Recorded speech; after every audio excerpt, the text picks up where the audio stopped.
Second and final day of the world's only New Year's Eve Rugby Bash. We welcome you back to beautiful Austin, Texas, the live music capital of the world, as we begin things in day two with our men's bowl semifinal number one, the Saratoga Jockeys taking on the Texas Outlaws. I'm Kip McConico alongside Tim Wilkes. Tim, a great day of action yesterday. Fantastic high-flying rugby, all from the beginning toward the end, the men's and women's side.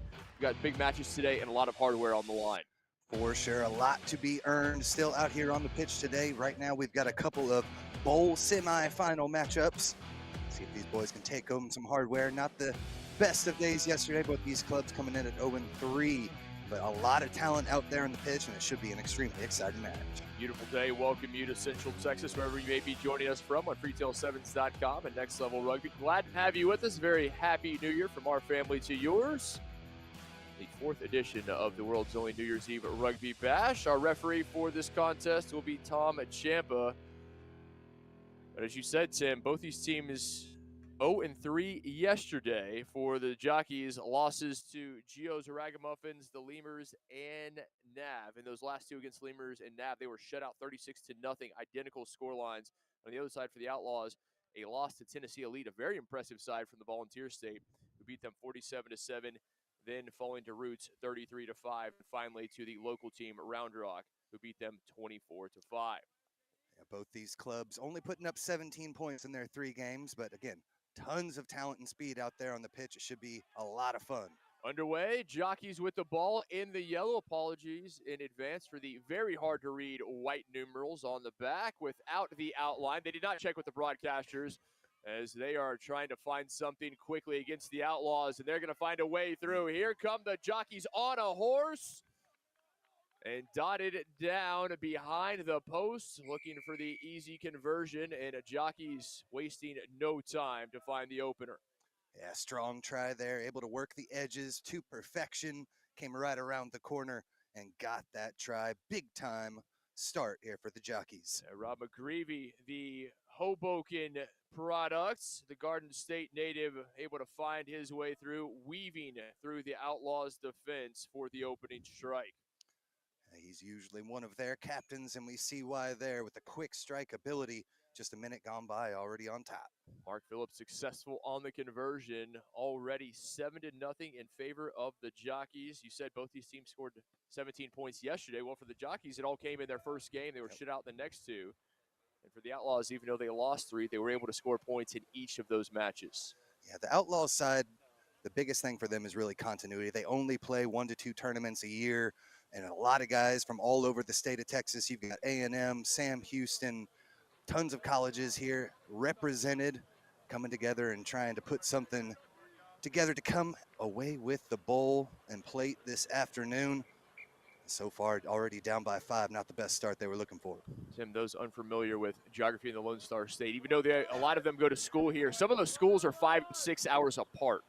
Oh yeah, you got Texas State, you got University of Houston, so nice to see that a lot of those colleges really starting to bring out some premier athletes, and we'll see if the Outlaws can put it together here today.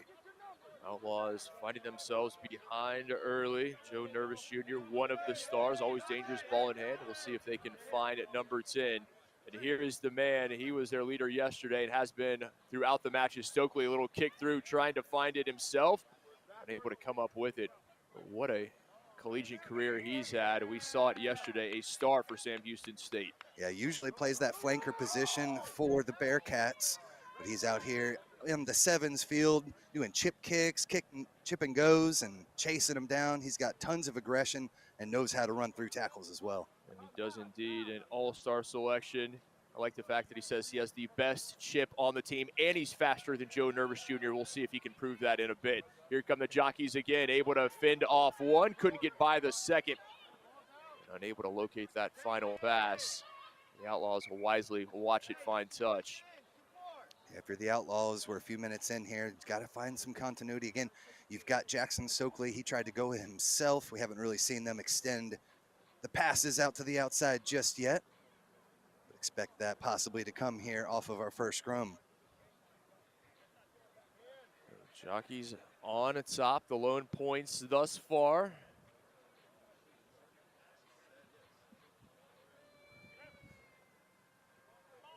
7-0 Jockeys. They were successful with the conversion. Was Phillips, so they have the lead. Trying to add to it as we're just about halfway through the opening 7 minutes, but Outlaws win the penalty, and now an opportunity for the men in blue. Stokely trying to find Nervous Jr., who's making the overlapping run. They couldn't get it to number 10. Now they will.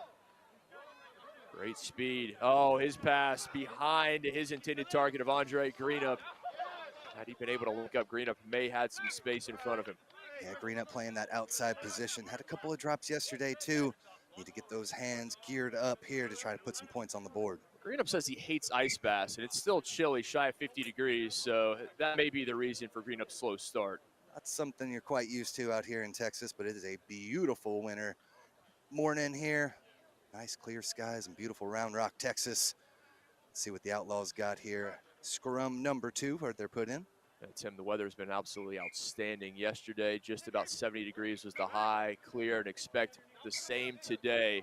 If you're in the vicinity, come out and join us. If not, stick with us. Freetail7s.com and Next Level Rugby will bring you all the action, getting you ready for 2024, the final rugby of the year. Stokely with the fin, able to find his way through. Here comes Stokely, flying in and right between the posts. The Superman dot down. A chance for the Outlaws to tie this one at 7. Yeah, he still had 3 players on the outside, so that really was able to suck in the defense. Thought he was going to make that pass. Had too much speed to come around that final defender and dot it down for their first try of the match. The Round Rock native who now calls Houston home. Mentioned the Sam Houston State University Bearcat, one of the stars of their side, but he's just so elusive, and he has the power. It's a great combination. Oh, yeah. Sometimes you have the player with one or the other. He has both. Oh, yeah, you see that fend there and then the speed to complement it. Again, the all-star there from the Bearcats, 2-time Lone Star Bowl champions, and have really been a force there in the Lone Star Conference the last few years. Already coming up with multiple squads, and not quite something we see too often in Texas. So Sam Houston building something strong. Still 7-5, I believe. And have to double check on that. As Outlaws able to send it through, so we are tied at 7. Apologies there. Here come the Jockeys yet again, finding space, flying forward. This is Alejandro Sosa. Sosa, what a response for the Jockeys, the men from Saratoga, right down the pitch. Sosa wasting no time. Exactly what they needed there. A beautiful burst down the center of the pitch. Nobody could catch him, and a great response there for the Saratoga Jockeys. We were tied at 7 for seconds, and Alejandro Sosa says, all right, going to restore the lead for the Jockeys. He does just that. You see them there. That final defender takes him on, steps inside. Conversion good as well, but the Jockeys looking to be riding that horse possibly to the bowl championship match. So again, this is our first bowl semifinal. The winner will take on our second between Gorilla and Gio's Ragamuffins. That'll be coming up in our next match. But an emphatic response from Sosa and the Jockeys. That's what good teams do. When they concede, they come back and score points of their own. Now back to a 7-point lead for the men in yellow. Yeah, we've already seen both of the wingers with tries for the Saratoga Jockeys, so the edges on fire so far. But that kick a little long out into touch for a line out.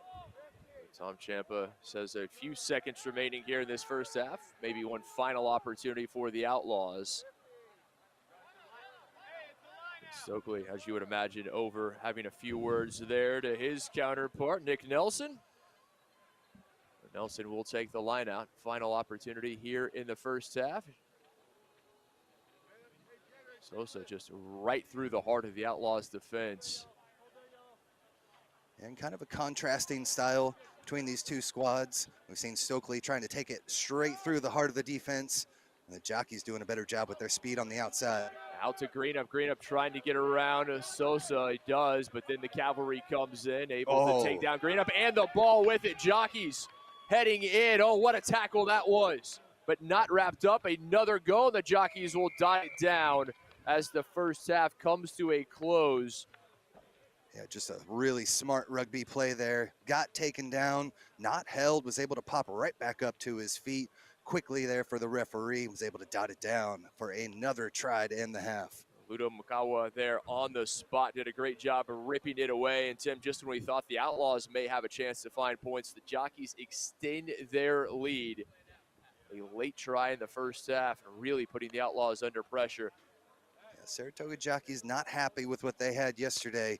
A great performance here in the first half. 19-7, Jockeys on top at half. Phillips unable to send the conversion through, so a big lead for the men from Saratoga at the break in our first bowl semifinal. Stick with us, second half coming up.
Welcome back. Moments away from the start of the second half here between the Jockeys and the Outlaws. Our men's bowl semifinal number one. To take a look at our first half highlights. It was a back and forth affair. Jockeys wasting no time finding the opener. Yeah, Outlaws were able to make their response right here through Jackson Stokely. Big old fend and then the power and pace to take it home and knot things up. But then it was all Jockeys from there. Multiple tries, a big one coming there from Sosa. Too much speed right through the teeth of the defense. Made that fullback bite, and they've got themselves a big lead here going into the second half.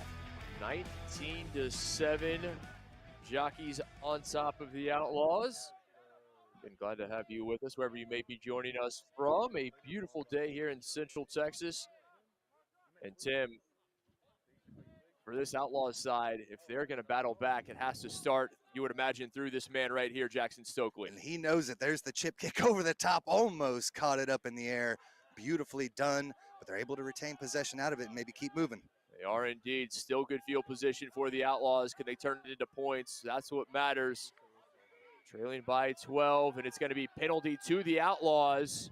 Stokely with a quick restart. Thought about going out wide, will keep it himself, unable to get away from the tackler. Another penalty to the Outlaws, unable to get the quick tap, so this will give the Jockeys time to get set defensively. Yeah, 2 mistakes in the ruck there for the Jockeys.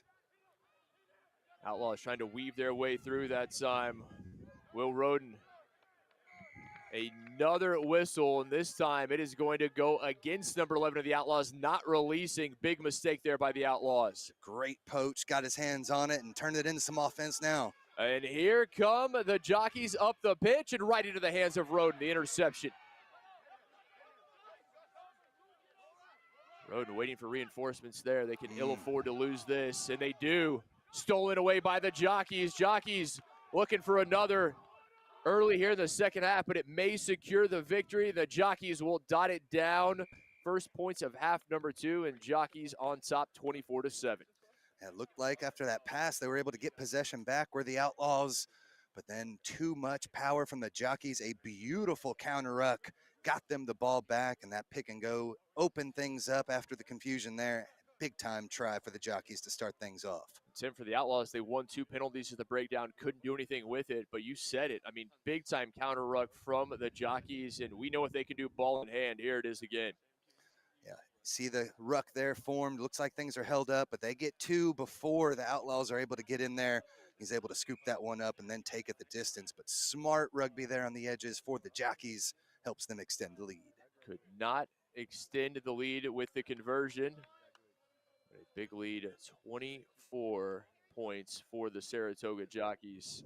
And if you're the Outlaws, you got to find a second option. You know Stokely's going to be able to create, but we haven't seen anybody else really step up for him just yet. They've got to find that big number 2 that can be a game breaker for the Outlaws. Tim, that's a great point. Obviously, Stokely's talented as he is, but you've got players. I mean, obviously, Clayton Means on that team, Joe Nervous Jr., we mentioned his speed, but one of them has to step up and really contribute. We'll see if they can get ball in hand on the outsides here for him. Off the restart, second or third time we see it go towards the edges, out into touch, this time not on the full. Time starting to become a factor, trailing by 19 and only 4 minutes to play. The winner will take on the winner of our second men's bowl semifinal, Gorilla and Geo Ragamuffins, coming up in our next match. This has been an impressive match from the Jockeys, a team that had just 17 points yesterday in total. And they all came in the first match. They were shut out the next 2, but a great bounce back here in day 2. Now, great job of being able to get together, figure out what you do well, what you're doing wrong, and they have really been able to put a complete match here together up by 19. Outlaws trying to find something. Jockeys back with it around the blind side. Now inside here they go to Phillips. Phillips busts through, and it's going to be another try for the Jockeys. Mark Phillips with his first. Just kept pushing, able to get the ball there off of the line out and turned it into points. They have been extremely good inside the 22, cashing in just about each and every time. Phillips, the man who generally takes the conversions. He may want a substitution after this as you get another look. Nice little pass, inside ball, opens things up beautifully. Good job there by the scrum half to make people bite outside before dishing it off for the try. Phillips looking to add the extra 2, and Will raises the flags, and it is all Jockeys. After a good start from the Outlaws, the Jockeys have really taken control of this and have not seen a response from the Texas Outlaws in the second half. See there in the scrum half, the beautiful inside ball, and the Outlaws just not ready for that option. Falling down again. Again, we were knotted up at 7, and a huge burst of points here for the Jockeys.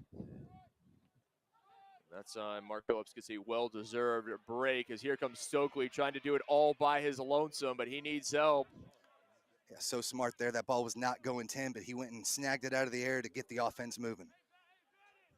Just 2 minutes remaining, 31-7, Jockeys on top. Stokely surveys, will keep it himself, trying to weave his way through, nothing doing, 3 in yellow there.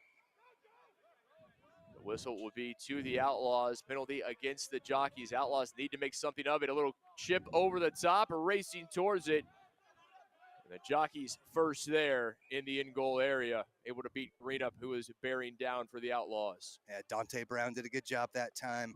Was able to see that that kick was coming, was first to it, chased it down and touched it down. They'll have a 22, actually just a goal line drop. No, they will bring it out to the 22 here. Just 90 seconds remaining. Right now, the Jockeys, they simply just need to keep possession, don't make any mistakes, and they are going to come out of this semifinal with the victory, and then they will be able to sit back and see who they play. It'll be Gorilla and Geo's Ragamuffins to face the Jockeys in our bowl final coming up later.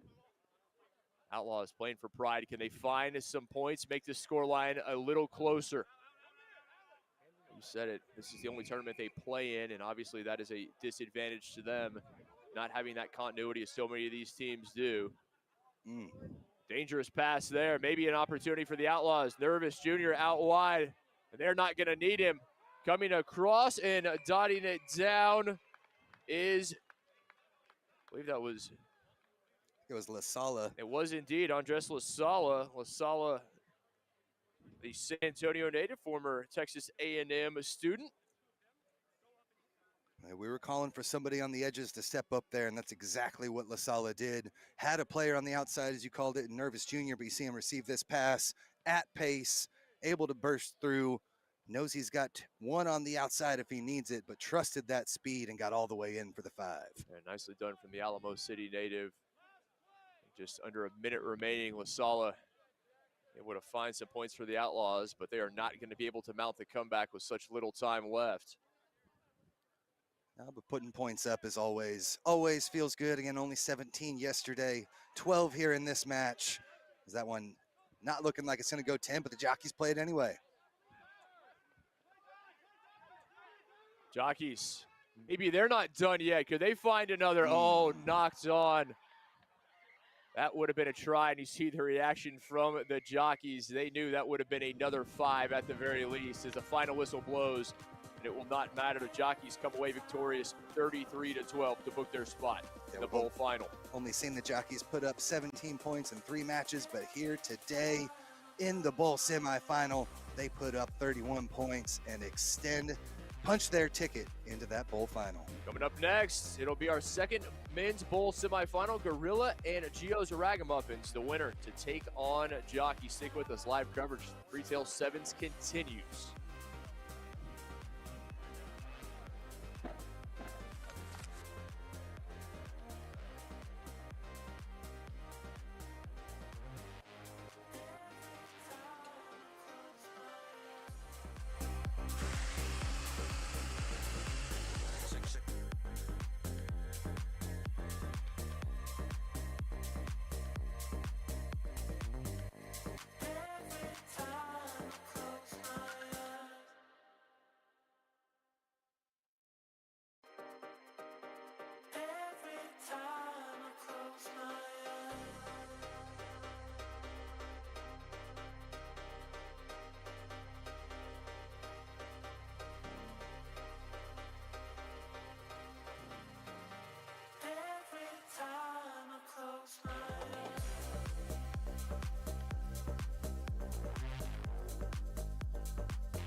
Bowl semifinal number 2, Gorilla Rugby and Geo's Ragamuffins, the winner to take on the Saratoga Jockeys. We welcome you back to beautiful Austin, Texas. For the Freetail 7s, the world's only New Year's Eve rugby bash. He's Tim Wilkes. I'm Chip Methonico. Tim, impressive display from the Saratoga Jockeys earlier. They were victorious 33-12 over the Texas Outlaws, and now we'll see who they play in the bowl final. Yeah, the Jockeys definitely made a statement there, putting up more points than they had all day yesterday. Both of these squads not normally in this position. These are 2 normal powerhouses here at Freetail 7s. Geo's Ragamuffins had the 1 victory yesterday, looking to use the spirit of their fallen comrade Geo out here this afternoon. Geo's Ragamuffins 1-2 yesterday. That victory 28-7 over the Jockeys in the opener. Then they fell to Nat 40-7 into Lemurs 35-14. Gorilla 0-2-1, a draw to start things off, 19-19 with Finn Rugby of Florida, and then they fell to Faith 19-7, and to the Austin Huns 22-19 in the nightcap in a back-and-forth affair. The 2 similar sides, at least on paper. We'll see who can come away with the victory here. Ragamuffins will take the opening kick. Geo's Ragamuffins straight down there with possession. Being glad to have you with us, Next Level Rugby, and big thanks to our entire crew. Wishing you a very happy New Year's. No better way to ring in 2024 than with some final rugby of the year. Geo's Ragamuffins looking for a way through, trying to find the break. Couldn't get the offload, had a man there. Quick to the breakdown. Good job maintaining possession, using that full width of the pitch. Aaron Bone. Oh, his pass just a bit behind the intended target, and now it's up for grabs. Bone, he's going to be able to come away with it for the Ragamuffins, but they need to be careful going the wrong direction. It's a lot of time inside their own 22. They are under pressure by Gorilla, looking to force the turnover. Gorilla very well organized, the men in the pink socks.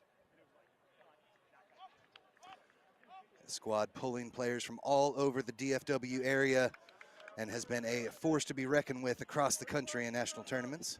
That final ball just a bit too high for the intended target, so thrown out of bounds. And Gorilla mentioned that pressure they were applying defensively. It pays dividends as they force the turnover. And a lot of talent from the state of Texas, a lot from further afield. They pull players from all over, does Gorilla Rugby. A great opportunity here. They will have the line out just over 90 seconds in, still looking for the opener.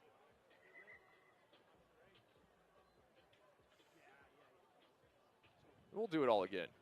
Yeah, not too often you get a second try at the lift here. The time seems to be back on and we're good to go. Another go there right into the hands of Geo's Ragamuffins. Poor throw. Referee Blair McClure giving them a second chance, but they were unable to make anything of it. Here comes Gorilla cutting inside. Oh, beautiful offload. May have numbers out wide. Able to fend off one. No, couldn't get away from the tackle, but is able to get across. And Gorilla Rugby powering their way through. I think that was Zach Jackson was able to take that final pass all the way to pay dirt and get the first 5 on the board. Jackson out of Southeastern Oklahoma State University, making his presence felt here early in this one.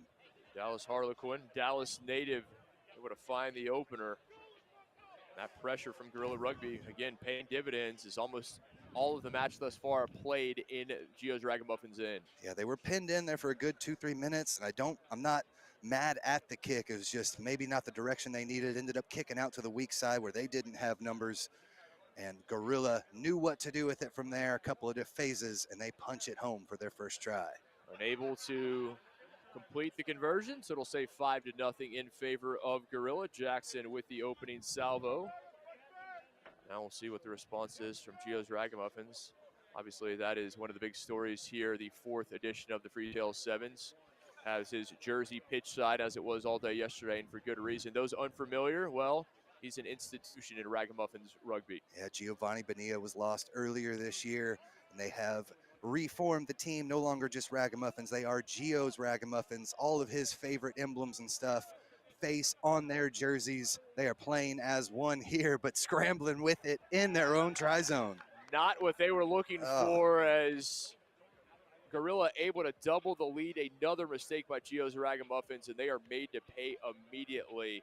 All of this match played inside the 22 of the Ragamuffins, and you could not make mistakes when you're that close to your own goal line. Now we've seen extremely good pressure here coming from Gorilla. That defensive blitz defense that they're running is really causing problems, getting right in the face of Geo's Ragamuffins, and so far they have not had a response. That one also coming off the bottom of the post there, the padding, and Gorilla very happy to take advantage as Jackson doubles the lead, 10-0, unsuccessful on the conversion. But we need to see a response from Geo's Ragamuffins. Not only have they not had possession, as you get one more look there, now just unlucky. Off the post, off the pad, thought he had it, bounces cleanly right into the arms of Gorilla Rugby, and they dot it down. Can't come more easier than that, but I think this restart is so important. Geo's Ragamuffins have got to get on the right foot here, and they're able to get possession. Maybe the easiest try that Zach Jackson has and will ever score, but he will certainly take it. You said it, Geo's Ragamuffins, they need something here, an important spell of play with just over 10 minutes remaining in this first half. Nothing going their way, and the whistle will bring it back. A yellow card coming from our referee, Blair McClure, so you're going to have Gorilla down a man. I believe that was the try scorer, Zach Jackson, who saw the yellow, and he will be off for a bit. Yeah, just off his feet in that open play.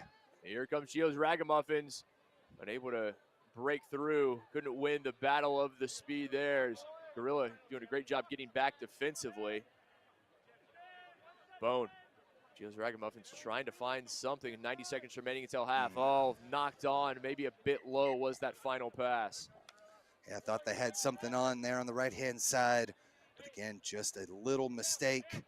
Turns it back over, and Gorilla's still looking strong here. 10-0 with only a minute left to play. It's been a frustrating first half thus far for Gio's Ragamuffins. Things have not gone their way. But if they can keep it just a 10-0 scoreline going into the second half, I think they'll be pleased. They do not want to concede another try if at all possible. Again, this is a Gio's Ragamuffin side that beat the Jockeys yesterday. And so they've got the talent to do it, just not playing quite at their best so far here in the first half. They were impressive, 28-17 victories over the Saratoga Jockeys. And then after that, they took on two of the best teams in NAV, the defending champions, and Lemurs, a very impressive team in their own right. Yeah, they've got to be able to come together quickly here, maybe come up with something there on the defensive end. Nice tackle off the scrum. Gio's Ragamuffins lost there, and lost the footing, did Gorilla. Would have bat that one around. Team's playing a bit of volleyball, and Gorilla will come up with it. The final few seconds here of the first half, and a gift for Gio's Ragamuffins. Oh, the offload, no, just in touch before that pass was made. Yeah, had that final offload that could have taken it to the house from there, but definitely foot was on the orange line, and it's Gorillas back on the charge. Good work from our assistant referee on the spot as the horn sounds. And the first half will come to a close. 10-0 Gorilla on top of Gio's Ragamuffins. A spot in the men's bowl final on the line. Take a break for halftime. Second half when we return to Freetail 7s here in Austin, Texas.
Moments away from the start of the second half, our men's bowl semifinal number 2. Gorilla Rugby leading Gio's Ragamuffins 10-0. A spot in the final on the line where the Saratoga Jockeys await. The fans starting to find their way in here. Second final day of action, Freetail 7s. Glad to have you with us. He's Tim Wilkes, I'm Kip McConaughey. Tim, you would imagine Gio's Ragamuffins need a good start to this second half. They didn't have many opportunities in the first. Now, so much high pressure there from Gorilla on the defensive end, turned it into offense. Now they've got the attack here starting right at midfield, see if they can get things back in gear. And Gorilla even playing a man down towards the end of the first half with Jackson in the bend, and it didn't matter. Gio's Ragamuffins could not take advantage. Here comes Gorilla again. Oh, a fend here, pulled down from behind, able to get the offload. Quickly through the hands comes Gorilla. They are looking to strike first in this second half. Jackson, we know what he can do, ball in hand. Here comes Jackson, has two, make it a third, a hat trick for number 15. He had a couple of guys there on the outside, did not need them. The celebration is on here for Gorilla. 3-try lead here starting the second half. They call him Guap. And I think that is because of the quantity of tries he scores. Already 3 in this for the Dallas native. He's making it look easy. Yeah, strong work from Gorilla. We see them take that restart and march right down, something that Gio's Ragamuffins were unable to do there in the first half, but use that offense to march down the field and get another converted try. 17-0 Jackson. The initial power and then the speed turns on the Jets. 3 tries, all the tries coming for Zach Jackson for Gorilla. That was a nice final pass there from number 10, Royal Jones. Also made the kick there. He was able to orchestrate that and find the final pass off there to Jackson. Yeah, give credit there to Jones as well. He was not in the picture, though. I think Jackson, he didn't invite him. Next time, you've got to bring the teammates along. Got to be a full team celebration. Noodles unable to take this one cleanly. Back it goes, and here comes Gorilla again. Gio's Ragamuffins needs to be careful, just inches away from their own try line, and this is not the position they want to be in, as we saw in the first half. Yeah, the word I'm looking for is just aggression. Every single time Gorilla is throwing multiple guys at every ruck, just high pressure. And so far, Ragamuffins just unable to get out of their own end. This is probably the third, fourth time they've been pinned inside their own 22 for an extended period. Tim, they spent the first 3.5 minutes of the first half inside their own 22, and they were unable to get out. They're going to have to here. And we saw them try the kick strategy in the first half, but that backfired and gave plenty of space for Gorilla to attack from. Scrum to Royal Jones and Gorilla trying to weave their way through. Well defended for the time being by Gio's Ragamuffins. Now Gorilla finding a bit of space. Can they send it out wide? There's Jackson lurking, and here's Jackson on cue. Gets the pass over the top. Jackson, 1, 2, 3. Why not make it a fourth as Jackson finally elects to dot it down. Had one to beat there on the outside, but Jackson, too much speed, had plenty to work with, was able to dance right around that final defender and take it in for the try 4 on the day. We were talking Jackson Stokely in that first game being the one-man show, but they are making it happen there, and big old Zach Jackson is the main reason. Zach Jackson, a relocation specialist by trade. He did not specify if that is the in-goal area. I think that is the only place he relocates anything from what we've seen. And the conversion from Jones up and good as well as he does his part. Impressive stuff from Gorilla with just 3:20 remaining. I think Gorilla only had the one draw yesterday, but they are a perennial powerhouse here at Freetail Sevens and all over the country, sending teams to national tournaments. So not surprised to see them getting things together here on day 2. 24-0, 3 minutes remaining. Oh, right into the hands of Gorilla. Everything going their way right now. Yeah, that kind of day. And they are going to find another, but the surprise, it's not number 15. It's somebody for Gorilla besides Zach Jackson. Well, it wasn't Jackson, so they got to make sure that the try counts here. Final talk and try awarded. And there it is. Blair McClure with the confirmation is Gorilla now 29-0 pending the conversion. Just great stuff. Able to anticipate that ball bouncing out there. They're able to scoop it and take it all the way in. Just tough defense, turning it right into offense each and every time for Gorilla. Again, yesterday not quite what they expected with a couple of losses. Bringing home some hardware would be a great way to end Freetail Sevens weekend. Jones unable to send the conversion through the uprights, so it will remain 29-0, but just 2 minutes remaining. And what an impressive display this is that they appear to be well on their way to facing the Jockeys in the men's bowl final. Looks like Gio's Ragamuffins had a player that was kind of in the line of the kick, so referee will scoot him off to the side and have a retake. Jones had the distance, not the accuracy, so 29-0 stays the score line. There is Gio's Ragamuffins. You mentioned those jerseys, a kind of mosaic of his favorite things, honoring their fallen comrade, and for good reason. Saw a Raiders logo on there as well, amongst other things. Obviously, so many of the tournaments that he's been a part of and teams he's played with and against. Yeah, I've been a part of the Huns in the past, started Others Rugby Club out here in the Round Rock area as well, and was a big part of creating Ragamuffin, so it was an easy choice. Playing for his spirit out here this afternoon. Let's see if they've got a little bit left in the tank. Trying to find something. Bone. And skipped over the top. Oh, nearly turned over. Geo's Ragamuffins need to be careful. This is danger time right here in their own in-goal area. Trying to get away. Now, referee Blair McClure says that was indeed grounded. That was a dangerous turn by Geo's Ragamuffins. Yeah, ended up bringing that one in goal, so it'll be a scrum back to Gorilla Rugby. But a smart play just to kind of keep it. Couldn't quite hang on to it and was able to dot it down and survive another day here. Right, Gorilla just under 30 seconds remaining. They will have another opportunity to extend this lead as Jones unable to hold on to it. Geo's Ragamuffins, could they break the deadlock, put points on their side of the scoreboard? Aaron Bone still fiery as ever out there, leading the charge. And here's the opportunity, the big man rumbling through, and he's caught from behind. Didn't have the support there. Chestnut Wood that time.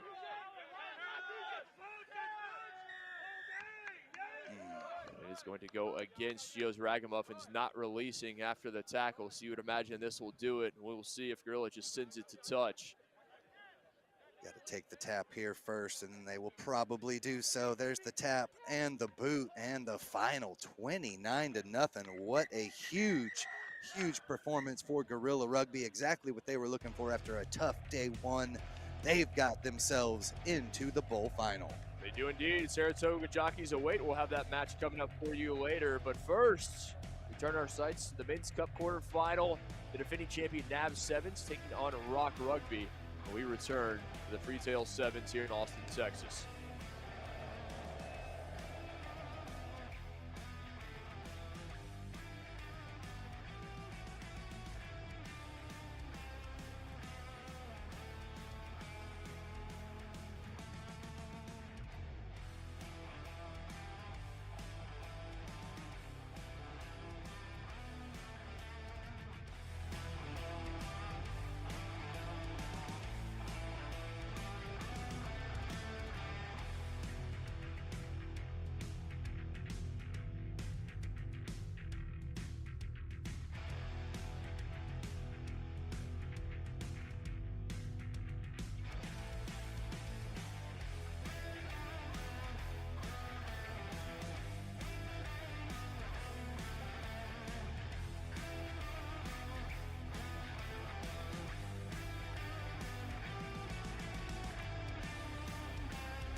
Live coverage, 2023 Freetail Sevens continues from Austin, Texas. Fourth edition of the world's only New Year's Eve Rugby Bash as we turn our sights to the Men's Cup quarterfinal. NAB Sevens and Rock Rugby, the defending champions, Tim. They were impressive yesterday, to put it mildly. Oh yeah, dominant force out here, just like they were last year, but maybe even more so. They brought in players from all over the country, and they have just continued to put high pressure. On the other side with Rock Rugby, they were able to get a few more players out there on the pitch in the afternoon. Were able to be impressive there to get a final victory to punch their ticket.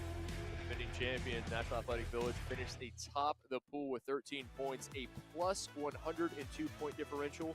They only conceded 7 points in 3 matches yesterday. Yeah, you see Corey Jones there taking it the distance for the score. It was a tough victory for them.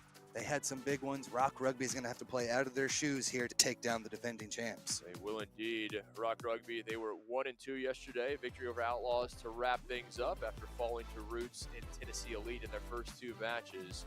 We mentioned NAB 33-0 over Lemurs, 40-7 over Geo's Ragamuffins, and then 36-0 over Jockeys.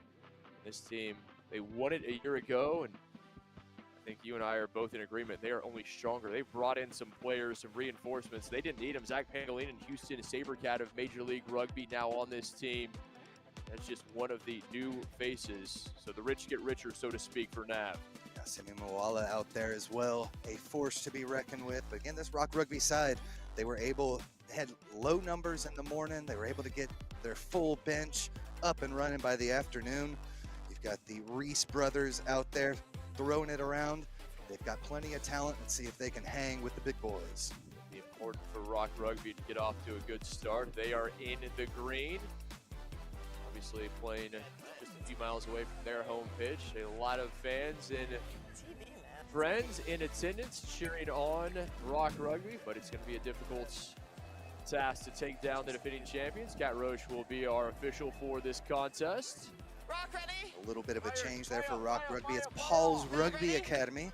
Coach Paul, Dr. Rock McCartney, has his old school face on there from probably 20, 30 years ago back at Life University, the mustache and hair flowing. So they are playing with his spirit out there on the jerseys. Sketching from the mustache, I'm going to say that is at least 30 years ago, but it's a good look.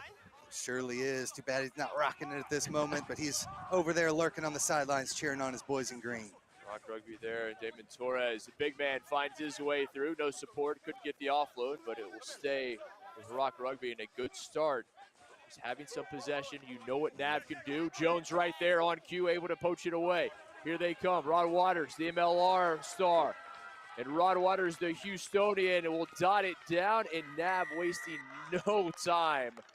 A turnover, and Nav turns it into 5. Yeah, one little mistake there from Rock Rugby, got a little stranded, and that's not the guy you want to see making that tackle and coming away with the poach. Corey Jones made the big play. Looked like he may have knocked it on when he went for the ball, but referee said play on. We'll take a second look here. Might have moved it a little bit, but referee said that one just went backwards off of the Rock Rugby player, and they're able to cash it in from there. Roderick Waters, the former star high school running back at Richmond Foster High School, played with the AGs in Major League Rugby. He's able to dot it down as Jones successful with the conversion. 7-0 Nav. We talked about Rock needing to get off to a good start because a team with this kind of caliber and quality across the pitch, if you open the door, they're going to kick it in. And it doesn't have to be much. It can be a slightest of crack, just like it was there. A couple of nice phases from Rock Rugby. It looked like the continuity was good, and they would be able to march down the field, but one little mistake, one ruck without the correct support, and Nav is able to cash in that fast. I said it, but it bears repeating. In 3 matches yesterday, a plus 102 point differential. That's incredible. Yeah, the boys from Nav just so electric out there. Let's see if Rock has a response in line. Big Torres again with the carry. It's going to take 2 to bring him down. Still on his feet. Torres not going down. Oh, what a run there. He's certainly getting it done. Needs the support. Does big number 1 in green, though. It'll be penalty to Rock. Quick tap and go on the restart. Here they come. Maybe some room. Oh, pass behind. Just missed it. Now Rock playing a bit of soccer here. Need to be careful. They maintain possession falling on it. Great opportunity. Still inside Nav territory, but they cannot turn it over and almost do so. They're going the wrong way. They were inside the 22, now closer to that 10-meter line. Yeah, a couple passes off the mark and then not holding on there. So a penalty, and Corey Jones has Nav Sevens back on the charge. Jones, man, no stranger to rugby here in the capital city. Here comes Waters again. Waters making it look easy. We've seen him do it in MLR, and he can score whether it's 7s or 15. Waters dots it down right behind the pad for his second. Big time try, and just getting it to the outside, getting in the hands of their speedsters, letting them go to work. So much potent talent on the outside. Nav Sevens continues to pour it on with 2 so far. So you see there around the outside, just too much space, too much speed, and another nice try for Nav Sevens. Waters back in his home state, happy to be here. And he's putting on a show. Jones easily tacks on 2 with the conversion. 14-0 Nav on top. Just over 3 minutes remaining in this first half. Obviously, fans know about Corey Jones. We've seen him here throughout the years of the Freetail Sevens. But these new faces, Waters, Pangolin, and you're bringing in some guys. You mentioned Simi Malala. Yep. That is ridiculous talent to put on any team. But on the defending champion side, it's almost not fair. And they have taken up right where they left off yesterday. 2 quick tries just now midway through the first half. And they are looking to be playing at that same level that they were yesterday and last year. Pangilinan with the restart, former international soccer player for Guam before he told me he put on about 50 pounds to switch to rugby. One of the few players that has been a professional in two sports. Rock need to find something here. To weave their way through. Colzino that time. And the whistle is going to go against Rock. Not releasing after the tackle.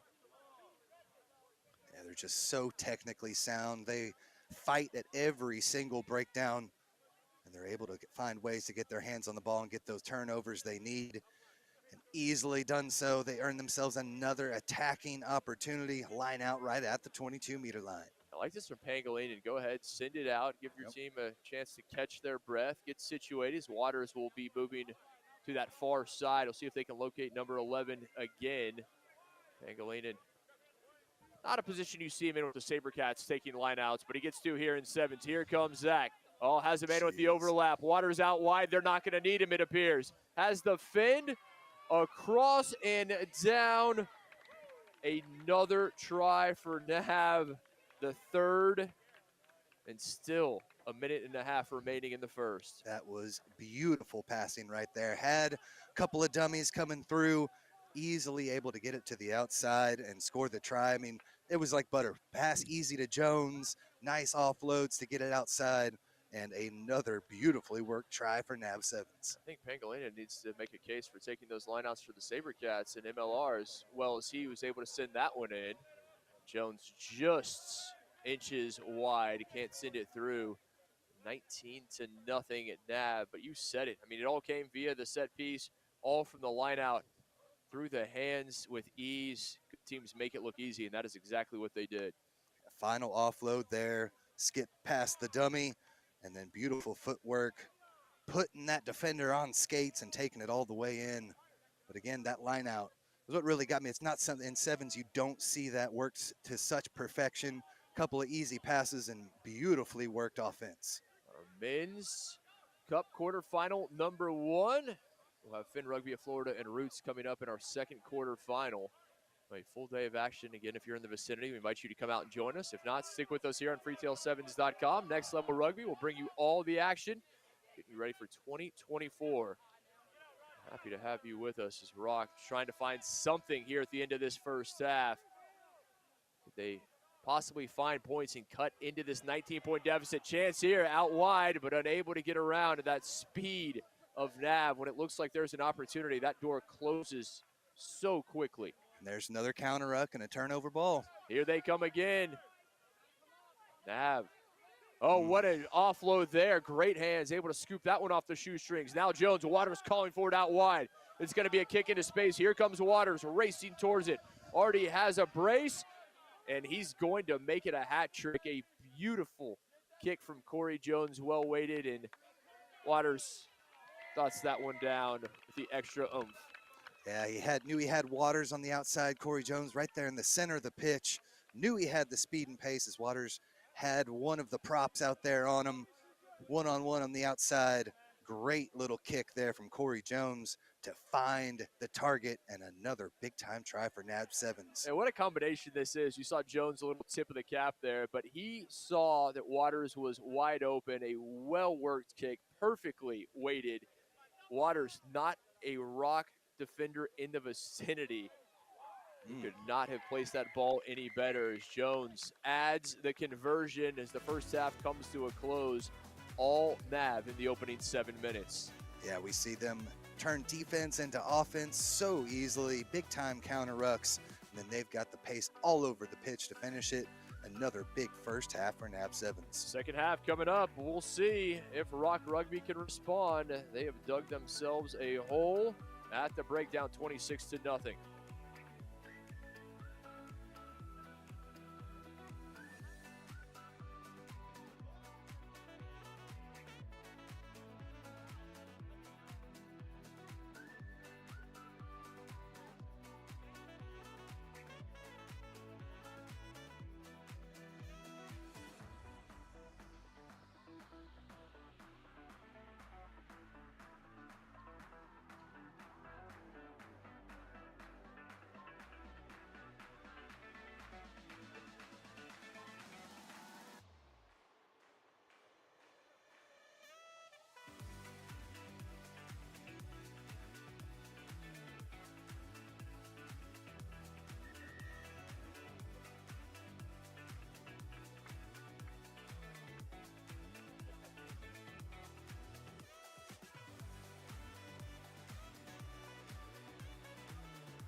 Moments away from the start of the second half here at Freetail Sevens, the world's only New Year's Eve rugby bash. Glad to have you with us here in Austin, Texas on Next Level Rugby. NAV, the defending champions, up big, 26-0 over at Rock Rugby at the half. As we take a look at some of the first half highlights, Tim, NAV wasted little time. It was Waters who ended the first half with 3 tries, but it was really a complete team effort from NAV. It really was. They're so stout on the defensive end, and having Waters as that little spark plug on the outside to cash in the tries is so convenient to have. And Corey Jones, who can dish it all over the pitch, wanted to pass it to him early on that last one, went for the kick, beautifully worked stuff, and NAV Sevens looking like the defending champions they are. Underway in the second half, Rock Rugby, aka Paul's Rugby Academy, into the green, trying to find something. NAV, they've just been masterful in their performance. They continue to impress, able to tightrope that top touchline, staying in play and now cutting through. And NAV may have another less than 30 seconds into the second half. They do indeed. They just continue to pour it on. I think that looks like Simi Mwala out there, and he is just such a force to be reckoned with. One-on-one on the outside there on the wing. He's able to shed that final defender, and then too much speed to take it all the way home. He had multiple tries yesterday and has definitely shown that he's ready to go. A nice little sub to have coming off the bench there, huh, Kit? You think about the new additions, Pangolinan, the MLR player with the SaberCats. You've got Rod Waters, MLR veteran, already 3 tries in the first half. And you bring Mwala off the bench to start the second half. That's an embarrassment of riches. They're showing just how dominant they can be out here. And the thing I loved, I mean, they've got all this talent and stuff. What's the cheer they do before they start the second half? Work. And you have seen that work rate really pay off, and they have been incredible side. 33 points there, but still 5 minutes left to go. 33-0. We take the opportunity to thank all those supporters, everyone who's made this possible. Next Level Rugby, Baylor, Scott and White, Hooligan Sport, Great American Rugby, YSC Rugby, and especially you out there for supporting Freetail Sevens now, the 4th year of this great tournament. Glad to have you with us. So Tim, NAV, we saw what they were able to do yesterday, conceded a measly 7 points in 3 matches. They continue to impress, but it's not just the attack, it's the defense. And we know they make a point of pride in getting these shutout victories. Well, we're sitting right here. They've been pushed back about 10, 15 meters, but now they're able to explode forward. Here comes Rock Rugby. Paul's Rugby Academy trying to find something, and just as I say that, they lose possession. This one will trickle out into touch. Oh, Rock Rugby trying to find something, and it's going to be difficult to come back down 33-0, but there's time, just under 5 minutes remaining. They have to start with the first try. Yeah, just trying to slow things down, get a little bit of possession here, but you see just how quickly NAVs push up. Now they've got a little bit of space there on the left. Trying to find something, trying to bounce it out wide. NAV, great French defense. They bounce out there. There's no space to be had. It looks like there is around the corner, and then you get there. There's 1, maybe 2 blue jerseys in your way. They've always got somebody extra there in the counter ruck, 2-man tackling, and so there's always somebody there to pick that one out. Just too much here from NAV Sevens. Here comes Mwala. And Mwala, he already has one. Oh, he's going to play the distributor this time. Unselfish stuff onto Momo. And that will be another NAV try. You said it, it's work. And it's not just about one player. They are a team. They're happy to share the responsibilities. You saw Mwala there dishing it off. You're going to see Waters coming on as the water boy, appropriately enough.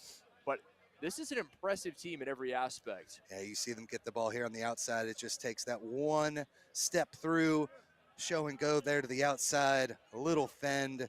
3 players right around him, but Mwala just slides through like butter. Final little offload to the teammate Momo, and another big-time try for these defending champs that are fully cranking on all gears right now. They are indeed. Not that they weren't yesterday, but they have found another level somehow today. They just continue to improve. That is bad news for the rest of the field. And for Rock Rugby, again, they just squeaked into the quarterfinals yesterday with that final victory after a couple of losses. But they'll hopefully be able to shake this one off and see if they can play there in the losers bracket, maybe get that 5th place match. But a tough start here on day 2 for Rock Rugby. It's run into an absolute buzzsaw. Right you are. There's no argument whatsoever. All these neutral fans, players from other teams just watching in awe, trying to take notes, see if they can incorporate some of this into their own game. And Nav, they're not done yet. If there's time on the clock, they're going to be looking to score more. Yesterday, 40 was their high. They beat Geo Ragamuffins 40-7. If they want more today, and they're going to have it, another try for Nav as they extend the lead 45-0, and still time remaining in our first Men's Cup quarterfinal. I think that was Derek Adams, 2023 PR7's champion as well. Just another guy to be able to have there in the chamber, firing off big time tries. And another good one there. Still 2 minutes left to go. Rock Rugby pleading their case there, but as we look through, a nice step over, just too much power there from Nav Sevens. Adams, the Bakersfield, California product. I'm not sure how he has time to play rugby. He says he plays a minimum of 5 hours of video games a day. That's a minimum. That's a commitment. Hey, spend that free time as you will, but he is definitely putting in the work on the rugby pitch as well. That is for sure. Jones good on the conversion, 47-0, less than 90 seconds remaining. This Nav side, what a quality performance. It is not just the starting seven. They're able to bring tons of talent off the bench. Jones, Waters, Pangolina now on the bench, and there's been no discernible drop-off whatsoever. Yeah, we just need to see a little bit of a spark here from Rock Rugby. So tough to play out of their own end on defense as you see the pressure just breaking through again. Under a minute remaining, Rock trying to find something, but it may be Moala with another for Nav, a fin from the big man, and he is gonna dot another one down. 52-0, Nav. And this isn't an opening match. We're in the stage right now where it's win or go home, essentially. I mean, this is a quarterfinal matchup, and they are making it look easy. Again, Rock Rugby barely snuck in, but they are a tough side. They've got talent all over the pitch, bringing in guys from all over the Austin and Round Rock area. But Nav Sevens bringing in top talent from all over the country, and it is definitely showing here today and also yesterday. It's just an incredible performance, and they're just doing so with ease. Every single player, it seems like, on this Nav 7 squad, one-on-one, they're going to break that tackle just about every time.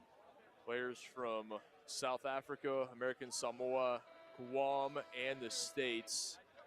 Obviously well represented nationally and internationally is Nav Sevens as the final horn sounds. Maybe one last opportunity for Rock to find points, but wasn't able to take it cleanly.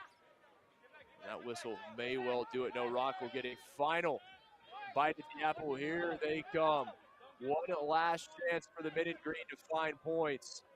Oh, what a hit there. Nav playing like it's the opening seconds instead of the closing. But they do the improbable, go the length of the pitch. They can come away with points.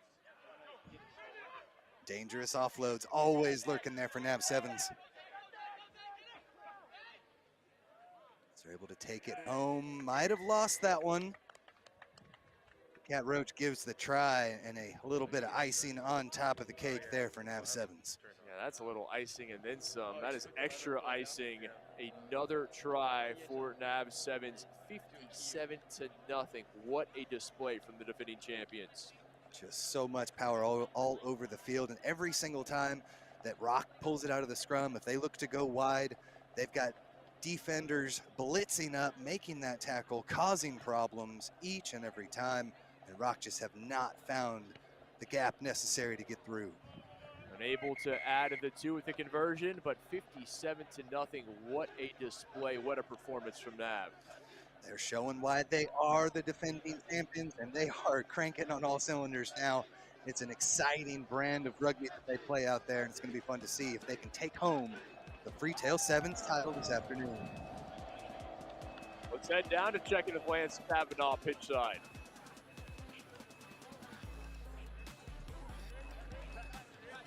Freetail Sevens, we are down on the field. I'm with Roderick Waters from Nav. Hat trick in the first half.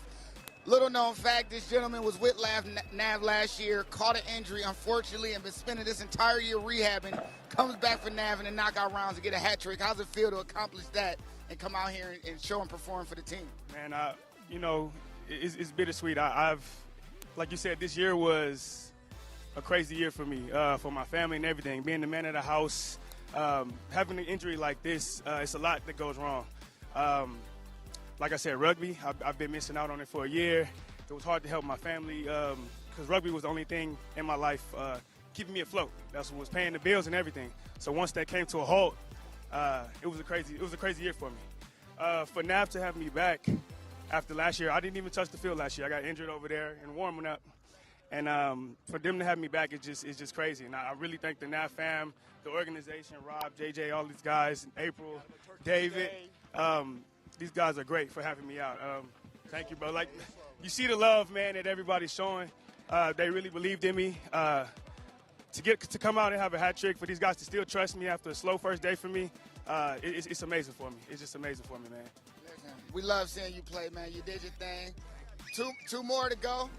Yes, 2 more to go. Congratulations on the win. Good luck going into the finals. How are you doing? Brother. Good. We're going back up to the... We're going to go on into the break. We'll see you back for more action here at Freetail Sevens.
Live coverage of the Freetail Sevens continues to welcome you back to Austin, Texas. Our men's Cup quarterfinal number 2, featuring Finn Rugby of Florida and Roots Rugby.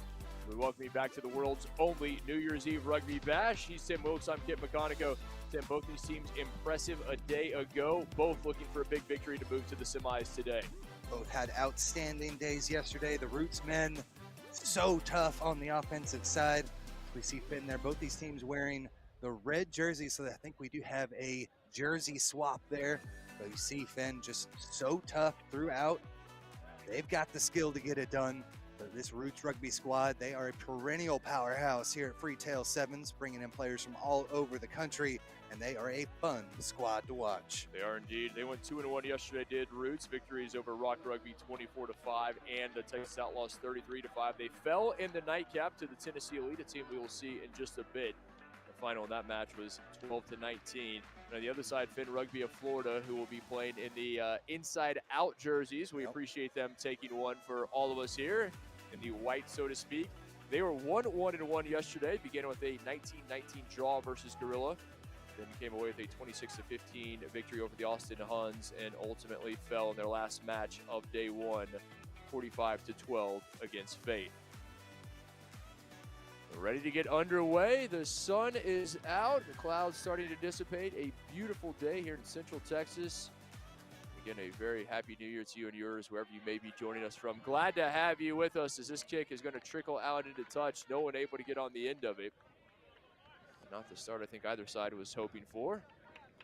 Yeah, we'll see what Roots got up their sleeve. They were a third-place finisher here last year, so they have the talent abound to make the next step and punch their ticket here into the semifinal match. but a tough opponent that they're coming up against here in the Florida Impact Network. Be a line out to Finn. Almost knocked away. The men in white trying to maintain possession. They're able to do so. Up to the blind side they go, trying to weave their way through. What an impressive performance we saw earlier from the defending champion NAB. 55-0 on top of Rock Rugby. We anticipate a much more even matchup with these two sides. Finn Rugby inside their own 22. Patient in attack. Trying to spin it out wide, and here they come. One man to beat. Oh, right at it. A massive one-on-one tackle from Roots. It'll be penalty to Finn. Yeah, Roots not rolling away there in the tackle. Got dinged for the penalty. But good job working it back and forth across the pitch there for Finn Rugby. Found the gap there here on the near side. Juan Parra, our referee for this contest. There's a Roots man down just there on the top touchline being attended to for the time being. And Tim, I must say we've been very thankful. Very few injuries. Yeah, really have. Got old Baylor Scott and White lurking on the sidelines, helping players retape and everything like that. They have been essential out here at Freetail Sevens the last few years. They have indeed. Huge thanks to them, our medical provider here on site, doing a fantastic job.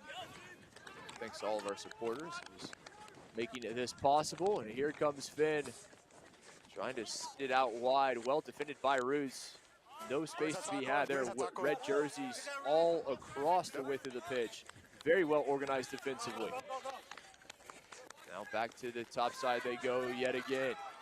And little step inside, able to get away from one tackler, but here come the reinforcements for Roots. Offload there for Finn. Finally slung down. I really like this attack from Finn. They're patient, taking their time, taking what Roots gives them. No handling errors so far. No Beautiful stuff. Yeah, right you are. And here they come. Oh, pulled down from behind. Roots, the defense is there, but Finn making meters, small chunks at a time, but they're getting closer to that try line. Can they reward themselves with 5? Thought about sitting it out wide. Here they go. Skipped out. One man to beat, and they will, and Finn is going to find the opener. They took their time and ultimately rewarded with the 5. They had that 15 meters of space there on the outside, but a great job just cutting it back in, challenging himself to take on 2 defenders, slipped all the way through, but you caught, I mean, that was what, 2-3 minutes worth of possession, back and forth stuff, and beautiful work there to start the match off, and an awesome little skip pass, and then again, brings that defense over, says, I'll just split you 2, easy money in for the try. Great work from Finn Rugby to start off with the 5-point lead. Tim, rare you see that in sevens. It's all about the electric, the line breaks, those quick strikes. That was more akin to 15s. They were just patient, going through the phases, and as you said, no handling errors. They knew what they were doing. They're making their way down the pitch. I think that was a great way to start if you're Finn Rugby. And also against the opponent that they've got out there in Roots Rugby, who can strike from anywhere and everywhere on the pitch. They've got strikers like DeMonte Noble, Noodles that can attack all over the place, and here they might be able to get the restart as well. Absolutely, and taking a lot of time off the clock in the process, just over 3 minutes remaining in the half, and we'll see if they can continue to do this. Hard to score if you don't have the ball, and that's been the case thus far for Roots. Finn back to work as we saw earlier. Maybe a chance, and that final ball out wide is going to be a race to the try line, trying to stand a lost possession as he was sent out into touch. Yeah, good job keeping it in, left that ball in, but the ball still trickled out, and now Roots with the quick throw. A rare opportunity in attack for Roots. Haven't had many chances thus far. We know what they can do, electric with ball in hand, and here they come, wasting no time. Ooh. And right back, turned over. Oh, Tillman and Finn thought they had it. We saw some impressive stuff from Mike Tillman yesterday, but that time the whistle brings a close to the attack. Yeah, they were able to ruck back over with the counter ruck. Ball was there, but just knocked it on, trying to scoop it out.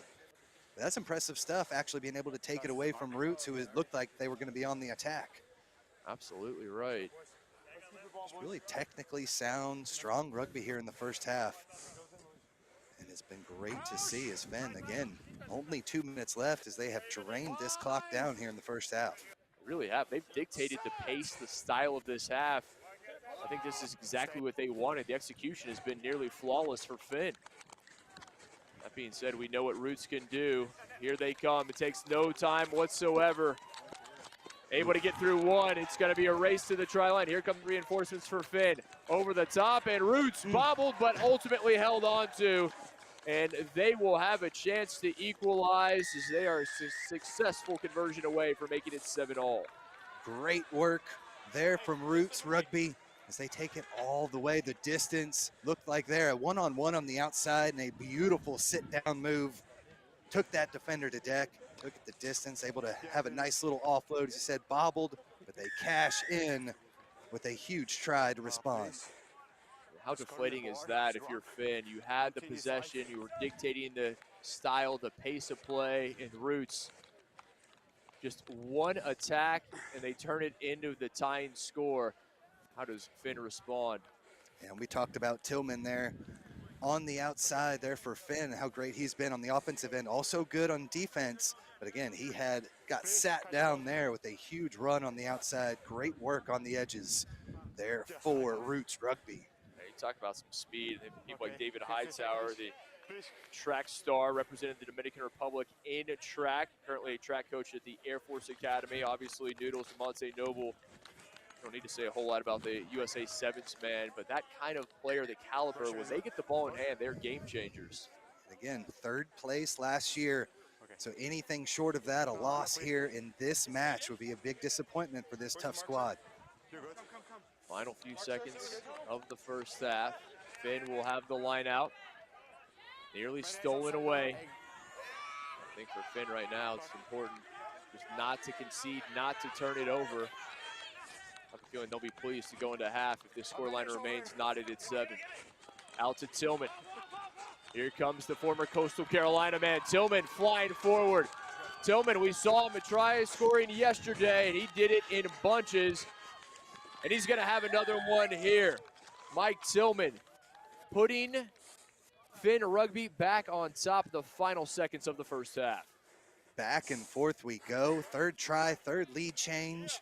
And it's Finn Rugby that'll take the lead here into the break. Great stuff from Tillman. One-on-one there on the outside. And just look at this speed, pulling away from the defense. And takes it all the way home. Exactly what Finn needed. Back on top, up by 5. That conversion coming up and good.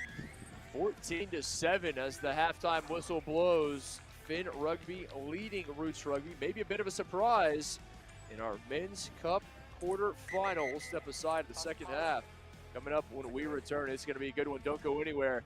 You're watching the Freetail Sevens, the world's only New Year's Eve rugby bash.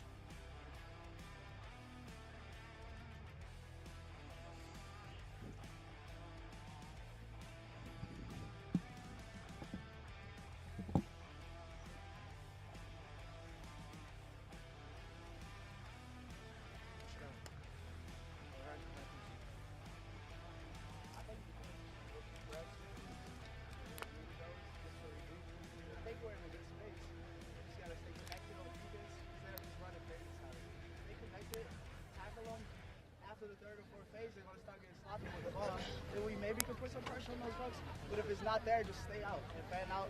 They don't have anything special. Me personally, so y'all are doing fine. There's one break up the sideline. That defense that we're supposed to be running, make sure that guy's over top, because if that happens, he has to cut in. That inside support is supposed to be there to clean up. Y'all are playing perfectly fine. Start smalling, having some fun. Get your swagger back in the game. It ain't over. Y'all still got tons of time. And then also, these lineouts, we don't need to contest. They're throwing shit. They're kind of low. High tower. You can get that yourself. But we don't contest. We set our line already. Don't feel like you don't smile, have fun, keep doing what you're doing. Make your tackles. You're going to walk out to the game. Communication, let's communication. One change. Nate for Shamal. Here we go. Yep, finish on 3. 1, 2, 3. Finish. Let's go. Moments away from the start of the second half between Roots and Finn Rugby of Florida. He's Tim Wilkes, I'm Kip McConico, and a very entertaining first half, Tim, here in our Men's Cup quarterfinal. And it's Finn with the lead 14-7 at the break. Yeah, we knew both these squads were going to be explosive on the offensive end, but the possession that Finn Rugby has been able to display out here, securing most of the time on the clock with beautiful precision passes side to side across the pitch. They have really been good there in the first half and had that 7-point lead, but we've already seen it, Kit. Roots Rugby, last year's third place champions, they know how to put points on the board and see what they can do in the second half. They do indeed, and it takes them very little time to do just that.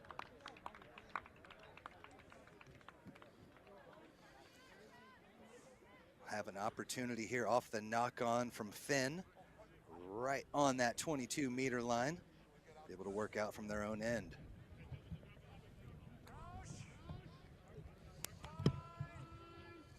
Finn able to score in the final seconds of the first half. It was Mike Tillman who dotted it down from long range to give them this 7-point lead, but Roots, good time for a team that needs a little of it to score. Looking for that line break right into the heart of that Finn defense.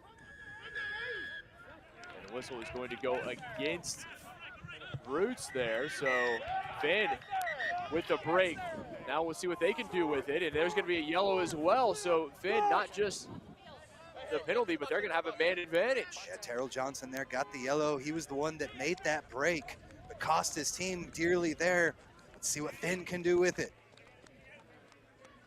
Oh, here they come, the Finn. Pulled down just about 8 meters away. Finn, they have numbers out wide. There's where Tillman is lurking. They instead to keep it with the big men, nothing doing. Whistle offside against Roots Rugby. Quick restart. Here they come. Up to the top side. Finn with a chance. Cutting in. Oh, lost it at the try line and knocked on. What a hit by Roots. A try saver. Yeah, it looked like that was Kabir that was able to make that big pop. Jarred that one loose. A try-saving tackle. And exactly what they needed. Don't want to go down by 2 tries here in the second half. So Roots still with plenty of life. Here, the Atlantic City, New Jersey native coming up, and he just got hands on the ball. Finn unable to secure it. What a turn that is. The Finn bench looking on. That would have been another 5 for sure. Scrum to Roots. They will have to go the full length of the pitch, though, but plenty of time with just under 5 minutes remaining. Know what they can do. Poor pass. Need to be careful in this situation. Looking for the offload. Oh, plenty of space. Tillman, the only man there defensively. Cutting inside, weaving. And lost it. It's going backwards there for a bit, but ended up knocking it back on there from Finn. So Roots, not exactly what they wanted, but they're able to make 50 meters out of it and get out of their own end, so good stuff. Maybe not the way they drew it up, but they will certainly take that as some breathing room out of the shadows of their own goalposts. Scrum to Roots, and they are taking their time, as you would imagine so. This has been a very cagey match. Both these teams biding their time, not the electricity that we so often associate with sevens. It's been more of a chess match between Finn and Roots here. The scoreline reflecting that. A little show and go, tried to find a way through. Roots, well defended by Finn, not biting on any of the fakes. It just seems like they've always got somebody right there on defense. And to get it around that final side, no cutting back into the heart of the Finn defense. Here come Roots, fans on their feet here in Austin. Looking for the Finn, no support there. Couldn't get the offload. Roots selecting to go back to the top side. No, back to the bottom they go, and a whistle will go against Finn. Penalty to Roots, trying to find some space. Can they find the equalizer? And here comes the yellow, says Juan Pata. And that is going to be on Finn, and they will be down a man. Yeah, Roots, even better opportunity to find the equalizer now. There's too many penalties in a row, and now we see that pressure here from Roots. Down by 7 already midway through this second half. They have got to get themselves over that line. They're going to make a substitution here from Finn to try to slow things down just a tad. Yeah, there's a replay trying to see what our referee Juan Parra spotted to send the yellow. Came in and just left that one there, but I think he may have had something already on. Didn't see high tackle or much from it. Nor did I. I will defer to you as the official in those situations. Must have had something going on there a little bit before. A big time opportunity now, down by 7. Just over 2 minutes remaining. This one going back. Roots still with it, deciding where they want to go. Tillman there defensively. He's going to have to get outside quick. Tillman there, not in time, and Roots is going to be 2 points away from tying and right behind the post. Heads up play from Roots. Yeah, huge play. Already down by 2. You've got to get that closer to the post. He could have dotted it down there on the wing. Such a smart play to take it all the way through between the posts and give him the opportunity to really tie it up. I would imagine this would be a relatively routine conversion as we take another look at the try. Absolutely something out of nothing here. Beautiful little behind the back pass to keep things moving. Spins it outside and has what it takes to take it all the way home and tie this one up after the conversion. What a match we've got here trying to get back into the semifinals. What a match indeed. That final ball, did it go forward? I don't know. Tough to tell from that angle. Great work from our Next Level Rugby crew. That was very difficult to discern from that angle as we are now tied 14 all, 60 seconds remaining, Tim. This is everything we wanted after the previous match, a blowout. The defending champion Nav on top of Rock Rugby, 57-0. This could not be more different. Just a tale of two halves. We saw Finn with the ball and so much possession there in the first half, and now they can barely get their hands on the ball as Roots Rugby doing a much better job securing possession here in the second half. That's a great point. If you're Finn, I think you just need to go back to that possession. You don't need to worry about the clock. Just keep ball in hand and move down the pitch. Ooh, dinged for offsides there, stepped over the line before that kick was made, so we'll come back to a free kick at midfield. You see the aggressive nature the Roots is playing with, just a little bit over the line there. Mistake you can ill afford to make with such little time remaining, and now a great opportunity for Finn. Final seconds here of the match, 14 all. Men's Cup quarterfinal. Finn, could they find the winner? Final few seconds. Lost it. Yeah! Unable to hold on, and now it's going to be Roots able to get the offload. And they will send it out to touch as Juan Parra blows his whistle to bring this to a close. 14 all between Roots and Finn. What an end to that one. It looked like Finn was going to be able to come through and take the victory, but a huge defensive stand for Roots Rugby, standing tall, standing strong, and denying the try. 14-14, your final here in a great quarterfinal.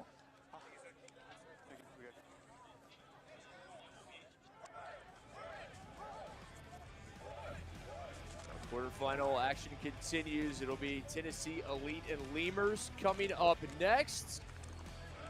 We continue our coverage of Freetail Sevens live from Austin, Texas. The final day of 2023. The action just starting to heat up here in the Lone Star State as we head back down pitch side to check in with Lance. Freetail Sevens, we are down on the field. I'm here with this try scorer, Genesis. Had a long run, you've been putting a lot of work. It's your first tour with Roots. How's it feel to show up when it's time to for the boys in the quarterfinals? Man, I'm gonna do what they do for me, man. They show up every single time. I consider some of these boys the greatest to ever grace a rugby ball, so I'm just trying to do the same. I'm trying to do my part. You're on your way to the semifinals, 2 more to go. How you feeling? Oh, baby. That's what we came here for, and we ain't leaving with nothing else. Hey, Genesis, the speedster, rounded people. We're gonna toss it back up to you guys up top. Freetail Sevens.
Welcome back to our third men's cup quarterfinal between the Tennessee Elite and the Lemurs.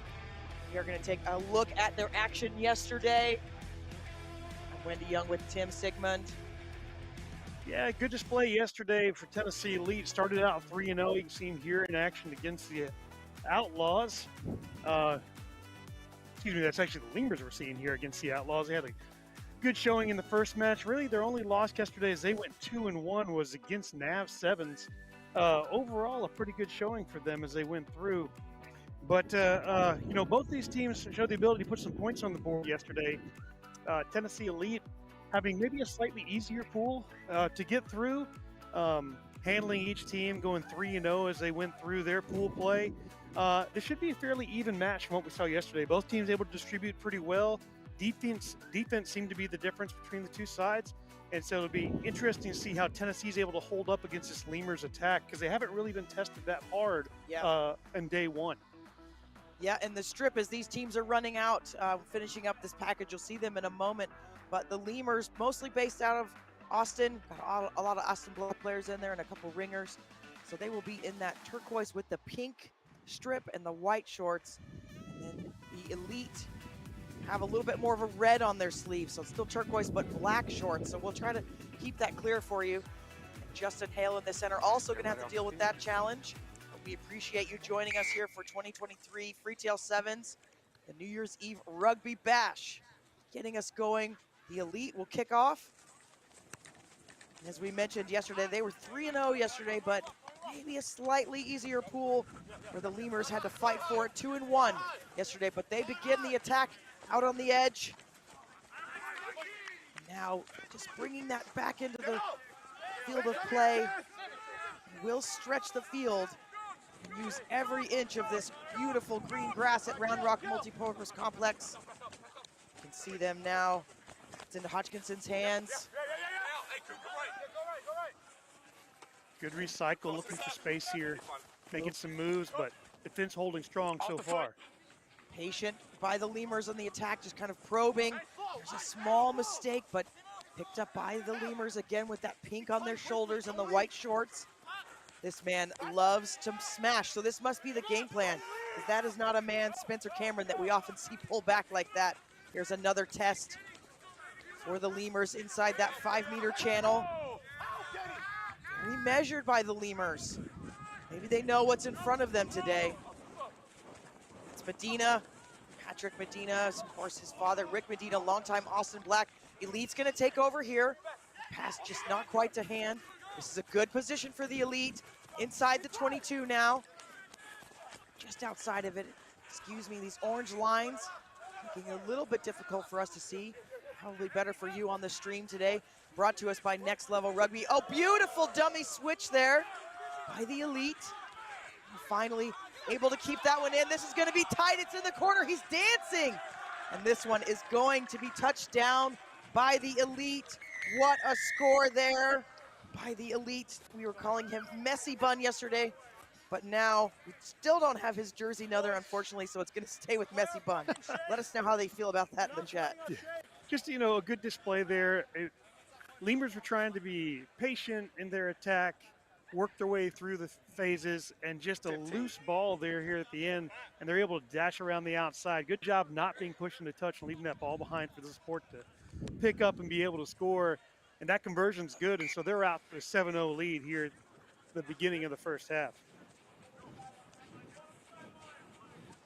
Really good effort by the Elite, thinking that this one, just like the last match, going to be really close. And the last match before this one ending in a draw. We did see a draw yesterday. Ball went over. It's Ball so went over. tough to go through in the quarterfinals. We're almost praying for another team to also make a draw happen. That conversion was good. So we have a score of 7-0. Tennessee Elite with the early lead. But not expecting the Lemurs to stand down. Very experienced side. Nice high restart. And all the blue teams go up for it. Penalty. It's the Elite hitting him in the air. See if he's okay here as he gets to his feet. Maybe milking that a little bit for the call, perhaps, but glad to see him get up off the ground. See what the Lemurs do here. Looks like they're going to go for touch. May be able to hear that wind. It's a bit more than yesterday. Yesterday it was almost gusting, and this morning it is pretty constant. It's a gorgeous, though. 53 degrees, doesn't feel like 53. I bet out in the sun, we're a little bit in the shade here, but out in the sun, I'm betting it's feeling in the 60s already, and we are expecting mid-70s, so it's gonna get steamy this afternoon. See, Lemur's been pretty good on the set piece throughout the tournament, so I expect them to be able to pull this down. I wonder what they're gonna try to pull off here in the back line. All right, we're hearing it's Kenny Jenkins' messy button. Thank you very much. We'll make note of that as the Lemurs turn the corner here. Just brought down. Picked up again, that's Kenny. Ball's loose, Lemurs get it back. Good play here to the outside. He's got space out wide if they can use it, but not able to go to hand. Still working his way through. And into contact. Lemurs, good job supporting here, but just looking for that bit of space and maybe finding it here on the outside. Yeah, deciding to cut back now, not quite feeling that speed around the corner. Do have an overlap on this side, but now it's into Elite's hands again. It's Jenkins from NOLA. Another knock on. So we'll slow this one down. We'll get down to the scrum. I don't want it. Yeah, charge ball. You know, Lemurs right now looking, they're trying to find that space on the outside, but just not able to really get there. You see here, there's the loose pass, and it goes forward for that knock on. And the lead able to put it in here.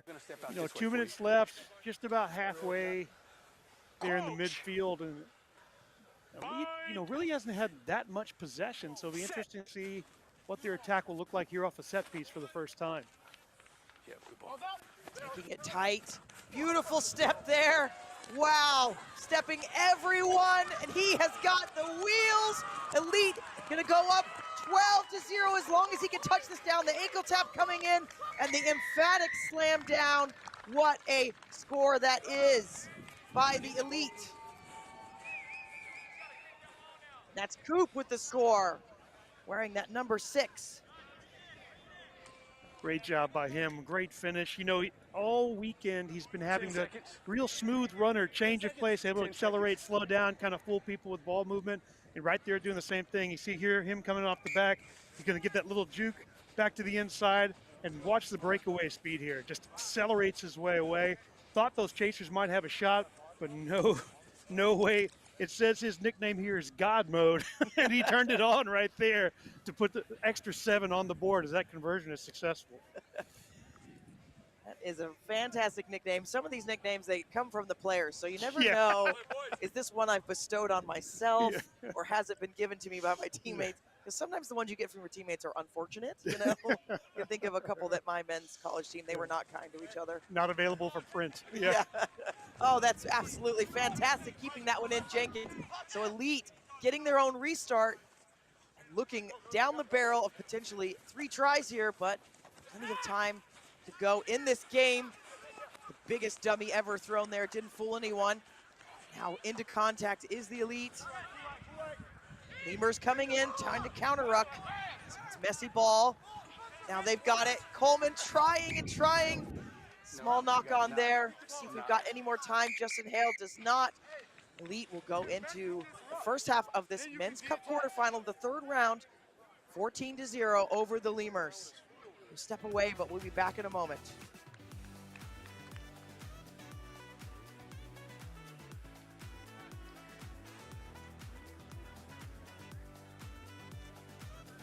Freaking earpiece doesn't want to stay in.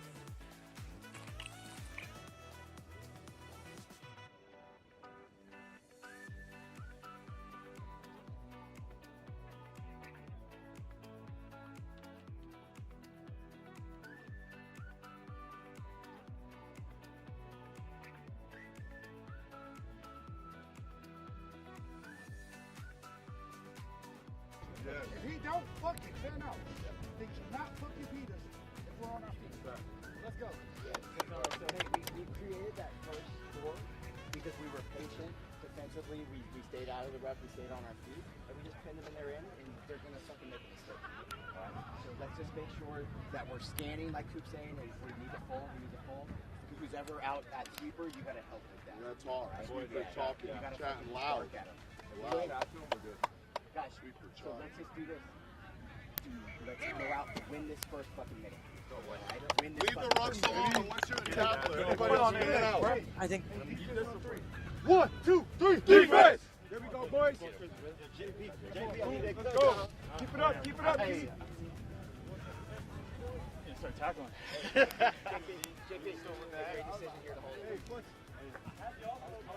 we're back. Our third Men's Cup quarterfinal at Freetail Sevens. Only New Year's Eve rugby bash in the world. Hope you're here watching online with Next Level Rugby, or you can come down in person. The crowd is starting to fill out. Tennessee Elite 14-0, 2 converted tries.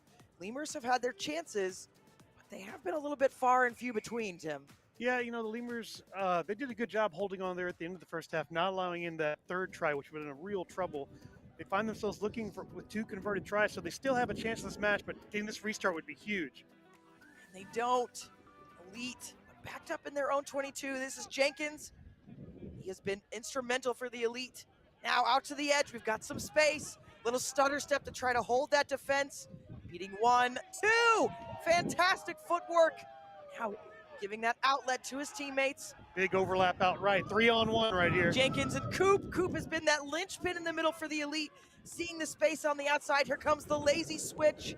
And lazy is not meant to be a bad word. It just means they're drawing it out. And now penalty coming. Ball carrier, just no support there. So Lemurs will have a chance here. They are going to go quick. And the kick over the top. Nobody home. But no chase from the Lemurs beyond the kicker. So Elite will pick this up with just a little bit of pressure coming. Now have a chip kick. That one off the hands of Lemurs, so we should have a scrum. Yes, Hale will bring us back. Interesting that Lemurs didn't have the chase there. Not sure if they didn't know the call of the play or just weren't feeling it. Yeah, it looks like they weren't feeling it. As that player who wasn't chasing there on the outside on the right wing is coming off the field and being replaced. So maybe a little gassed. Maybe celebrating New Year's Eve a little early perhaps last night, but good option for them, honestly, right there. Flip the field, get out of your own half, try to get an opportunity, a decent chase. Unfortunately, a knock-on there on that pass by them, but a scrum here and maybe a strong push. They're going to be looking for the turnover. Coop will have to put in here. Yeah, Elite, good position for them. Do like to work off of this platform, the scrum. I need a bind 10. More than guaranteed to get your ball back. We saw a lot in the women's game where a pushover took it from them, but clean for Coop. Let him go, let him go. He's going to have that little goose step out to his teammate, but a huge tackle coming in from behind. So this should be a Lemurs scrum. So now Lemurs in a good position, and with 5.5 on the clock, they really need to take advantage of this. Yeah, definitely. Great aggressive chase there by the scrum half to come out that backside and force that mistake and that handling error. They've got lots of wide field to work with here. See if Elite can cover as Lemurs are on the attack. Yeah, you have to start on that side.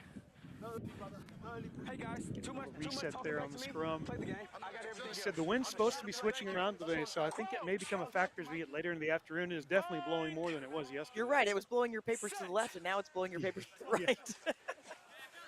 All right, a little bit of a mess there from the Lemurs, but now out to the centers. That's Medina, the carry, and another, just a couple of mishandles here and there for both sides. That fatigue from day one perhaps setting in, making it a little bit more difficult for these sides. Unfortunate handling error there for the Lemurs. Tried to stretch and bring that in, instead just slammed it into his own stomach and dropped it. Just a few mistakes by both teams here, and bad news for the Lemurs as the clock keeps running. And, you know, this wind, I think, if the Lemurs are able to score, it may affect these conversions. They need 2 converted tries to catch up, so it could play a factor. Yeah, and they're being a bit starved of possession. Has Elite have it again. Repeating those same players. What a kick through. That is, and he's got some wheels to back it up. Does get into Lemur's hands. Immediately swarmed on. Now switching directions. A little bit disorganized, the Lemurs. This one a little footsie. Big tackles coming in from the Elite. Big dummy there, but no one fooled. Stepping 2, 3. Finally brought down. We do have a Lemurs player down. His hands there to grab this one. It's a 3-on-2. Can get it out to his teammates. Big, huge tackle coming in. That is a massive blow. That one you're gonna feel tomorrow and maybe the next day. I don't think the penalty is for the dangerous tackle. I think it's for something else, so we may get to see a replay here. Go ahead, Tim. Yeah, that was a double whammy right there. That was a momentum and a spine right there. So completely stop the attack. Trying to listen to the referee there, so ball carrier not releasing. Here's that replay, here it is. So just lifts him up, wham, slams him down, not releasing there in that tackle and trying to recover possession. So referee Justin Hale, rightly so, calls a penalty. And that one, you know, you're really a Q at former referee here, so Q, you're looking for that elbow to go up and to get that past that 90 degrees when you're going to start looking at that dangerous play. So did hold him in place. Was deemed dangerous there. One more look at it. There's the elbow, that cue that the referees are looking at, and that one actually facing the AR, so you're looking for a little bit of AR support there. It's a well job done by the officials. And now at the line out, not straight. So now the Lemurs with another chance. 2 minutes to go, though. They've got a lot of work in front of them. 2 converted tries, as you said earlier, and another smashing blow from the Elite, who are just slamming the car door shut on Lemurs right now. Now they've taken this over. Load, what a kick that is. Nobody at home. Logan is tracking back on this far left side for the Lemurs, but it's into the hands of Wilson first. He is fighting his way in the scrum cap there. His trademark cap on his head. Logan out to the wing now. Lemurs have got a long way to go, 90 seconds. Nope, you missed it. Elite still in there, just making this so difficult. Now some space on the outside for the Lemurs. It's gonna come down to a foot race. And now the Fend is gonna be bundled, trying to stay into touch. That one's gonna be a dangerous tackle again. Now the double whistle comes. Yeah, a little high there on that one. You see the Lemurs attack getting a little more desperate here. They're trying to find some sort of space, and Tennessee just slamming the field. 3. That second time, mate. I gave you the high tackle and you started. There it is, Justin Hale giving that yellow card. We get one more look at it. It's kind of a do-si-do chokehold move. Turnover. Yep, it's never going to see that one be a legal tackle. No. Yeah. Football all day, but not in rugby. We want to protect our players. They will be down a man. That is not what they wanted with 50 seconds to go. And Lemurs rightly calling for the scrum. They're going to manage this clock. To get it down to under 30 seconds. We're at 4 time in the game. Slow it down, make a few replacements. Get tired legs off the field so you can hold on to this 2-try lead.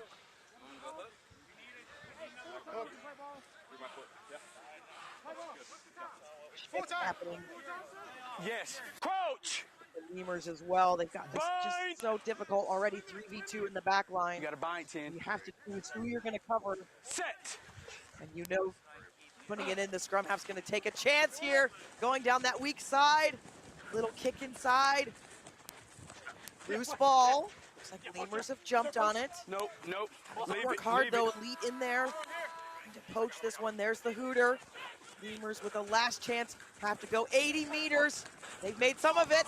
He has got some massive long legs. Trying to outlast the defense. Gotta release. They're on him. There is a poacher in there. There comes the penalty. That will seal the deal for the Elite. Leave it. Some gentlemen's niceties. After that, an Elite gonna attempt to put this into touch. It's not a great kick, so we'll see where it goes. Now the follow-up kick. Congratulations to the Elite. Keep that record of 4-0, and they will move on. We'll step away in a moment, but coming up, our last men's quarter cup final, Faith Rugby versus Austin Hunts. Stick with us. We will be back in a moment.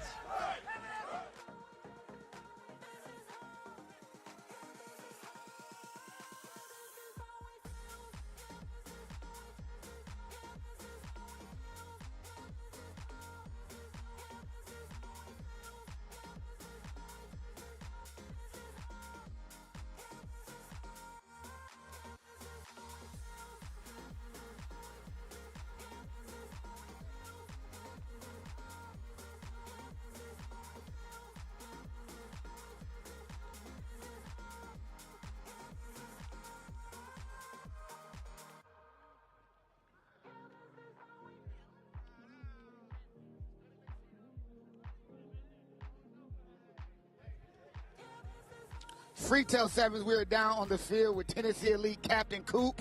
Coop, first of all, got you a bucket, right? You one of the people that's been out in front for Tennessee Elite representing. What does it mean to win a quarterfinal game in the first Freetail for Tennessee Elite? It means a lot. I mean, a lot of people doubted us because we're a new team on the program, on the scene. We play with our heart, a chip on our shoulder, and we back each other. We're just one family.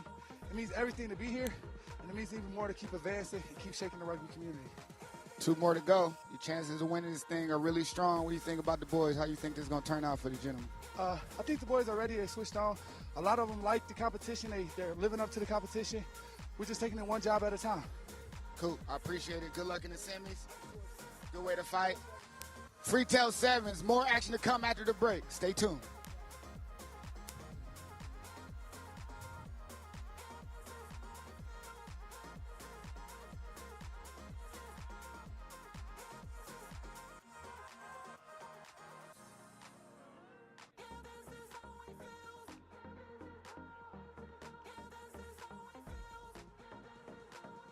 Here we are with our 4th men's cup quarterfinal at Freetail Sevens, the only New Year's Eve bash in the world. Faith Rugby taking on the Austin Huns. And this one, particularly excited about it. We've got our Huns were 1-2 yesterday. They did play Faith, losing 14-7 in a very close match yesterday, while Faith having a better record. Faith going 3-0 yesterday, but the Huns only going 1-2, but in every match, they lost both of their matches by 1 try, and they won by 3, so they were in every game that they played. Faith showing maybe a little bit more offensive prowess. Number 10, Alacio Naduva, was incredible yesterday, scoring 4 tries and dishing out 2 more. We'll see if he can build on that success on day 2 this tournament. And the Huns in their trademark blue with the white shorts, and Faith in the white strip with the lion on the front. Yesterday we were mistakenly, there's a couple of Faith programs out there, we were mistakenly thinking this was the program from Dallas. This is actually another program. It's kind of a select side conglomerate, so we apologize for that confusion. But Faith coming in hard, we saw this all day yesterday. They are tenacious on defense. Getting an early penalty. Huns deemed to have been off their feet. Double whistle here, so we're looking at a chat possibly. The referee, Chris O'Malley. Oh, looking like maybe just another whistle problem. We had this yesterday where the referee needs a replacement whistle. So O'Malley will get suited up with his equipment, get us going. But as I was saying, Faith was absolutely insane on defense yesterday. One of the best teams I think that we saw besides Nav. Yeah, he said a massive tackle there by Malachi Vakalawa. That was a big cover tackle. That one hurt up here. And this is a gorgeous kick for Faith that's going to put them inside Huns 22, and a good opportunity for them to get on the board, and they're going to want to get on the board early. Yeah, some great touch finder there. Gained almost 40 meters. They had good attacking platforms from all their set pieces yesterday. Don't expect that to not happen here. And if you look across the field, you can see they've got probably a 20 to 30-pound weight advantage on all their players. So they may try to power right through the middle of this Huns defense here. And that is a nice off the top. The double switch there, coming around the corner. He has an option if he needs to let go. Now he uses it, and a stutter step, but finally reaching that line. O'Malley with the arm up. That is a beautiful score there by Salo. Great use of the space. Great use of the space there by Faith. You can see when that ball came off the top, he had a pinch runner coming off the center, drew those defenders in, made the loop, opened up the space on the outside as he drew the last defender, and then try on the left-hand side. You can see right here as he comes around, draws in that wing, dishes the pass out wide.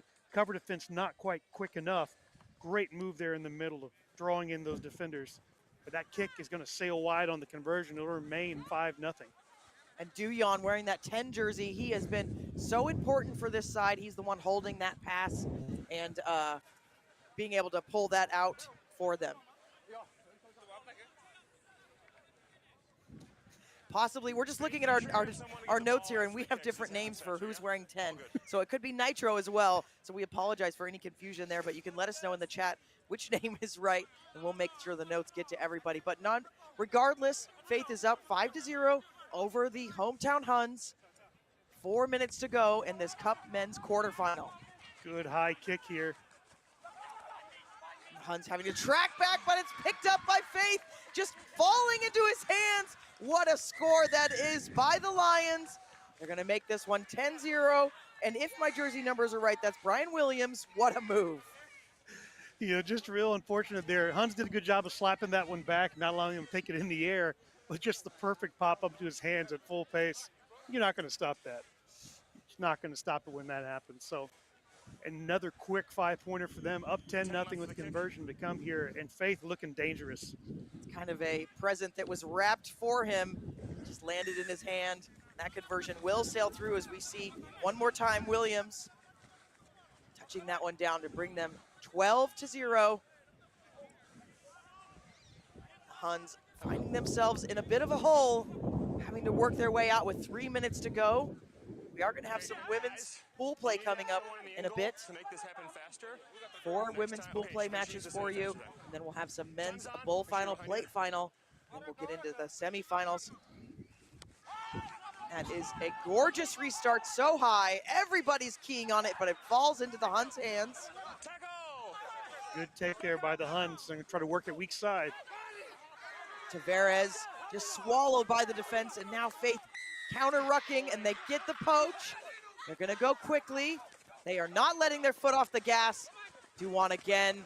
That offload just very low. And they knock on, deemed by O'Malley. He misses nothing with that mustache. It's not in the way of his eyes. Great moves there by Faith. You know, they had a 4-man advantage right there, and just an unfortunate little bit of a low pass there, maybe one-handed, trying to get a little fancy. But so far in day 2, we're seeing, just as we saw on day 1, Faith is looking like the class of this tournament, along with Nav Sevens. They both look like the best 2 teams that are out here right now. All right, thank you in the chat, seeing that Duwan is wearing number 11 today.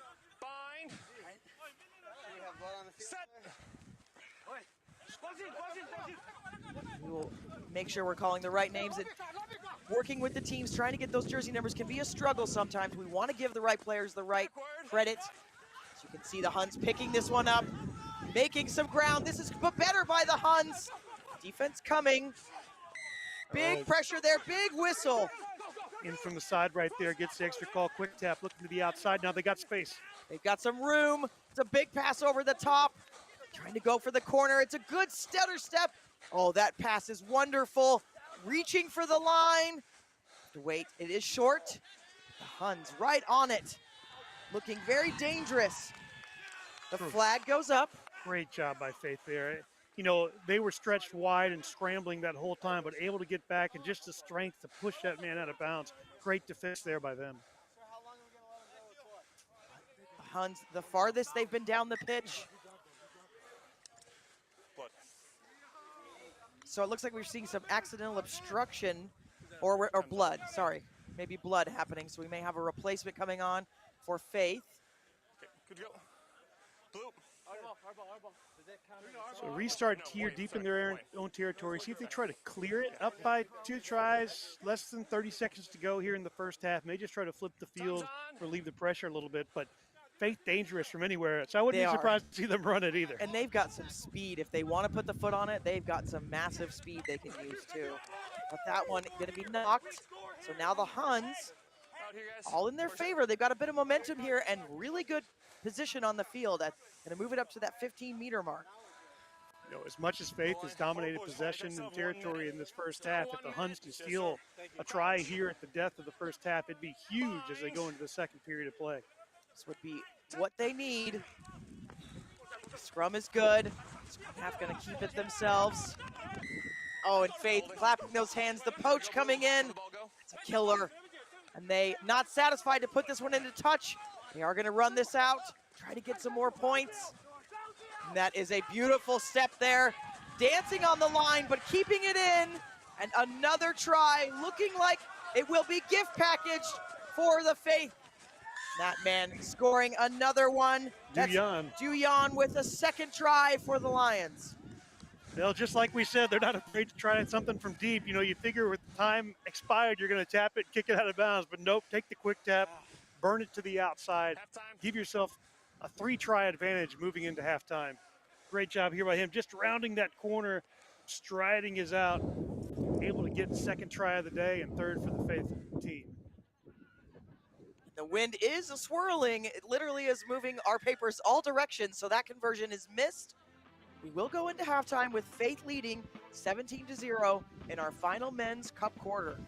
We'll step away, but we'll be back in a moment.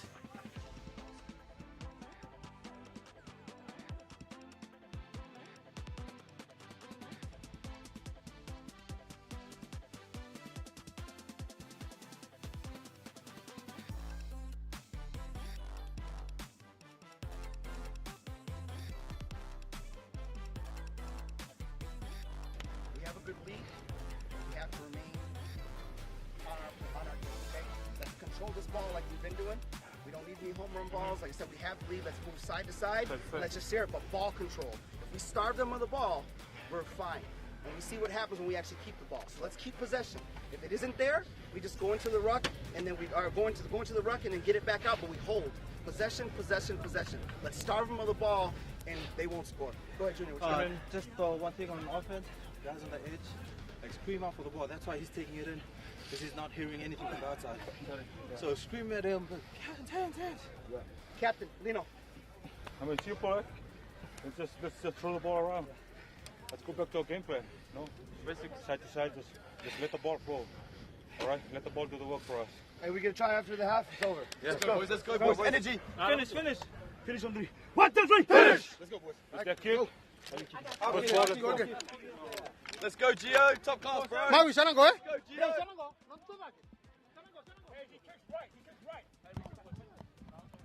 go, Gio. And we are trying to work out, we've had a couple questions in the chat about who's going to play who in the semifinals. We did have that draw, so that complicates things, and so we're waiting to hear from our tournament organizers to see what happens with that in that situation. We do have a lot of the format written down, but doesn't quite call out what happens in a draw of a quarterfinal. But we do know NAV have moved on to the semifinals, as well as Tennessee Elite, and barring anything crazy in this half, Faith will move on, but we've still got 7 minutes. Faith with that 17-0 lead. Hunt's experienced side and can do some magic here, I think. Yeah, get a little bit of favorable start to the second half here as that kick does not go the required 10 meters, and so they'll get a free kick at halfway, and they need to get something started quick here. Yeah, the Huns need to score quickly, and they're going to have a chance here. Nice little 1-2 show there by Goppener. Going to get it out to his wing. Brought down, but able to get back to his feet. Brought down again. There's a little bit of space here for the Huns to operate from. Pass not to hand, though. That dribble, it's not basketball. Yeah, I think just making that pass a little bit too soon. It was a 3-on-2, but when you make the pass that quick, you make it easier on the defense, and then it doesn't go to hand. It really nothing went right in that period of attack there for the Huns. And they need to have at least one try, gives you that hope, that feeling. Need to do something quickly here. They did have another replacement coming on. Some fresh legs for the Huns. Faith with the scrum. They've got this back line with 2 number 11s. That could also be our problem, just seeing that. But they will have the put in. A little bit of a push from the Huns. Penalty though, so not straight on the push. Naduva gonna push this out. And another whistle. Going to the pocket. Yellow card. That is not what the Huns need at all. Not 10. Not 10, so professional foul. Faith will be in no hurry. Start working that clock with just over 5 minutes to go. Yeah, down by 3 tries and now down a man. The Huns have made it extra difficult on themselves to try to get back into this match. Now Faith has lots of space to work with here. Just 2 defenders in the back line, so already a man overload. The wide side of the field there. This is going to be tough. I've seen it a few times today, and rarely does the defense have the benefit, but this scrum, another one. Offsides at the scrum, so Faith will go again. It's the first number 11 with the carry. He's going to offload to his friend in the 11. Just a double move there. Huns will take over. They're going to go quick. They know they need to, but my goodness, what a coach killer. That one hurts me. Hopefully his family and friends aren't in the stands today. That's a little embarrassing on the Go take the car, head home. It was a good day. But that is pretty much a metaphor for how the day has gone so far for the Huns. Like, opportunity was there, a little bit wasted, but unfortunate. Faith back on the attack. Unfortunate is the right word to use. Just not quite getting that motor going this morning are the Huns, where Faith are clicking. But we know we're getting whittled down to those 4 teams. Kind of, if you're Faith, do you want to play Nav or do you want to play Elite? You know, you're going to play regardless. But, oh, that's Naduva again with the triple goose step. High tackle there. We're going to have time off. Let's hear what the referees have to say. Thanks, Ed. I don't have a clear grounding. What have you seen? Let's try. Okay, so before the ball goes into touch, before you lose it forward, it's grounded. So we have a try. Okay. Try. Yep. All right, after the chat, it is a try. O'Malley using the experience of his assistant referee. That one was really in the corner. But Faith scoring again. 22. We'll wait for that conversion. Here's a look again, Tim. Yeah, you can just see him. Just watch this acceleration. Bang. Turns it on. Afterward is going. Just getting to the corner. Puts it down. Up high, as you said. Able to get the job done. And we know we called him out before the match for his performance yesterday. And he scored 2 more today. And the conversion from the edge as well. Lions in the driver's seat, 24-0. 2 minutes and 46 seconds to go. They are putting on a clinic here. Yeah, they keep doing things right. Examining, probing, finding the gaps, and then exploiting them. Exactly what you want to do. And we heard Kit and Tim Wilkes talking a bit about how much Nav has scored. They broke 100 points, and Lions are getting very close to that as well, scoring 78 points yesterday. So as we're looking at these potential matchups, there's one data point. Faith have the ball again. Naduva with the dummy. Behind the back pass there. Faith is starting to have some fun, it looks like. Toying a bit with the Huns. Secures possession, good counter ruck there, just slowing it down, trying to spread it out wide left. Tick down to less than 2 minutes. They're disrupting better. See which way that knock on went. It was a double knock. It was by the Huns first, so this will be a Faith scrum. This is a good shot for them. Another chance to put some more points on the board. Yeah, they're just trying to find their paces here and really get ready for the next match. Up 24-0. Huns really haven't been able to threaten. They had maybe one opportunity early in the match, but since then, no real opportunity and no real length of possession here in the second half. We'll see what Faith tries to do here off the back of this scrum. That weak side is open again, much as it was last time. All right, just hearing from the tournament organizers, it will be Nav versus Roots in the first semifinal. So then the winner of this match, more than likely with 1 minute to go, it's going to be Faith. They're going to play the Elite. So now we know our matchups for our men's semifinals. Of course, the tournament will confirm those matchups and all of that, those details for us on the website. But you can see Faith going over for another try. They are not content to let this scoreline stand. Just a big, strong run there off the right side. Strum kind of worked it around, came off that weak side. Nobody at home. See right here. Works his way through, opens up that gap behind him, just a little switch. Cuts back to the outside and just accelerates and able to carry the defender into the try zone. It is some power, dragging his defender along with him. And the kick is good, the conversion, so we move that score to 31-0. We will have one more restart. As we talked about, we've got some women's pool play coming up. We'll be bringing you Chicago North Shore versus Gorilla. That matchup is going to be spectacular, so I hope you'll stay with us. Of course, we want to thank our sponsors today, Next Level Rugby, Baylor Scott and White, Hooligan Rugby with some amazing apparel and merchandise downstairs. And of course, a great American Rugby. Lance has been on the sideline for us all weekend. And then Your Scrum have connection as well. Now Faith, the Hooter has gone, but just taking a little bit extra time. My goodness, I wish I could do that 25 meters. That is a spectacular skill. Just wanted to display the skill set there, even though the full-time whistle's gone. It's like, it's worth it. This is the time to do it. The Huns take it over. Not content to just let this one lie. That's a good pickup there. It was a low ball. Snatching it with the left fist. Now dancing around defenders. Doing well. Looking, there's a bit of space on the outside. And the kick pass. Teams just trying all kinds of fun things here as the Hooter has gone, but Faith will move on and will face the Tennessee Elite after winning 31-0. We're gonna go down to Lance in a moment with Mark Diaz. Were you getting me on this? Yeah, I'm just frustrated. What a showing by the Faith. Thanks, guys. See you on the next one. Thank you. Thanks, guys. Let's go down to Lance with that interview. We are down on the field, Freetail Sevens. I am here with Faith Rugby's leader, Mark Diaz. This team is doing exactly what we expected, on to the semifinals, performing very well. Tell me about this team's chances taking this whole thing. Well, we made it to the finals last year, came up a little short, so we just have to stay locked in. Like I said, all these teams are really, really good. You can't sleep on anybody. You know, Tennessee Elite won their bracket for the first time coming out. They're undefeated. There's a lot of teams you can't sleep on, so we're going to be confident, but we also, like I said, I'll always say this, we don't underestimate anybody. We have to take everybody as if they're the defending champs, but I think we're going to be okay. How do you do double duty? You got the gentlemen, you got the ladies. How do you keep focused and make sure both teams are ready and geared to go? I don't. They keep me in check. Without them, I'm all over the place, so I rely a lot on all of them. Coach, I appreciate it. Thank you for talking. Good luck in the finals. Good luck in the semis. Back.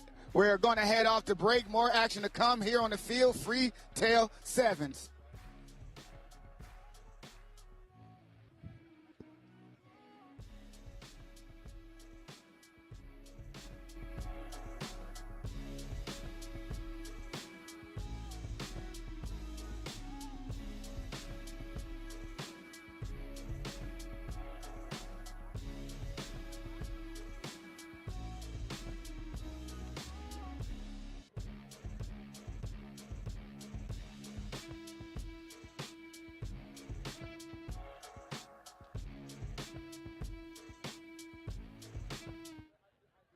Fuck, man, I found it here. What a fight. I mean, I'll remember this forever, I believe. Our team struggles sometimes if we're down with mental, and we just got to remember that it's a mental game out there and physical, and if we're losing, we're winning, like, we keep level-headed and we just keep going at it, and we never give up. If you rockin' with it, put your hands up, yeah, this the anthem. If you get up and get it, put your hands up, yeah.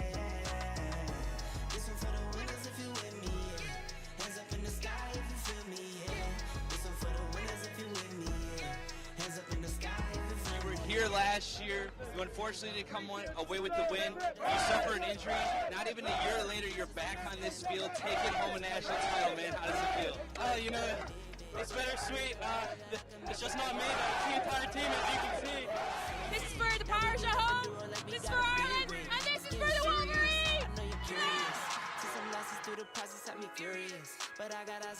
Honestly, we're known as underdogs, and we're not known that well around America, but now we've made our name, and I guess we're on the map now, so it's so good. Referee gets it. Referee looks at his watch. Referee whistles it. Your 2023 National Collegiate Rugby Division I champions, the Notre Dame College Falcons. Final. You came here, you saw, you conquered. How did that feel? Oh, it's just so great. We've been working for this season. Like, losing the lead last year really just like lit the fire underneath us, and the fact that we were able to accomplish it is just such a great and so surreal feeling. Like, we're never gonna like forget this moment because oh my gosh, it's so great. Dropping back to back, but really I've been relaxing. I might go for months, I could go for years if I take a break. In the back for weeks, he sends it into touch, and your D1 champions, the University of Kentucky Wildcats. Congratulations, an impressive performance, an impressive season, kicked off with a championship. If you get up and get it, put your hands up, yeah. This one for the winners if you with me, yeah. Hands up in the sky if you feel me, yeah. This one for the winners if you with me, yeah. Hands up in the sky if you feel me, yeah.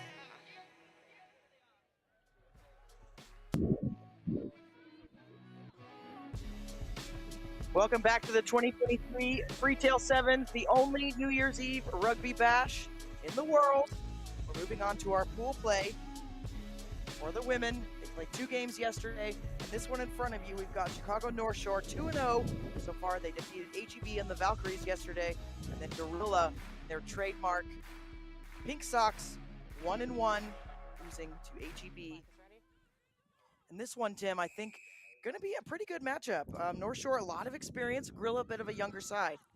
Yeah, it should be. You know, that 2-0, a little deceiving. North Shore drops a kickoff. They're going to get a restart here to Gorilla. But they scored on the last play against HEB to snatch that victory from the jaws of defeat.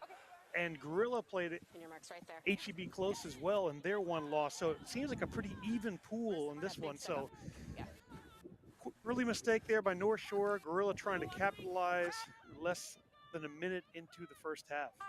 And our match official for today, Rebecca Portlock out of San Antonio. I'm Wendy Young with Tim Sigmund. Been on the mic all weekend with Next Level Rugby, and you're also hearing the dulcet tones of Kit McConico and Tim Wilkes as well.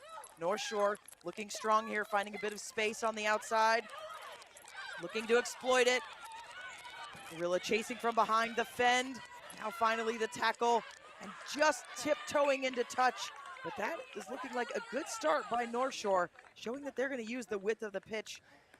A great push there by Chicago. She's able to get the early fin and gain there about 30 meters, but just enough speed to catch back up and knock her into touch. Gorilla with the line out. We've seen most of the sides struggle with the lineouts. You know, something that a lot of sevens teams don't practice that often. A little bit of a low throw there and maybe a knock on from Chicago as they tried to grab it. That was Mackenzie Wood with the initial run on the outside the wing. We'll see Wood carry the ball a lot. She is lightning on the outside. Gorilla with the put in. As we talked about, this is a younger side based out of that Dallas-Fort Worth area.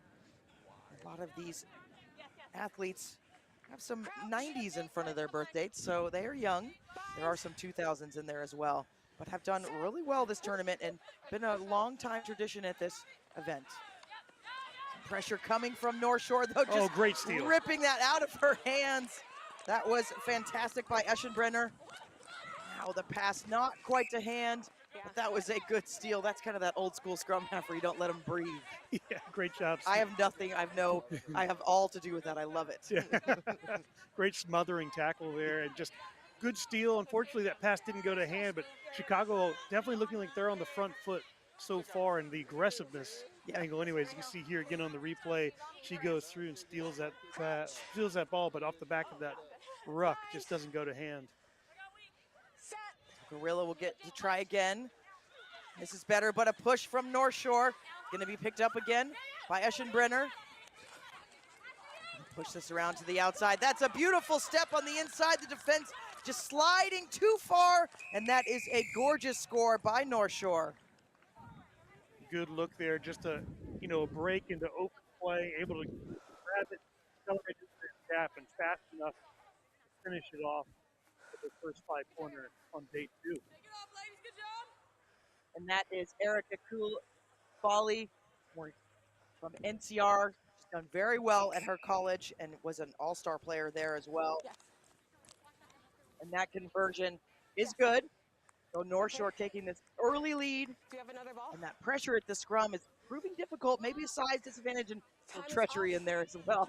Yeah, I think maybe if you're saying Gorilla being young, maybe some of that experience on the North Shore side showing in that set piece play as well. Wait, time is still off. Can we get this off? As we get this restarted again, Chicago North Shore WPL side did place last this past year there, but have been in that squad in that competition for a long time. Did very well at Sevens Nationals and looking like they are on their way here at Freetail Sevens. That one not 10 initially, but bouncing. You can play on there. No, here comes the call from Portlock. We're going to go ahead and say that one was not 10 meters. But North Shore, plenty of experience.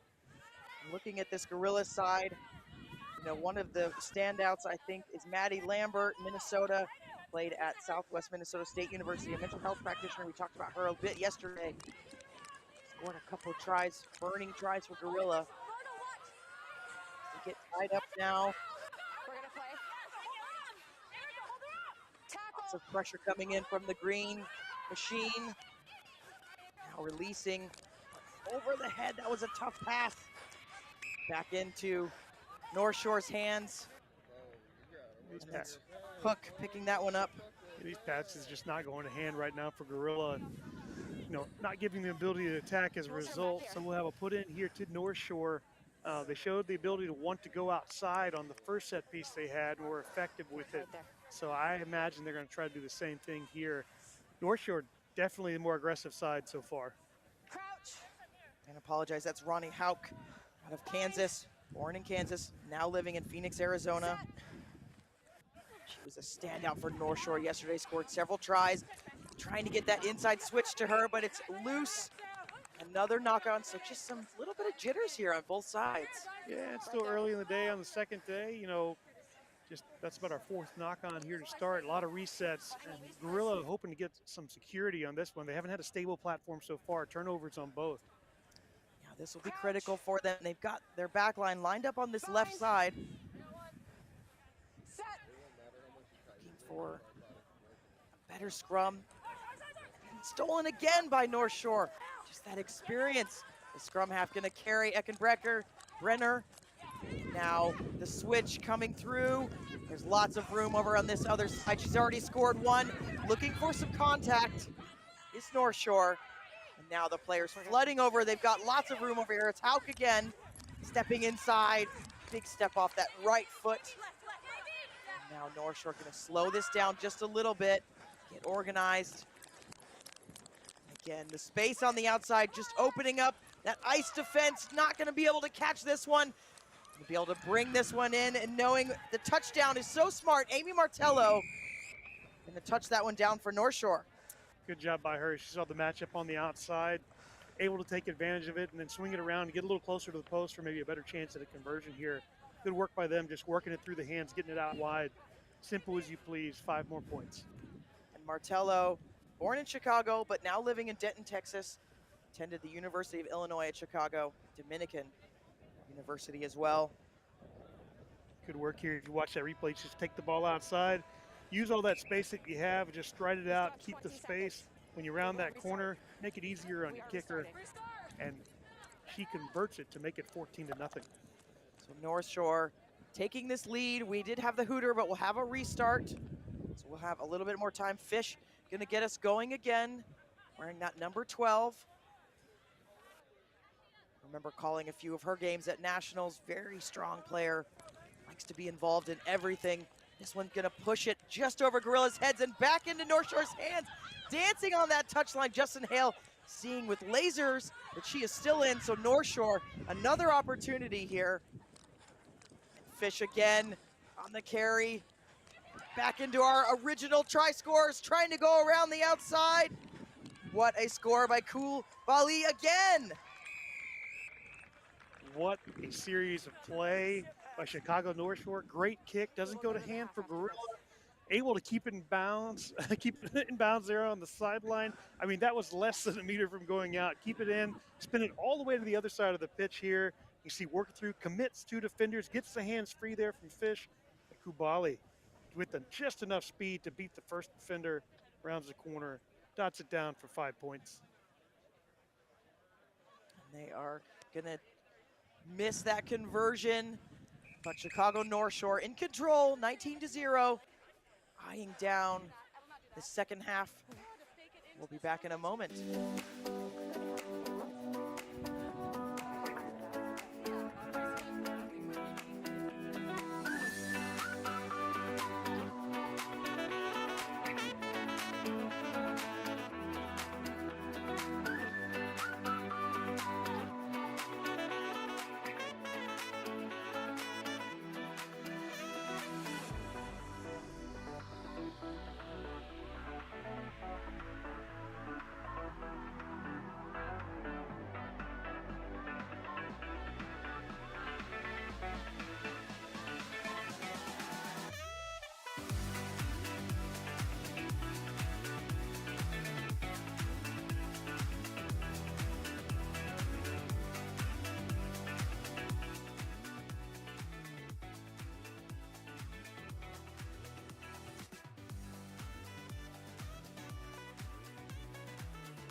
To our attack on attack, that wrap is always open on the outside. Let's just get that ball to the one a little bit sooner and hit it quick, okay? I think for now the only change I'm gonna make, I'm gonna pull Mo and put on T, and in a moment, I'm gonna pull AJ. Give me 2 more minutes and I'll swap you two, okay?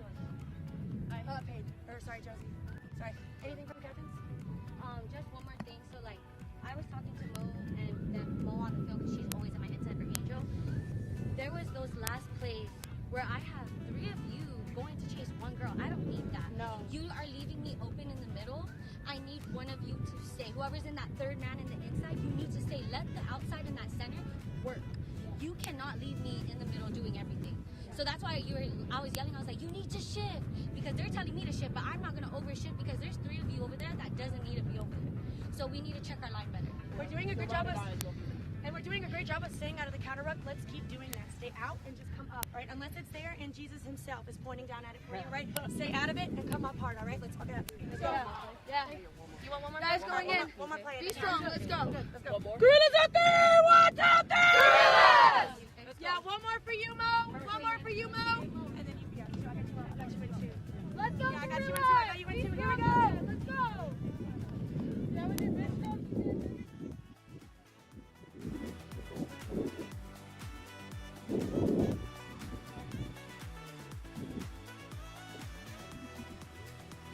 We're back for this Pool E matchup between Chicago North Shore and Gorilla. Chicago North Shore getting 19 points in that first half, looking very polished. They did have a scare yesterday. We talked a little bit about it, Tim, against HEB, but looking much more composed today. Yeah, you can see in this highlights, you know, just working the ball through the hands, getting that last pass that matters so much after you commit the defender. And that's what's gotten them those 3 tries. Gorillas just kind of been shooting themselves in the foot with some knock-ons, but here they get started with the breakaway. That's much better by Gorillas. Taking that one all the way across the 50. Have to wonder if that one was up on the shoulder. Yep, here comes that call. So it wasn't for the tackle, something else there. Maybe playing the ball on the ground. North Shore's going to take over. Push it out to our 2-try scorer, Kulabid, but out to Fish now. His trademark braids. Lots of space on the right side right now, 4-on-2 out there. Gorilla looking to try to contain, but they're not going to be able to. Hauk getting it out to the edge. Driving forward, there's a good tackle by the Gorillas. Brenner getting them going again. Kulabi Out to Fish again. And just ducking underneath the tackles, making it so difficult for Gorilla. Hauk all the way out to the right side, thinking about that loop play, but it's one of those slow loops. Seem to have slowed play down just a little bit. And that could be because Gorilla's picking up the defense a bit, making it a little bit stronger. Now finally getting it to the scrum half. Eckenbrenner gonna touch that one down for the first points. That one took a little bit longer, Tim. Yeah, Gorilla did a good job making them work through about 7 phases, 8 phases right there. But when you get 2 defenders to commit on that last one, it just opens it up. And there you see right here off the base of the truck, she scoops it. 2 defenders have to commit. Support line on the inside. Offload. Try time. North Shore showing why they're in the WPL. They've done well at Club Sevens. And yesterday had a little shaky moment in one of their games, but now getting it all together as we await the conversion attempt by Fish. That one will sail wide, so we'll keep that score 24-0. Just under 5 minutes to go in the second half of our Pool E match. So important here to have that inside runner. You know, she was drugged down, but great job there by Eschenbrenner being in support to finish that one off for him. 4 tries up, about 4.5 minutes left in this match. You got to think Chicago's feeling pretty comfortable right now. I think they probably are, you know, and they are looking forward to semifinals after this. Be a little bit later this afternoon. Looks like they've made a couple substitutions there during that break. Maybe rest some of the legs as they move on in this tournament and get some other folks some playing time.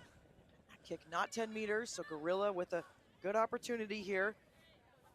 24 points is a lot to overcome, but they are looking to move on, and you can do it at 1 and 2, so a win and 2 losses, but you're really looking at that point differential, making sure that you've scored as many points as you can. Get us going again, pushing out to that right side. They've got 2 players out there. It's just a bit of pressure coming in from the green. So now they're gonna switch directions. Pass just low. Right to hand. It has gone backwards, says referee Portlock. They're gonna pick up again. This is Littleton out of Dallas, Texas. Now Gorilla, there's the release that we're looking for, but the pass bouncing off that hand. Needed that one. Yeah, just unfortunate. She was free. There was nobody outside, but just a little low, a little too far forward. Can't haul it in. So we'll have a set piece scrum to Chicago North Shore. They have 2 more substitutions coming in here. See Jamela Reed from University of Oklahoma, now playing at North Shore, coming in, along with her teammate Taylor Memphis. Drive straight first. Kubali, or Colbridge, excuse me.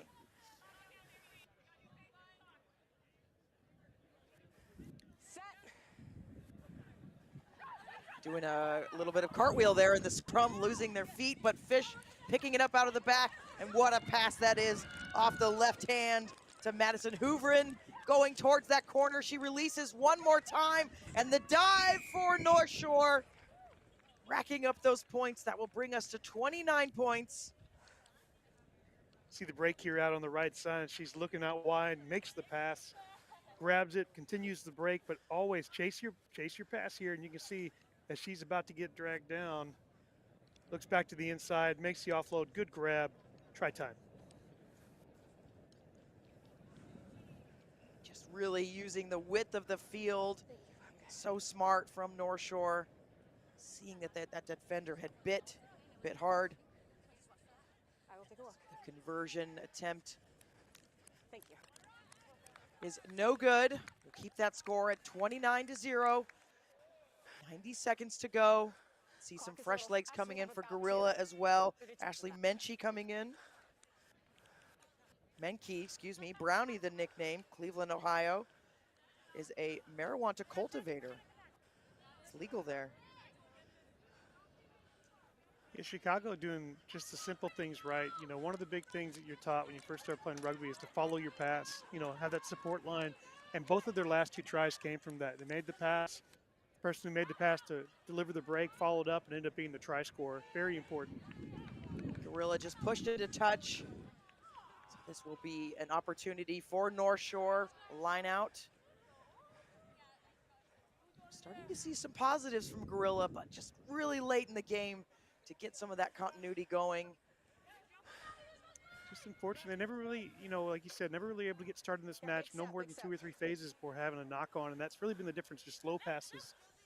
I would imagine as they get later in the day, they'll probably have more opportunity, maybe a little more warmed up, and we'll see some little bit better activity from them. It's space out wide now. Cron trying to put that pass through, but the beautiful foot of Gorilla was in the way. She'll try again. Being chased from behind. Offload there has gone backwards. Good gather there by Katie Lamont. North Shore looking to attack again. There's Reed, but swallowed by Littleton.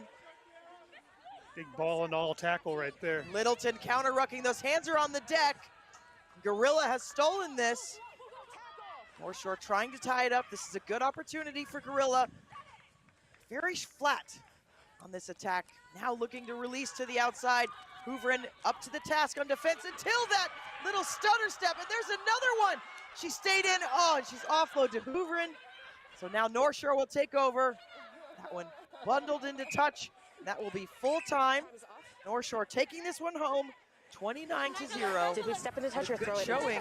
Oh, apologize. It's not quite full time. It was. We had a quick conversation. Was just double checking with Rebecca Portlock there, but North Shore put a bow on that one, 29-0. We will have another Pool E matchup. Good game, y'all. Thank you. We'll have Val from HEB next. But we've got another interview with Lance Kavanaugh down on the sideline.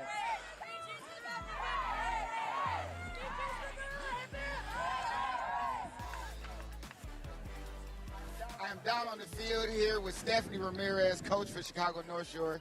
You were a player at one point. Now you're here helping to support, replacing and stepping in for In Trout We Trust. How's it feel, this team getting a win and playing hard all throughout this weekend? They've been stepping up. We've got some new faces out there, but they've been really working on connecting, playing together, playing a structure, using each other, supporting each other. And this was just evident of, we cleaned up some things from our last game yesterday, and they came out here and they did exactly what we wanted them to do, which was to play team rugby, and it came out with a brilliant win. Absolutely. I appreciate you stopping and talking to us. Good luck for the rest of the day. Freetail Sevens, we're on the field, and we're going back up to you guys.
And a Pool D matchup coming your way. You can see the Austin Valkyries coming out. They are in a trademark white with red. And HEB Hurricanes in their full red strip. These teams, a bit of a lopsided matchup I think we're looking at here.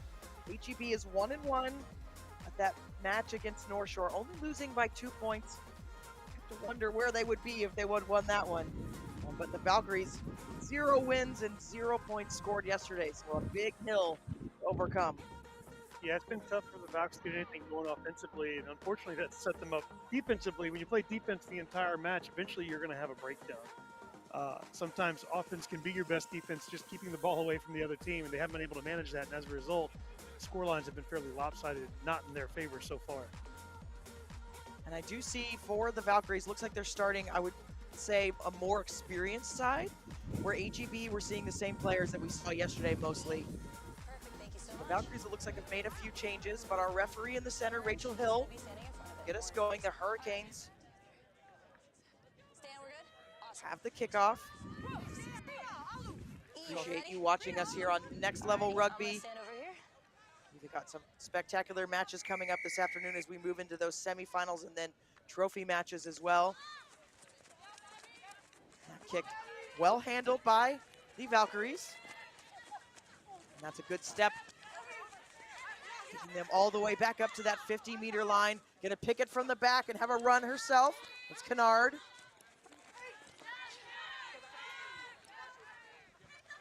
Big counter ruck.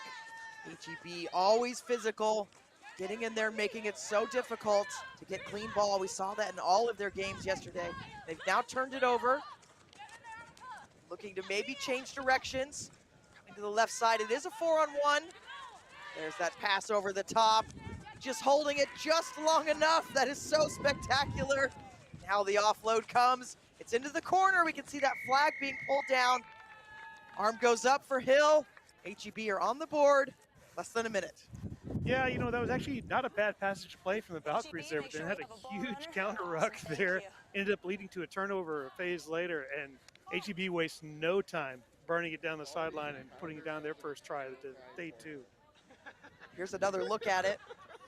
You see a simple pass over the top. You see it goes backwards out of the hand. She grabs it, and then watch the wheels right here. She turns it on the inside shoulder, and nobody's going to catch her.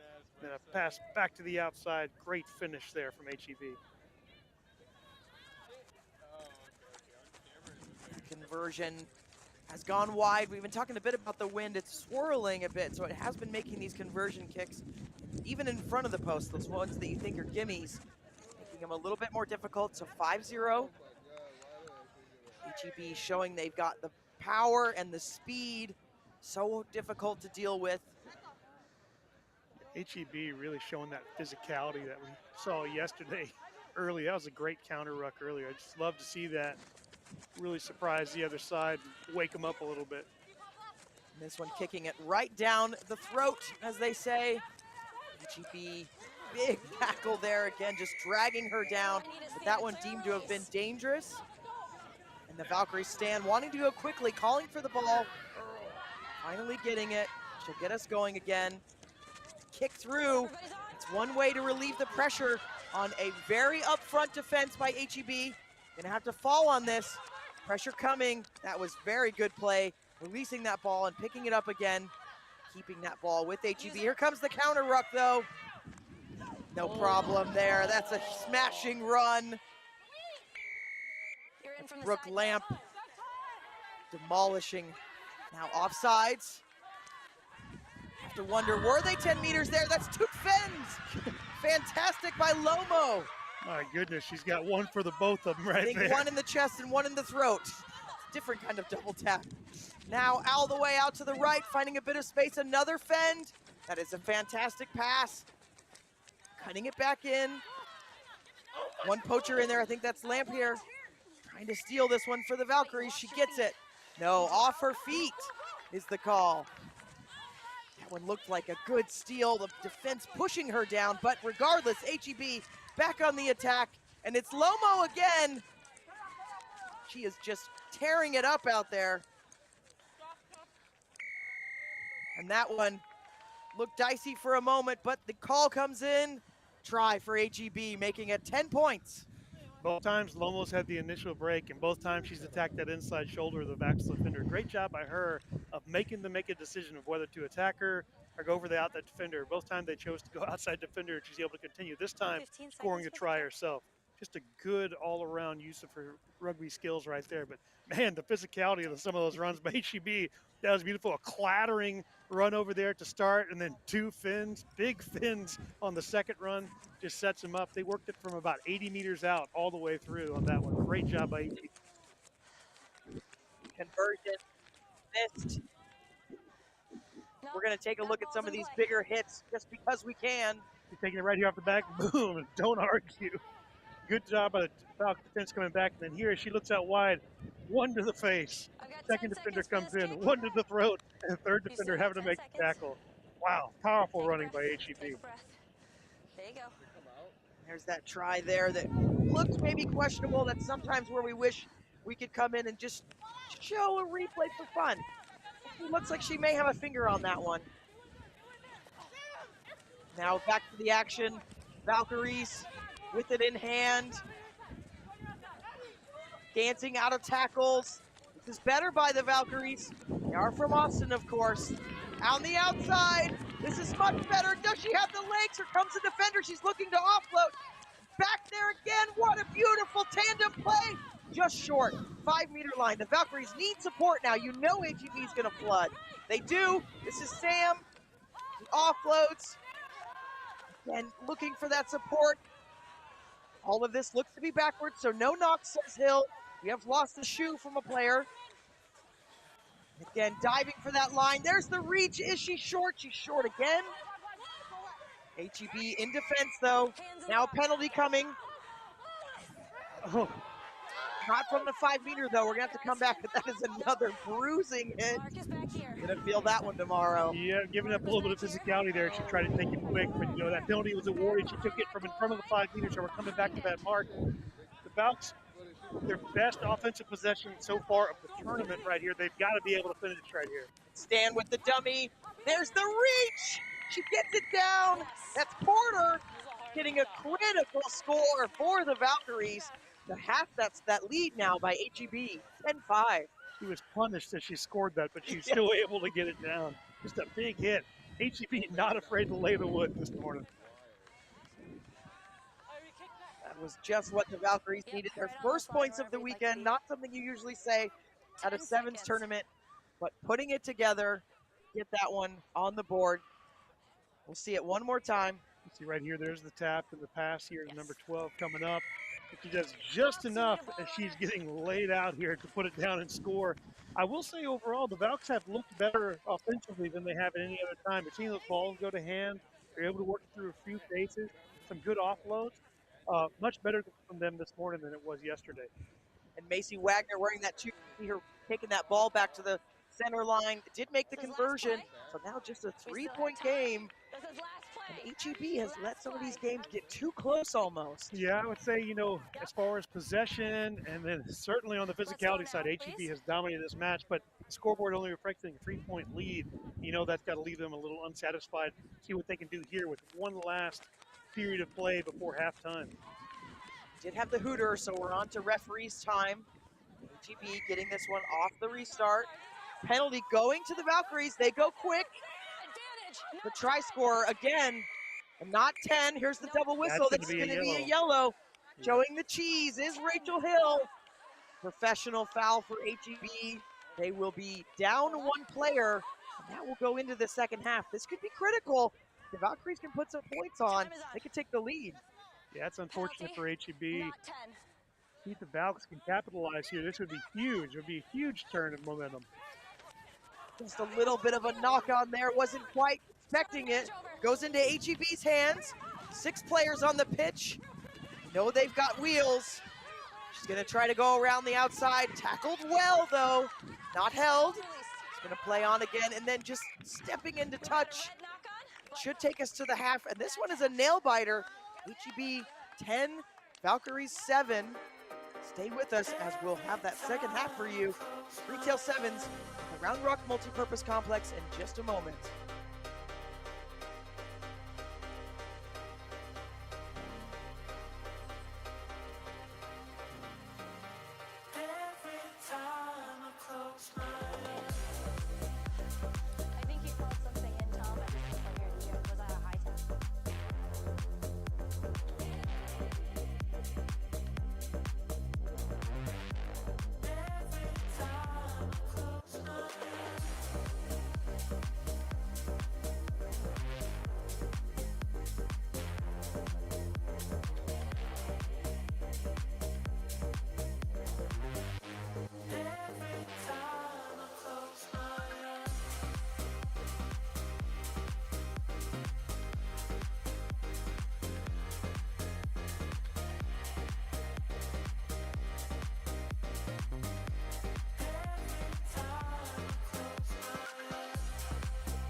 Welcome back to this Pool D match. This one big so far. HEB 2 early scores, but the Valkyries scoring just before the Hooter and converting, and they lead. HEB leading by 3 points. Valkyrie's going to push this one deep. But Tim, this has been a fantastic match. Yeah, it really has. You know, the Valkyries haven't backed down from the challenge. HEB's been dominating the match a little physically, a couple of big fins, a couple of huge clattering tackles. Bounced back and got right back into this game. So, you know, HEB here off the set piece, I think this will be the first line out we've had in this match. I expect HEB to try to assert themselves physically and try to knock the Valks out of this one because they have really been running hard when they have ball in hand. Yeah, and HEB, that wind swirling of just noticing again, my hair is going multiple directions, and I put lots of gel in it this morning, but HEB going to go short. Haven't seen much of that in sevens. That's a nice move there, but looking like it wasn't 5, so we'll come out to that 15-meter line. The Valks, Stan wanted to go quick. Haven't seen any head fakes out of Stan yet. None there. Going to push this one all the way out to the outside, but again, Ruthven has just really struggled. So HEB taking over. Loose ball again. Lots of green grass here. She's pointing. It's the Babe Ruth call. Looking for the support. There it is. She has got some wheels on her. And the swerve move to keep the defender away. HEB putting it down again. That's Anika scoring. Yeah, Excuse me, wrong roster. That's Uhafa. Great job there with HEB capitalizing on that mistake by the Valks. You know, you get that free kick. You think you got an opportunity, a simple knock on recovery here from HEB, and look at her, recognize the space that's there, get the ball out wide, and then it's just the finish. Nothing but pure speed right there to score in the corner. It's Talisa Uhatafe scoring that one. Just the speed and the confidence to know that she could put her ears back and touch that one down. That's a critical score for HEB as they lengthen their lead.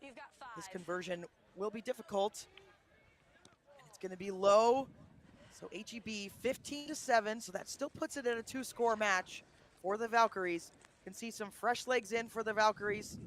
Jacqueline Acosta Navarrete has come on wearing number 5, and Sophie Lamphere on wearing number 10. Ireland Pelletier also wearing number 3 for the Valkyries. You can see Sheila Adams in for HEB. Nope, just retrieving the ball there, apologize. I was excited that my commentator friend was gonna play. 4.5 minutes to go. Let's go now, please. And this one, HEB really needing the win to make sure they can move on.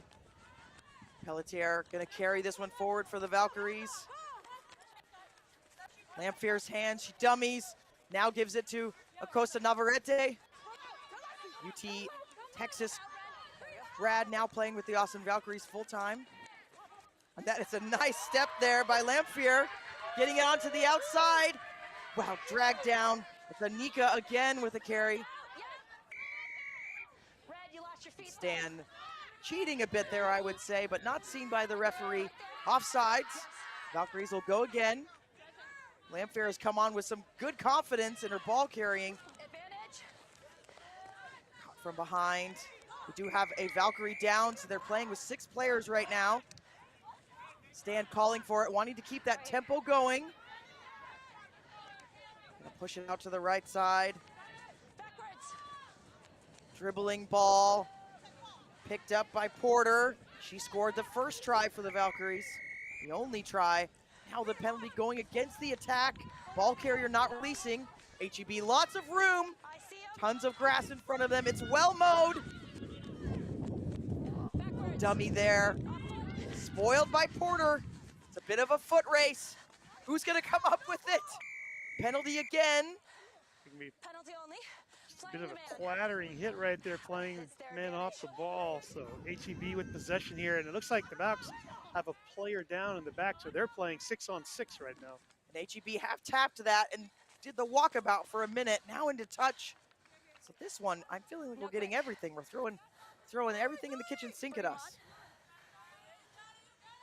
You just a little bit of frenetic right there in the tempo as each team looking to take advantage of the other.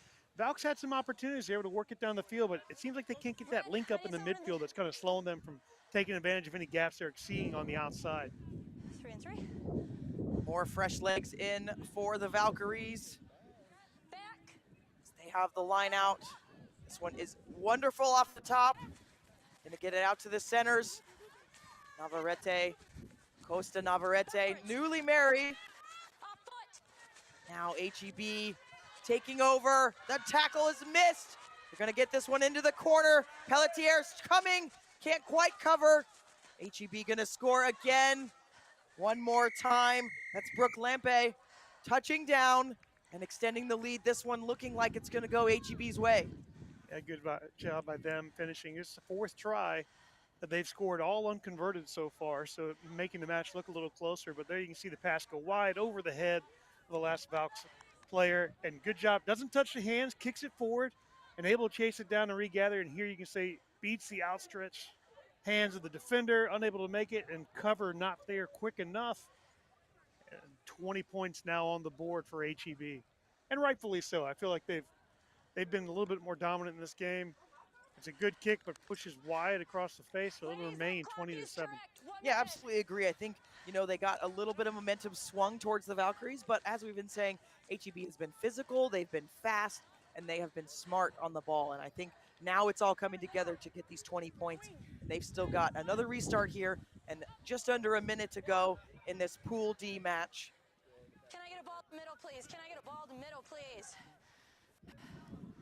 See if the Valks can get a consolation try here at the end. They got to be happy they got some points on the board, and they really have looked a little more dangerous offensively than at any other time in this tournament. And they're going to push it straight down. Again, the pitch. Out to the Valkyries. They've got a bit of space on the outside here on the left. Dragging that defender with her, though, and this one will go into touch. 15 seconds to go. Of course, that's our time. Referee has the official time. Of a scrum or line out. HEB will move to 2-1. That definitely improves their chances of moving on. There goes the Hooter. Last play. Looking like we're setting up for a scrum To scrum. to HEB. Let's go, please. The last moments of this match. HEB, you know, their first time going to nationals last year, ever as a program, did very well, placed 7th, showing that they belong the top teams at this tournament, Freetail Sevens this year.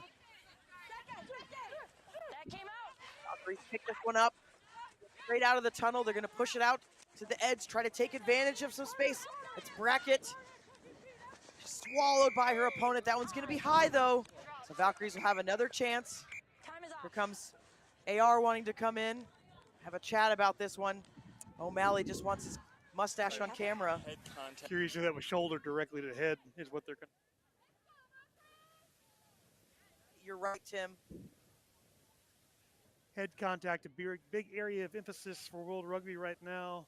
And 12. Number 12. Yeah. Yellow card. Agreed. Captain, red, yellow, or red 12. Captain, red 12. We're reaching for a color. So we have a high tackle, shoulder to the head contact, indirect but still contact. It's going to be a yellow card. Okay. Just walk that way. From here, they went through the framework and determined it's just a yellow card offense. Time is on. So in the last moments of this match, HEB down to 6 players. The Valkyries with a chance to get some more points on the board. A moral victory, perhaps. Going to go around to the outside, but just the mishandle on the wings today. Yeah, just very difficult. Drop it, playing the man without the ball, so they get another penalty, not running it through. And they're going to try again, the Valkyries. Trying to go for the ankle tap. They can get it out wide quickly. They got space on the left. We've got numbers out here. It's out to Pelletier. It's going to keep it. Like to see that pass get released to the outside. A little more room out there. But a knock on there. So HEB improving their record to 2-1, winning that one 20-7. The Valkyries, no wins on the weekend, but did score a converted try. Let's go get Chris. And let's go towards the tunnel. A much better performance by HEB. We will be passing over the mic to Kit and Tim Wiltz. We've got 2 more women's matches before we get into some of the men's bowl final and plate final. We'll be stepping away and we'll have Kit and Tim on in just a moment.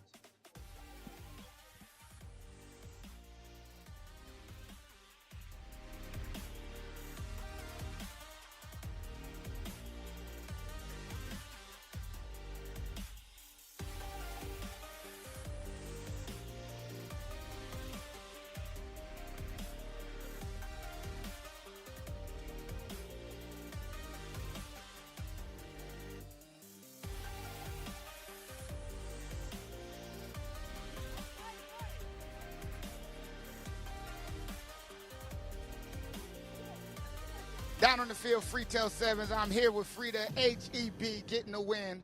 Tough match. The ladies been representing. How's it feel to play with this group who got much love for you? It feels good. After how they came off from the summer, we're able to come back and start where we left off. These group of girls have a big heart, and they come out to play every time. Look like you're proud to represent them. Tell me something about this team. Tell me something about these ladies.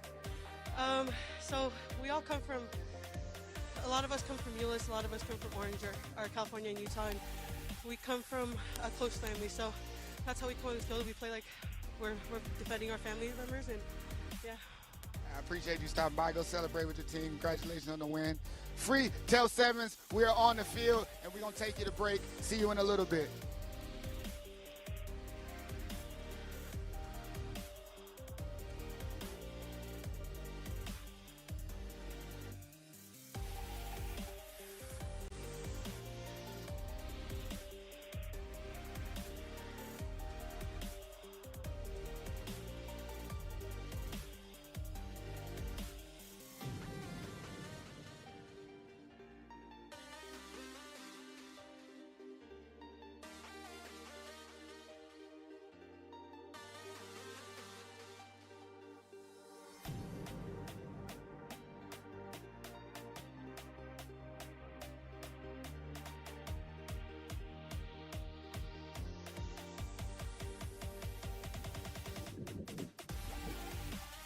Welcome back to the 2023 Freetail Sevens Rugby Tournament, here live from Austin, Texas, Round Rock Multipurpose Sports Complex, our home this weekend.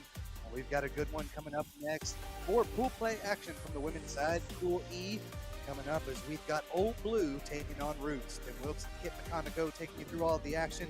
And Kit, it's a big one here as Roots needs this victory to punch their ticket to the semifinals. Yeah, right you are, Tim. This is essentially a must-win for Roots. Old Blue, well, they are no strangers to the Freetail Sevens, a team that has seen a lot of success in this tournament. They continue to impress this year. And we'll see if they can continue with the winning ways. But Roots team back against the wall, so to speak. How do they come out? They've got to come out hot. Again, they need this win. Had the one victory yesterday, but only the top two from each pool will go. This one knocked on, so we'll come back for a scrum here for Old Blue. This wind starting to pick up a little bit, but still a beautiful day here just outside of Austin, Texas. Yeah, the weather is absolutely picture perfect. In the 60s, sunny, not a cloud in the sky. But the wind, as you said, is definitely going to be a factor, particularly on the conversions and some of the kicks. It has really been picking up. It was still early this morning, but all in all, couldn't ask for better weather. Starting to blow a little bit right to left as you view this match. Here for the beautiful turf facilities at the Round Rock Multipurpose Sports Complex as we'll have this one again. Tim, I think anytime you're in the position that Roots is, you want to get off to a good start for Old Blue. No reason to change anything, to keep the status quo, play the way you've been playing the last day and a half. Roots, I want to know how they respond being in this situation. I know Cooper, our referee, gets us moving here through the scrum. And it's Roots with the first break. Roots Rugby with their first break of the match there. Old Blue able to rip it out of the back of the ruck. Yeah, great job there from Old Blue, just when it looked like Roots had their foot on the gas pedal. Nice offload all the way to Marlin on the near side of the pitch, but a big time tackle. Roots Rugby coming up and laying the blow there. I think that was Scout Cheeks who made that tackle coming in at the last second, and that was a big one indeed. Roots still in possession, bit of a bobble there, but they're able to keep it. There's the scoop, and nobody home on the defensive end. Roots Rugby strike first with the first try of the match. Scout Cheeks on the board, and luck on the side of Roots. You said it, the little bobble looked like they were going to knock it on, or at the very least lose possession, but fortuitously ended up right in the hands of a teammate. Roots doing a good job finding the opening points here. There's a Roots player down on the pitch. Take another look, and there's that bobble. Sometimes things just go your way, and that was indeed the case, at least there for Roots. Cheeks making no mistake with a dot down. Cheeks, previous to the last couple of years, training with the Women's USA Eagles 7s and 15 circuit. Getting her looks and showing it off right here as we start. So a big score for Roots Rugby. Again, Old Blue 2-0 on the weekend. They lead Pool E but a win from Roots Rugby would most likely send them into the finals, or excuse me, the quarterfinal, or semifinals here. As we take a second look at the try, nice little offload there, big time collision. But then the scoop and score, nobody home left on the defensive end. We do have a player down for Roots Rugby. That's bad news for Roots, even with that initial try, a good start, player down on the pitch, and obviously you do not want to lose any player. We've been fortunate, I mentioned it in some of the men's quarterfinal earlier, we have not had any real injuries thus far, knock on wood. You hope that remains the case. These players, obviously so much going on, and very good to see that Roots player back on her feet. Hope she can return to action and continue in this match as well.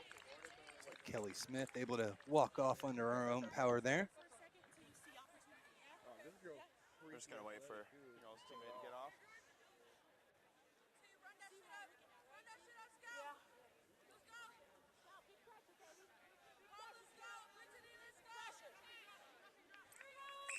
Time's back on.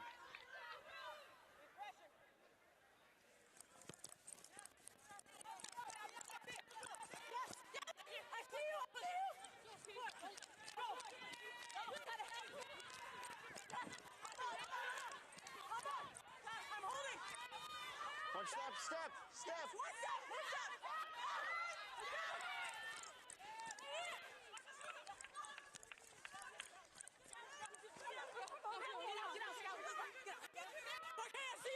One step.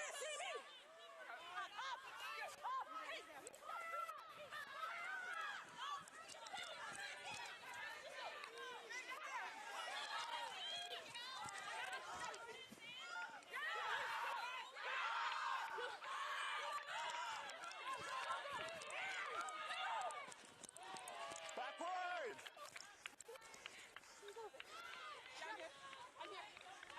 Red has it.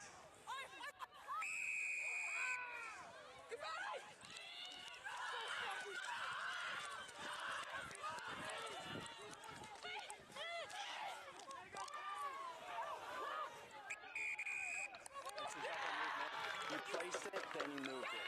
It's two movements. You placed it, then passed it.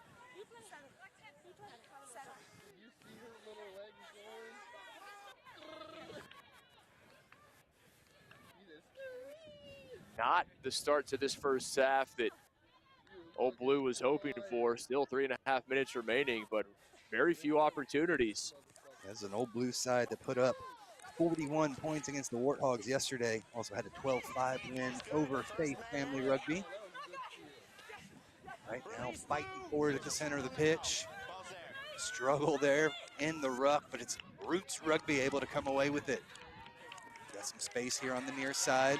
Around the corner to go, one to beat. Nice little show and go. Gave herself enough space on the outside, and they will take it the distance and double the lead now, 10-0 for Roots Rugby. Markaya Bayless there didn't even need a fin, just the step in. That was enough to freeze the defender, bounced it outside, and then it was all wheels from number 7 in red. A fantastic finish. The pressure now starting to mount. Roots knew they needed a good start. They've had it. I haven't seen the response from Old Blue yet. Bayless just found the extra gear. No one in blue able to track her down. A fantastic run. Middle State 10-0, unable to tack on the conversion. Give Roots credit. This is exactly how they were hoping to start this match. Just so much pace there for Bayless coming down the side. Former player at University of Notre Dame. Excuse me, Notre Dame of Ohio, but too much space there, and just beautiful way she was able to set up that final defender. She used every bit of those 5 meters down the sideline to force her inside and then use that speed all the way outside to extend this lead. Conversion no good, so 10-0 remains our score here in this pool play. Both teams trying to punch their ticket. Old Blue in a pretty good spot with the 2 victories yesterday. But a loss here would maybe throw a little bit of a wrench in things as Owens back now to the left-hand side. Nice little cut through. breaking through the defense, but they're still able to slow them down a little bit. Another big tackle for Roots. And Kit, we really haven't seen too many line breaks so far from Old Blue. Now Robardo trying to do just that, but that defense closing quickly. No chances to break through for Old Blue. They'll come back to the weak side now, and they've got numbers here. Taken in, Margaret Robardo. Has to slow this one down a little bit. Try their luck on the right-hand side, smashing into the defense, still on their feet, and they're gonna take this one the distance. Old Blue with the response they so desperately needed. 5 meters out now, diving over, not in time. Good little offload, and that'll do it. Old Blue slowed down a bit, but the support arrived, and the try is given. They cut this lead in half. Yeah, good heads up play from Old Blue there. Tracked down the initial ball carrier, but knew support was coming. Able to get that little pop pass up in time. You see the line break just right through. 2, not enough. Continues to just turn on the Jets. Ultimately didn't have enough to go all the way, but that's why your support lines continue to run, even if it looks like you're gonna do it yourself. Old Blue on the board as the first half comes to a close. Back and forth stuff. We actually will have one final play. Nice support there for the try for Old Blue. Exactly what they needed. We were looking for that line break, trying to figure out where it was going to come from. And they deliver it just in time here in the first half.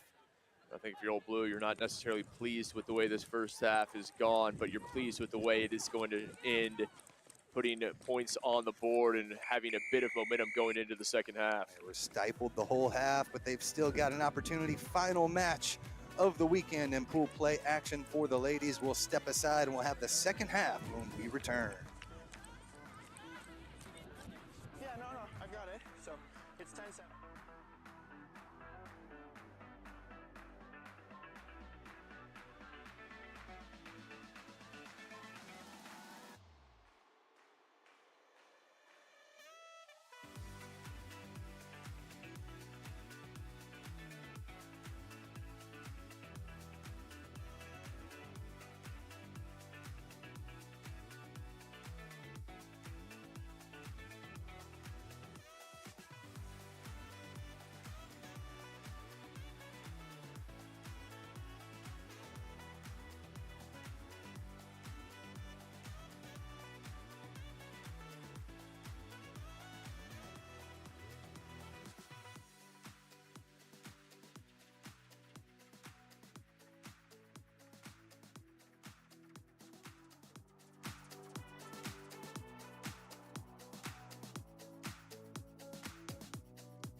A warm welcome to you all watching some great rugby action here at the 2023 Freetail Sevens Rugby Tournament, just on the outskirts of Austin, Texas, here at the Round Rock Multipurpose Sports Complex. Still time for you to join us for the knockout stages here this afternoon. Got the playground set up out there, concessions, everything ready to rock and roll here at Freetail Sevens. Party on hand later this evening as well. Welcome you in here to the second half of action. Right now it's Roots Rugby on top, 10-7. They're after a tough first half where Old Blue needed that try at the end, Kit, to be able to get back into it. They did indeed. And give Roots credit. They really came out, knew they had their backs against the wall. They executed, got that 10-0 lead.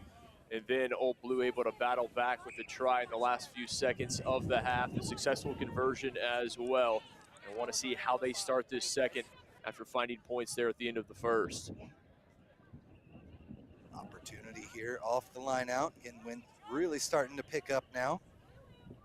Blowing right into the camera. There goes a canopy off into the distance as we start talking about the wind. Old Blue's going to retain possession here in the line out. Good job stealing that one away. But a penalty earned by Roots. Strong work inside to get that penalty. I believe that was Ziana Flores that got her hands on it. We've got another penalty here. Offsides, not back enough. And so that'll send Old Blue back in a big opportunity for Roots to extend the lead. Old Blue can't believe it. They thought they had that interception, but not the case as they were indeed offside. Nice little pop pass. Finds its target, Flores. 10 meters out now here for Roots. Up by 3. We saw 2 tries in the first half. Looking to add on to it. They need a win to go to 2-1. Put themselves in the best chance possible to enter the knockout stage. There's the pick and go, and they are over for the first try of the second half. Roots, just like they drew it up, marching right down the field, dealing with a bit of adversity, but nothing they couldn't handle. Able to dot this one down to extend the lead. Again, had that 10-0 lead in the first half. Before Old Blue came battling back. This is what you want to see. Whereas we'll attempt the conversion as you get another look at it. Not to be denied, just breaking it through the wall, and not the stoutest defense we've seen from Old Blue today. That's something they're going to have to improve upon as we get to the latter stages. Kick off the mark. So now we stand 7-15. Nice little boost there for Roots Rugby, exactly what they needed here in the second half of action. Forget, coming up, we've got the final match of pool play on the women's side, as we will see Faith Academy trying to punch their ticket, taking on the Air Force Warthogs. But right now, it is an 8-point lead for Roots Rugby. That one knocked on, advantage being played for Old Blue. Strong tackles still here from Roots. So long in the first half it took for Roots to find that gap. It was strong defense. Old Blue still looking for their first points here in the second half. 4 minutes left to play. This is an important passage play for them as they knock this on. I should say they're fortunately going to be able to continue. They need to come away with points here. It looks like Roots is starting to build some momentum. Got bailed out with that one. Now they'll try the far side of the pitch. Nice little behind the back pass. Looking for space, make it 2 behind the back passes, and that opens things up nicely. Trapped a little bit there, but is able to find the pop pass, but just over the orange line, into touch they go. Kind of tough with those orange lines on the side, but too much on the sideline. There'll be a turnover. Winning from Roots. No space, and they go right through there and knock him out. They're actually going to give him a penalty here. I think a little too much chatter there from Roots, and a big-time penalty opportunity just outside the 22-meter line. That's fortuitous for Old Blue. A couple of them here on this possession. Right through the defense they go. Owens out of Virginia Tech. Stand out there trying to lead this team to the knockout stages. They need 2 tries. Strong work from this Roots defense. Again, not many holes around the pitch here. They try to find a little bit of a gap. Good run from Abardo. Point step, Roots. Nice job holding that one up. Good work from that fly half position. Inching their way just a little bit closer. 2.5 minutes, so plenty of time to score 2. They've got to cash in here. Nice defense, and they earn themselves the penalty. Never releasing is the call. And an opportunity for Old Blue, 5 meters out, over the line. Can she get it down? Recycled back, dove over again, and the try is awarded. Strong work from Old Blue, meticulously marking their way down the pitch to try. Strong work indeed. They were just patient, did what they needed to do, able to come away with it. Really like the way that they did not get flustered as Sophie Frick there, able to tot it down. You said it, that was a massive try. They had to come away with points there to cut it to a 3-point affair. Conversion no good, but a huge opportunity is Old Blue did exactly what they needed there. Now with a minute and a half left to go, anybody's match in this 3-point game. I feel like Old Blue has the momentum. That last try, starting to find their footing. They were a little slow out of the gate. Roots quicker in that first half. They had to be because this is almost a must-win for them. Can they hold on? Just 70 seconds remaining and clinging to this 3-point lead. Yeah, that was a great group of possession there for Old Blue. A couple of mistakes coming from Roots that time. As long as Old Blue can keep ball in hand, they've shown that they've got what it takes to progress down, but we are under a minute left to play in the match, and we are restarted and ready to go. Good job clearing that one out. They're able to retain possession.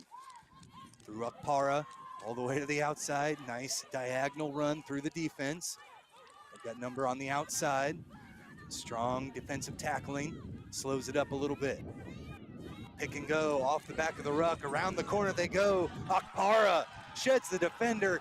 Now has to turn on the Jets. Over the 22 they go. Collision there over the line, but the try is awarded. Akpara dots it down and extends the lead. Probably a little bit too much to overcome at this point for Old Blue. Rosalind Akpara makes it a 2-score game with just little time remaining, and you would imagine that will indeed do it.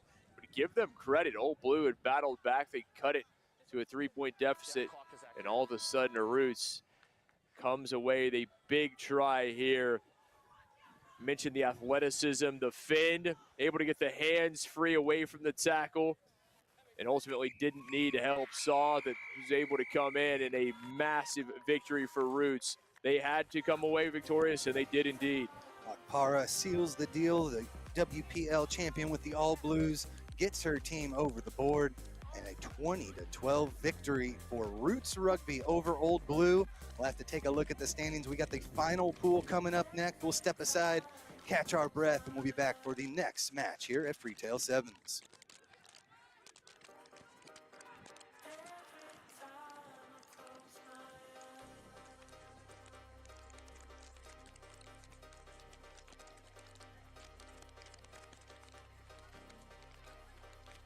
We are down on the field. Freetail Sevens, Rosalind, thundering run on the sideline, find a way to stay in bounds, put the game away for Roots. With that win, I believe that puts you in through the semifinals. How does that feel? That feels real good.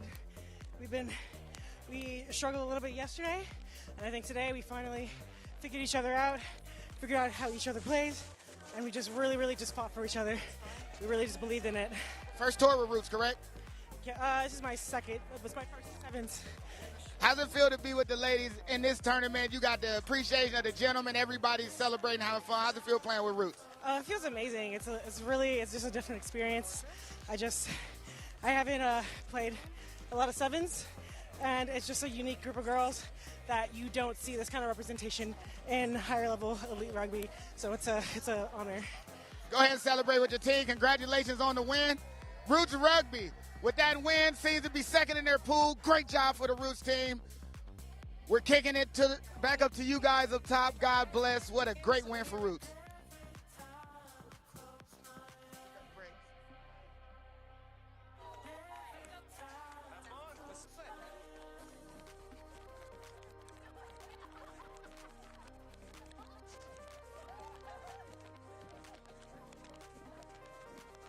Welcome back to Freetail Sevens Rugby Tournament, the world's only New Year's Eve rugby tournament. We are having a great time.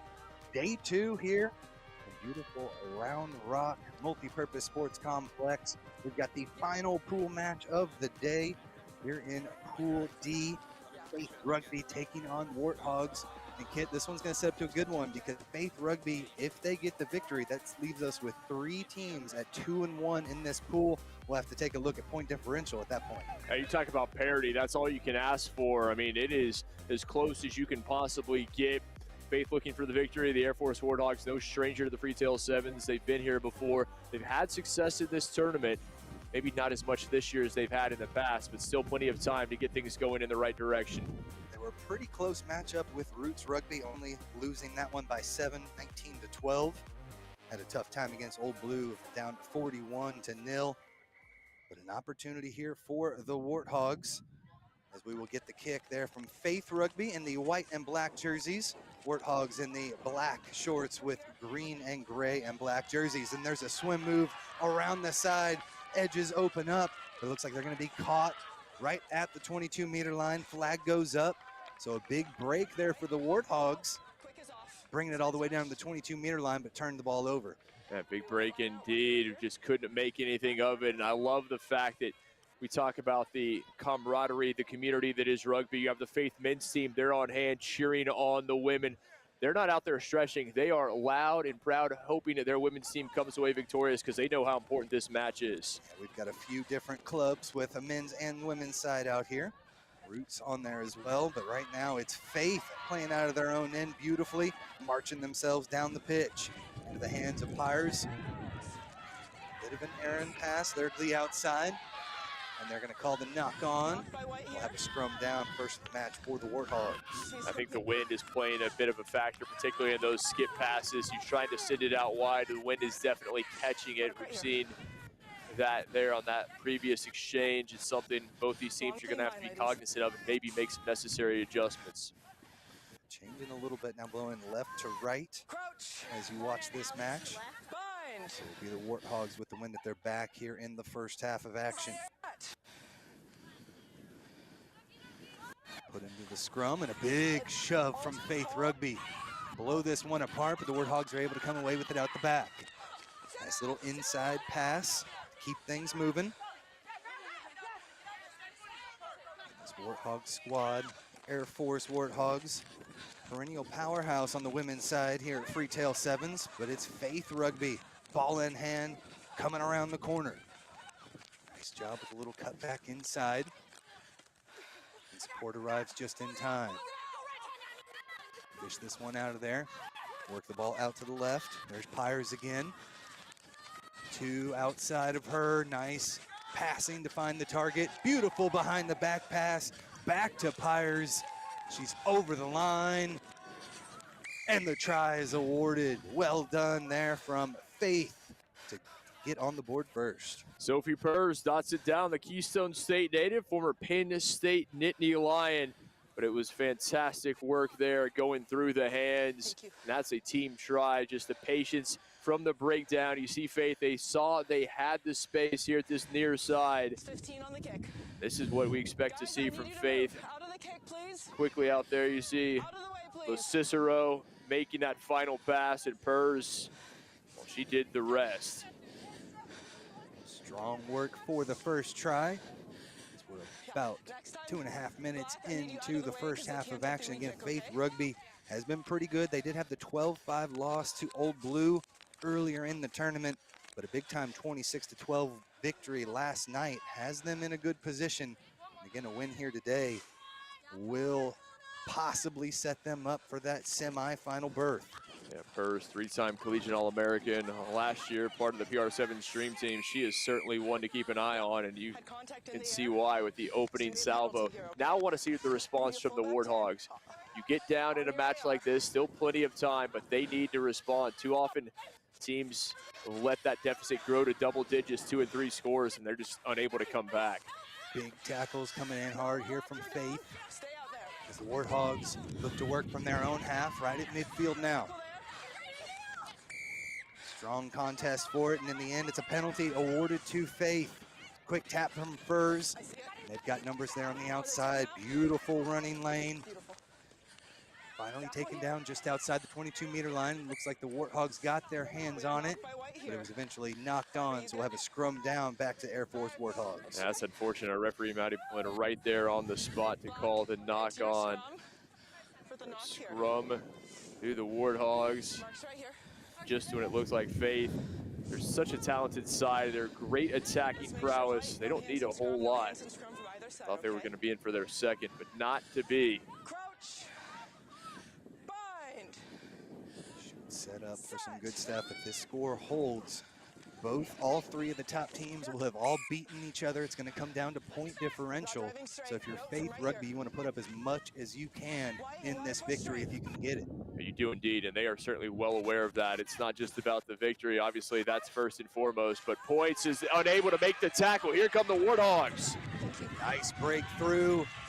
Tumala was able to take her down, but strong work here from the Warthogs. Inside the 22-meter line, things opening up out to the left-hand side, and a penalty is going to be awarded. Off their feet in the ruck, and now the Warthogs push straight through the center of the pitch, but a big time tackle slows things down. 5 meters out for the Warthogs. Down by 5 in this final pool play match. Nice tackle. 4 meters out. Able to get in there and retain possession. They are coming off the edges in those posts on the defensive end, and now they're able to rip one. The Warthogs fighting tough, scrounging for every inch out there. A little bit of space on the outside, but straight into contact they go.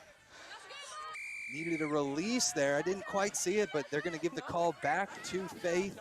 A big mistake there, just caught a little off guard. Massive mistake, and what great defending from Faith, just meters away from their own try line. And Warthogs could not find a way through. Now it's Faith going the other way. Here comes LaCicero. All the way around the side, one to beat. Little show and go, now finds the support. Furs steps around one, needs the speed, finds the final offload, and they're gonna take it the distance. Actually, coming off the right-hand side, we've got some defenders working hard, getting back into the action, but one final little move there is gonna take them all the way in, and Faith are able to double up the lead. Moala able to extend the lead, but give LaCicero and Pers a ton of credit. They were the ones who broke it open. Obviously, it will be Naya Moala who dots it down, the Carson, California product. Just doing such a great job turning defense into offense. They were back against their own try line, did not allow the Warthogs any space. The Warthogs, time and time again, just went with a pick and go, couldn't get it across.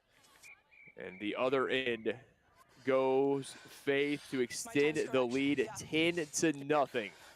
That will do it for the first half of action. A big one here again, final women's pool play match. We've got semi-final action on the men's side coming up a little bit later. Stay tuned as we take you through Freetail Sevens 2023.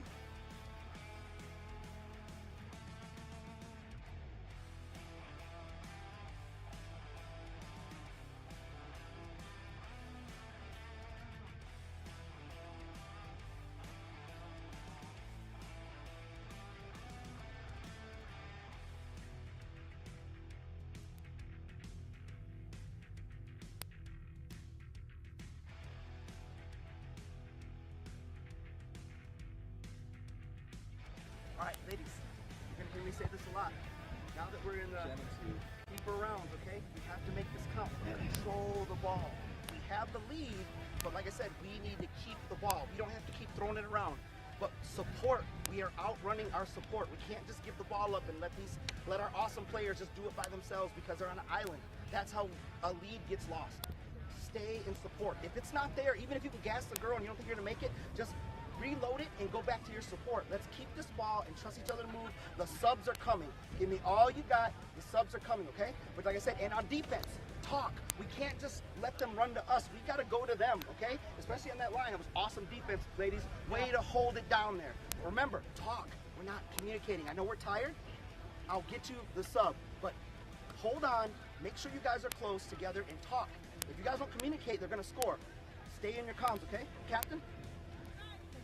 No. Can we just like lower it down to a few things? So we're gonna talk and communicate, right? Yes. And then we're gonna get early setup and early support so we can actually play, right? Yeah. Cool. And then let's just make sure we're applying more pressure. We're faster than them. We're stronger than them. We can hit them hard. Let's go. Hey guys, we're in the driver's seat right now, but our foot's still not on the gas. Let's go. Let's go. Are you keeping the gas? And you, so. Yep. After each of 3, 1, 2, 3.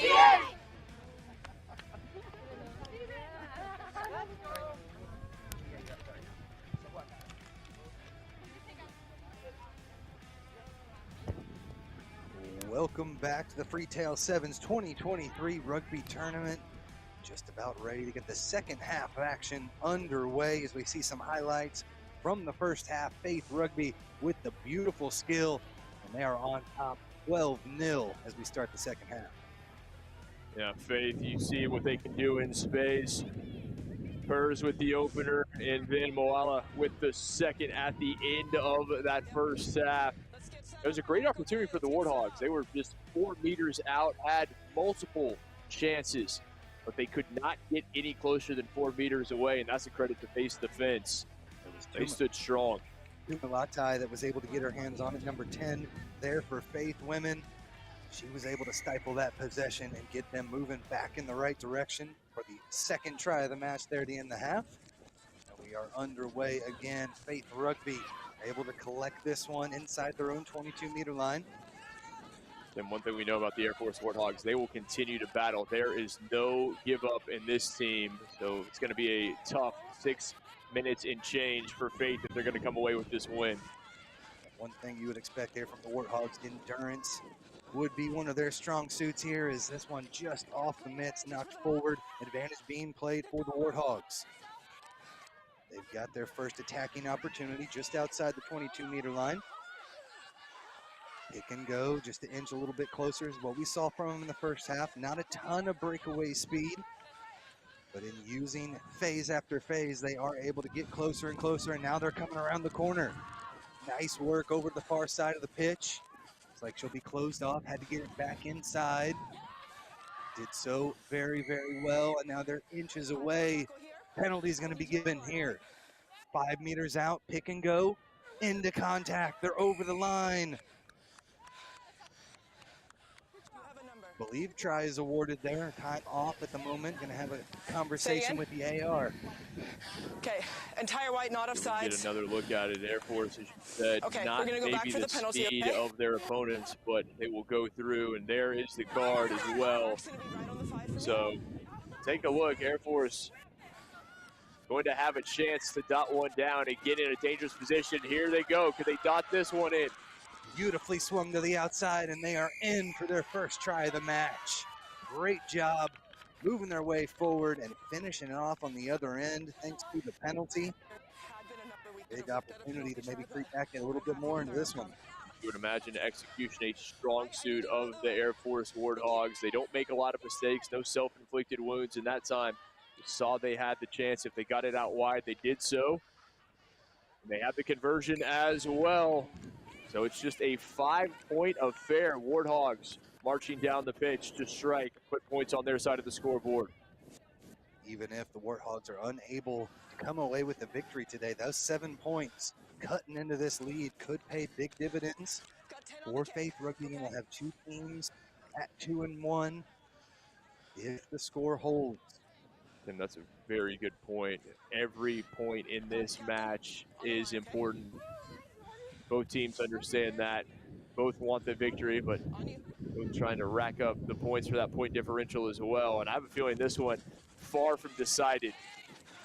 Make sure you check freetail7s.com for the latest standings, scoring updates, and everything. But right now, Faith back on the front foot. A huge burst over the 22-meter line. One to beat, but they're not going to catch her all the way in for the big-time try. What an excellent response there for the Faith women. Just as I say this one far from decided, Faith says, okay, we've got you. They take it 50 meters. No one laying a hand on number 11 for Faith. She dots it down right behind the post. But that's the attacking prowess that we've come to see from this team the last 2 days. They are a quick strike offense, not as methodical in attack as the Warthogs are. And they're able to take this one in from 50, adding the conversion as well. Now back with a 12-point advantage. It's too much speed there on the outside. Big-time game breaker as it's now a 12-point lead over midway through the second half of action. If I'm a Faith fan, I'm thrilled with that response. Things were starting to get tight, a little tense there on the sideline, and they're able to push it back to a 2-score advantage. Warthogs still not out of this one yet, but under 3 minutes to play, they've got to score quick if they are still looking here for the victory. Nice deep kick. I like the strategy this time. It'll trickle all the way out into touch and force the Warthogs with the line out 6 meters from their own touch goal line. I love that from Faith. Why not put the Warthogs back in their own end, get in the shadow of their own goalpost where they have not been comfortable, and they've been far too often in this match, and Faith really maybe catching them off guard. You didn't see anyone for the Warthog up expecting that. It was over the head of everyone there for the Air Force side. It was a smart play too, using the wind as well, gusting between 10 to 20 miles an hour out here. So good work for Faith, but still a lot to be done for Warthogs. They've got to go 94 meters to get back into this one. And they have to do it twice, down by 12 with just 2 minutes remaining. There's the speedster. She had a break earlier in this match to set up that first try. Strong defense, number 11. We saw the try from her earlier there for Faith. She's got the speed to maintain. Faith so quick onto the ball. They earn themselves the penalty. Quick tap, and they'll look to punch this one in. Nicely done. Out to the left-hand side. Final pass to the wing, but they're not able to get it in. Big-time tackle from the Air Force Warthogs to shove them into touch. What a job for number 9 for the Warthogs. It looks like that was going to be the try to seal the deal. Was not to be. Comes flying across the goal line, lowers the boom, dislodges the ball. Take another look. Everyone thought number 11 was going to be in, and number 9 said, I've got other plans. That is a massive hit, and still Warthogs in this one. Called it earlier, endurance has been the big friend here for the Warthogs, showing they've still got gas left in the tank. They'll have the line out, again going short with it. Catching it just inside that 5-meter line. Now they'll look to break, still only 10 meters from their goal line. Strong tackling from Faith Rugby as they continue to just push forward on the defensive end. Off her feet though. In the ruck, so a quick tap, and the Warthogs still pretty narrow with this. That's a good strategy. Boot it right through. Number 9, we saw her with the try-saving tackle. Possible contact there off the ball. And we're going to have a penalty given. The Warthogs a little too aggressive, but Faith has big-time numbers. A 4-on-2. Bring it down the near side. Beautiful little show and go. Nice fake pass, brings it all the way in between the posts for the final try of the match for Faith Rugby. What a dummy that was. Oh, let's just absolutely, everybody thought she was going to offload it. Did not. Comes in, secures the victory, and does so in impressive fashion to boot. Again, 24-7 the score. And that final try could be the thing that possibly gets Faith into the next round. Remember, check out freetail7s.com. We'll have all of the latest information, standings, and we'll see who just punched their ticket out of Pool E. Well, we will step aside again, 26-7 your final. We've got more men's action coming up next here, Freetail 7s 2023.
Welcome back to Freetail Sevens here in Austin, Texas, the last Rugby Bash of 2023.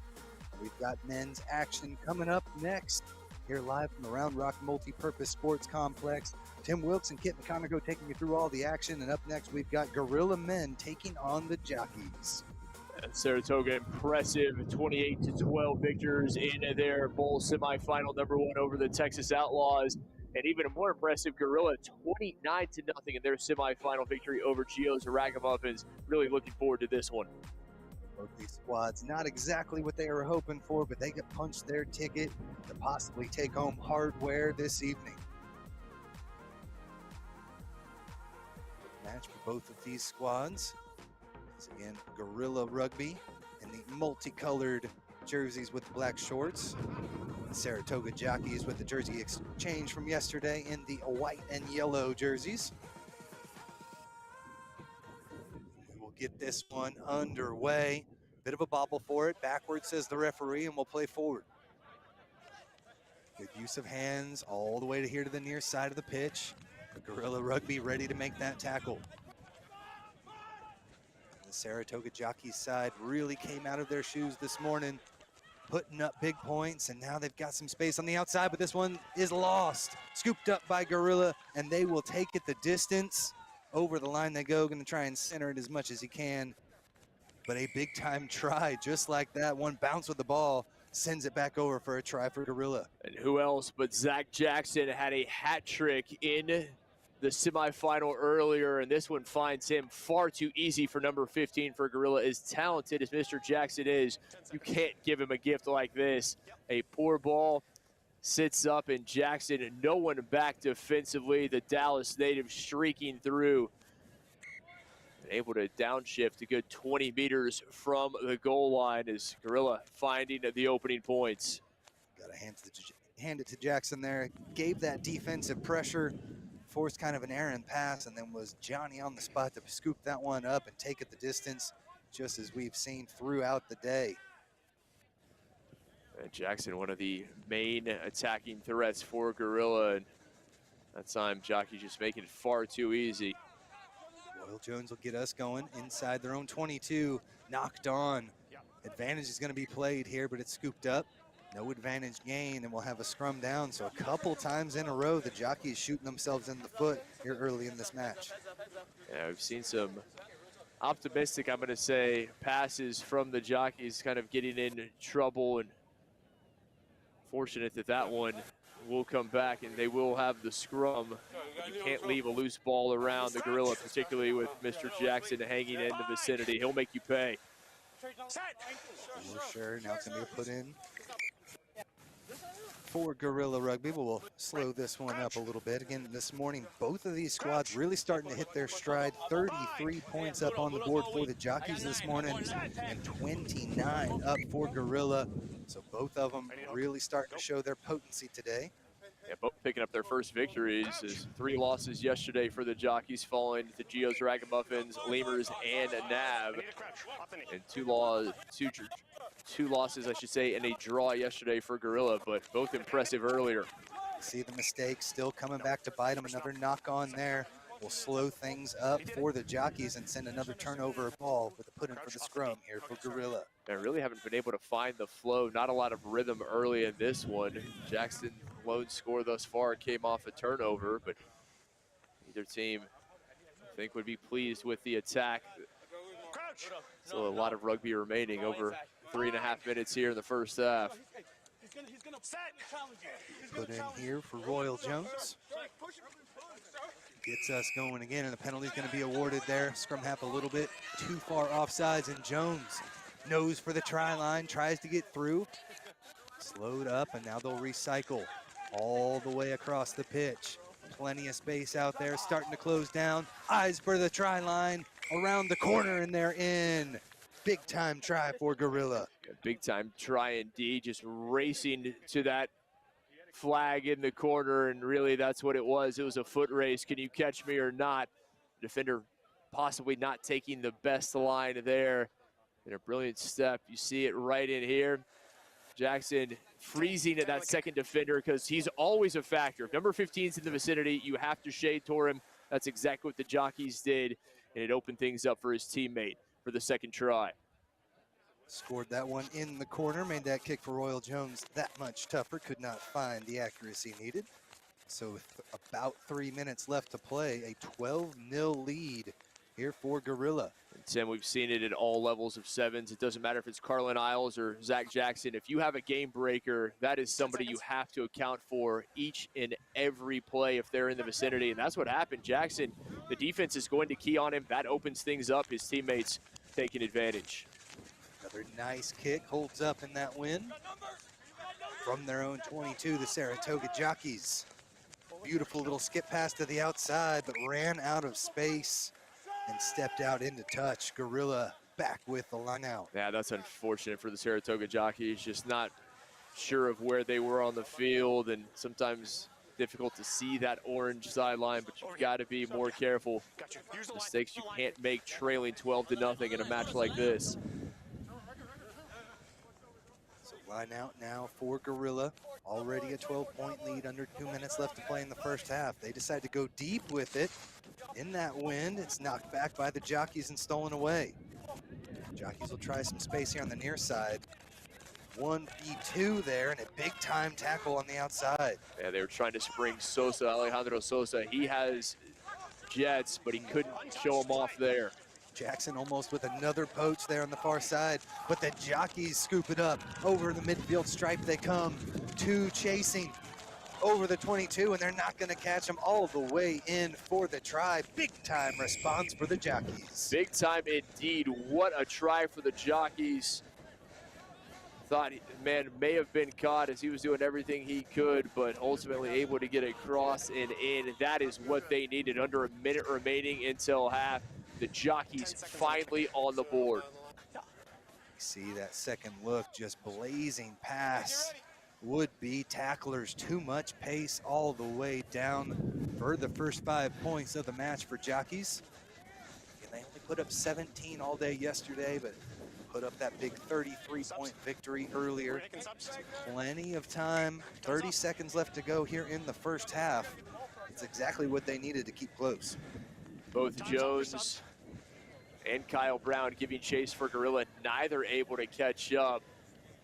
Sometimes in those long runs, ball carrier starts to fade as they get closer to that goal line. Was not the case. He was able to run strong through it. That is a critical try, critical points here at this end of the first half for the Jockeys. They'll have one final opportunity to maybe get a little bit closer. There's just the tap trying to get it over that 10-meter line, but it's scooped up by Gorilla. They take charge, nobody back on the defensive end, but the Jockeys are able to snag this one out of the air. Back and forth frantic rugby here to end the first half, but it's a knock-on for the Saratoga Jockeys. And that will take us to halftime. But back and forth action, Jockeys getting right back into it, kid. They are indeed. It's going to be an exciting second half, just 7 points, and the final result very much hanging in the balance in half number 2. We'll take a break, step aside, and when we come back, we'll have the final here in this bowl series, see who can take home some hardware. We'll come back to Freetail 7 after this.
Second half here in this bowl championship final underway.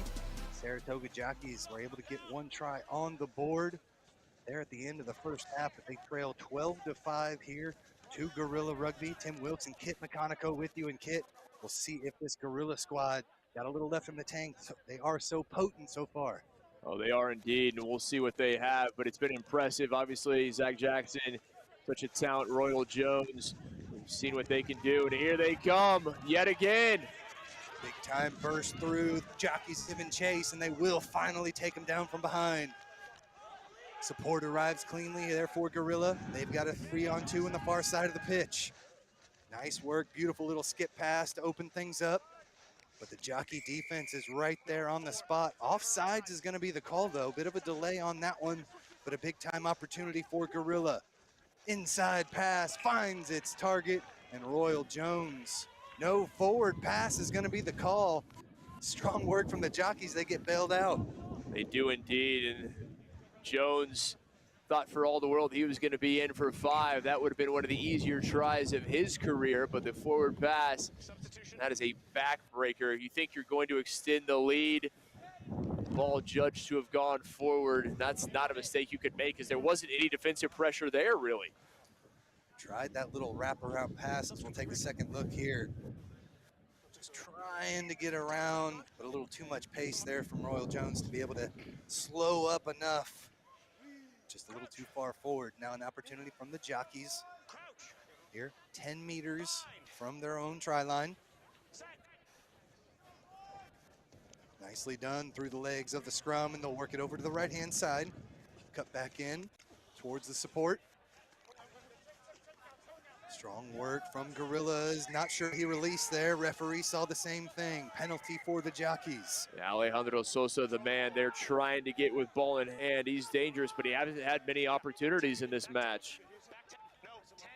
Send him back another 10 here. Possible chatter there. A quick tap, and now the jockeys again still down by 7. Almost a bigger deficit, but they are still working hard.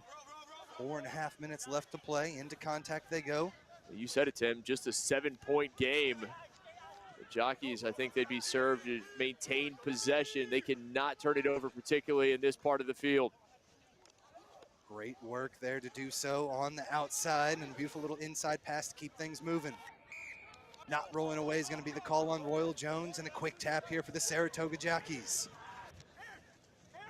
Just holding this one up. They've got plenty of support over the left-hand side. Let's see if they can make a couple passes to get it out there. Bobbled away, scooped up by Gorilla, and they will cash in. What a big-time turn of events. Another breakaway try, and a big one there for Gorilla. Look what I found, says the big man. A gift, and he takes it to the house. Does number 3 for Gorilla, right between the posts. That is a huge try momentum-wise, just when it looked like the jockeys had things going. A bobbled pass, couldn't secure it, and Gorilla happy to take it the other way for a try. Kyle Brown out of Fort Worth, Texas, American International College player, brings it home, and just like that, a couple of little mistakes that have been cashed in here by Gorilla Rugby. And that one extends the lead to a 14-point advantage. They call him K Breezy. He says if I look slow, it's because I cut my hair and I lost my aerodynamic ability. I'm not quite sure that's how aerodynamics works, but we'll give it to him. Part of the HEB Hurricanes' second place 2019 Sevens run was a big part of that as well. So again, the Dallas native brings them back with that 14-point lead, but a couple of little boots, some soccer action here for the jockeys.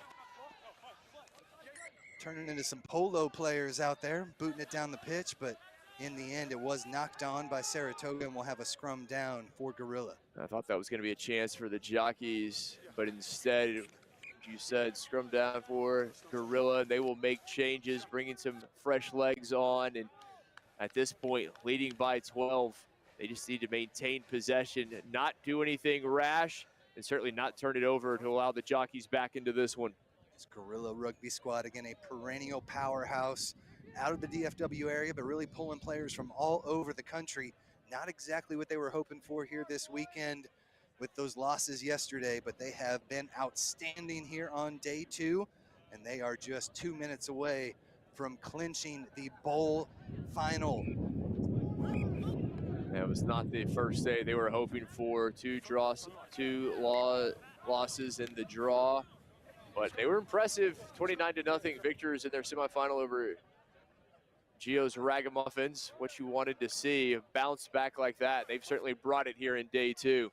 Anytime you can take home a little bit of hardware, especially on New Year's Eve, out to the party, showing that you are champions.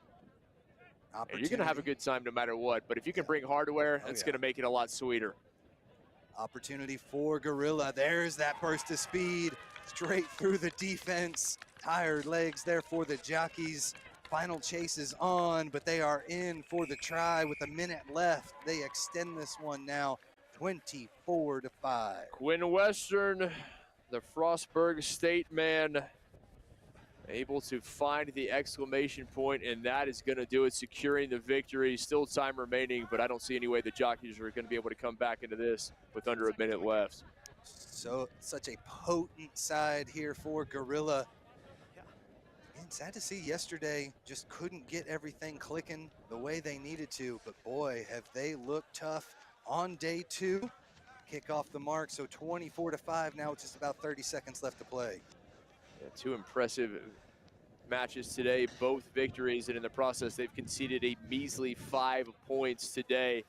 Really night and day from what we saw yesterday to today, and sometimes that's how it is. It takes a little time, but unfortunately in a 2-day tournament, you don't have that time. If you don't come out clicking on all cylinders, you may not be able to play for that ultimate prize, and that's been the case for Gorilla. Should be about the final play here. Stay tuned, we've got more action coming your way right after this, culminating this evening in that championship series. Let's see who takes home the Freetail Sevens 2023 gear. And right now, jockeys, horn sound, they've still got possession, earning themselves the penalty. Quick tap, and they'll look to put a final 5 up on the board here, but they've got a ways to go. Right at about midfield.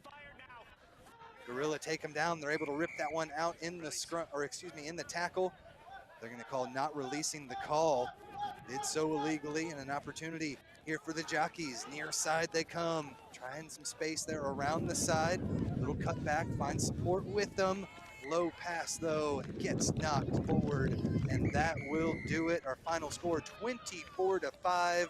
Saratoga jockeys made it to the game there in the second half, but a couple of exclamation point tries for Gorillas give them the victory.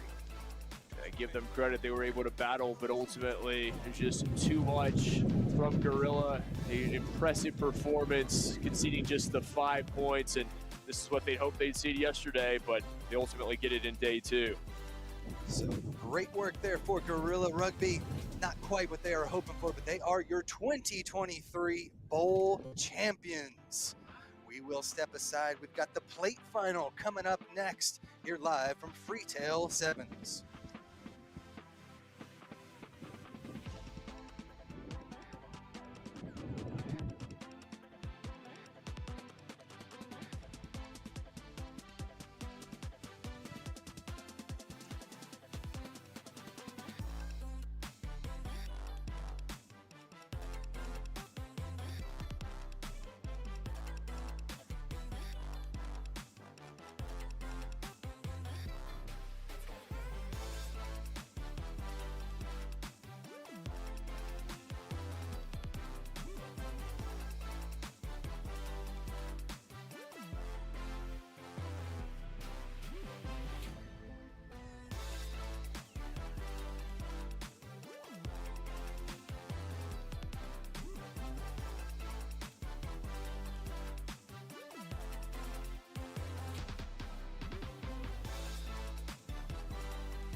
From New York City comes America's longest running and most popular rugby show.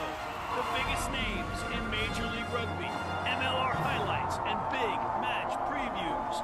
Rugby Wrap-Up presents MLR Weekly, made in New York City. To the US to play some good rugby, and fuck man, I found it here. What a fight. I mean, I'll remember this forever, I believe.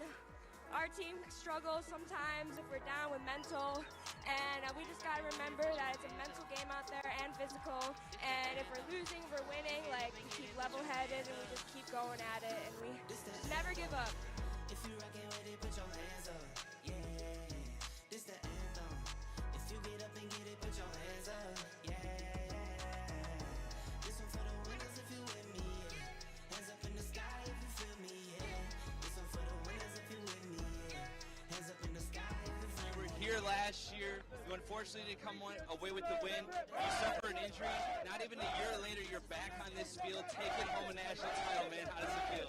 You know, it's bittersweet. It's just not me, the entire team, as you can see.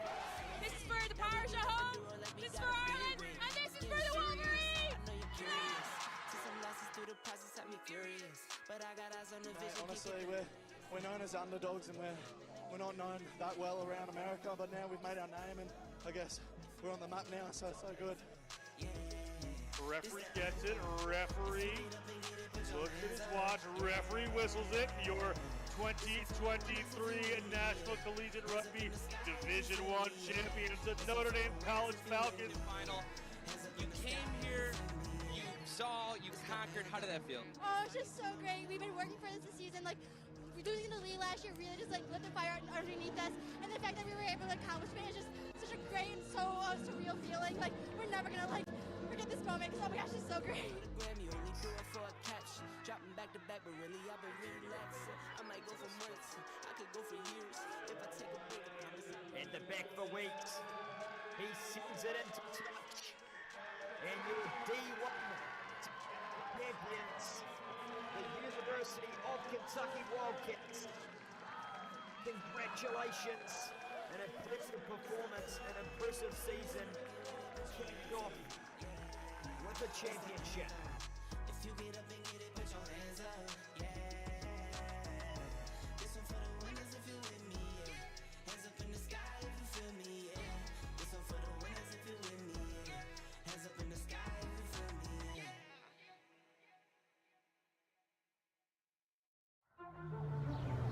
This is the Rugby Odds, where an unlikely pundit panel of a wordsmith, a WWE legend, a rugby star, and a supermodel scour the globe, seeking best bets and bad behavior. Are you not entertained?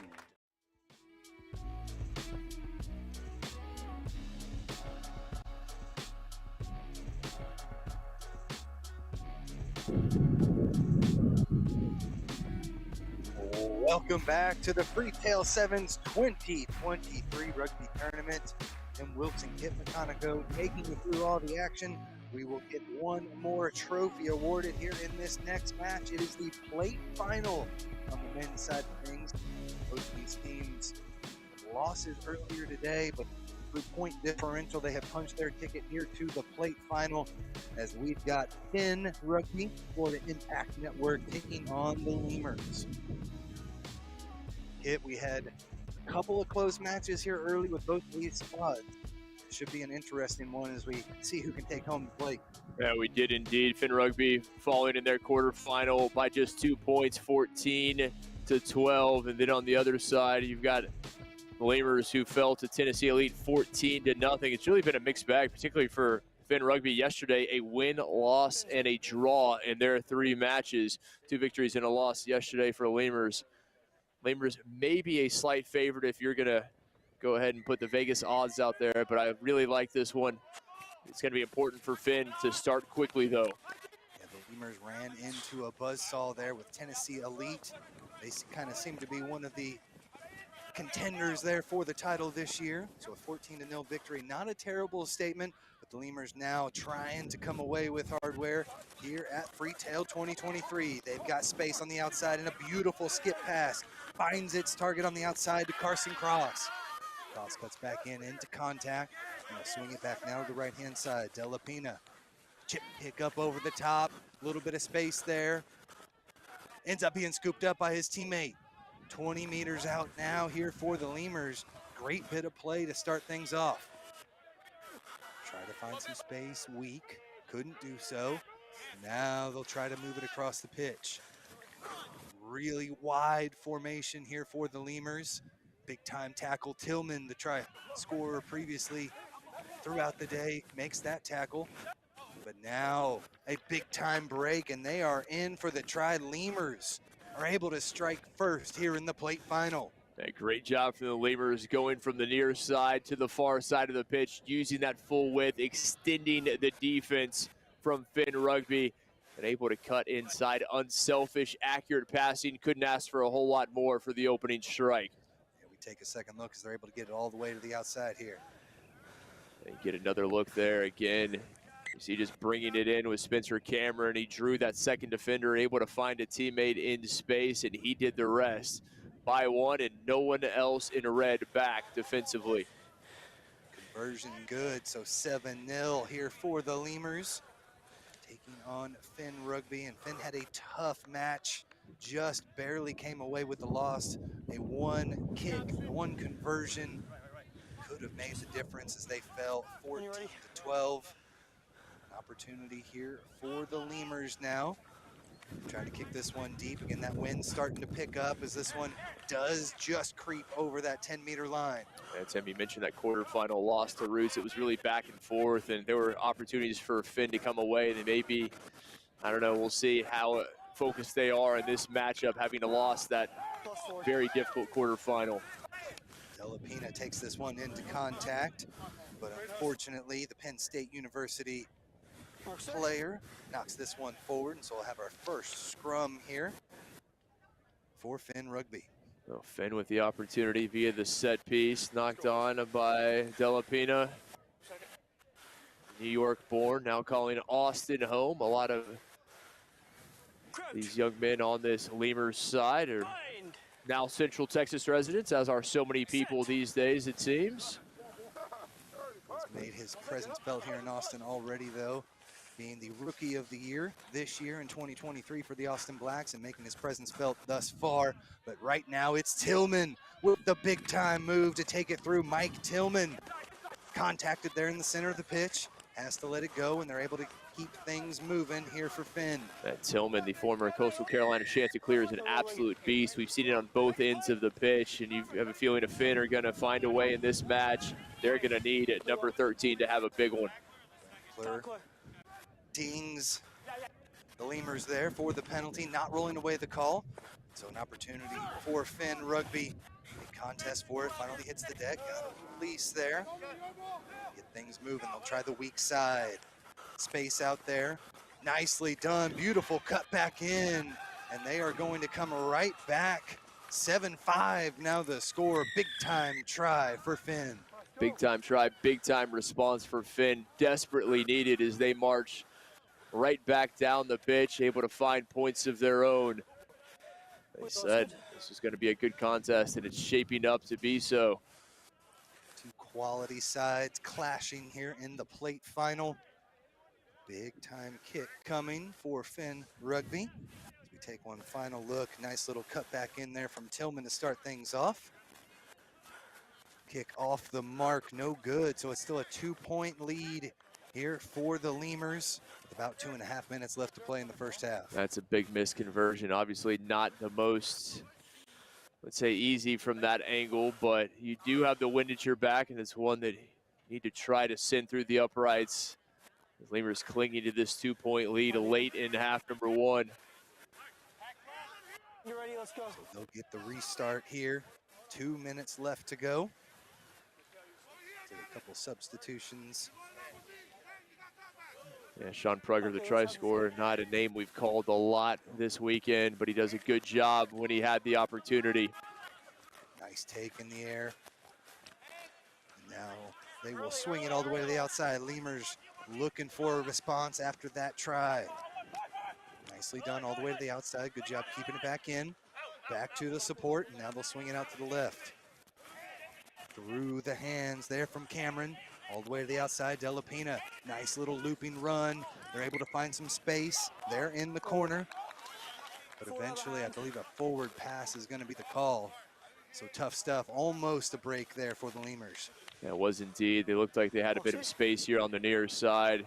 Sending it with cross, dangerous ball in hand, and you saw on the other Hodgkinson, the try score early on, but that forward pass bringing a halt to the attack for the Lemurs. It's a great chance for Finn Rugby. Just a minute remaining in this first half. Excellent field position. See if they could possibly take a lead into halftime. In that 14-12 loss, we saw Finn Rugby play some great offensive possession, but here they get dinged, free kick and a quick tap, and it's on for the Lemurs. Space on the far side of the pitch. They're able to get it all the way out there. Speedster with it around the side. Big time collision. He's able to squeak by. Beautiful little offload, and they will take it all the way in. Try awarded. Beautiful response for the Lemurs. Matt Razovich with the try, but give full credit to Alan Carruth. He was the man with the offload. He got his hands free in the tackle. He was able to hold it just long enough, waited for the support from number 15. And you see this just outstanding offload as we take another look at the try scored. Well worked there is Carruth. Over the top, little one-handed flick onto number 15, and he does the rest. Yeah, great job getting back into that play, staying close, being in support, and earning themselves the try, and that will take us to half. Your score 12-5. As we see here in the second half, we'll see who will take home the plate here at Freetail Sevens 2023.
New Year's Eve here in Austin, Texas. The gun show has arrived, and we are just about ready to crown another champion here. Halftime score 12-5 with the Lemurs on top in this plate final. Tim, sun's out, guns out. I'm waiting for you, man. Come on. Might have to pop them off here later on, but right now, just about ready to get back into the action. Welcome you back here to booth. Tim Wilkes and Kit McConico on a beautiful New Year's Eve day in Austin, Texas. The party is just about cranking, and beautiful rugby on hand here at the Round Rock Multipurpose Sports Complex. You couldn't have asked for better weather the final day of 2023, and the matches have lived up to the billing as well. This one in particular, a great one between Finn Rugby and Lemurs, all to play for in the second half. Tillman will take this one out of the air, had to retreat to do so. Good hands. And they'll swing it all the way to the near side of the pitch. Dangerous stuff, right just about 10 meters away from their own try line. Not scared though, and again, Kit, we saw earlier in the first match of the day, they've got great use of possession, got a release there, and they're able to keep things moving. This is what you want to see if you're a Finn fan. Just keep possession, take your time. Patient, methodical rugby is where they're at their best. Almost lost that one to the maul. They're able to get back to deck and restart. Here to the near side of the pitch. Finn, nice little move. Carvajal takes the contact, keeps things moving. Carvajal getting his nose dirty inside the ruck. They're able to retain possession, but still just about 10 meters. Haven't made a whole lot, and almost had one picked off. Knocked forward. I don't think we're gonna call that one intentional. He did have two hands on it, so just a scrum down. And Big Finn Rugby, a big time break there. Aaron Hodgkinson, he had eyes for the try line, did the South African. He thought that one was going to be a perfect interception. Unfortunately for Finn, he just could not bring it in. As you said, two hands on it. And that was a optimistic pass at best. Lemurs will bring two more on the pitch. Some fresh legs as they try to punch their ticket, or excuse me, take home the plate here at Freetail 2023. We said it, you're gonna have fun tonight, New Year's Eve, but if you've got a little hardware, as is the case with Gorilla, who won the bowl earlier, it's gonna be a lot sweeter celebration. For sure, our referee, Blair McClure, gets us set up. Already had to reset once. Through the legs and out we go. Penalty's gonna be given though, pulling this one down. And so it's gonna be the Lemurs with another attacking opportunity inside the 22-meter line of Finn. We'll switch it back to the center. Nice fend off, keeping things moving there from Medina. Still ball in hand. Lemurs taking that one in the pocket, but there's not a lot to do with it, trying to make something out of nothing. They've got a 3-on-2 break on the outside. Nice use of hands. Tillman makes the good tackle. Holds on tight, but the offload is there. Support arrives, and the try is scored. Big time try for the Lemurs. Connor Delapena with the try, and well deserved, as he was the one who set it up. Turned nothing into something, was able to bounce off Finn, one would-be tackler, ultimately found a teammate, but he got it back. And number 4, able to dot it down for the Lemurs as we take another look. You said what a year he's had with the Austin Blacks, Rookie of the Year. He made himself available. And sometimes if you share the wealth, you'll get it back. Good things happen. Delapena knows that is the case. The Lemurs extend the lead, but can't add to via the conversion. 17-5 our score, just about midway through the second half of action. In this plate final, exactly where the Lemurs want to be. Pushing their way through, had again the loss earlier today. Not exactly what they're looking for, but I think you're right, kid. Anytime you can take hardware out to the party, it's a good couple days of rugby. No, it is indeed, and obviously everybody wants to win that cup, but regardless if it's the plate, the bowl, the cup, if you can win something, it is not a bad weekend, and that is certainly what the Lemurs have on their minds. Don't forget, this evening we will culminate in the finals at 5:26 p.m. Central Time. We'll have the Men's Cup Final, and then followed right behind at 5:50 with the women. So plenty of rugby still to play here from Austin, Texas. Yeah, the question, Tim, can anybody stop Nav, the defending champion from a year ago? They have looked out of this world, what we've seen from them the last day and a half. Tennessee Elite have looked strong. They may be their biggest opponent out here. Right now, we turn our sights here. 2.5 minutes left to play. Lemurs defensive scrum, and they get sent back 10. A penalty awarded from McClure, and Finn Rugby will look to charge over the left-hand side, get it all the way out there to Tillman. They need to get Tillman with ball in hand. There's still time for Finn, but they need to move quickly, trailing by 2 scores. Tillman definitely one of the fastest players on the pitch, but here he's gonna have to sling it over to the right-hand side, look for some space on the far side. Nice little offload after the tackle, keeps things moving. Little backhanded pass does not go to target, but Finn Rugby are able to retain possession. Under 2 minutes left to play in this plate final. Finn need a score quickly, down by 12. To the outside, through the hand, Pareda just gonna take this one into contact. but knocked forward in the process. Finn needed that one, 1.5 minutes left to play, and their chances are dwindling. You said it, they needed that one, didn't they, though? With just 90 seconds left, knocked on, and that may well do it. They needed to find points if they were going to work their way back into this one at all. Pareda, we saw yesterday, he was very impressive in some of those matches, even in the losses, particularly in that victory over the Huns, but he hasn't had many chances. That's only the second time by my count number 11 has had ball in hand today in this one. Strong defense from the Lemurs. A lot of possession from their end as well. We see the speed here coming out of the back of the scrum. 2-on-1 on the outside. They've got Tillman with his back turned. Come back inside. Beautifully done. They had him stressed on the outside, but the big gap opened up, and another try for the Lemurs. I love that from Delapina. He already has the try, so he's going to give it to Pat Medina, the local product out of Lake Travis High School. The Dallas Jacqueline Major League Rugby as Medina dots it down, and there it is. It is going to be a victory and some hardware for the Lemurs. Medina with the belly flop try. Beautiful finish, and the Lemurs sealed the deal there. A conversion up and good. And 20 seconds left to play. All Lemurs here in the plate final. It has certainly been, particularly in the second half, and to give them credit, well executed. They've done everything they needed to do. And hardware is going to be heading out tonight with the Lemurs to celebrate New Year's Eve. Thank you so much for joining us. We got a couple more plate semifinals coming up on the women's side of things, and then it's hardware from there on out. Yeah, you don't want to miss any of it. A lot of hardware to be issued. Who comes away with it? That's the only question. Final play of the match here. Nice high ball. Holds up into the wind a little bit. And Finn Rugby looks to play out of their own end. A little bit of icing on the cake here. Beautiful run right through the defense. Dayton Mall getting into the action, splitting defenders. They're held up here.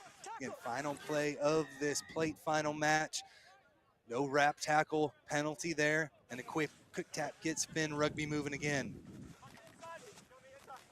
The right-hand side, just keeping things in the center, but eventually a backwards pass goes a bit off the mark. Tillman's got this one on the far side now. Tillman, he's been quiet, and that's because the defense of the Lemurs, they've kept him in check. That's a difficult thing to do. Yeah, really leaving no gaps at all out there. This Lemurs defense has been perfection here in this plate final. Looking for some space. Finn Rugby not able to find much, though, just trying to go straight through the defense, and there's a pick and go, able to hop back up to his feet over the 22-meter line, pass up over the top, still action being played, and they'll take it all the way in. Finn Rugby get their second try of the match here in the waning moments. A bit of consolation there for Finn at the end. It's not going to change the final result, but what you want to see from that side, continuing to battle, not giving up, narrowing the score line. You see the Lemurs on their backs, tired. 5 matches in the books, and they have come away with the plate final. As we just await the final conversion here for our final score, 24-10 right now. Conversion is up and good, so your final here in the plate, 24-12, with the Lemurs taking home the hardware. We've got plate semifinals on the women's side coming up next. Stay tuned, Freetail Sevens on the way.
This one's for you. Thank you very much. Thank you.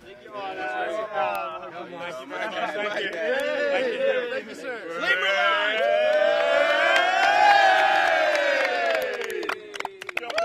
It's a conspiracy.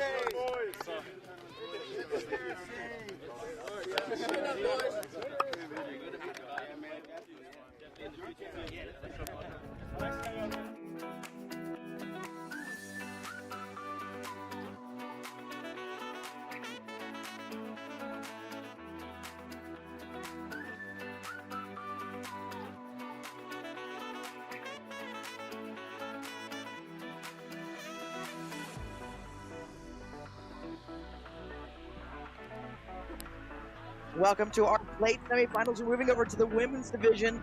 We will see in just a moment Roots taking on the Air Force Warthogs. These teams did a bit of battle yesterday, Tim.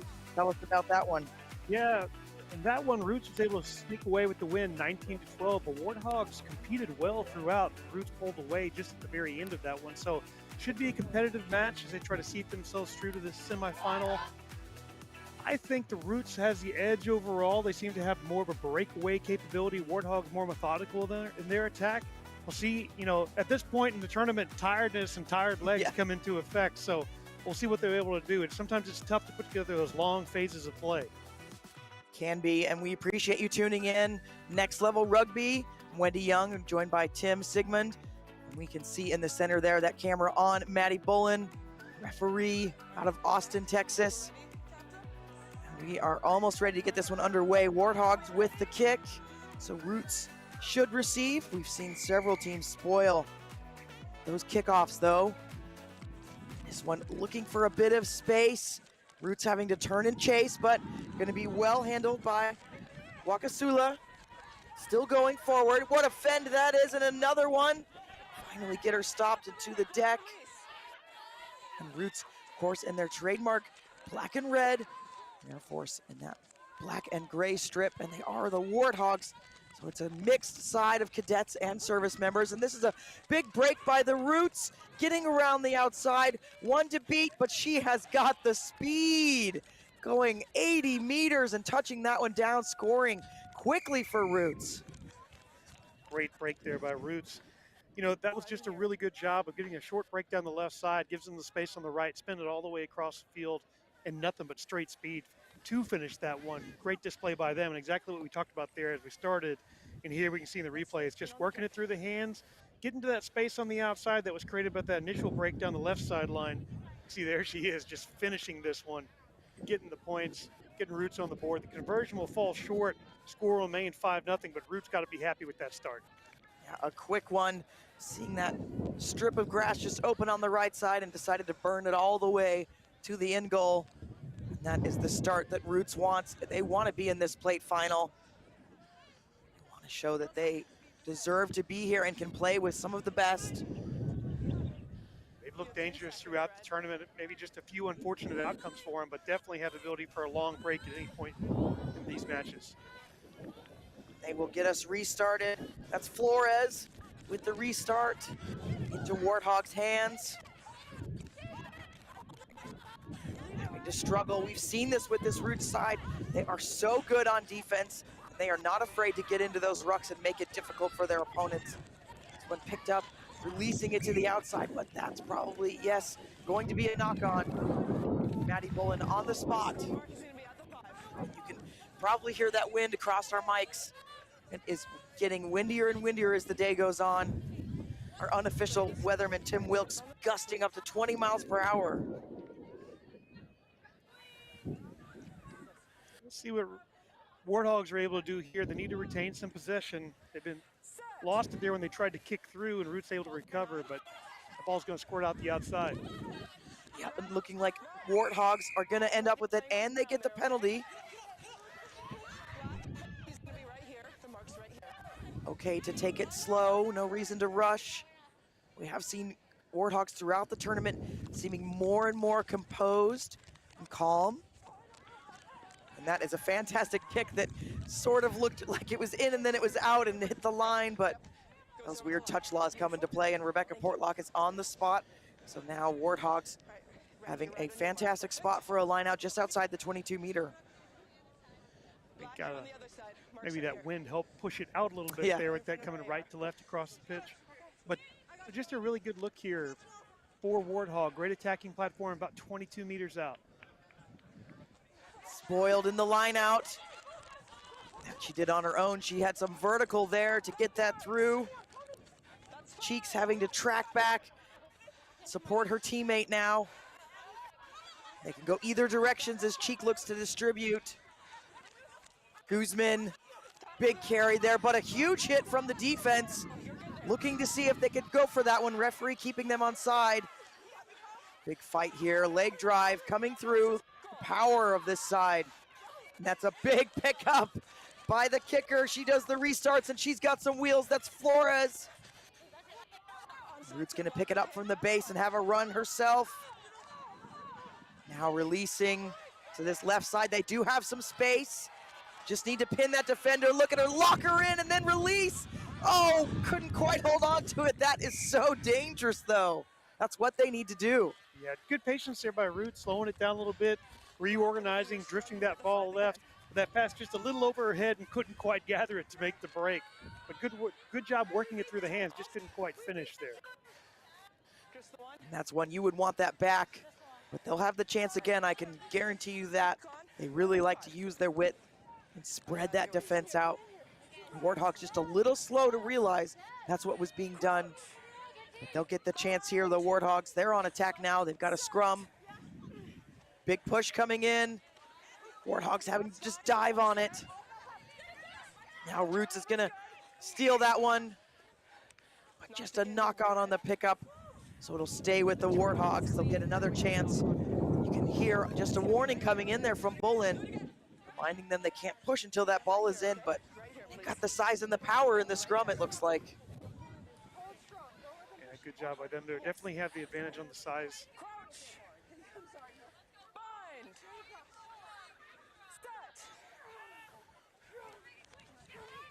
And another push in the scrum. This one's legal from Roots. They've taken the ball again. Push this one out to the right, and that's a great step off that right foot. She is so dangerous in the open. It's Cheeks again. We saw her do this yesterday. Scout Cheeks scoring for Roots one more time. Stepper's gonna step. Step she did right there. Just a little bit shimmy to the inside, and when she was into the open field, no one was gonna catch her. Great vision by her to find that gap and exploit it. About 25 seconds. And Roots got 10 points on the board. See right here, she identifies it, makes that cut back to the left side, and it opens up. You need that backside defender to continue to chase. That's what left that gap open. She's able to finish, and nobody in frame as she's able to put down the other 5. That conversion is wide, so we'll keep that score at Roots 10, Warthogs 0. We've seen Warthogs in this position, though, and they've crawled out of, not crawled out all the way, but they've gotten to the top of the hill and maybe peeked their eyes out. So they're a team that is resilient. I don't expect them to give up anything at this point. Yeah, especially if you can't convert those tries. It's important in these matches. You can get right back in it pretty quickly. This win definitely playing a factor on some of these conversion kicks. And it's a deep to Nadira Smith out of Houston, Texas. To go around the outside. She's able to dump it into play, keeping it out of the touch. Just that Roots defense just all over. Now picking up a knock on. Have a bit of advantage to see what they can do with it as the Hooter goes. Nothing coming there. And that will take us to halftime. Roots, 10 points on the board, looking like they've got a stronghold on the Warthogs. We'll be back for that second half. You're watching Freetail Sevens.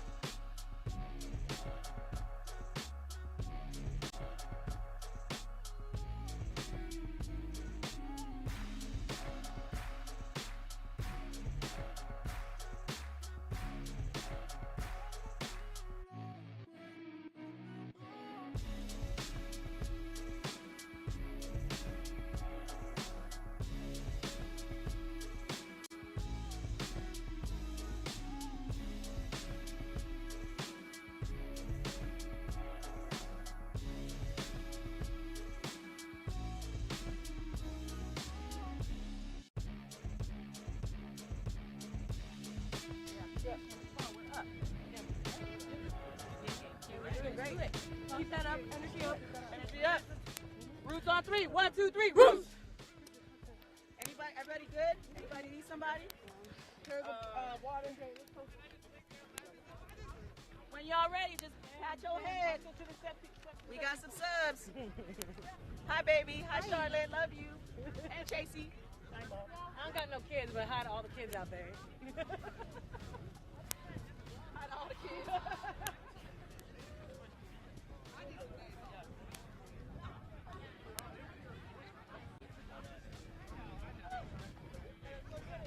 You can see the crowd starting to file in as we're getting closer to our semifinal matches. Of course, we've got this plate semifinal in front of us, but we will have more semifinals coming up. We're gonna have a break, so come back 45 Central. We'll have our first men's semis, we'll have 2 of those, and then we'll have our women's semifinals as well. Lots of action planned for you this afternoon. In this one, Roots, 10 points on the board, looking very strong, but Warthogs ready to show us what they've got as they come out of the half. That's a big tackle there. And the Warthogs getting back to work. You can see some fresh numbers on there. That's a nice step and go by the Warthogs, but spoiled its cheeks. Looking like she's ready for another try. She is so difficult to tackle. One more. Just needs to tap it down. Scout Cheeks with another.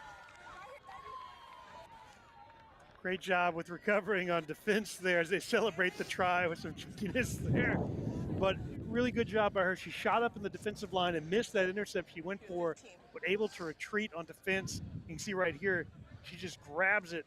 She was recovering from that shoot up. And then a nice little swerve here. You can see the defender making a good chase. Swerve left, nothing but air, and finishes it to put 5 more points on the board. Now up 15-0 after an unsuccessful conversion. And Cheeks, you know, a young player on her spreadsheet. It says she was born today. It's a nice joke. Born on New Year's Eve, playing rugby out of the womb. I have to assume that's a mistake, but 2 tries already for that woman. Roots 15-0, so no conversions on any of these points. But looking like they are a strong side, and they are eyeing that plate championship, the final. 5.5 to go, so anything can happen. Warthogs, though, got that sandwich in the mouth, but couldn't swallow it. Yeah, unfortunate there for the Warthogs. That's kind of been the difference, just some few handling errors for them, and it's allowed Roots to have 3 breakaway tries. They've all come off of turnovers from the Warthogs. They're competing well, just offensively, not getting ball to hand is really hampering their ability to get anywhere and get any sort of momentum built to get back into this match. Fresh legs coming in for the Warthogs. Can be all the difference in sevens. This will be a Roots scrum, and this is a really good position. You can see Cheeks is in that fly half position, but kind of leaning to the left there. Could go either direction. Ladies, let's make sure we're driving straight, ball out quick. Yeah, they've got space to work with on either side, kind of split just a little bit right of center. Definitely a speed advantage on Roots' side. They're looking like she was going to go to the weak, but the pass had to wait for it. So tracking back, Warthogs defense on the run. And that's another nice step, finding another gap.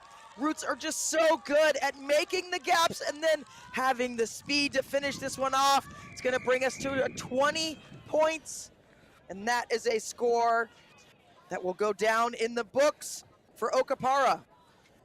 Great job there by her. You know, it was a loose pass there off the back of that scrum. Good gather there by Cheeks, and great job by the supporting Roots players to secure that in that ruck. You know, good chance for a turnover there. That conversion successful, but Okapara just gathers, and the defender from Warthogs didn't push up. As you watch right here, she takes it off the back. Defender doesn't push up. It leaves that gap that she shoots through, and then when she turns forward, has the gas to finish. Just great job. You see both players accelerate. Okapara just having the ability to finish. Good job there by Roots to extend the lead, 22-0. 3.5 to go. Looking like they are on their way to the plate final. We will have the next semifinal coming up. HEB versus the Valks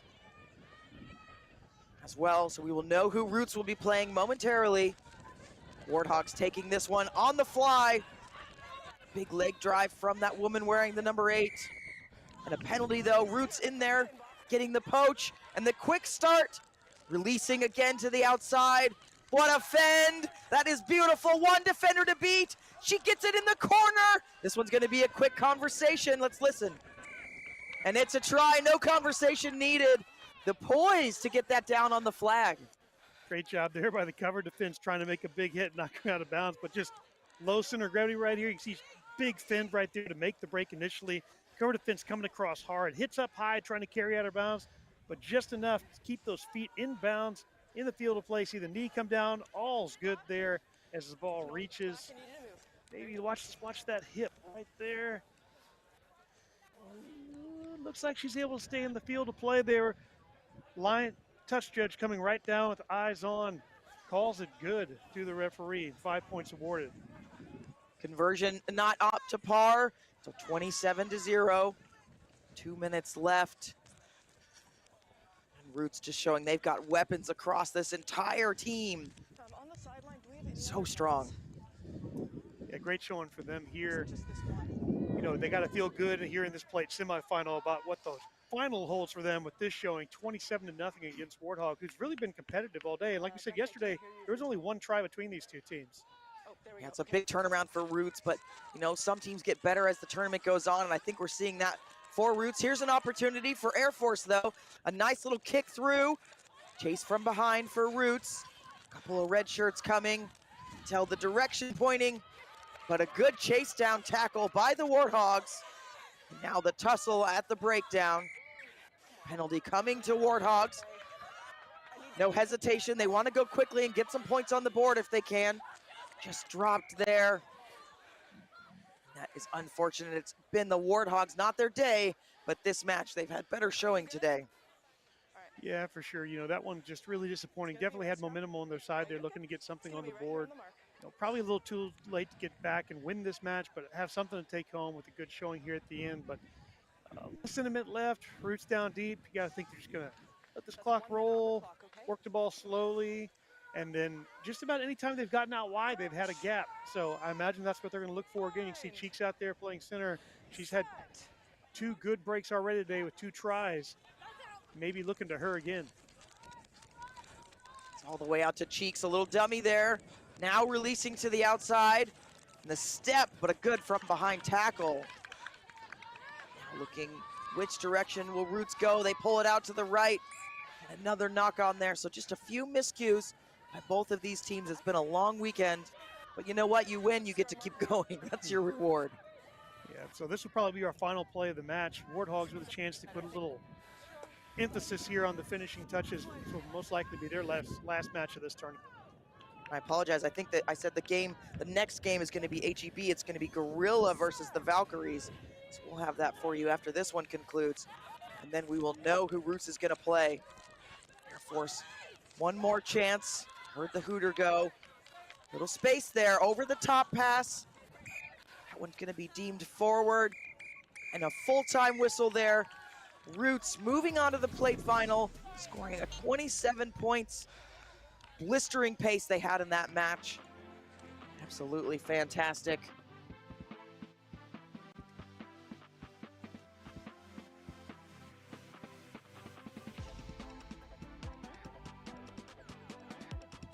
So we will step away for a moment and have that next plate semifinal, Gorilla versus the Valkyries, in just a moment.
Welcome back to the 2023 Freetail Sevens, the world's only New Year's Eve rugby bash. We're at the beautiful Round Rock Multipurpose Complex. I'm Wendy Young, joined by Tim Sigmund. This is our second plate semifinal. Looking at Gorilla in their trademark pink socks, the Valkyries in that white and red. And this one, bit of a toss-up I'm kind of feeling. You know, Valkyries finally scored some points. They got 7 points for the whole weekend, but overall 0-3. And Gorilla 1-2, Tim.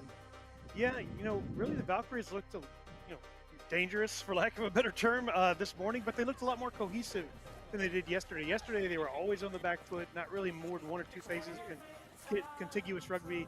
Today, they were able to put together some phases and get some points on the board in their first match. So maybe a little more competitive. I think you had mentioned maybe a little more seasoned side today than they had yesterday. In the first match, this was a 24-0 defeat yesterday.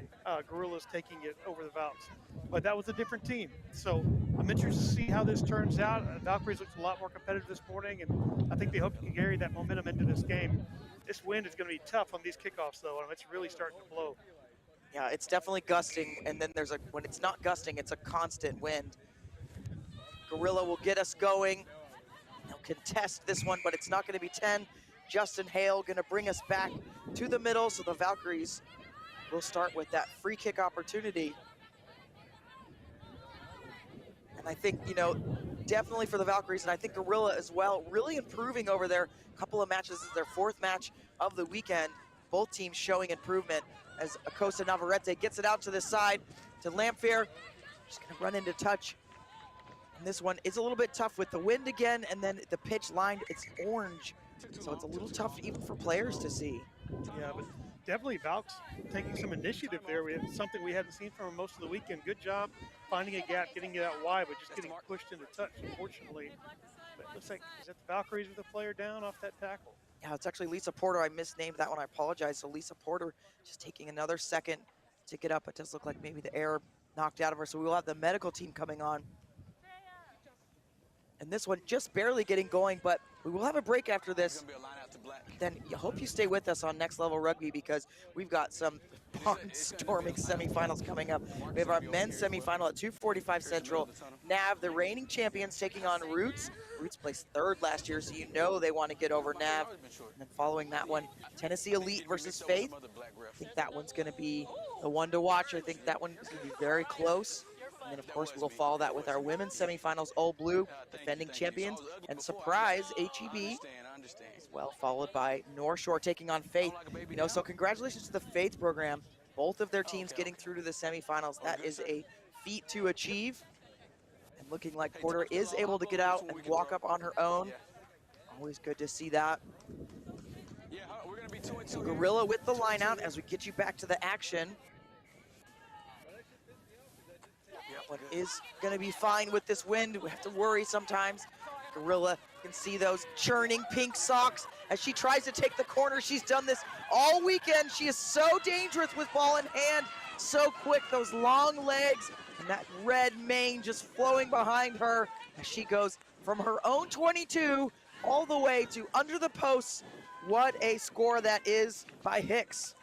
Just a tremendous ability to recognize the space that's outside and use your skill set. If you know you're faster, prove it. And prove it she did as she rounds the quarter on 3 Valkyries defenders and scores. And that's Krista Bryan. See right here, just working it through the hands, gets it to the outside runner. And, with almost 30 meters to the outside from where the play initially started, she rounds that corner, defender grabbing nothing but air as they lose their footing, and nobody close after that. She just has to stride it out to finish. She goes by KB, lives in upstate New York, and is a full-time mom. Love that. That's her profession. But showing that she can manage a line of Valkyries, getting around them. That's just a beautiful individual effort. She never even hesitated to get around them. The Valkyries will receive this. Again, it's not 10. Wind just causing havoc. But it looks like great height, but not enough distance. Looks like we're going to have another chance to restart as the Valkyries are having a substitution here. So we'll get another shot here, the Gorilla side. Just that 7 points on the board, just under 5 minutes in this first half, plate semifinal. That one pushing it deep. Could it get picked up by Gorilla? It does. Able to keep it in, that's some good skill. Now around the outside, that's really dangerous. And another one just from the 50, these individual efforts by these players. That's Sophia Karrison touching down for Gorilla. Great finish there by Gorilla. They were able to recover that kickoff. You know, it bounced around a little bit, but able to regather, throw it back inside. She gathers it at pace, a little show and go, a little stutter step to the outside, and the finish outside. Great take by her, and good job backing herself. Yeah, absolutely good effort. So strong. See it one more time here. Pops up perfectly into her arms. Look, just a little juke inside to freeze that defender. Slaps away the hands, and then just accelerate all the way through. Look at those big long strides. Perfect form. She goes to finish. 2 quick tries from Gorilla. 12 points with that conversion. Every point counts. We have seen some really close games throughout the weekend, and those conversions have proven difficult with this wind. That one is on the mark. Gorilla will get us going again. Fisher with the restart. Putting that one right down the middle, but taken well by a Valkyrie from Austin, so they're just down the road, but stolen. I-35 crime, that's Tiara Littleton out of Dallas, playing for Gorilla. Taking that one very close to the line. Now a big pass over the top, looking for all that space out there on the edge. The loop proving deadly, and just the show and go there. That's another score for Gorilla. Look at that counter ruck right there. That was beautiful counter ruck at the top. Grabs it and starts fending folks off the initial break, and then good job getting it out wide. You know, sometimes when you have those wide passes like that, you really want to grab them. You know, there may be a potential for a knock on there, but good job letting that float over her head, let the outside defender get it, and then that loop. I believe, was that Karrison who did that on that Yes. outside loop, grabbed it, and that's her second try in a row right there. So under a minute, good attempt at a conversion there, but gonna fall short. It's 17-0, but that's 3 tries in a row. Here you can see that break right there. Good recycle, supports there to get it out wide. Pass goes a little loose here, but lets it go out wide. Get it outside, regather, commit the defender, pop that loop pass, and Karrison with the finish. Just toying with her defender there, you can see. Valkyries finding themselves again behind a big score line. 2 minutes, less than 2 minutes to go in this first half. Big restart, taken well. Finally brought to deck. Littleton in there trying to steal this one. She does steal it, but not legally. Valkyries are gonna go quick. Try to find some space in the middle. Now out to the outside, it's Pelletier. Ireland played for Round Rock Rage, now moved to the Austin Valkyries. They want to get going again at Lamphere. Getting this tempo up for the Valkyries. Outside to the wing, just see if she can stay in bounds, but just pushed out of play. You know, fortunate there. That's about the same spot they got pushed out on the initial kickoff earlier, but able to make a bit of a break, and they just can't quite finish. It's that last little bit, just, you know, too much into the sideline on that one. They need maybe somebody to come across at a 45 and kind of straighten that back out, push it towards the middle of the field on a different angle. Right now they're just kind of drifting out to the edge. I would like to see some more direct running from some of the Valkyries. See if they can change that tune that's happening right now. A little one-handed dink pass over the top by the scrum half.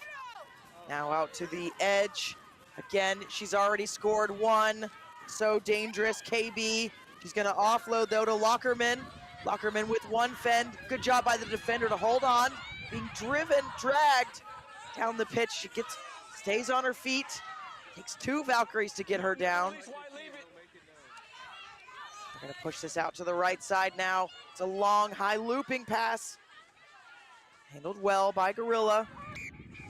And that second one just not quite to hand. So we will go into the break Gorilla firmly in the driver's seat, 17 points to Valkyries 0.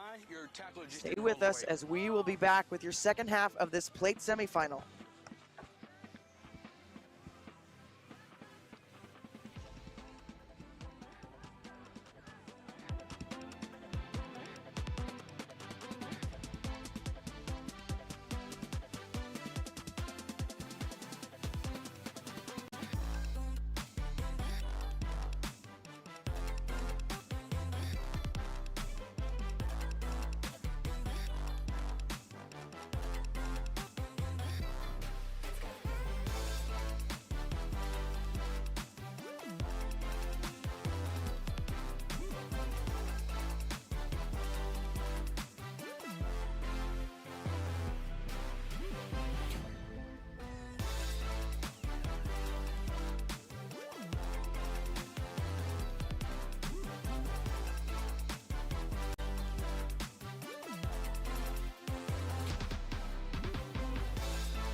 Welcome back to this plate semifinal. Women's Gorilla in the lead here, 17-0. And that woman has done so much work. Had to take a little bit of extra break and feel that grass without being smashed into it. She's done so good, Sophia Carrison. But as we were talking about, Gorilla's pink sock are out in front. Yep, 17-0 right now. And like we talked about before the match, they won this first matchup on day one, 24-0, on pace to best that today. But really, it's been a, Valk's kind of story tournament, not able to get many phases together. And then for Gorilla, just capitalizing on mistakes. One was a big counter ruck, had a break off of that and go. Other two were just simple loose passes, and they're able to jump on it and big breaks, 50 meters plus to finish. Good showing so far from Gorilla. And we will know at the end of this match who they're going to face. They're going to face Roots, whoever the winner of this game is. And that'll be just after those semifinals. But Gorilla getting started again quickly. Going to score this one in the corner. And that is a dream start for Gorilla. Yeah, that's just about as good as you can have it right there. Right off the restart, ball bounces up into her hands. Just acceleration, nobody in front of her. All you got to do is not drop it, and you're going to score the try. Great job there, starting off right where they left off by Gorilla. Just good effort striding this one out. Really nobody in the frame to really threaten that try. Just the referee getting there. Justin Hale showing his pace as well. Conversion pushed wide, that wind kicking up again, starting to make things difficult for these sides. Even starting to see it affect the passing at points as well. 22-0 for Gorilla. Yeah, I liked in the personnel descriptions for the referees today. One of them said, fun fact, Justin is now 12% faster with his new haircut. That's right, he's always had braids, yeah. I had to do a double take. I was like, is that Justin?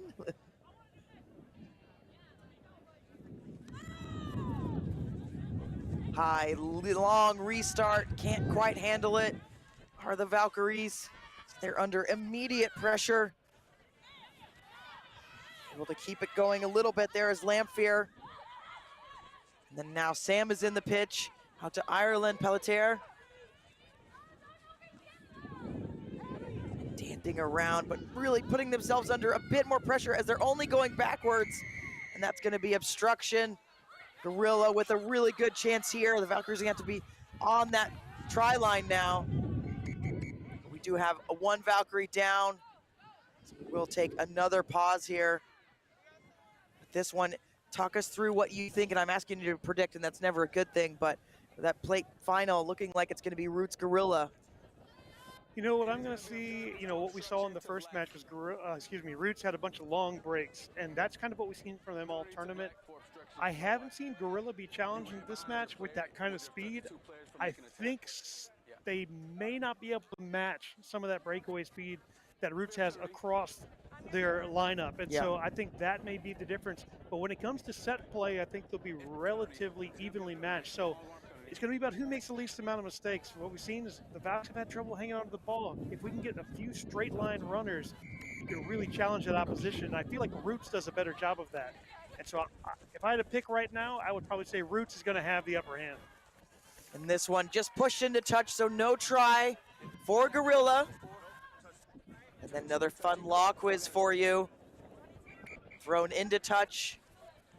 Justin gets it right, 22 meter. Essentially like just being kicked straight out as well. So the Valkyries will take this out. Lamphere will get us going again with a 22 meter restart. Yeah, unfortunate there for Gorilla. They had the ability to maybe try to get an opportunity to dot that down, but standing up tall, she just didn't have the ability to get her body position low enough to even try to score. And the Valkyries have stolen that one back. It was a short kick with Jackie Acosta Navarrete getting it. Now Lamphere back to Acosta Navarrete.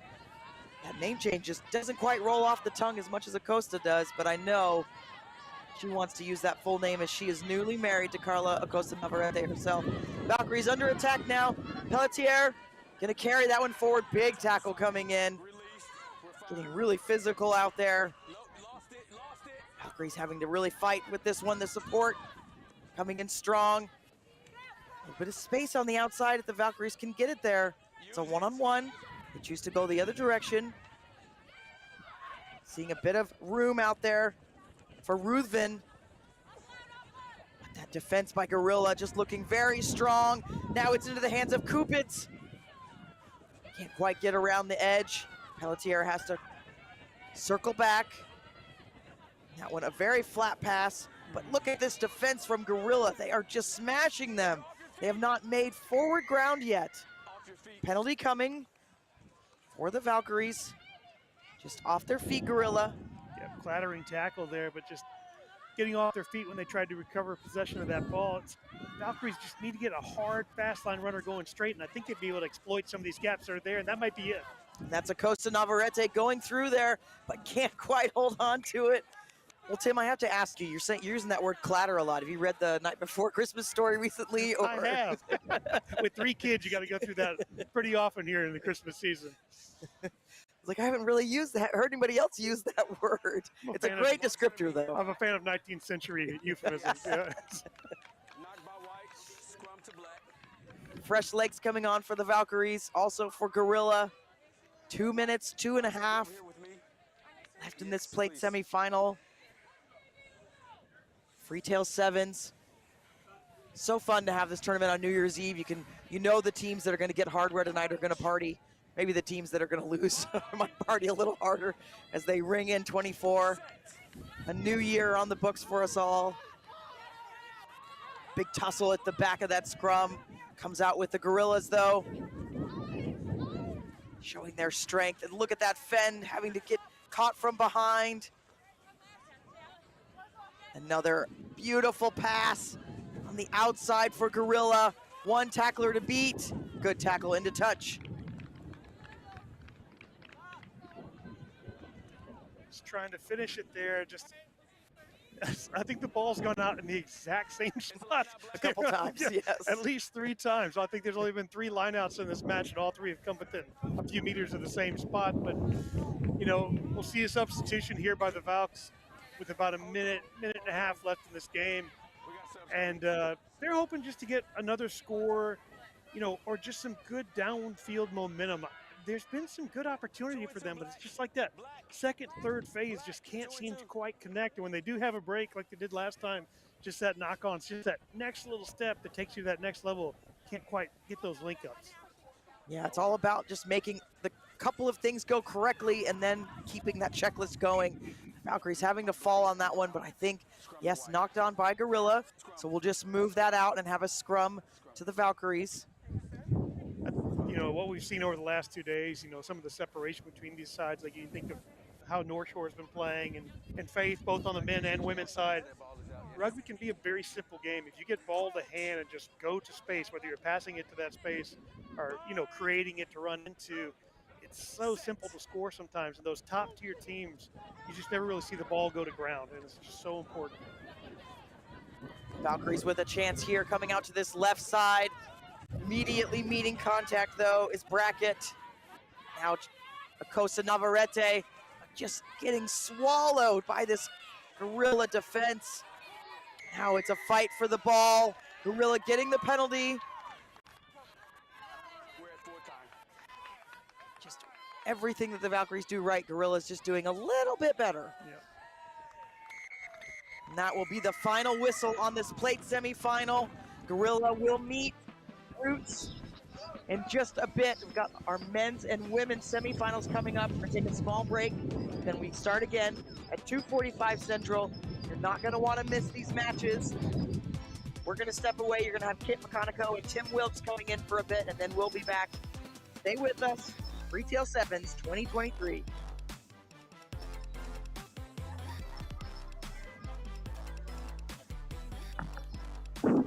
To the US to play some good rugby, and fuck man, I found it here.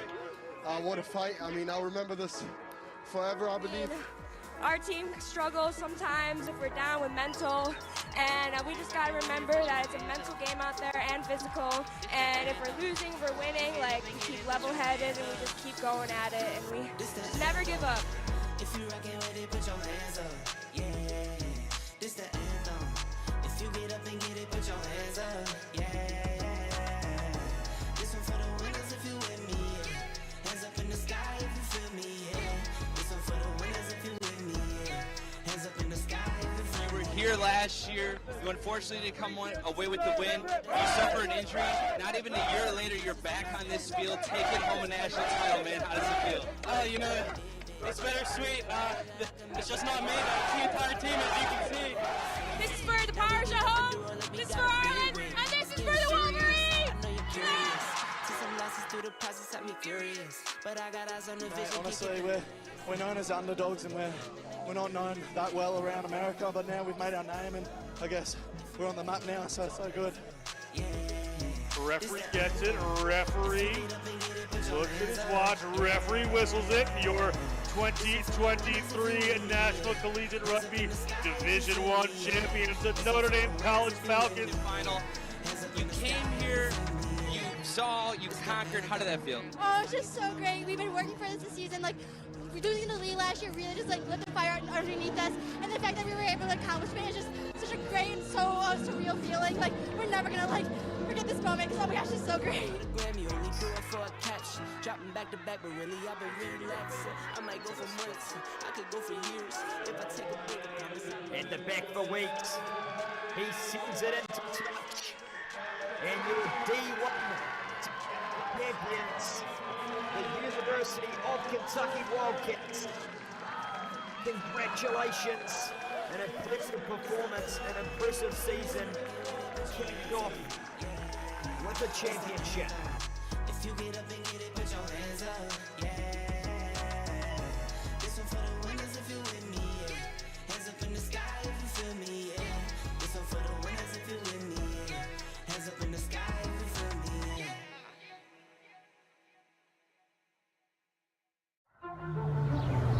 This is the Rugby Odds, where an unlikely pundit panel of a wordsmith, a WWE legend, a rugby star, and a supermodel scour the globe, seeking best bets and bad behavior.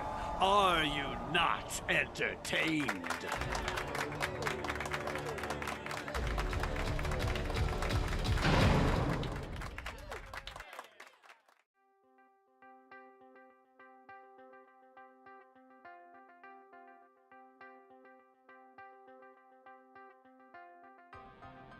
Nah, one word is family. Like, you got people like you can depend on. It's great. We all love each other. We all like hanging out at these tournaments. I mean, we all choose to come here. We don't have to be here, you know. It's just good fun coming out on a Sunday, playing, getting all together. And New York Rugby Club is a great community because it puts you around great people such as Alex, my coach Alex, and he teaches me more about rugby, how I can make my game better every day. You know, as a coach, what I'm trying to get is better people, really. The unique thing about rugby is what it does off the field. And, you know, I talk to these guys and these kids off the field, talking about their school, understanding where they want to go to college. You know, for me, we're trying to get better people out of this program rather than just better rugby players. Probably my favorite part of playing rugby is, like, I can forget any problem I'm having at school or at home or just any kind of worry or burden and just like giving my all on the field, and then I get off and I feel like I've accomplished something, and then it helps me with other stuff outside of, you know, the confidence outside of rugby basically. It's brought up a lot of my confidence. I wasn't very confident in middle school. I've just become so much like a better person to myself. I see myself in such a bigger light, and I'm honestly so much happier playing rugby. And what's quite unique about this club is you're not having one type of school or one stereotypical type of kid. You know, you're getting a mixed variety, and you get to see all these different kids actually come together and work together once a week or twice a week when we practice. So definitely that's the biggest impact, seeing kids from different backgrounds and different histories and you know, different parts of the world really come together and work together for a common goal, which is rugby. Let's get more kids playing sport because we know what that can do to them off the field, and in turn, let's send more to college. And without rugby, I think it would be a lot harder for me to get into some schools that I want to get into. So I'm really thankful that I've been involved with the sport and had that kind of like extra push when it comes to college and higher education.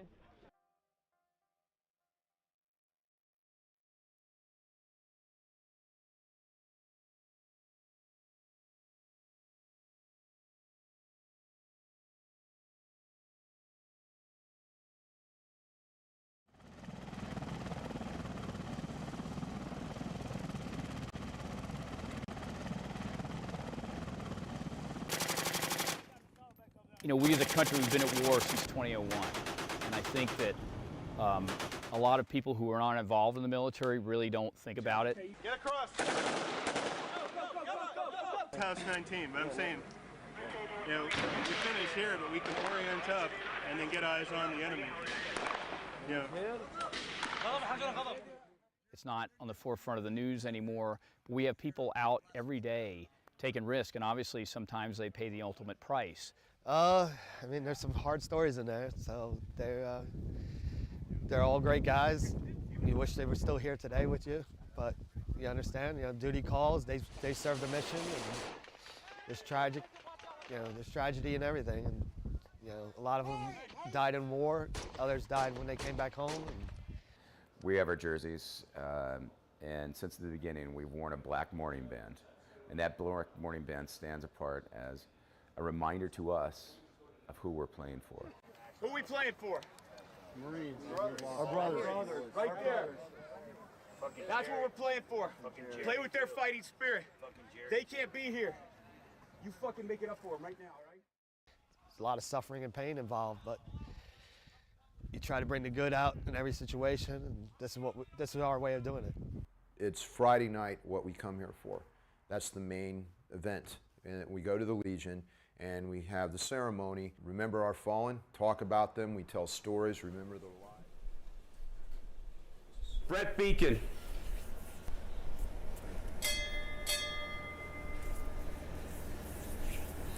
Lance Corporal Richard Brustetta.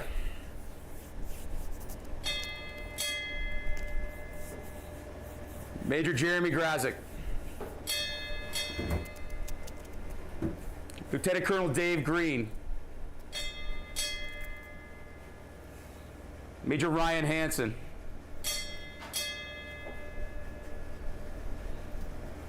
Lance Corporal Eric Herzberg. Sergeant Donald Lamar.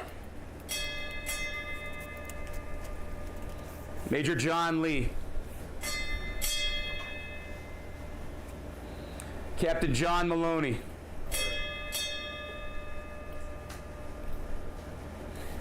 Major Kevin Nave.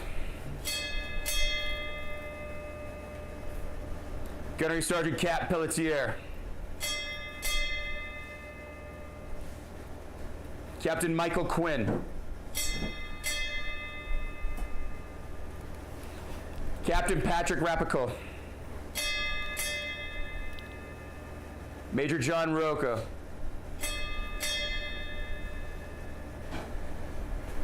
Lieutenant Colonel Kevin Shea.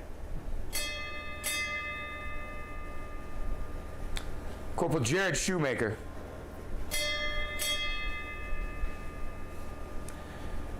Lance Corporal Keynote Snow.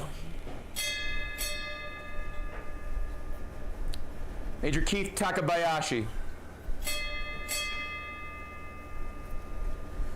Corporal Tyler Trevelyan. Captain Al Ziegler. As we do, let's raise a toast. I'm going to ask everybody to stand. To our fallen.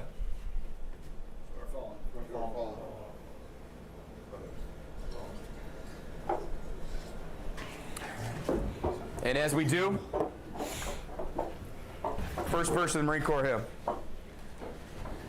From the halls of Montezuma to the shores of Tripoli, we will fight our country's battles on the air, on land, and sea.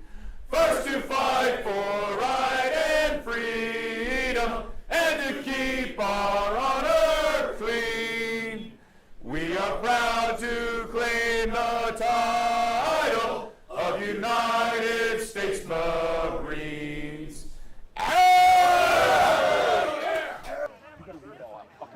That means you fucking put your shoulder into every fucking tackle. You put your shoulder into every fucking ruck. You take these guys down. You don't do stupid shit. We run it up, we fucking score, and we're done. Fucking A, let's do this. Do not leave anything else out here. Come on, Marines! On, 2, 3, Marines! Let's go, boys. Fullback and winger. Let's go, boys.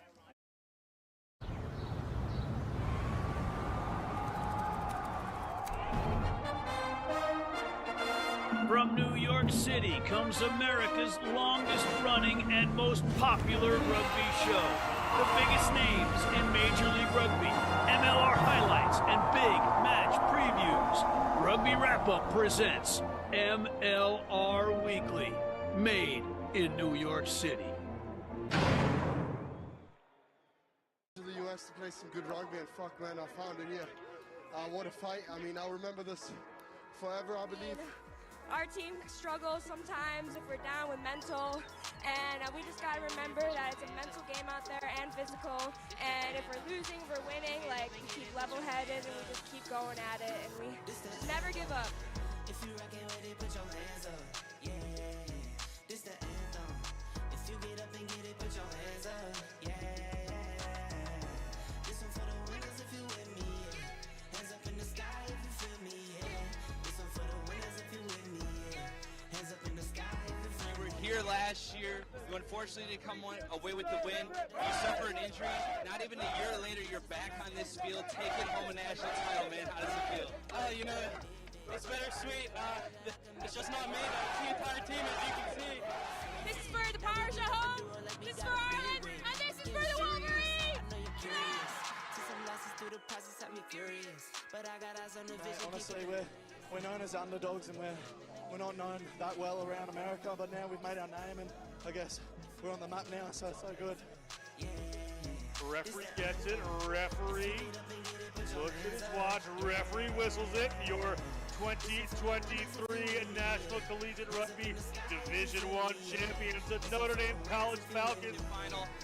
You came here, you saw, you conquered. How did that feel? Oh, it's just so great. We've been working for this season. Like, losing the lead last year really just like lit the fire underneath us, and the fact that we were able to accomplish it is just such a great and so surreal feeling. Like, we're never gonna like forget this moment because oh my gosh, it's so great. Dropping back to back, but really I've been relaxing. I might go for months, I could go for years if I take a break. In the back for weeks, he sends it into touch, and your D1 champions, the University University of Kentucky Wildcats. Congratulations, an impressive performance, an impressive season, kicked off with a championship. If you get up and get it, put your hands up, yeah. This one for the winners if you with me, yeah. Hands up in the sky if you feel me, yeah. This one for the winners if you with me, yeah. Hands up in the sky if you feel me, yeah.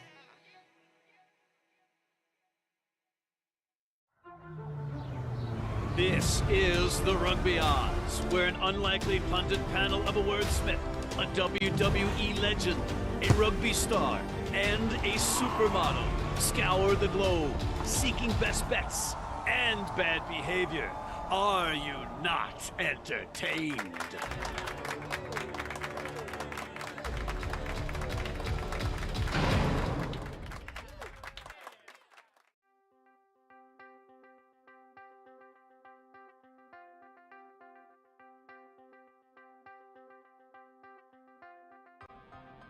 Nah, one word is family.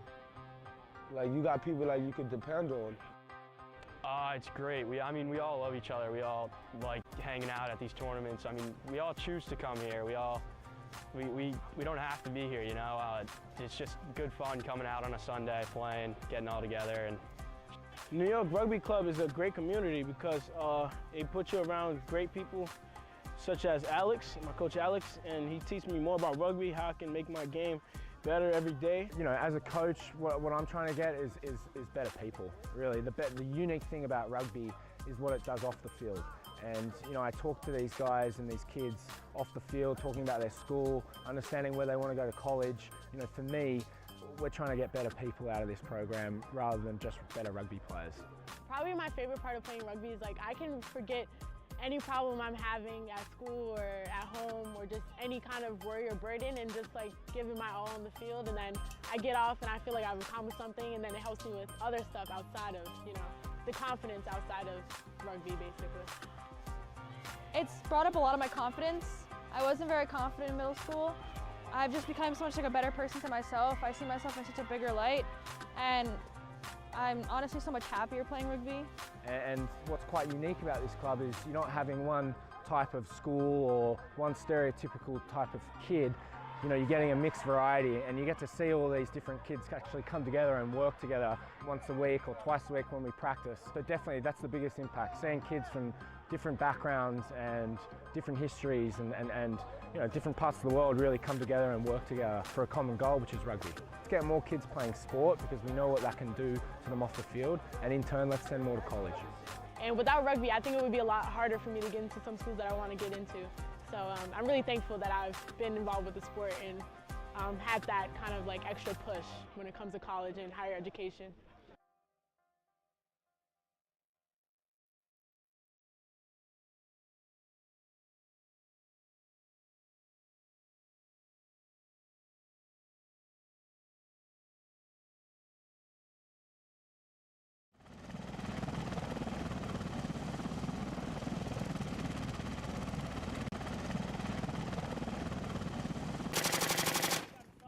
You know, we as a country, we've been at war since 2001. And I think that a lot of people who are not involved in the military really don't think about it. Get across. House 19, but I'm saying, you know, we finish here, but we can orient up and then get eyes on the enemy. You know.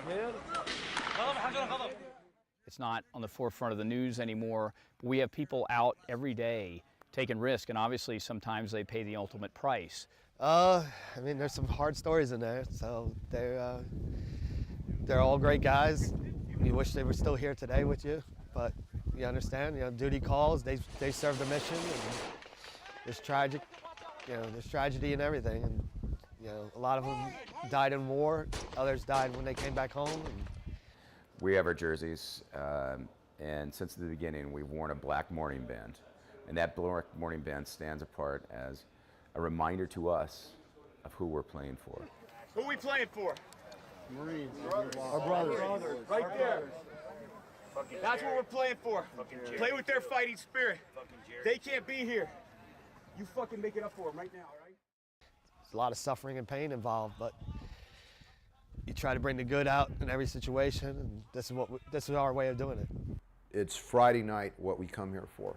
That's the main event. And we go to the Legion, and we have the ceremony. Remember our fallen, talk about them, we tell stories, remember the lives. Brett Beacon.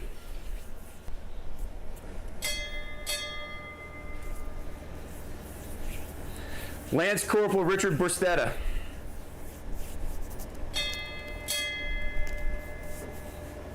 Major Jeremy Grazik.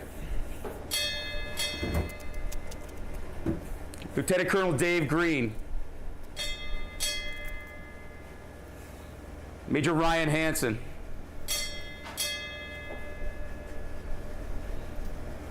Lance Corporal Eric Herzberg. Sergeant Donald Lamar. Major John Lee. Captain John Maloney.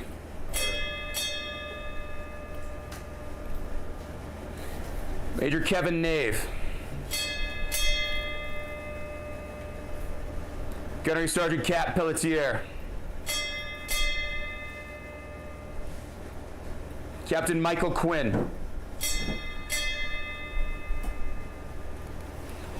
Captain Patrick Rapico. Major John Roca.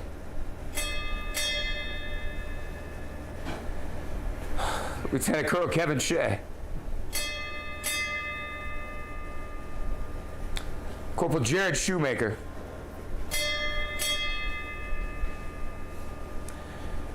Lance Corporal Keynote Snow. Major Keith Takabayashi. Corporal Tyler Trevelyan. Captain Al Ziegler.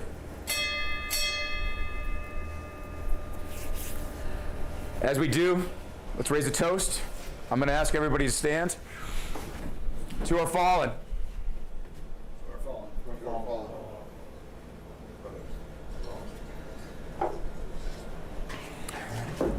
And as we do, first verse of the Marine Corps hymn.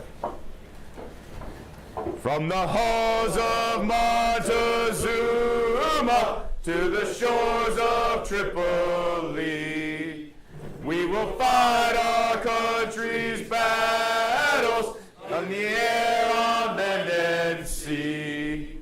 First to fight for right and freedom, and to keep our honor clean.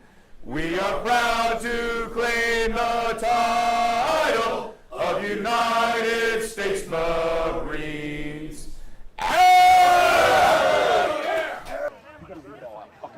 That means you fucking put your shoulder into every fucking tackle. You put your shoulder into every fucking ruck. You take these guys down. You don't do stupid shit. We run it up, we fucking score, and we're done. Fucking A, let's do this. Do not leave anything else out here. Come on, Marines! On, 2, 3, Marines! Let's go, boys. Fullback and winger. Let's go, boys.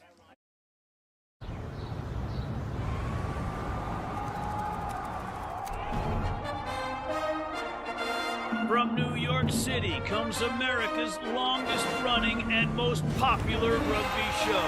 The biggest names in Major League Rugby, MLR highlights, and big match previews. Rugby Wrap-Up presents MLR Weekly, made in New York City.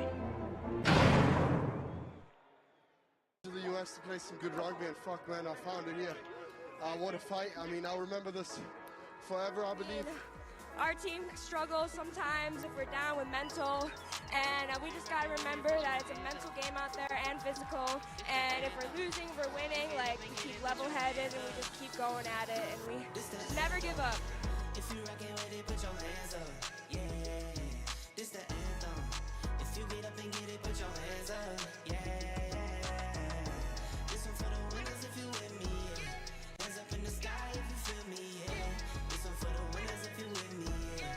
Hands up in the sky if you feel me, yeah. year last year. You unfortunately didn't come away with the win. You suffered an injury. Not even a year later, you're back on this field, taking home a national title, man. How does it feel? You know, it's bittersweet. It's just not me, the entire team, as you can see. This is for the Pirates at home, this is for Ireland, and this is for the Wolverines! Honestly, we're known as underdogs, and we're not known that well around America, but now we've made our name, and I guess we're on the map now, so it's so good. Referee gets it. Referee looks at his watch. Referee whistles it. Your 2023 National Collegiate Rugby Division I champions, the Notre Dame College Falcons. Final. You came here, you saw, you conquered. How did that feel? Oh, it's just so great. We've been working for this season. Like, losing the league last year really just like lit the fire underneath us, and the fact that we were able to accomplish it is just such a great and so surreal feeling. Like, we're never gonna like forget this moment because oh my gosh, it's so great. Dropping back to back, but really I've been relaxing. I might go for months, I could go for years if I take a break. In the back for weeks, he sends it into touch. And your D1 champions, the University of Kentucky Wildcats. Congratulations, an impressive performance, an impressive season, kicked off with a championship. If you get up and get it, put your hands up, yeah. This one for the winners if you with me, yeah. Hands up in the sky if you feel me, yeah. This one for the winners if you with me, yeah. Hands up in the sky if you feel me, yeah.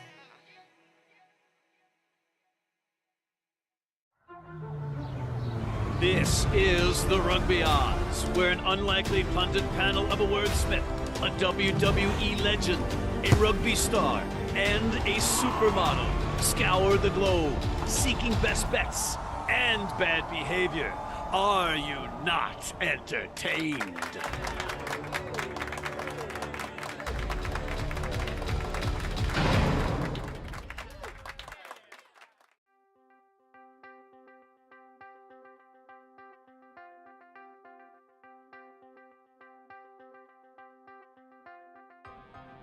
Nah, one word is family.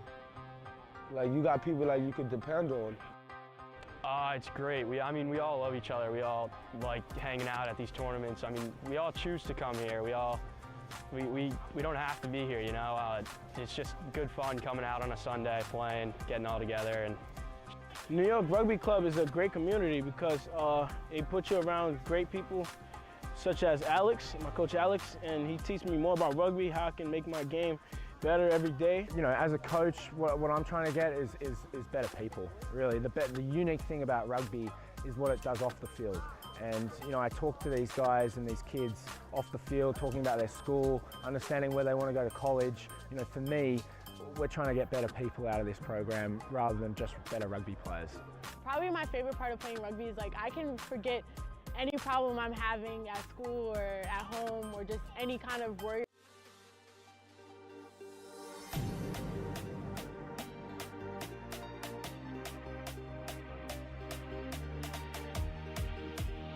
Welcome back to the live music capital of the world. It's Freetail Sevens, the world's only New Year's Eve rugby bash, as we turn our sights to our first Men's Cup Semifinal. The defending champion, NAB, taking on Roots. Glad to have you with us. Take a look at some of the highlights from earlier. Tim, so impressive was NAB, 57-0 in their quarterfinal victory over Rock. They really took it to the local side. Yeah, it was a tough going there for Rock Rugby. They ran into the buzzsaw that is NAB Sevens. Rod Waters had multiple tries. I think he had a hat trick in that one. You see a couple of them there. Beautiful kick there coming from Corey Jones. He runs the show mostly from that fly half position. But their defense is so stout. Their work rate is incredible. And thus far, nobody has even been able to come close to this NAV7 squad. In 4 matches, they have conceded just 7 points. 3 of the 4, they have been able to shut out opponents. And on the other side of things, for Roots, it was a much tighter affair in their quarterfinal, coming away with just a 2-point 14-12 win over Finn. Yeah, just that one converted try was able to give them just enough to punch their ticket here. They've got talent all over the pitch. Only one loss on the weekend, and that was the Tennessee Elite that are also here in the semifinals. So a really tough squad with talent all over the board. I really think that they should give NAV7s their biggest test of the weekend. Glad to have you with us. A beautiful day here in Central Texas. A happy new year to you and yours. Glad you could join us for the final rugby of the year. The wind really whipping up here. And we'll see what impact that has on this one, gusting across the pitch. We are ready to get things underway. Our referee for this one, Rampata, as Tim, it's going to be absolutely critical for Roots to get off to a good start. We've seen from NAV, once they get going, they are a juggernaut, a snowball rolling downhill. They cannot be stopped. And that's the thing, though. They can get going from so many different ways. They don't even need the ball. The defense is incredible. They fly around the pitch, and their work rate is what could possibly lead them to another championship here. Not to mention, having a few high quality players doesn't hurt either. Excuse me, Chris O'Malley, our official for this one, as we are ready to get underway. A beautiful day. 4th edition of the Freetail Sevens. Every year just gets bigger and better. The talent improves, and NAV have done just that. The defending champions, but not resting on their laurels. A better team than a year ago.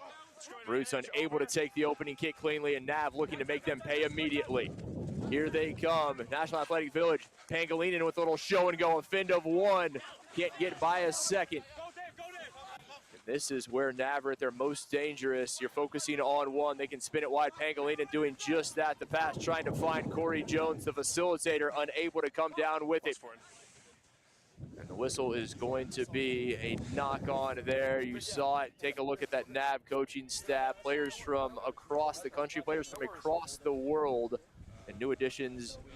And Zach Pangilinan of the Houston SaberCats, Rod Waters, MLR star himself, and Simeon Maola. That is some serious talent. Across the board, a couple of those guys be coming off the bench here later. So much talent, so much speed, but we already saw that defensive pressure. You called it, Pangilinan, able to get that one to the outside, see if they can attack and put the first points up on the board. Looking to do just that. Here comes NAV. Watch out. Looking for the offload. Oh, a low pass. And a rare miscue, something we have not seen very often this week from NAV. The Roots coaching staff looking on, and they are not going to be intimidated. They know they can play with anybody. They've been in some tight matches, including that quarterfinal victory over Finn. Just a 7-point loss to the Tennessee Elite in last night's nightcap. But the men in red, a lot of depth on that roster as well. For sure, they've got a lot of talent out there. Shoemaker, number 11, has scored multiple tries throughout the day, but right now they've got to come in from their own end of the territory. And they will have to do just that, go the length of the pitch, trying to spin it out wide, and it's intercepted. NAV read it perfectly, and they will turn it into the opening 5. Try time, NAV.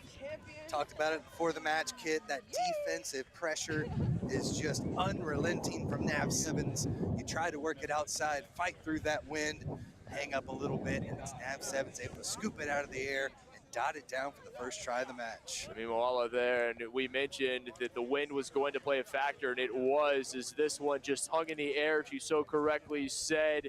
Just that extra second giving NAV time to pick it off. Big time try to get things moving. Just a couple of minutes gone by. Kick off the mark, no good. So 5-0. NAV7s, we should see that pressure. They'll have the restart and the kick and hope to pin them back again. Just such a difficult team to game plan against because they don't need the possession.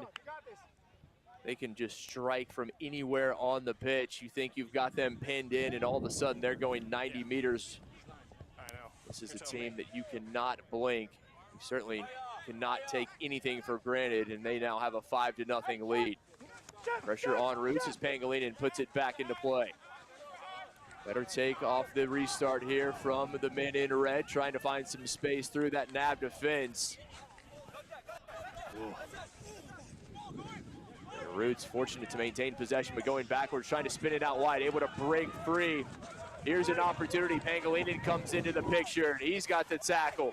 And now the reinforcements coming for NAB. First foray for Roots into NAB territory. They need to turn it into points. And Schoonmaker, he's the most dangerous. Keep an eye on number 11. A little high. You said it, a referee right there on the spot. And we're gonna see go into the pocket. Here comes the card, and NAB down a man. This is the opportunity that Roots needed. Yeah, cynical stuff there after the penalty. Got to go back 10, refused to retreat. So an easy yellow card and a big time opportunity for Roots. Yes, indeed. NAB down a man. Great opportunity here with the numerical advantage for Roots.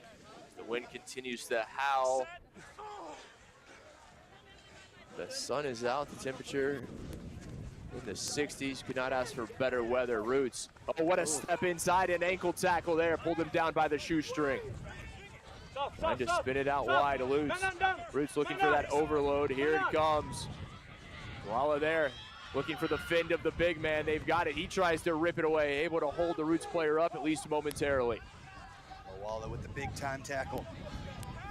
Roots again trying to use space, looking to that top side, a little kick through, enterprising play from Roots, racing towards it, and they're gonna get on it. What a play from Roots, and we're tied at 5-all. Great work, nice little stab kick to find the opening. And a big time try for Roots, exactly what they needed to get right back into it and knock this one up at 5. Conversion pending right between the posts. Sahud Kabir, the Atlantic City native, now calling DC home from American International College. Brilliant stuff right there, and he saw the opportunity, and against a team like NAB, you're gonna have to take your chances. They do, and they're on top with the conversion, 7-5. Nice, solid boot. Give them the 2-point lead. Just great work as you see that nice little stab kick through.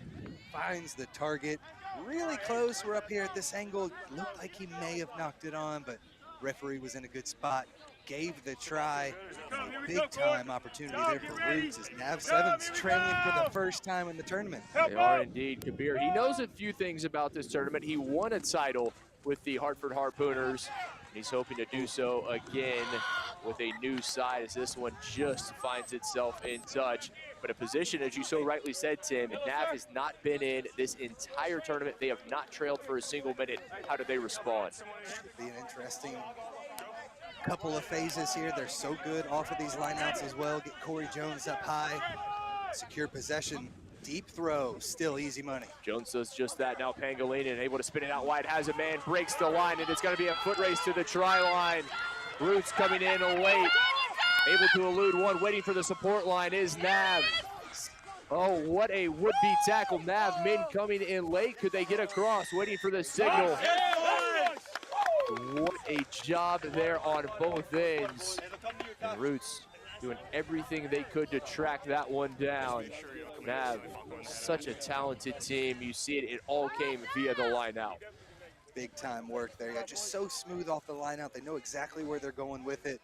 You're looking for a little gap, and it was a huge ocean-sized gap right between the teeth of the defense. Easy money right there. Nobody even close to be able to touch them, and too much speed to take it through. Able to find the offload when he needs to. Great little chase down from number 4 from Roots. In the end, a big time try, just what NAB 7's needed to go into the break up by 3. NAB trailing for less than 60 seconds, and they will take a 10-7 lead into halftime. We'll step aside second half when we return. A spot in the Men's Cup Final on the line.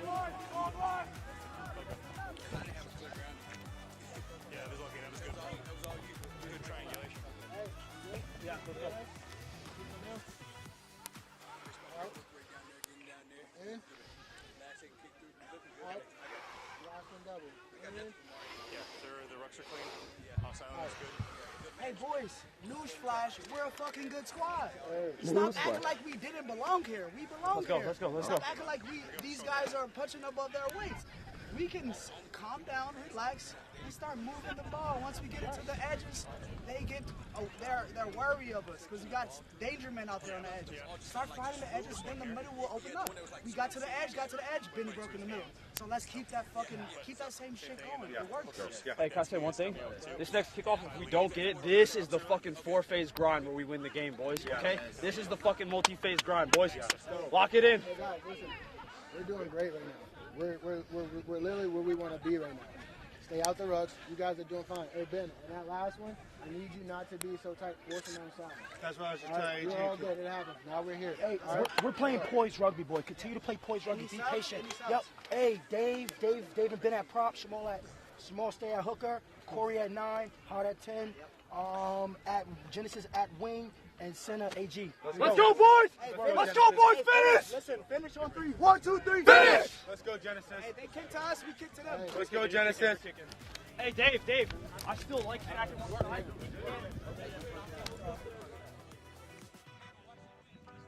3-point game at the half. Our men's cup semifinal, a spot in the championship on the line between Roots and Nav. Glad to have you with us here at Freetail7s.com. Next Level Rugby. He's Tim Wilkes. I'm Kip McConico. Tim, what a first half we saw. Back and forth. Nav, the defending champion, they conceded a total of 7 points in the entire tournament. That's through 4 games coming into this, but they're in a battle with Roots here. It's a huge response, though, Kip. They were down. First time we've seen that out of them. A big-time end-to-end try. They were able to take it right back and now sit on top. Let's see.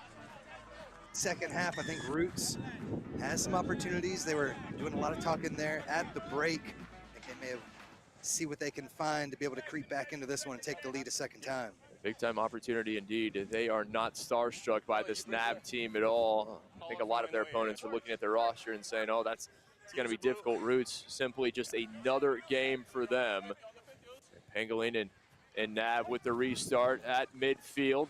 Attacking opportunities aplenty. Out to Jones. NAB trying to find their way through a fin, looking for the offload. Little shirt tackle there. Shirt tail tackle, I should say, but we will have a scrum down. It'll be to NAB, so we will see what Pangolin and company elect to do in this situation, as they're going to take a break, and we'll take the opportunity to thank our supporters, Next Level Rugby, Baylor, Scott and White, Hooligan Sport, Great American Rugby, YSC Rugby. Big thanks to all of them and our entire crew here, both in studio and on site, for all of their hard work making this possible and bringing the best sevens rugby anywhere to you as we get ready for New Year's. Oh, here they come, NAB again, and who else? Moala, he had the opener, and he's gonna have another 2 for big number 1, dotted down right underneath the post. Big time try, just the slightest of little stutter steps on the outside, got that defender to bite, and then too much speed to take it all the way home for the try. Is NAB looking to take a stranglehold on this match early here in the second half. They are indeed. If Jones can send this conversion through, it'll give them a 10-point lead, their largest of the match. And that 2-score lead, maybe a bit of breathing room for NAB. Still a lot of rugby remaining as Jones makes it 17-7 in favor of NAB. The pressure starting to mount on Roots. Under 5 minutes remaining. One area of rugby that we don't talk about really too much here in the 7 side is the set pieces. And these guys off of the scrum, off of the line out, that's where they've gotten their last 2 tries. And usually, I mean, you're just trying to get through it, try to get back into open play. But boy, these guys know how to work perfectly off of those set pieces, and big time points coming in fruition. Tim, that's a great point. We saw them with a pair of tries coming off lineouts in their quarterfinal match. They made it look easy. The talent they have, you would expect nothing less, but it's one thing to say to another to do it. Roots looking to respond. They were able to do so earlier. Can they again here? Down 2 scores. Right into the teeth of the NAB defense. Mala there as Jones as well, but it's going to be a penalty to Roots. Quick restart. Trying to get it to space. They have speed. Talk about guys like Lucius, Hightower, Noble, all dangerous ball in hand for Roots, but they haven't been able to make the impact and they turn it over. Here comes Nav again up the other way. Danger time for Roots, able to elude one. Moala out wide, and he's going to get it by himself. Watch out, the big man. Oh, what an offload here. Nav, oh, the spin. They're making it look beautiful. Poetry in emotion. Jones on his feet. Jones racing and gives that final pass and dotted down by Nav. What a team try that was. Poetry in emotion indeed. I think 5 different guys into the action on that one phase inside midfield, and they pass it back and forth perfectly, just toying with this Roots defense. The Roots looked like they had an opportunity to bust through, but one little sliver of hope is all Nav needs to be able to convert another try. Sam, take another look. It almost looks like a training run. They were so smooth. Yeah, well, it looked like he had it there on the outside. As we see his last try there, right around the defense. As Jones tacks on 2 with the conversion, a 24-7 Nav on top. Just over 2.5 minutes remaining. And the pressure really on the shoulders of Roots. Do they have enough time? It's going to be difficult. And even though they were able to score in that first half, they put the pressure on Nav. This is what good teams do. Nav, they were down for a split second. The only time they've trailed this entire tournament, less than 60 seconds were they behind. And then they found another gear. Nolan Tuamahoeloa able to take that one in. Just so much talent all over the pitch. Is this one not gonna go 10? USA Sevens man, and right now I think Nav, they can start turning their eyes to that final. Who will they face? Time's off. Blue subs. Question is, got Faith, Tennessee Elite. That will be our next semifinal. The winner will face Nav in that Cup final coming up later this afternoon. Make sure you stick with us as we start to wrap things up. And Tim, we're getting to the point where every match is going to be for hardware. Fun time here on a beautiful Sunday afternoon.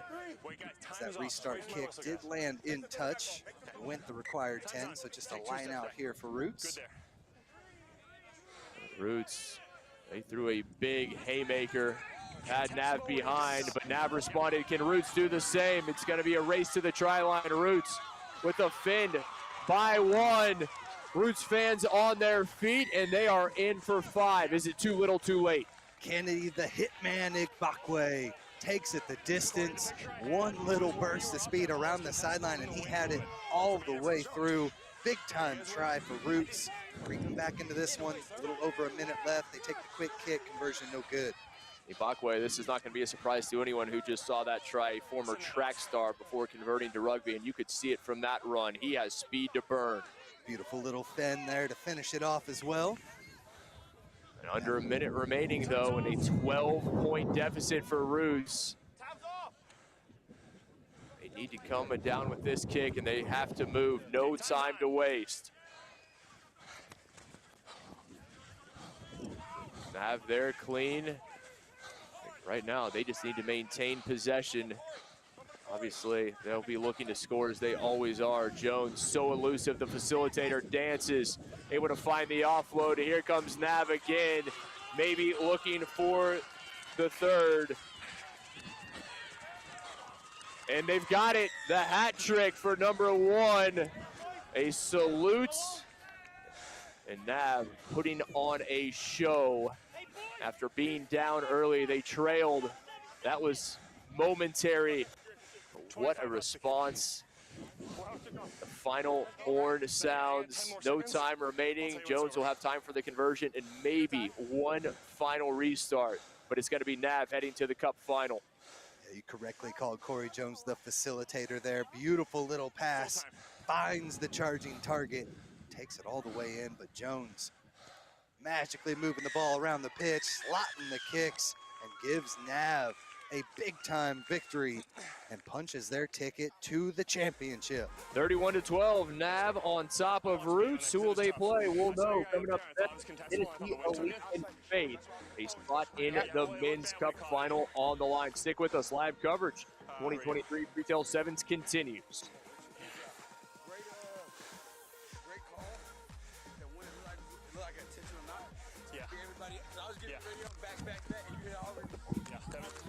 Freetail Sevens, we're down on the field now, putting on a clinic against Roots, getting a big win. I'm here with Zach, who's been putting in work all week. Gentlemen are off to the finals. How's it feel? Good. I mean, we're just working game by game, and I think we're just trying to get the result we want by playing nav ball. How's it feel coming into a team that already has success at this tournament, trying to add your own little flavor and spice to the group? I was a little bit nervous because, because of the things they've accomplished as a team, winning back-to-back national championships. So, it was just a blessing in disguise for me to get another opportunity with these guys. So I'm really blessed for that. Zach, I appreciate it. Go celebrate with your team. Good luck in the finals. Freetail Sevens, we are on the field now, putting on an absolute show. We got more action to come. Coming to you soon.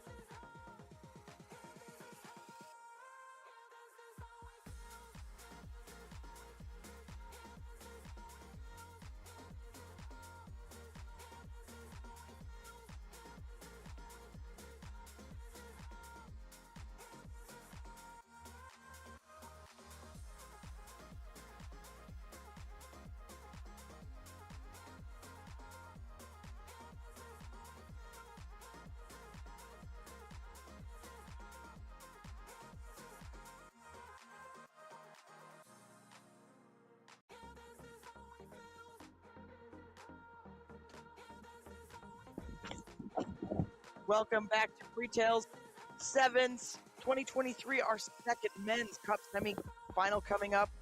We're going to see the Tennessee Elite versus Faith Rugby Family. In this one, we just saw Nav slide through 31-12 over Roots. So Roots will move on to the third, fourth place.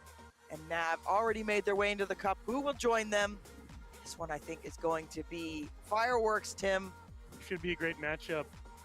Tennessee's really surprised. This first time they've come to this tournament, it really showed out. Good defense throughout. Making some good competition throughout this tournament.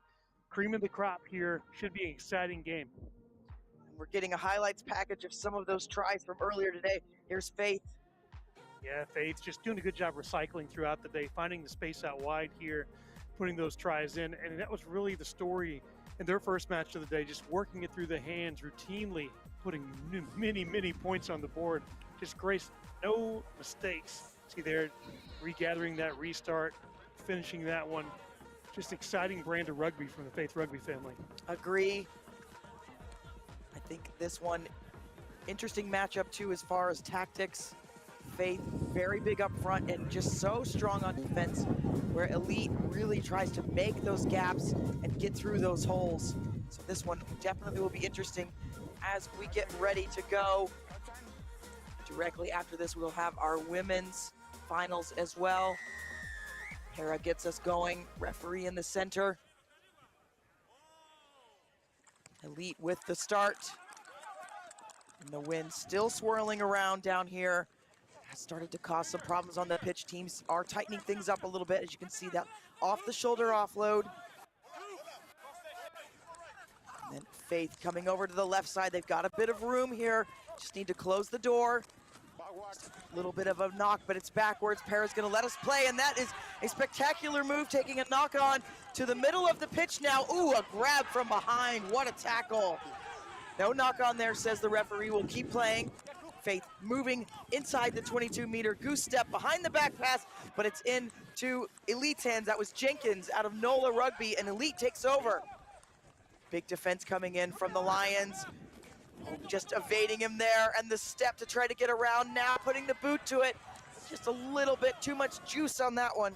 Yeah, just slices off the edge and goes out into touch, but good back and forth right there. Faith able to spread it out wide, and like you said, regathered that drop pass. Man, what an accelerating step there on the outside to get that initial break, but good job by intercepting by Elite, getting it off to the left, and weren't for that errant kick, maybe a chance at a try there. Yeah, I think that would have been a good chase. Would have come down to whoever had the biggest shoes on. Faith Rugby family getting us going again with a line out. That wind, just pushing that one too far. Elite will take over. Big, huge tackle coming in. Yeah, not liking that one from the referee there. And there's the whistle, no card coming. Quickly Elite, the fake kick out to Jenkins. He is so powerful. We were calling him Messy Bun before, but now we know his name. Kenny Jenkins scoring first for Tennessee Elite. Great finish there by Jenkins. You know, just a good job spinning it out wide after that errant pass. Throw in there on the line out, taking his time before dotting it down, finally awarding that try. 5 points to the Elite. And these conversions have become a question with this wind, but it is right in front of the post as we get one more look at Jenkins run in. Yeah, you see him take out wide here and just turn on the gas and just has enough speed on his own to beat the first defender and the covering defense around the corner, center it, and that's good. 7-0 Elite. Elite with a quick lead, 4.5 left in this first half. We've already seen Nav go through. Who's going to join them? That's what we're all here for. Elite take the early points and convert to get a critical 7 points. So many of these games have come down to making that conversion or not. Tennessee doing a good job standing up to that pressure from Faith. You know, I think this is going to probably be the first time that Tennessee's had to face this amount of team speed. But man, they showed they were up to the test so far in these first few minutes. Yeah, for sure. That one going to be short, but can't gather it in. Going to go to the line out. A good chance of gathering that restart, but just an errant bounce there and goes off the hands. See, Faith can improve off that first throw. That cost him earlier, giving up that first try off of an errant throw on the line out. So hoping to see some improvement here. They've proven very dangerous from set piece play throughout the tournament. They have, and this one switching to the scrum, so Nadira will have the put in, wearing that number 10 jersey. He has been so critical. He's been the gel that has held this team together. Very often he's the assist on the try. We have seen Elite pushing the scrums though. The bulldog is what we used to call that when you pull backwards and pull the team towards you. So that is a tactic that can be utilized. Great job by Elite there. Loose ball. Couple of knock-ons there. So another knock, double knock there. We'll have a scrum to Faith. So this one will just move out to the middle of the pitch. But in that scrum, we didn't call it bulldog, but we had a call for it, but you would pull the other team towards you and step backwards so it looked like they engaged early. I'm not saying anything magical here, but that's really what that looked like. We'll see if they do that tactic again. Kind of an old school tactic, feels like, Tim. Oh yeah, big time. I'm interested to see how Faith attacks this. There is a lot of space here with this put in the middle of the pitch, and now they're stacking up behind. They've got options on both sides. And that one much more stable. Nadira's gonna pull it out of the back, and some fancy footwork, trying to find space there, looking for that switch finally. This is Hare on the carry. It's got them all the way to that 22-meter line. Bit of space on the left. Again with the pass, and you can just hear that crowd just groaning. But a penalty keeps it alive for Faith. Getting ever closer to that line. He's tied up. Now finally brought down to deck. Go out to the right side now. What a step on that right foot, but an equal tackle. The offload key there as Faith getting on the board. What an offload and the even better gather. You know, throws it off the back hip like that. And then I don't know how he caught that rocket above his head, but he did, and leads to a try. You see right here off the back of this truck as he goes right, passes it out. And watch this little pass right here. Just rockets off the back and way up, high as he can reach, grabs it, and now no one in front. And this should be a tie game after the conversion. Wow, that's some awesome handling there by Faith. Just that confidence that you know your mate is there and you can flick it to him. You're all square here. 1 minute to go. 7-7 in this Cup semifinal. Here's another look at that. This flick from behind is just fantastic. Good camera angle here too. Oh, beautiful to keep that alive. As you mentioned earlier in this tournament, sometimes the difference between a touring side and people that play together all the time is that type of continuity. You know the style of play, you know where they're going to be, the line they're running, whether they say anything or not. You played with somebody long enough, they don't have to yell where they're at. You just know they're there. Right. And pass it into space like that. That was beautiful. Faith with the restart. Just ticking down to just a little bit over 30 seconds. That wind, it may not seem on camera because you don't have many reference points for it, but it is gusting across the field, and these restarts have been a challenge. Elite will take over. They would really like to go into the halftime with some more points on the board in the lead. Faith defense will have something to say about that as they gather around that breakdown. Now out to Jenkins, to Coop. And this Coop, always known for the goose step, and he gets through. We've seen him do it too many times this weekend. We'll watch him do it one more time. As Coop gonna get Elite to the front of this scoreboard and just spending that extra time there and giving us a little flourish at the end.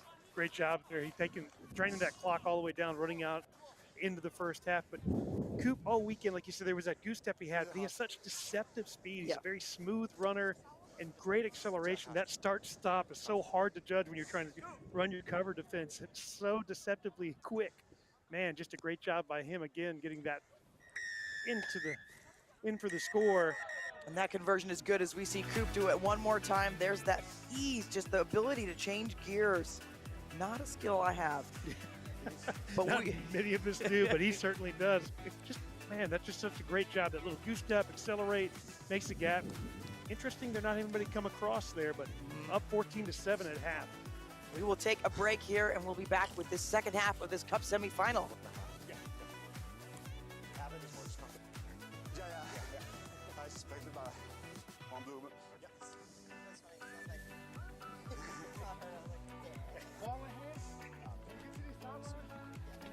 Pull out. Let's make them tired. Let's go sideline twice, start phase. Then we'll take contact. Yes. So hey, gents, stay in motion. Stay in motion. Reload a little bit quicker on attack. All right, let's get deep. Let's make sure we're staying narrower as well on attack. Is that cool? Yeah. Hey, let's go, great boys. defense, boys. Hey, let's go. Let's win this first minute. Hey, win the first minute. Let's go. Elite on 3. 1, 2, 3. Elite. Let's go, boys. Shut up, boys. John's not done. Shut up. Zero. John's not done.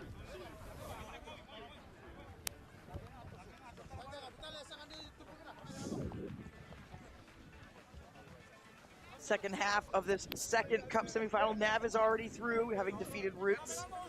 This one very tight though, 14-7. Elite on top so far, just scoring at the buzzer. Big 7 minutes coming up for both sides. They want to get to that Cup final, see if they can spoil a back-to-back championship for Nav. Huge restart into Tennessee's hands, but it's a bit loose, eventually picked up by Jenkins. Big pressure coming in from Faith as they counter ruck. They've gotten this one. This is huge on the 7-meter line. They may also have some advantage, waiting for the referee to indicate. Gonna push this out to the right. Elite shooting up. Can leave some gaps from behind. Nadura out to the edge. He's got 2, but he won't need it. Faith getting it going here very quick in the second half. Great job, quick response there from Faith. You know, not a whole lot wrong there from Tennessee's defense, but just the way that ball happened to work out, it made that 2-man overload on the outside, and they worked it well to get it out there and get a 5-pointer. Yeah, it's a good cut back here to the inside. Great job recycling that ball quickly. That's what really made that try right there, was his ability to get that pass back off to the inside. That kick's going to sail wide. These are 14-12. Tennessee still on top. And that try was scored by Palasatu. Absolutely just fantastic. Knowing he had the man outside him, but didn't have to use it. 5 minutes and 45 seconds left in this second half. Just 2 points separating these teams. 2 converted tries. 1 unconverted is the difference so far. Down here at the gorgeous Round Rock Multipurpose Complex. The sun is starting to get lower in the sky. Tennessee needs to gather this one in the air. That's what held them back last time. So in the air for so long. I wish we had that kick camera like the NFL has. The hang time is what they call it. Tennessee Elite though, gathering it in. There's a bit of space. They exploit it. Still going all the way up to the 50-meter line. Now pushing out to that left side. Short ball, that's a beautiful angle. Very hard to defend, but the big hit coming in And now Faith turning. He's got a defender and a cross. Coop trying to come across to get him. He's got the dive for the corner. The dive, the Superman dive. That's spectacular. They're going to check this. Grounding looked good from up here to me. Let's hear the conversation. Maybe checking back from where the turnover occurred, perhaps, seeing if it was a truly knocked first by Tennessee. I saw it the same. Yeah, try. Try is good, and we're going to get to see his flying abilities here again. Yeah, see right there, that ball rolls out, just perfect bound up at face, turns on the Jets. Coop coming across very quickly, almost gets the cover tackle, but enough speed to get in there. Score and excellent sideline conversion. That was a fantastic conversion. 19-14 now. Faith staying in front, getting in front, excuse me. So a lead change here. About 4 minutes left in this second half. And that was a big, big conversion with the wind in his face. Yeah, that was an excellent kick. You know, great display there of skill. If you're Tennessee, you just stay calm. You know, you really had two unfortunate plays right there. That ball just happened to bounce up to him. Those things happen. Keep playing your game. They were able to put 14 on the board in the first half. I think if they're to gather this in and take their time, they can put some phases together and get right back in this. That's better by Elite. They needed to get this kickoff and now work from it. Wow, that was a massive hit coming in, and he withstood the first one. Coop gonna pick it up and do a merry-go-round. Faith Academy, just Faith Rugby trying to get him. Finally relieves that pressure on himself. Out to Jenkins. Back to Coop. Just not making forward progress here, which not always the goal. Sometimes you're probing. But the penalty there, that's a beautiful poach by Faith and Elite, determined to be off their feet. Yeah, great job there. She tried to get the quick tap and go, but referee said not to the mark. So brings it back. Chance to reset here, time off. Looks like maybe some replacements coming in for Elite and Faith. One each. Some more coming in for Faith. Some fresh legs. Good time for it, it seems. Still about 3.5 minutes left here in the second half. Tennessee maybe just to reset a little bit and see if they can get that breakaway. You're only down 5, you know. Unconverted try ties it up. If you're able to center it and get the conversion, you can sneak out of here with a 2-point win. Very competitive match. Now the bench is being emptied for both sides. Kind of seeming like, oh, you're putting in 3 subs, I'll put in 2, or I'll put in 3. A little gamesmanship by the coaching staff. Faith, the clock on their side. Scrum a little bit messy and behind, but the fight there to stay out of contact, that was amazing. Now look at this, 3, so many choices for Faith. Beautiful there, drawing that defender. Nadura, just a little bit of a skip up, but he's able to get it down, get those points again as Faith extend their lead. Such a danger man all weekend. I think that's his 5th try on the weekend. I think he's given 3 others assists. Yeah. I mean, just touches all of it. Yeah, great display by Nadura this weekend. We saw him convert from here a little while ago, so he didn't get another. Now up 10 with 2 remaining. Yeah, 12 makes it much more pressure. This is a critical kick, and he's going to take all the time he can as well. That clock winding down, 2 minutes. Oh, it's a great strike, and it's through. Wow, talk about pressure.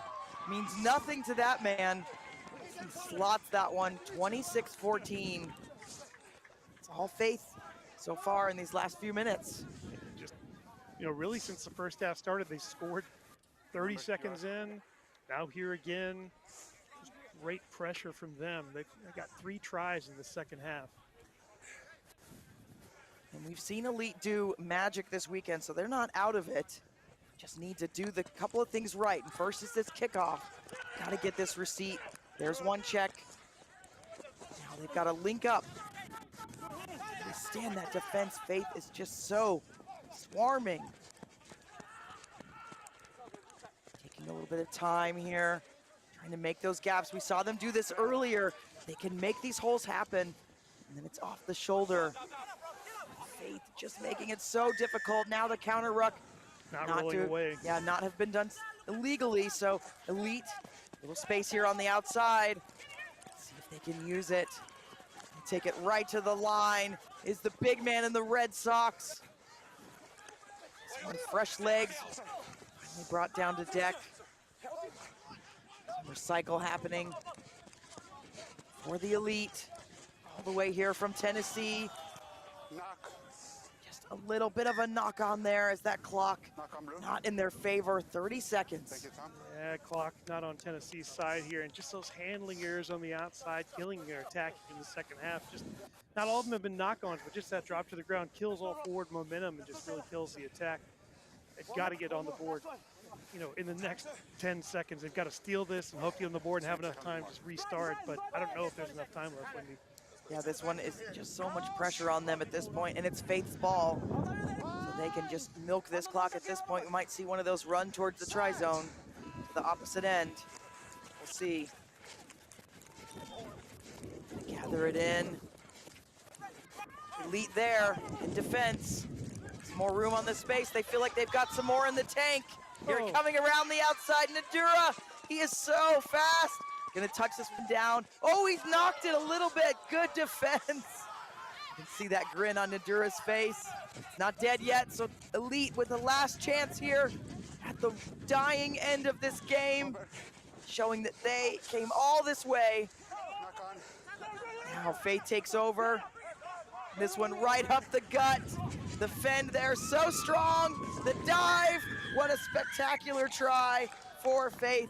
And that one will seal their fate, heading to the Cup final, and they will play Nav. Yeah, Nadura knocked that one on in the corner, but Bakalawa able to score it here right in the middle. Awesome job by Faith finishing that one.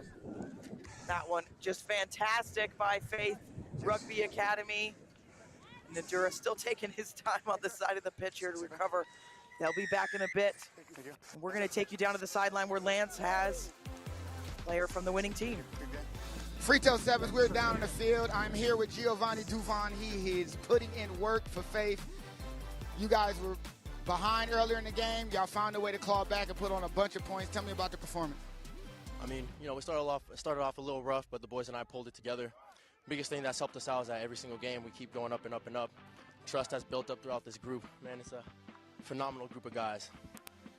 One more to go for all the marbles. This is what you came here for. Tell me about your team's chances going into the final against a NAV team that you guys need payback for. Honestly, man, I think it's going to be a fun game. Our team is very much looking forward to that, you know, competition and proving it's the best, right? So we think that we're the best. I think we have a really good chance. The boys and I have been gelling, so firing on all cylinders. Gio, I appreciate you. Go celebrate with your team. Get ready for a very highly contested final. We got NAV. We got Faith. For all the marbles here, Freetail 7. We got more action to come. Stay tuned.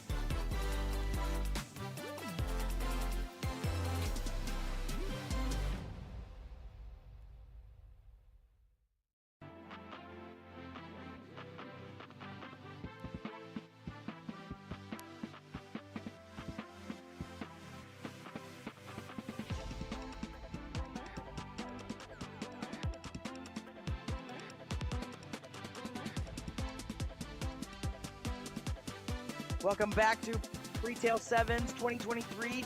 We're going to be watching our first of 2 Cup semifinals for the women. This one, all blue, defending Freetail champions versus HEB Hurricanes. See that gorgeous shot of Awesome. Let's take a look at some of these tries over the weekend. Yeah, you can see here the HEB Hurricanes in their earlier match against the Valkyries, and they were just really showing some physicality. You can see here breaking on that inside shoulder and then releasing the man on the outside to go score this try. He had a couple of breakaway tries in this one, and here it's big runs. He really soon to the ground, and here stiff arms for everybody. 1, 2, third defender finally brought her down. Just great physicality from them all through day 1 and so far in day 2 as well.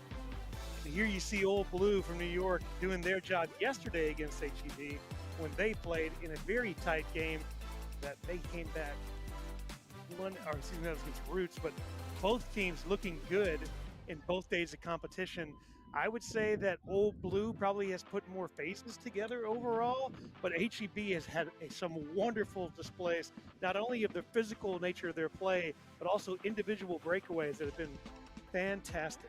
Yeah, their ability on transition ball, HEB, is, I think, one of the best in the nation, I would say. And they are confrontational in their play, that is for sure. But Old Blue has been here before. This is new for HEB. So Old Blue will get us started. And HEB, even that one being short, is going to pick that up and work with what they're given. They know they've got to get on the board early here. Here comes that confrontational play, taking it right to the line. This one good for Old Blue, ripping it from HEB's hands. And looking to go around this outside, it's into Owens. Jetta Owens' hands. And then now, oh, she is so dangerous, so hard to tackle. You can see Old Blue getting organized. They've got a 3-on-1 out here. Not to hand, but it's all right, bounce pass. HEB scrambling in defense. Now coming back across the middle. There's that big hit coming across.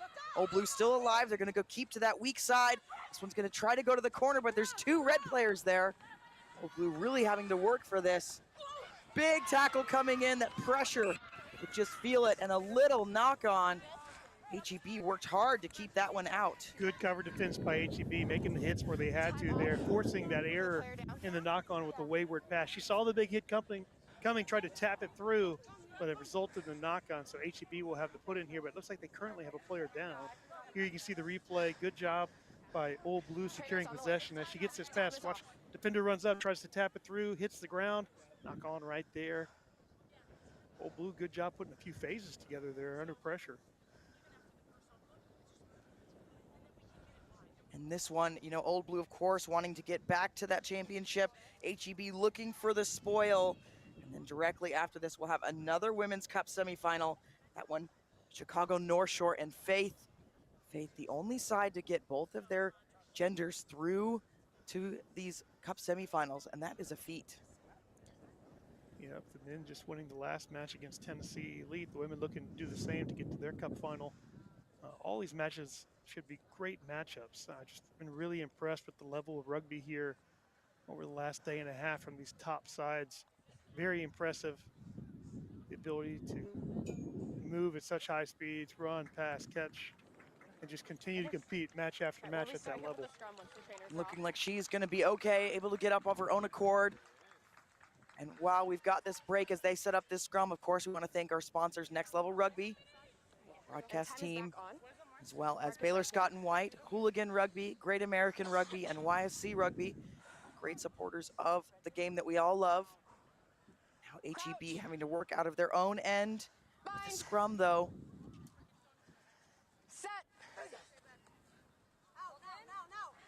They're very strong in that scrum. It's a good platform. And a kick, though, that's a change in tactic. Trying to put HEB in front. Excuse me, Old Blue having them turn around, but it was blocked. That was a big tackle coming in. Old Blue is right back to it. That's a nice loop play. There's just being spun around as HEB steals that one. They are gonna look to go on the attack. So difficult to take down. You know, the Old Blue talked about how physical they would have to be, and there is a piece of prowess. Beautiful work there, staying strong in that tackle and knowing that she could get out of it. That is spectacular by Uhitafe. She will go the distance and touch this one down. You know, like we talked about at the beginning, Old Blue putting that phase play together, almost 2.5 minutes of possession there. One little error, steal on the other side, spin it out wide. You can see right here, duck under that tackle, pop up, pass it outside, and she was going for the steal, but when she's able to pop loose and hang on to that ball, it looked like Old Blue almost ripped it away, and she ripped it back and then the breakaway, and no one fast enough to catch back up. Great individual display right there. See what they do with the conversion. It fades to that right, but it goes through the post. That's all that matters. HEB up 7-0. 4 minutes left in this match, and we have seen HEB in some nail-biter matches this weekend, and this one looking like we're going to be teed up for another one. Yeah, great defense. Way to hold up to that pressure from Old Blue right there by HEB. And when they get the opportunity for the turnover, they take it and turn it to a quick 7. Old Blue will look to bounce back. We know that what they're capable of. Storied club from New York. Lots of history and experience with them. That one a bit of a low kick. Gathered in well by the woman in blue. Now releasing to the outside, gonna test that edge. And this one just into touch. Maddie Bolin, assistant referee. Johnny on the spot, and Rebecca Portlock in the center of this match. This will be the first line out of the game. HEB had a little trouble in some of the other matches earlier in the day with their line out throws. So this wind's not going to be doing them any favors if they try to go high or deep, but let's see where they decide to go. It's low and short. And that one 5 meters. They've tried that a couple of times and it hasn't always been 5. This one is true. Now going straight to the line, daring them to tackle you is HEB, the women from the Dallas-Fort Worth area. Now Old Blue has stolen. And they've got a bit of space out here. Frisch all the way out to the edge. There's a gap in front. She can release if needed. Here comes the release. It's not quite to hand though. It's picked up by HEB. And here comes that speed we've been talking about. They are so quick on this transition ball. Anytime they get their hands on it, they are immediately attacking. There's no hesitation. It's just deadly. Old Blue getting the penalty though. This one quick. Was it from the mark?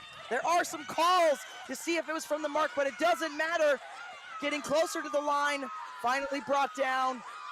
Now picked up again by Old Blue. She's made 1 tackle, tries for 2. Can't get it down.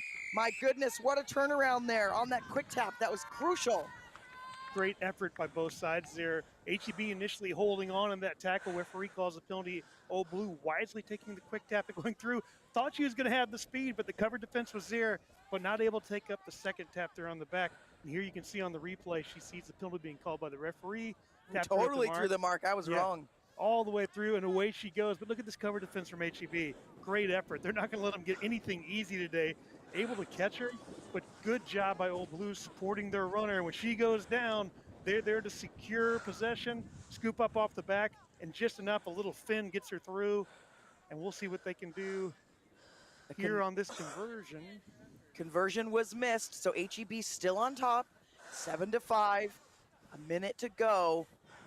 And now pressure still on Old Blue, playing from behind. Not a position that they're used to. And the restart into HEB's hands, but some pressure coming. Looks like a knock on from Old Blue trying to pull that in, so scrum to HEB. Won't be much time on the clock once they get formed here. Yeah, there's been some pressure against HEB in the scrums today when they played Chicago North Shore. Yeah, yesterday, actually. There was some interesting interplay between those two sides. And I'd say this is very similar to that match, very tight. That one was decided on the last play of the game. I wouldn't be surprised if this one is as well. See how they hold up to the pressure from Old Blue at the scrum. It was, and we did see HEB usually has the upper hand in the scrum. They've got so much power. But so far, looking like Old Blue being able to weather that. So we'll have to see if this is a tactic that HEB wants to try again. They won't necessarily do it on attack. We mostly see it on defense. They're very stable for them. Pushing it out. Nice step there. She is very quick. She knows she's got help on the outside if she needs it, but a good tackle there. And that one dangerous. So HEB with an opportunity. They can go quick if they'd like. Smartly going slow here, controlling that clock and content to push this one out. Take the lead going into the second half. Just a slim 2-point margin here as HEB 7, Old Blue 5. I'm gonna step away for a moment, but we'll be back.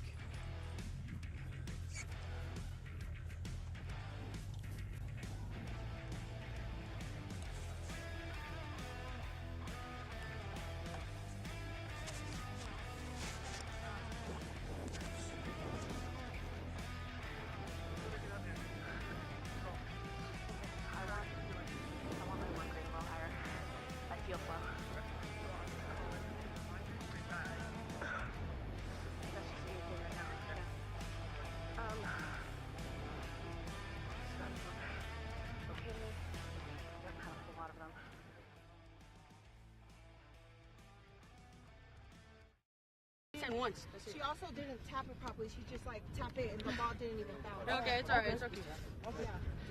Yeah. Next play. Guys, we need to let the ball do the work and trust that we're going to make our tackles. We're cheating on the wrong things. Cheating on defense, trying to cover on defense, but that backs us up on offense, yeah? We just need to talk and communicate. We're doing good, but we need to stay patient. We can play patient and still strong. Just because you're forcing it doesn't mean that you're doing it right. And with that, like Brooke, honestly, she's already trusting me. It's always on a 2-on-1. Brooke is the one, but they're doing loops and stuff. So she's getting the ball. She trusts me to come right on the side. So we have to trust each other as much as we do. Okay. This last half, we gotta put it all in, empty the tank. That's it. Guys, we're doing good. We're doing good. Let's go, ladies. Right here, all play our game. Hey, we all need to listen to each other. Like, don't just go take it in. If we're yelling, swing it out because we have it. Just trust it. And last thing, guys, in the rucks, don't pick it up unless we're all ready. Yeah. Let's go. We're good. Come on, ladies. Let's go. Let's go. All hard right here. All hard. Finish on 3. 1, 2, 3. Finish! We're kicking. We're kicking.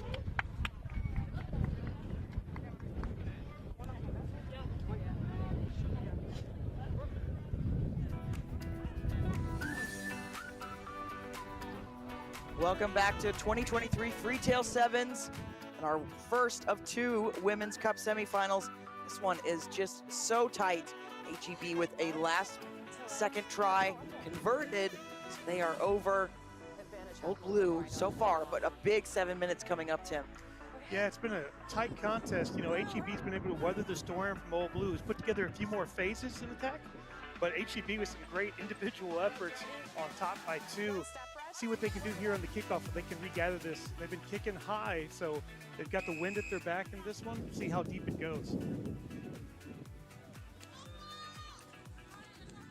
Nice hang time. Old Blue able to gather it in. Take this one straight to the edge. Suck in as many defenders as they can. Seeing some fresh faces out there for Old Blue. Penalty there, offsides. Do have an HEB player that's down off screen. So Old Blue's gonna go fast and try to run right at that player. She's back up now, limping a bit. This is better and much more direct from Old Blue. This is what we've seen all weekend. Perhaps that chat from the coach at the half, just refocusing what they need to work on. Now spreading the field, getting this one all the way around. That's a beautiful step there, trying the backdoor flick. It's not there. HEB's gonna pounce on this first. And this one, she is all alone, so she's gonna have to do it herself, and what a step out of that tackle! She said, I got this, don't even worry, as she touches that one down. That was a big score for HEB. Huge. It looked like they were gonna be beat on the outside, but that last pass doesn't go to hand, bounces up, and that was a great pickup at the bootlaces there to finish. Impressive by HEB. And that is Brooke Lampe, out of San Marcos, Texas, went to the University of North Texas, is a fashion buyer, and has played for Harpooners and Faith Rugby Club, and just really putting her stamp on this match. Showing she's a great defender earlier and a great scorer right there. A great effort all around from the HEB women. That conversion is going to be unsuccessful. And here she goes again, Lampe. See, just great bootlace pickup right there, and she still had half the field to cover. And ooh, that little high step right there as the defender dove, but not close enough as she was able to finish and put them up now by converted try, 12-5. I'm just double checking my pronunciation. I believe it is Lampe, so excuse me for that. But a beautiful individual effort there just to skip out of that defender. Was making a last-second try for the tackle. So they extend their lead, HEB. 7-point game now, 4.5 minutes to go.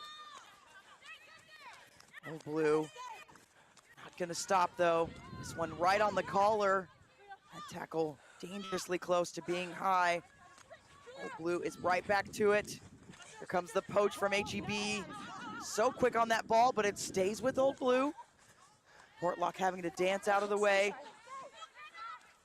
The edge now. Taking this one up. We've seen a lot of phases coming from Old Blue, but losing the ball in contact sometimes. Just that tenacious HEB defense. And that one gonna be forward. Just see the frustration from Old Blue. Yeah, it's difficult when you start hitting that opposition like that. Your line gets flat. You can't get that depth. Nobody's moving at pace towards the line. It's tough to get those breakthroughs. HEB's defense doing a great job of spreading out. Seems like they should be getting sucked in more. When you can have one tackler, one tackle, it makes a big difference, and you're able to keep that width and take away all those angles and space that the opposition is looking for. And I think, you know, regardless of the outcome, of course, HEB's in front right now, but a feather in their cap. They have had a 15s program for a long time and a 7s program for a few years. They took a break for a couple of years. They've been back in competition. They went to nationals, placed 7th, and this would be a feather in their cap, whatever they do here, playing against one of the best teams in the nation. And here they go again on attack. That one just loose and out in front. No advantage coming, so Portlock bring us over for the scrum. But a young squad really doing some amazing things out of Dallas-Fort Worth. Yeah, just, you know, regardless of the outcome of this match or the weekend, overall, just a great display, very competitive in every match. Physically, they've overmatched some of the teams and been even with some of the ones who have been yearly participants here and at the top level and just doing so good in such a short amount of time, as you mentioned. I'm very impressed. And holding Old Blue's feet to the fire. Gonna reset that scrum is Portlock. You know, we talked earlier about the game from Chicago North Shore and HEB yesterday, and we were in about the same situation, you know, just to try separating. North Shore got a late score, and then they got a third one. They were still behind, and they got a third one at the death to win it. With about 2.5 minutes left, HEB really got to hold on tight here with the attacking platform that Old Blue has. And this one squirting out towards Old Blue. And they maintain it. Big pressure coming, though. This one, she's going to try to go around the outside. She's got some wheels. This one, oh, just a miscommunication in the tackle. Having to chase from behind. Now Old Blue on the front foot, but a counter ruck from HEB, stealing it. There's plenty of room on the outside here. That tackle will let the release come, and HEB is going to extend this lead. This is a fairy tale for this HEB tail side. Man, what a great job there by HEB absorbing the pressure. Counter ruck was perfect. Steal possession, look outside, draw the last defender, and make the pass. Textbook. Beautiful play from them. Some of these players on HEB have been together for a long time, so I think that's where we're seeing that continuity, but let's watch it one more time. See right there at the break by Old Blue. Support gets there, but look at that counter run. Knocks her back, ball's free, nobody there. Steal it, get it over the top, flat pass, draw the last defender, pass out wide, and away she goes.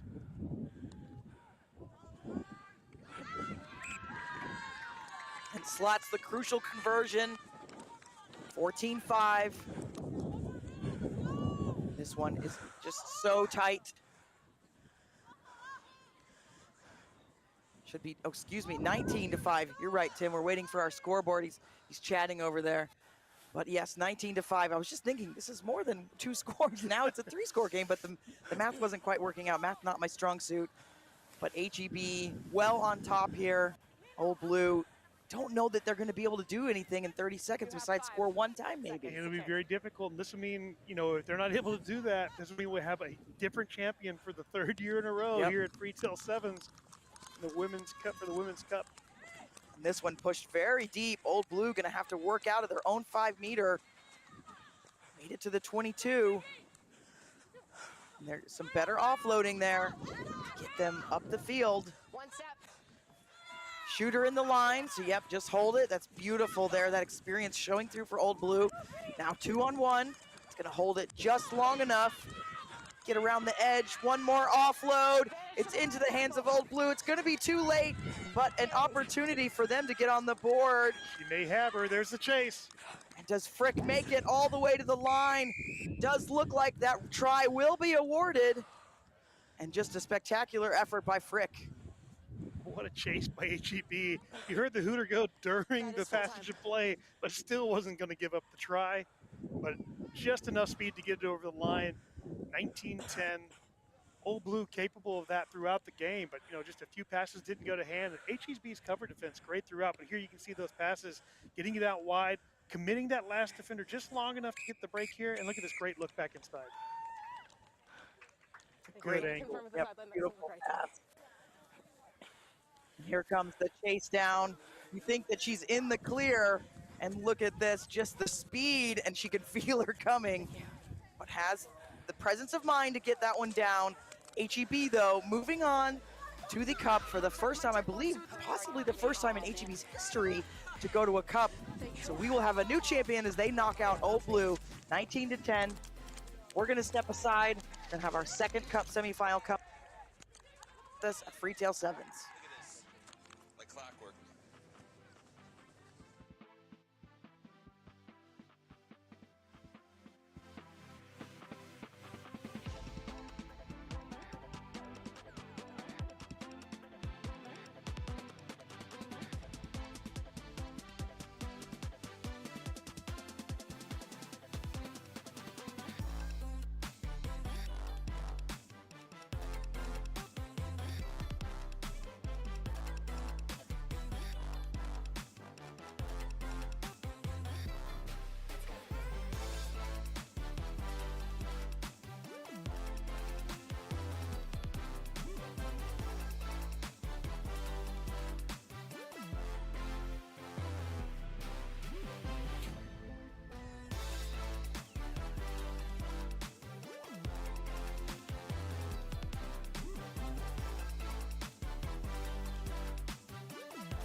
Welcome back, everybody, to the 2023 Freetail Sevens Rugby Tournament.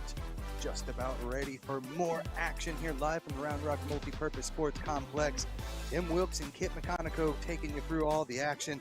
And coming up next, it's Faith Women's taking on Chicago North Shore in the second semifinal. Yeah, we had a great semifinal earlier. You saw HEB, the Hurricanes, able to get by the defending champion Old Blue. So we're going to have a new champion this year on the women's side. And we will see who they will face, Faith or North Shore. North Shore, no stranger to this stage. We'll see if they're able to get back into that championship match, or if Faith can knock them off and book their spot to take on the HEB Hurricanes. Strong work from both these squads throughout the tournament. You see the try there from Pers earlier today. Too much speed around the corner there, as well as we are just about ready for semifinal number 2. So just so much pace there from this Faith women's side. The men punch their ticket to the finals. Can the ladies do the same thing here? Be a first having a men and women team in the final from the same club. This one will hang up in the wind and not go the required 10, so free kick at midfield here for Chicago North Shore. Tim, you talk about some of these teams bringing both men's and women's team, but what a feat that would be if Faith is able to get not just their men's, but their women's team in the final as well. One thing to be here, but that would speak incredibly high of that team, a chance to bring home the ultimate title in both sides. A team there in Faith, that offshoot of Hartford Harpooners, who have been a mainstay here at Freetail Sevens. Right now, North Shore working from just inside their own end. Big tackles coming from Faith, holding them back. Try that left-hand side, and there's a stab kick through the defense. Chases on. Looks like Faith are going to be able to arrive there first.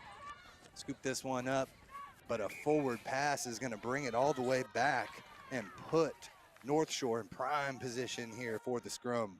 Yeah, very disappointing right there. Autumn Cicero was able to drop all the way back, read that kick very well, did all the hard stuff, but then that forward pass just maybe lost focus a little bit. Now the opportunity for North Shore inside the 22 of Faith.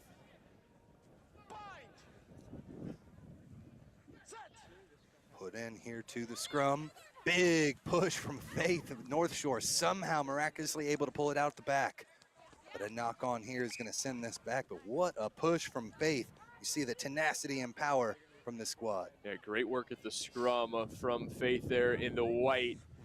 And North Shore still the opportunity and the knock on both. So both teams, a few miscues, uncharacteristic early on, maybe a bit of nerves for both of these sides as they know what's at stake. Also playing one match earlier in the day, their final pool matches. So not fresh legs. Here in the fourth match of the weekend here for these ladies. Nicely done, taking it out the back. Nice little looping pass to bring it out here to the left-hand side. Here comes Purrs, swinging it all the way out, finds her target, and around the corner goes Faith Rugby. Beautiful fend, and then the pace to be able to finish this one off. Nice little cutback, one to beat. Beautiful Rugby, and Faith are on top first with the first try of the match. What a beautiful try from Faith. A great run cutting it back inside. Give Sophie Purrs some credit as well. She was able to get that ball out quickly enough. Saw there was some green grass as we take another look, and there is Purrs, little inside look. Draws the defender, makes the pass at the last possible second. The fend, and then turning on the Jets down the touchline. Still one North Shore defender to beat, and what a step that is. Just around the outstretched hand, cuts it back in, does number 7. And 5-0, Faith with the opener. In this Faith squad, just one loss on the weekend. It was to the previous opponent that we saw a second ago, Old Blue, last year's champions. That was their only loss, and it was just 5-12. So they are right there in the competition. North Shore, again, your runners-up from last year. So both these squads searching for that trophy here on a beautiful New Year's Eve in Austin, Texas. A nice high kick sends us going again. Faith up 5-0. Tim, you said it, not a lot of better places to celebrate New Year's Eve than in Austin, Texas, downtown on 6th Street. But if you have a trophy as well, it's the cherry on top. It's going to be a wild night. Both these teams still trying to get in that final. And I want to see how North Shore responds. Faith able to go all the way down the pitch. North Shore had some chances, but miscues have really stymied them thus far. Eisenbrenner got that one out of there, but a high tackle is going to be called, so Faith will get back 10. And a quick tap sends North Shore on the charge. Into contact they go. North Shore having trouble finding much space against this Faith defense. They're very well organized. Another big tackle behind the gain line yet again. Pressure right on it with the counter ruck, but they're able to secure possession. Blitzing defense comes up and plays havoc with that pass, but offsides is going to be the call. A little too aggressive.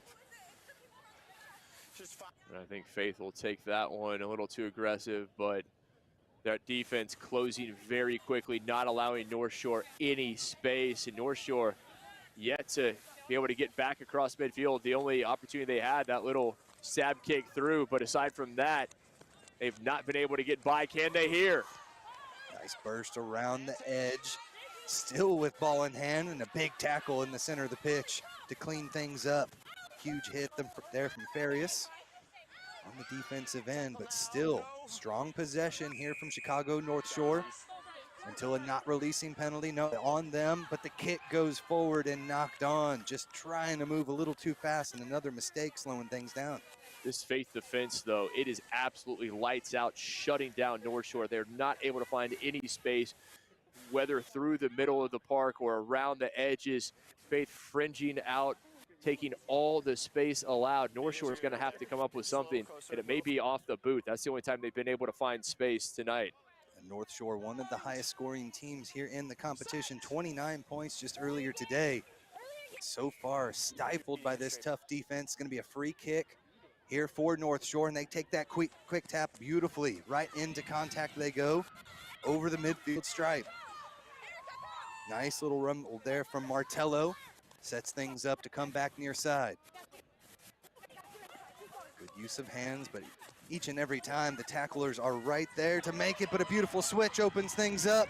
Chicago North Shore through the 22 and in for their first try of the match. Big time work for North Shore. Very well worked by North Shore, doing a great job.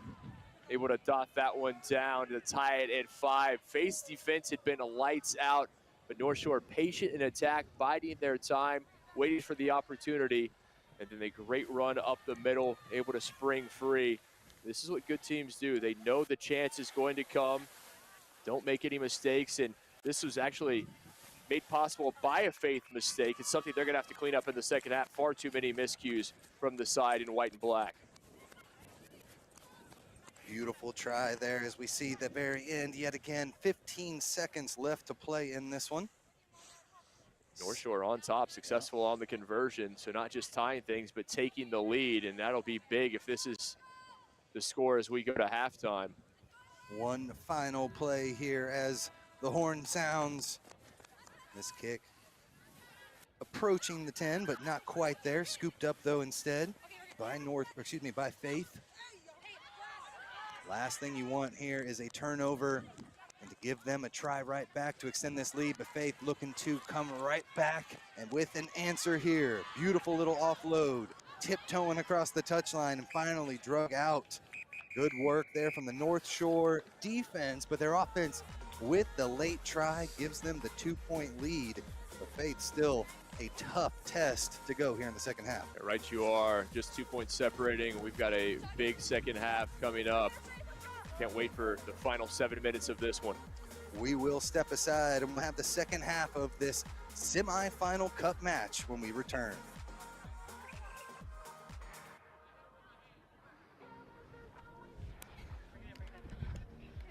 I think White's creeping up a bit offside. Yeah.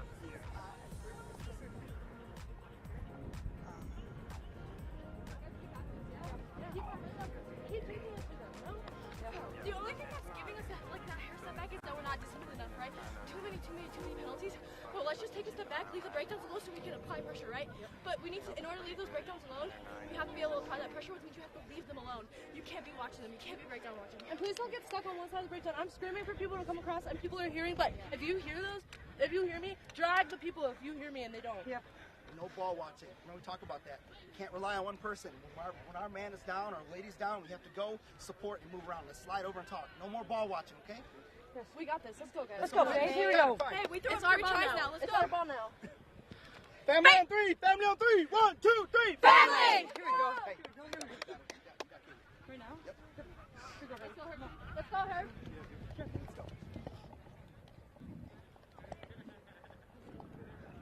Welcome back to Austin, Texas, the 2023 Freetail Sevens Rugby Tournament. North Shore taking on Faith Rugby here in this Cup Semifinal matchup. Tim Wilson, Kip Conoco, taking you through all the action today. We've seen some beautiful rugby, but an excellent match here. Both teams getting on the board first in the first half. Yeah, excellent match indeed. Just 2 points separated them after the first 7 minutes. A back and forth affair. You see the caliber of these two teams. A little different Faith, more of a quick strike offense. North Shore, more methodical, taking their time, but the result the same. I think we're going to be in store for a good finale as this one. I have a feeling it's going to go down to the wire. Nicole Fitch will get us going here in the second half.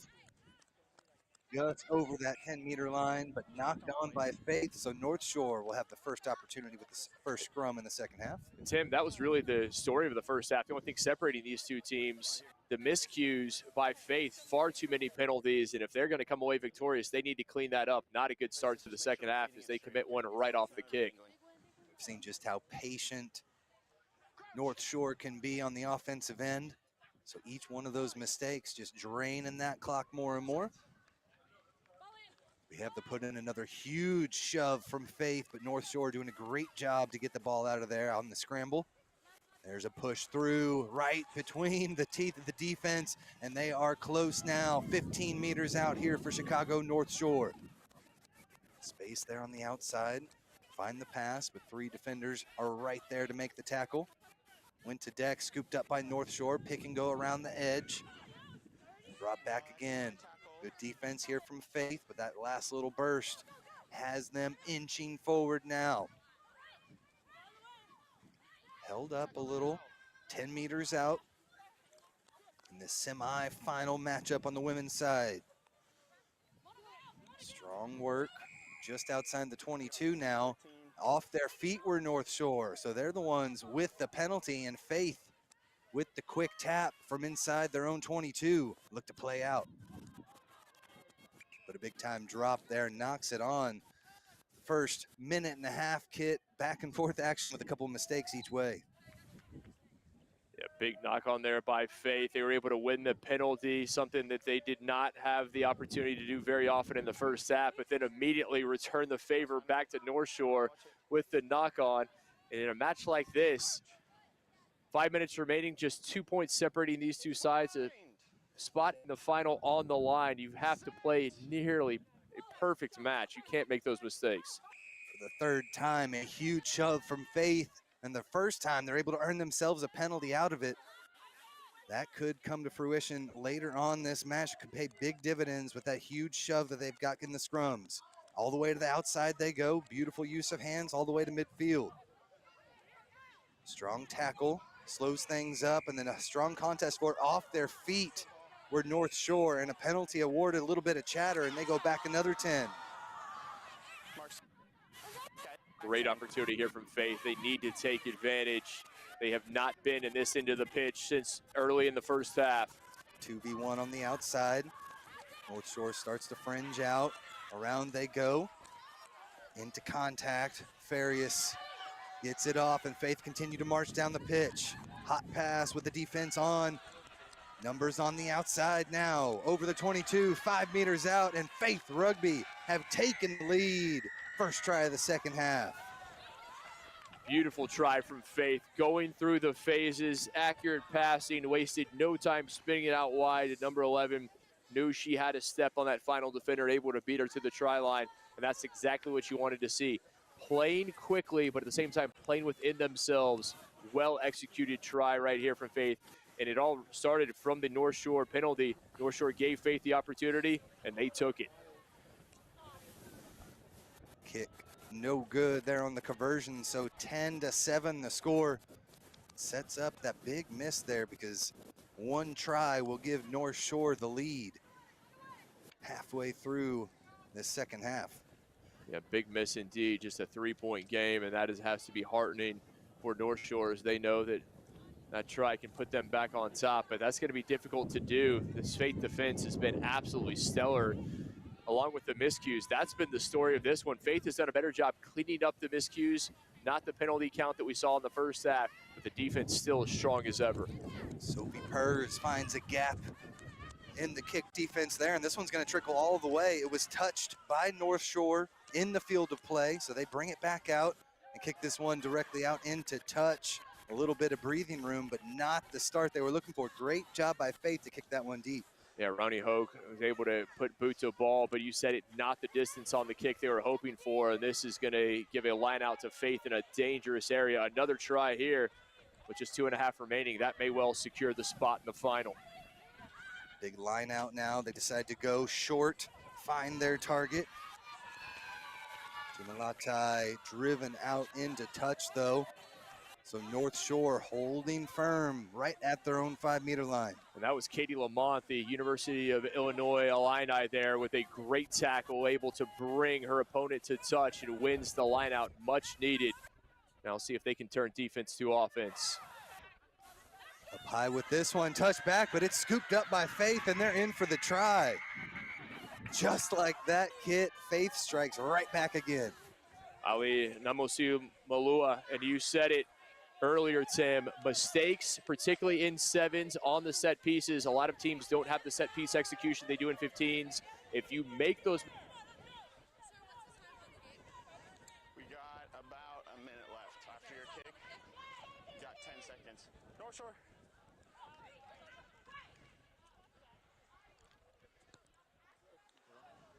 Yeah, just about 1 minute.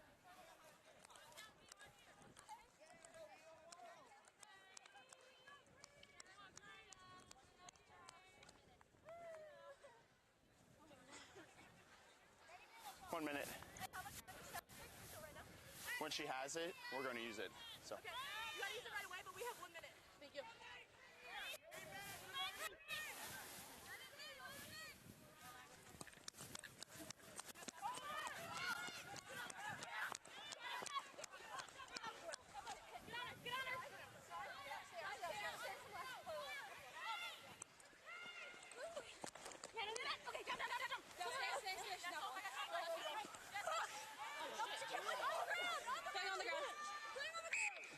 Just knocked. No, it's a knock on. Are you scared? It's okay. If she takes it, we'll come back to the scrum anyway. It's okay. Hey, no. So time? Time? Yeah, come on. About 15 seconds. Scoreboard. The squad, first time we saw the Faith Rugby teams was last year, again, an offshoot of the Hartford Harpooners. But what a huge feat that would be to be able to take this one in, already up by 8. We hear the final horn sound. North Shore with a little bit of an opportunity to maybe get more points on. The Faith going for the kick. This one went backwards, play on, scooped up by Lamont. Swing it over to the right-hand side. They've got numbers out there, but a strong tackle immediately ends that phase. Not rolling away is going to be the call, so North Shore still ball in hand, but again, this should be the final play of the match, and North Shore need 2 scores to be able to come back in this one. They keep fighting hard down the far side. Around the edge they go and in for the try, trying to bring this one back as much as they can. Dotting it down for the score, but again, Kit, maybe just a little too late. That's it, trailing by 2 scores, down by 8. Even if they are successful in the conversion, they're still going to be down by 1. And that, you would imagine, will be enough for Faith to move on to the final. But what a match this was. I prognosticated early that it was going to come down to the wire, and that's indeed been the case. And for me, really 2 big kicks off the restart for Faith. Went deep on both of them, pinned North Shore back, and they got points off of both of them, and that will do it. A big-time win for for Faith Rugby as Chicago North Shore fall 15-14 in this semifinal matchup. We will step aside. More rugby on deck next. Stay tuned here for Freetail Sevens. Down in the field, I'm here with Faith Rugby acolyte Erica. You ladies are on to the finals. You stepped it up big time from last year with a chance after the 2 teams in the finals last year got knocked off. How do you feel about your chances going into the finals? I feel really good. You know, I think every game we've been growing and we've been building. You know, a lot of us haven't played together, and definitely every game we've been improving. So we're just getting closer and closer, connecting even more. So I think we'll be ready for the final. This team has come in and took this tournament by storm. They've played about as perfect as you can play, right? Maybe drop one early, but showing that they're resilient. Tell me something about this team and why you ladies are in the situation you're in going into the finals. You know, I think all of us bring something special, and I think that's definitely what this team has. You know, we're all executing our specialties and, you know, just meshing together and being able to encourage each other. You know, some people have played together and know how each other works. And it's just been really great leadership from everybody, you know, coming in together and really getting tight really quickly. Erica, congratulations. Good luck in the final. You ladies handle business. Faith Rugby is headed to the finals to play an HEB team that is stormed in with physicality. This finals for the Women's Cup is going to be a barn burner. I expect a very physical, high-level match between these 2 teams. But like always, Freetail Sevens. We'll catch you in a second.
Welcome back to a windy Sunday afternoon, New Year's Eve rugby here live from outskirts of Austin, Texas. Tim Wilkes and Kit McConico coming to you live from the Round Rock Multipurpose Sports Complex. Still got time to come out here, about an hour away or so from the finals. Right now we've got another one on deck here. Gorilla women taking on Roots women. Kit, we should have an excellent match on our hands coming up next. Yeah, we should indeed. We had a great one before. It came down to a one-point affair between Chicago North Shore and Faith. Ultimately, Faith able to hold on 15-14 to book their spot in the Cup Final. And what a match that was. Now we'll see who joins them, Gorilla and Roots. Two teams with a lot of attacking flair. Both teams with staunch defenses as well. As we get set here for the plate final. Yeah, right you are. I misspoke, and that's exactly right, Tim. Apologies there. So our plate final here. We don't have to wait any longer for hardware. I was trying to put off the inevitable. I'd like to tease a little there if we could, but no. We're going to have some hardware up for grabs right here between these two, Roots and Gorilla. Both these squads with dominant victories to punch their ticket to this one. A 22-0 win over the Valkyries for Gorilla and a 27-0 win for Roots over Warthogs. Off the start here, a penalty already. Back 10, go Gorilla.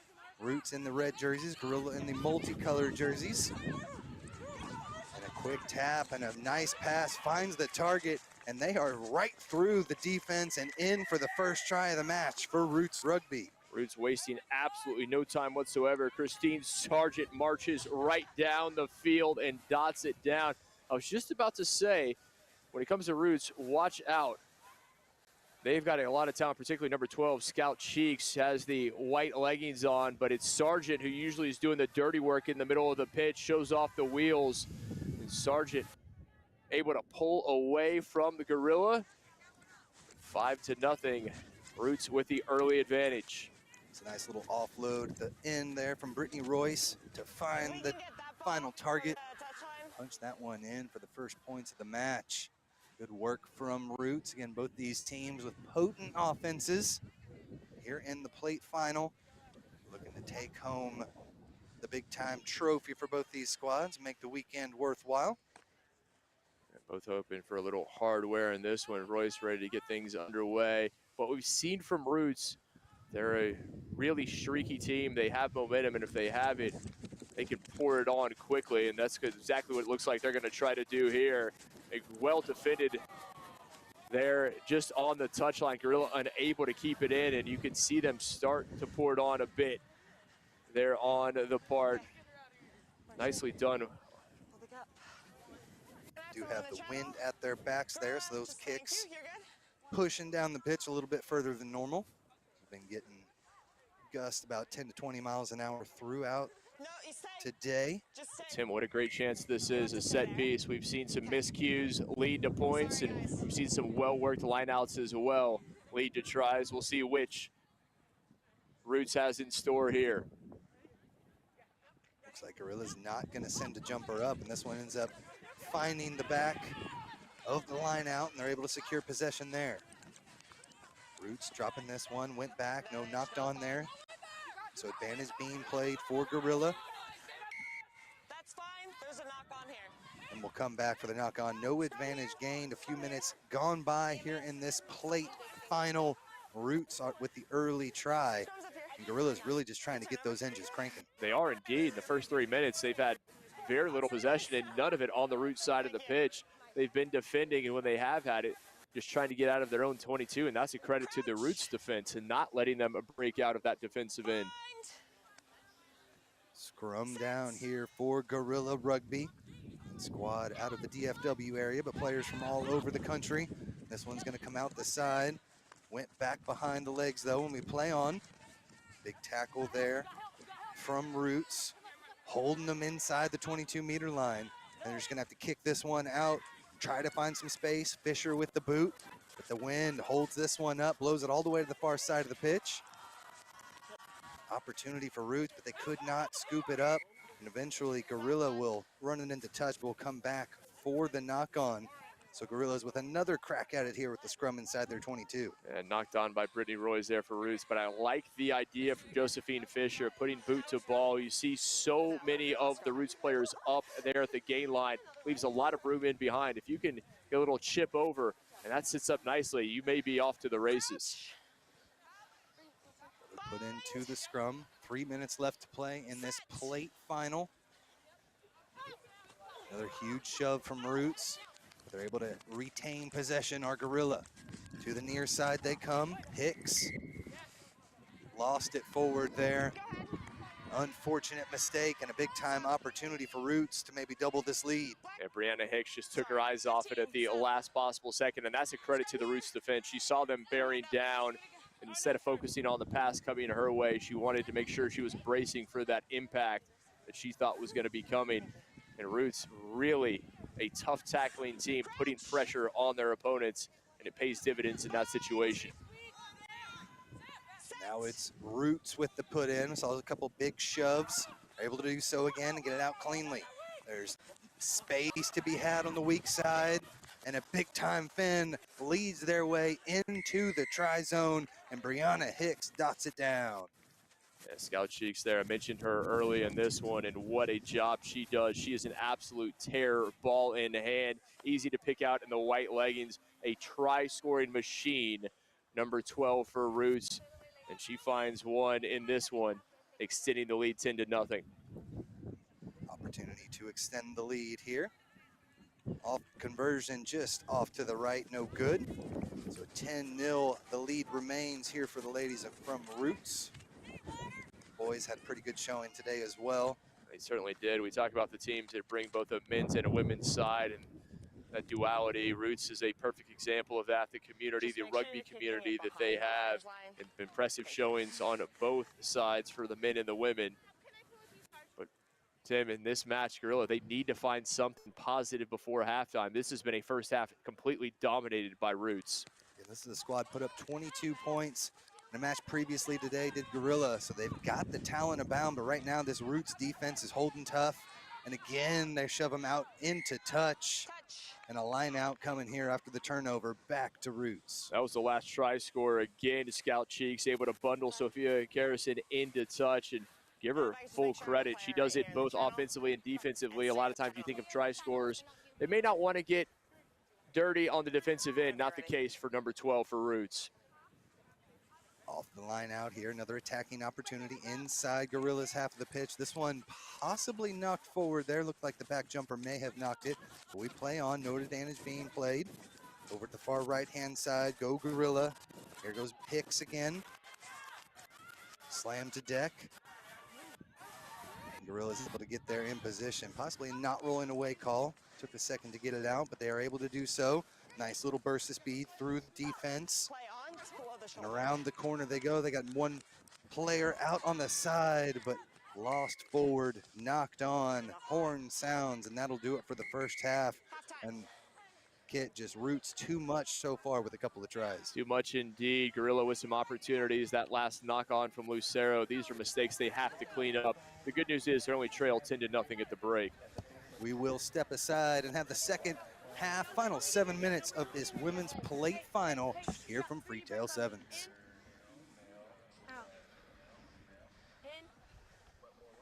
Out. In. Hold and out. All right, guys. We're playing a little bit panicked right now. Yeah, guys, what's going on? We need to calm down just a little bit, okay? On attack, we know the Uno will work. We just got to get the ball out there faster, okay? If we know that the shooters are coming from the outside, where does that mean our gaps are? Right on the inside. Where you see that booty, it's a green light. Someone comes up, let's run those gaps right behind them every time, okay? They're pressuring us on the outside because they know that's where we have our pace. And instead of hitting out wide now, let's try to attack them gaps in the middle then. Make them work in the middle, but we have to go together. We cannot let anybody run alone anymore, okay? Defensively, we need to make sure that we stay up right around the chest area to try to wrap up that ball so they don't have any opportunities for offloads, okay? Otherwise, I think it looks really good. It's only 2 tries, all right? And we have a whole nother half to play. All right? Lots of time. 7 minutes, empty out the fucking tank. Sub's coming in 2 minutes. There's Sub's nothing to coming be in 2 scared minutes. about. We've been doing this all game. Just last All week. hard. All hard on 3, ready? 1, 2, 3. All hard. Let's go. Let's go. Sam, come here. Don't panic. I believe in you. You are worthy. You are beautiful. And you are badass. Do not panic. This is not you. Shake it off. Last 7 minutes. Empty out.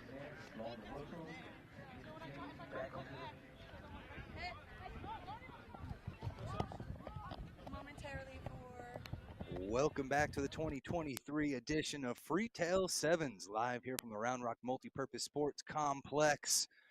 Day 2 action, plate final on the line here. Roots up 10-0, with Gorillas just struggling to find anything on the offensive end. Too much potency from this Roots ladies squad to start things off. They'll receive the kick. Little jab step from Cheeks over to the far side. Yeah, this is hold your breath time when Cheeks has the ball. Such a dangerous attacking force for Roots. Not much of a counter ruck there, and Roots are going to be able to pull this one out. They've got numbers on the outside, down to a 2v1. Good use of hands all the way. Gets it out to Scott.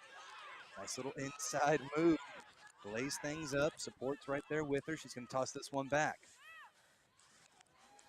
Good fend, but eventually Gorillas are able to make the tackle. Nice job dropping it and popping back to her feet before picking it up. And a penalty is going to be given here against Gorilla, not rolling away the call. Pick and go. Here come Roots again, straight into the defense. Just outside the 22-meter line. We'll look to recycle this one again. Around that first defender. Beautiful offload up over the top. Big time tackle takes him down about 10 meters out here for Roots Rugby. Pick and go. Not enough. 5 meters out here for Roots. Already up by 10, looking to extend the lead. Tries to cut in between 2 defenders, held up and repelled back. Strong stuff here from Gorillas. Yeah, great defense from Gorilla, but can they continue to keep out this wall of red for Roots? Get it all the way to the outside. They'll cut back in, but more strong defense from Gorilla.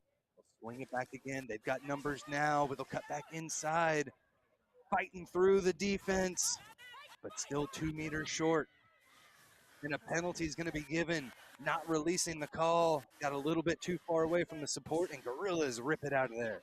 What a job defensively from Gorilla. We were praising the Roots defense in the first half. This time, Gorilla backs against the wall in the shadow of their own goalpost, down 10-0. Knew they could not concede a try, and that is exactly what they needed, a massive defensive stand as they bring some fresh legs on, hoping to get back into this one.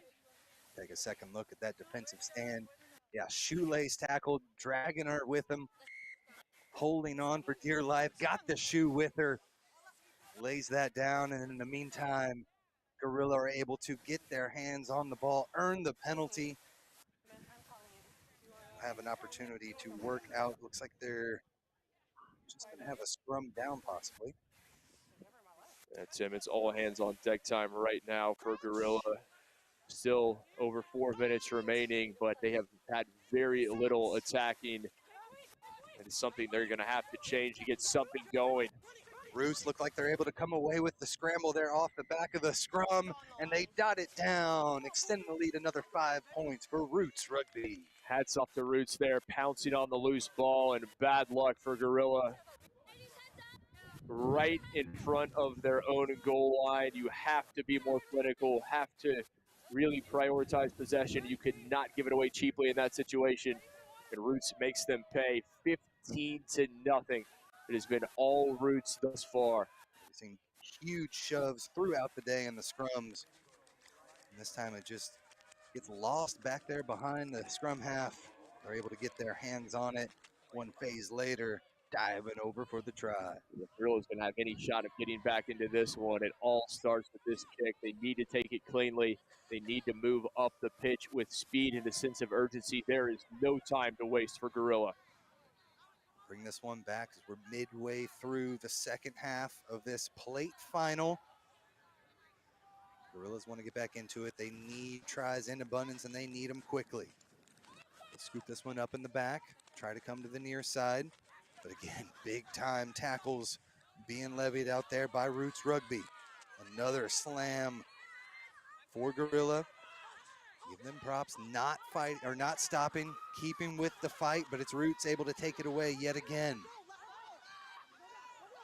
Roots defense has really been the story of this match. They have completely had their way with Gorilla. Anytime it looks like Gorilla gets something going, they're shut down.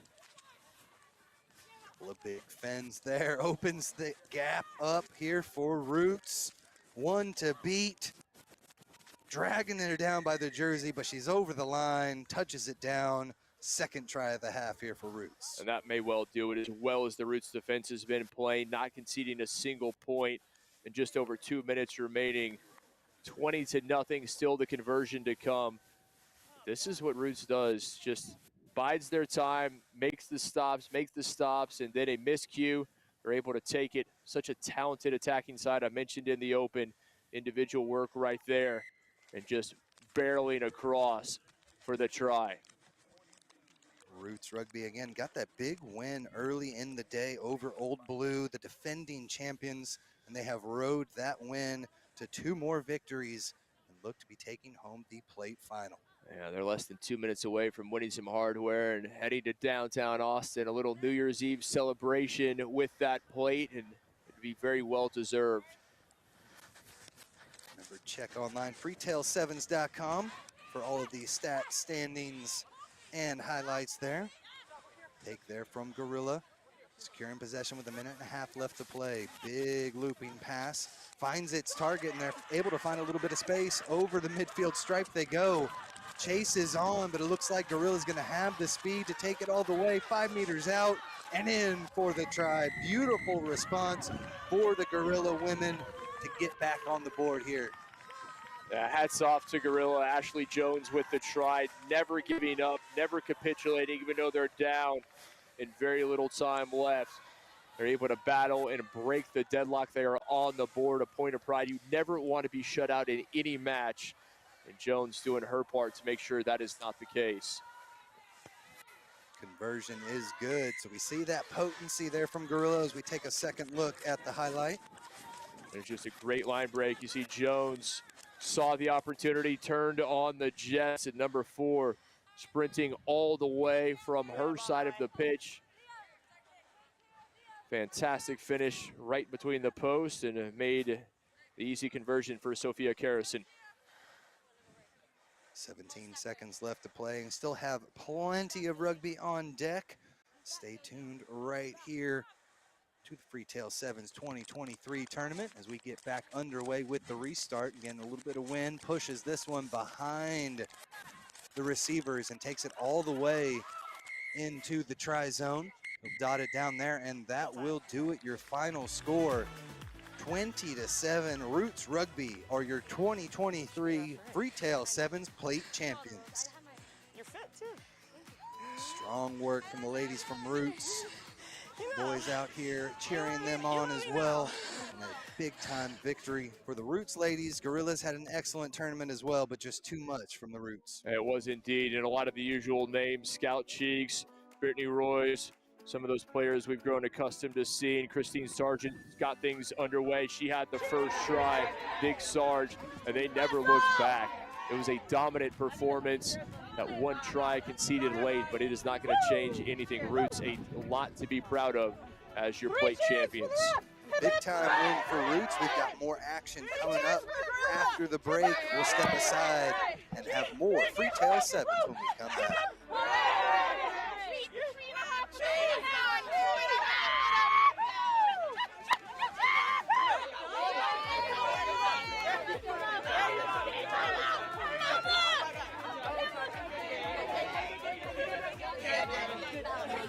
Good job, bud.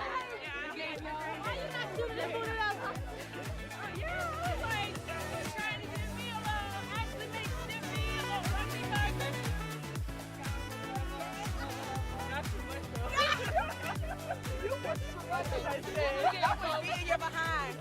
Gang, gang. Got it.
Nah, one word is family. Like, you got people like you can depend on. It's great. We all love each other. We all like hanging out at these tournaments. I mean, we all choose to come here. We don't have to be here, you know. It's just good fun coming out on a Sunday, playing, getting all together. And New York Rugby Club is a great community because it puts you around great people, such as Alex, my coach Alex, and he teaches me more about rugby, how I can make my game better every day. You know, as a coach, what I'm trying to get is better people, really. The unique thing about rugby is what it does off the field.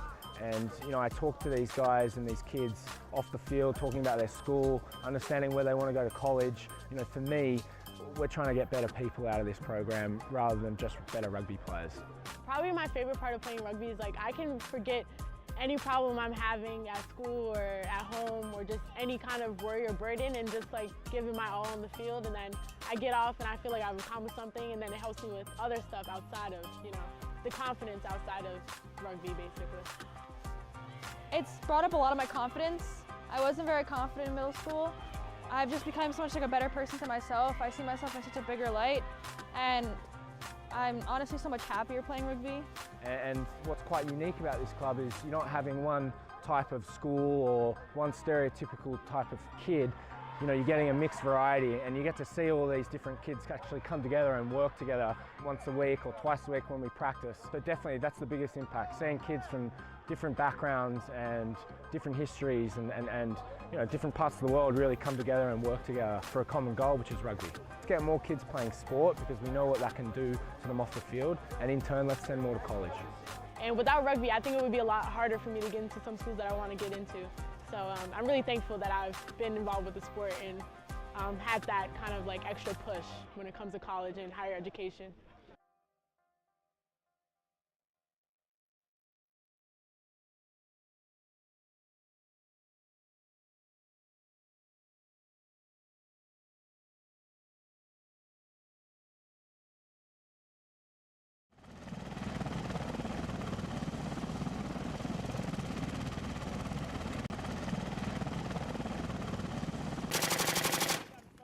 You know, we as a country, we've been at war since 2001, and I think that a lot of people who are not involved in the military really don't think about it. Get across.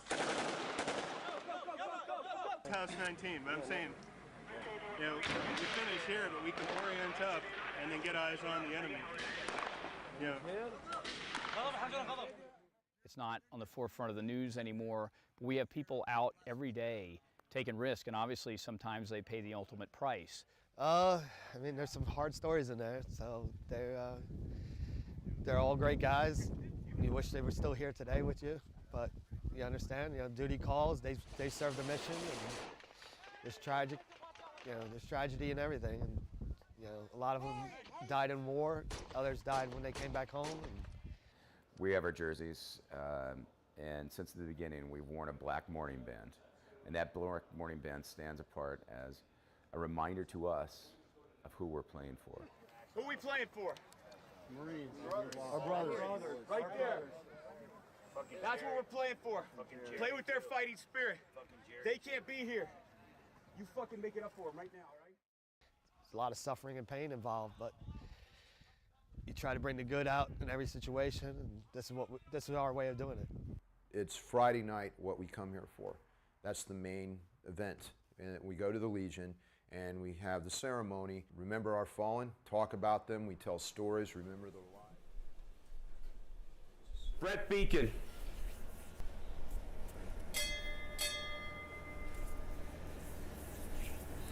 Lance Corporal Richard Borstetta.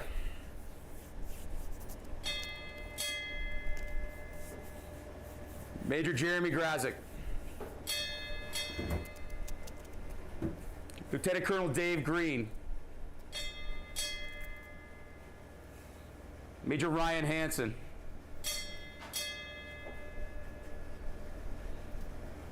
Lance Corporal Eric Herzberg. Sergeant Donald Lamar. Major John Lee. Captain John Maloney.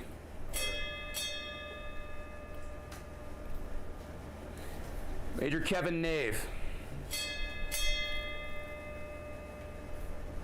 Gunnery Sergeant Kat Pelletier. Captain Michael Quinn. Captain Patrick Rapico. Major John Roca.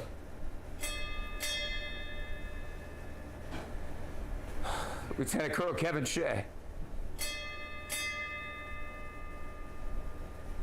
Corporal Jared Shoemaker.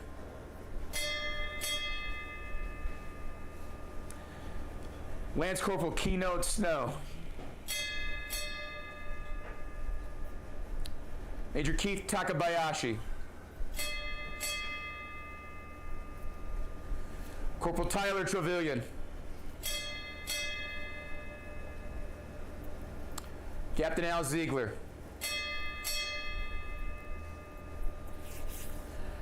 As we do, let's raise a toast. I'm going to ask everybody to stand. To our fallen.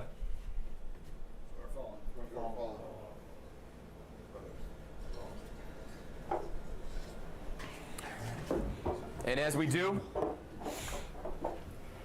first verse of the Marine Corps hymn. From the halls of Montezuma to the shores of Tripoli, we will fight our country's battles on the air, on land, and sea. First to fight for right and freedom, and to keep our honor clean. We are proud to claim the title of United States Marines.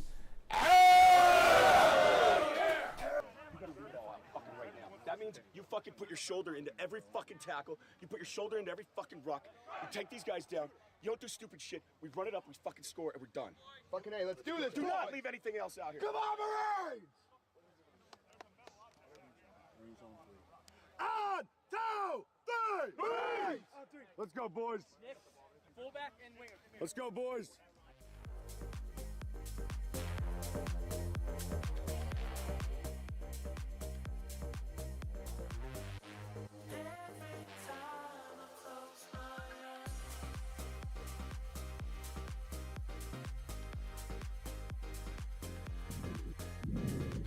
Welcome back to Freetail Sevens 2023, the world's only New Year's Eve rugby bash. As we're getting closer to ticking that clock over to 2024, but not yet.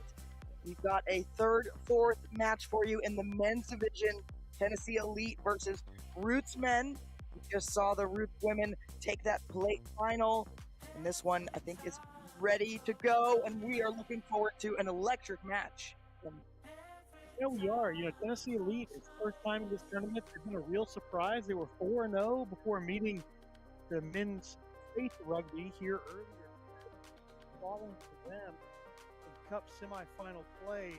And so they'll be looking to rebound from that. They've been pretty impressive throughout the tournament. So facing the Roots men, who've been game breakers throughout this tournament, maybe didn't get some of the results they wanted, but definitely dangerous. This one really could go either way. Depends how fresh the legs still are this late in the tournament. But as of right now, I might give a slight edge to the Tennessee Elite. Yeah, I think, looking at their performances through the weekend, a little bit up and down for the Elite. And then Roots as well. Both of them in very tight Cup semifinals. But now they've landed in this fourth with Blair McClure at that referee position. He's the man in the middle with the whistle, as the Elite in the blue will get us started kicking to the Roots in their traditional red and black. And the sun is getting lower in the sky as Elite get their own kickoff. Not without some pressure though. Roots known for their defense, but Elite stepping through this one, getting closer to that line. They'd like to score early and often. As they get even closer now, moving this out to the right. They've got lots of space, and it's opening up right in front of them. Gonna try to take this one up the gut first. Now releasing to the outside, another power step there. Dish inside. It's a loose ball, but I think this one was knocked before he was able to get it down. Yeah, just a good number of phases there from the elite, but just right there at the critical moment, handling error. So we'll see if the Roots men can get out of the danger zone here and give themselves some space. Thank you. You can see just a minute going off of the clock. Still no score in this one. But this has been a fantastic weekend as we're wrapping up these last couple of matches for Freetail Sevens. These teams are playing for a bit of hardware, not quite the trophy they may have wanted from the Cup, playing for some medals, and that one is a massive kick. The bounce of the oval ball is so painful as it's still bouncing around. Finally picked up by the elite. Big defense though, here's Roots, they're all back, so disciplined. Now, but look at this hot stepper. It's gonna release to the outside where they've got two players. What a cut inside that was. Getting around another, that's two that he's evaded. Three tacklers from behind. Did he reach the line? Yes, there's the arm up. What a spectacular try. Wow, just wow. Roots trying to relieve some pressure, kick that ball deep, and it's able to stay in bounds. Great recovery there by Tennessee Elite. Gathering that in, and then like you said, giving it to the hot stepper, he works his way up, and then man, support runners everywhere. Really had his choice. He's stepping to the inside, and once again here looking now outside, gets that ball away. Great job not killing that in contact. And then look at this acceleration here. Weaving his way through defenders, accelerating through, and just not quite getting there soon enough to stop him from getting the ball over the line. A wonderful effort for them to get on the board first, and they do convert. So that will put the points at 7-0 for the elite. 4.5 minutes to go in this third, fourth place match. Sometimes a bitter place to be, this position, but still so much to play for. Nothing wrong with placing third or fourth at one of the top tournaments in the nation. Yeah, really good job by them there getting on top. You know, they did the same thing in the earlier match, going up 14-0 to start the game, but ended up falling behind in the second half and eventually losing that game. We'll see if they can keep their momentum going. 2-3 starts in a row go to their hands. Elite back on the attack. It's a nice step inside, but look at this big, powerful tackle coming in. Finally brought down. There are some numbers out to the right as the Roots were stacked to the left. Let's see if they can take advantage of it. This man is very difficult to tackle, and now he's got that offload. Individual effort coming from these elite players, showing their skills after a long weekend of rugby. Now content to just back it up a little bit. See what they can find in front of them. You lose a little bit of territory that way, but you can sometimes make little holes open just through your footwork, and that's a nice short in ball. Unders line coming on the edge. Support a bit late there for the elite. They managed to hold on to it. Now stack defense, flat at the line. That is just beautiful work there. Skipping and running. Now getting more points for the elite. Take that to 12-0. Creating something from nothing right there. Didn't look like there was much of a gap, but just a little shimmy, and then hit the accelerator, and away he goes. Second try of the day for Elite. Great job there by them. Taking that, just a flat line on defense, and he's able to gain the edge. You see here, just a little pass out wide. Looks like he has him matched up pretty well. Just bang, hits the gap, and he realizes he's beat. Second try for Elite, conversion to come. Very makeable kick. And it's good. Yep, flag up. So Elite 14-0, very quick for them. 2 minutes to go in this third, fourth match. Great job by Elite so far, gathering their restart. So important. We've talked about it all weekend. If top teams and any, whether you're a traveling side, whether it's international tournaments, whatever, when you see teams that are consistently at the top, they are recovering those restarts, gathering them in and staying on the attack and keeping that momentum. All we've seen from Roots so far is defense. They've had very little ball. They need to change that if they want to try to get on the board before this first half is over. And that one determined to get that back to his teammate, but knocked on, knew they had to get the kickoff.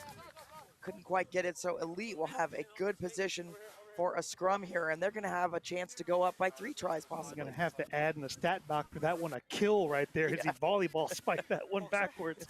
But you know, sometimes you got to try something different if you're not able to get those free kicks. Great high restarts right now from Tennessee, and they're on the attacking foot again as they have to put into the scrum.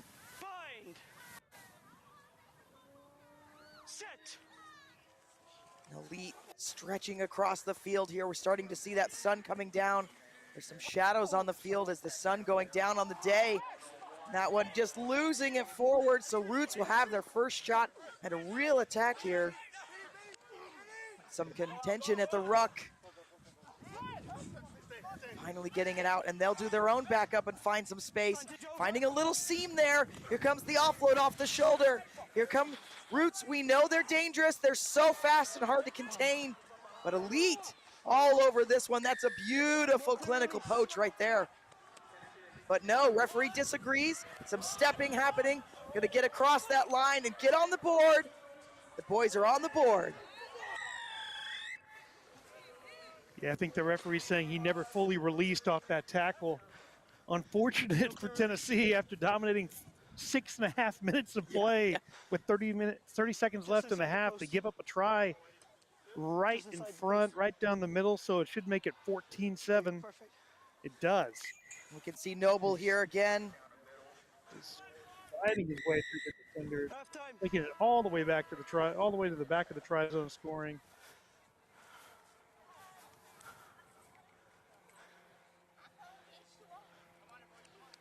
Apologize, that's Kabir. We've got the numbers, maybe have some jersey switching happening here. And we go into the half.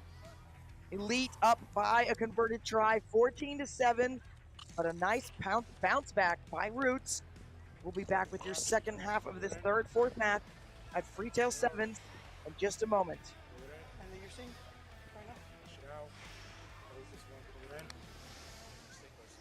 Push it out. We've been playing a lot of defense. As soon as we get the ball, we capitalize and make a try. So let's try to keep the ball in possession so we don't have to keep making ourselves even more tired. I feel like we put ourselves under the pump. So we make one-up tackles, spread out together, and just going side to side. It's nothing special. They are cutting us up in the middle because we're not connected.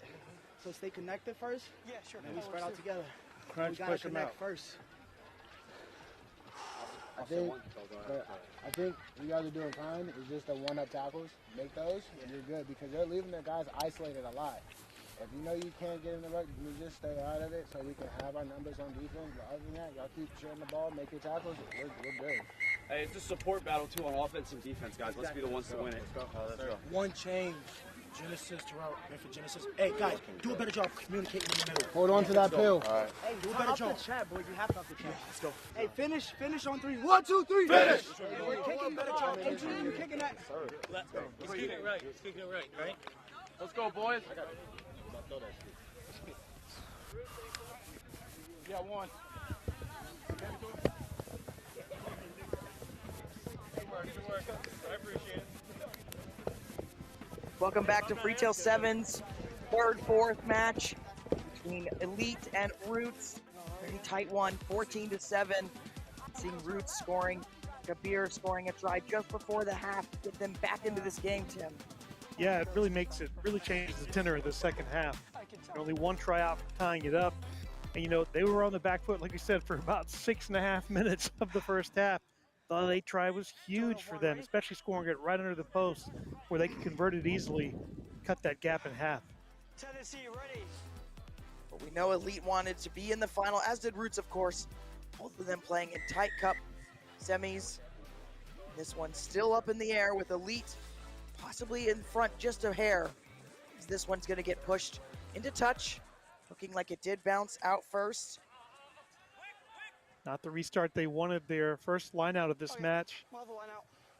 Tennessee looking pretty dangerous from all set pieces throughout the weekend. They've been a really solid squad. I've been, like I said, very impressed. First time we've seen them play just a number of different attackers throughout the team who were able to take it the distance, see if they can get a good throw in here to set the table.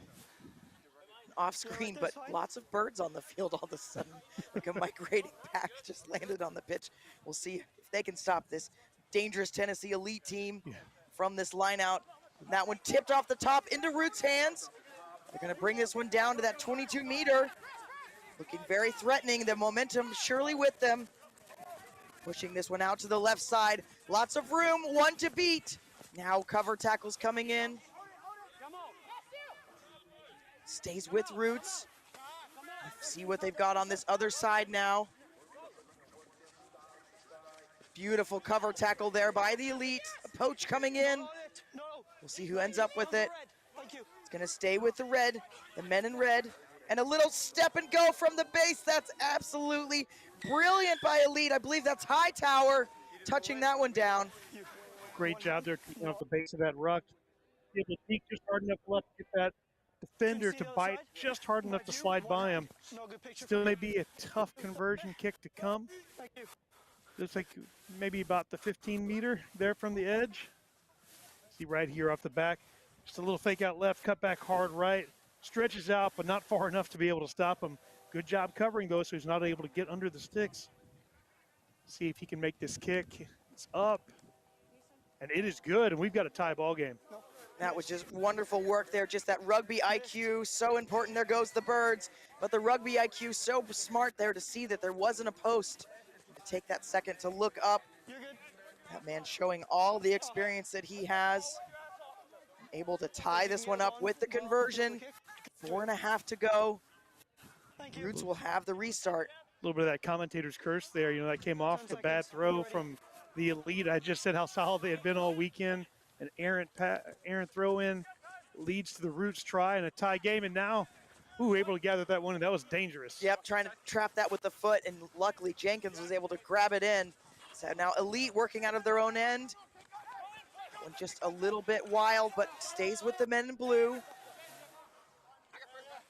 And now they've got a bit of space. There's some gaps here, but now Roots trying to cover. It's going to be a chase on the outside. Beats 1, 2. That is fantastic work. He's going to have chasers. He's going to have to try to get around all of them. Oh, my goodness. Look at this effort from him. Going from his own 22 all the way down. That is a try for the books, Elite. Wow, and he's feeling every bit of that distance as he finishes. Just a little bit of a dead leg as he came through that line. I didn't know if he was going to have the gas, but he beat 4 defenders across the field. Great try. What a response from the Elite there.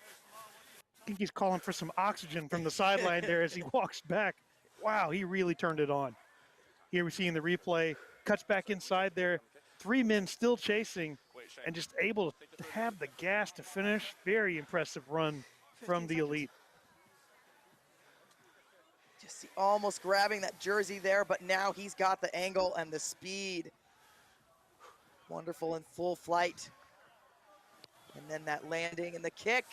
It's gonna go right through the posts. So all tries have been converted today, but the Elite back on top, 21-14. Impressive individual effort there. You know, there's a couple of mishandles there at the beginning, but they all went backwards, able to recover from it, keep their composure. Great job by the Elite getting back in the lead with just about 3 minutes left in this match. Keep this one.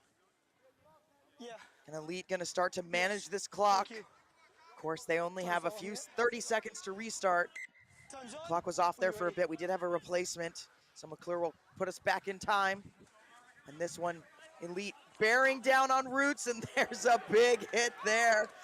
Nice little flip up from the back of the base of the ruck, though. So Roots going back to work. Down by a try. Man advantage here. They do have a little bit of space. It's gonna hold it, but the man coming from behind knocks it loose. It's into Coop's hands. Just a little bit of a knock on there, so some potential from Roots, but good defense by Elite.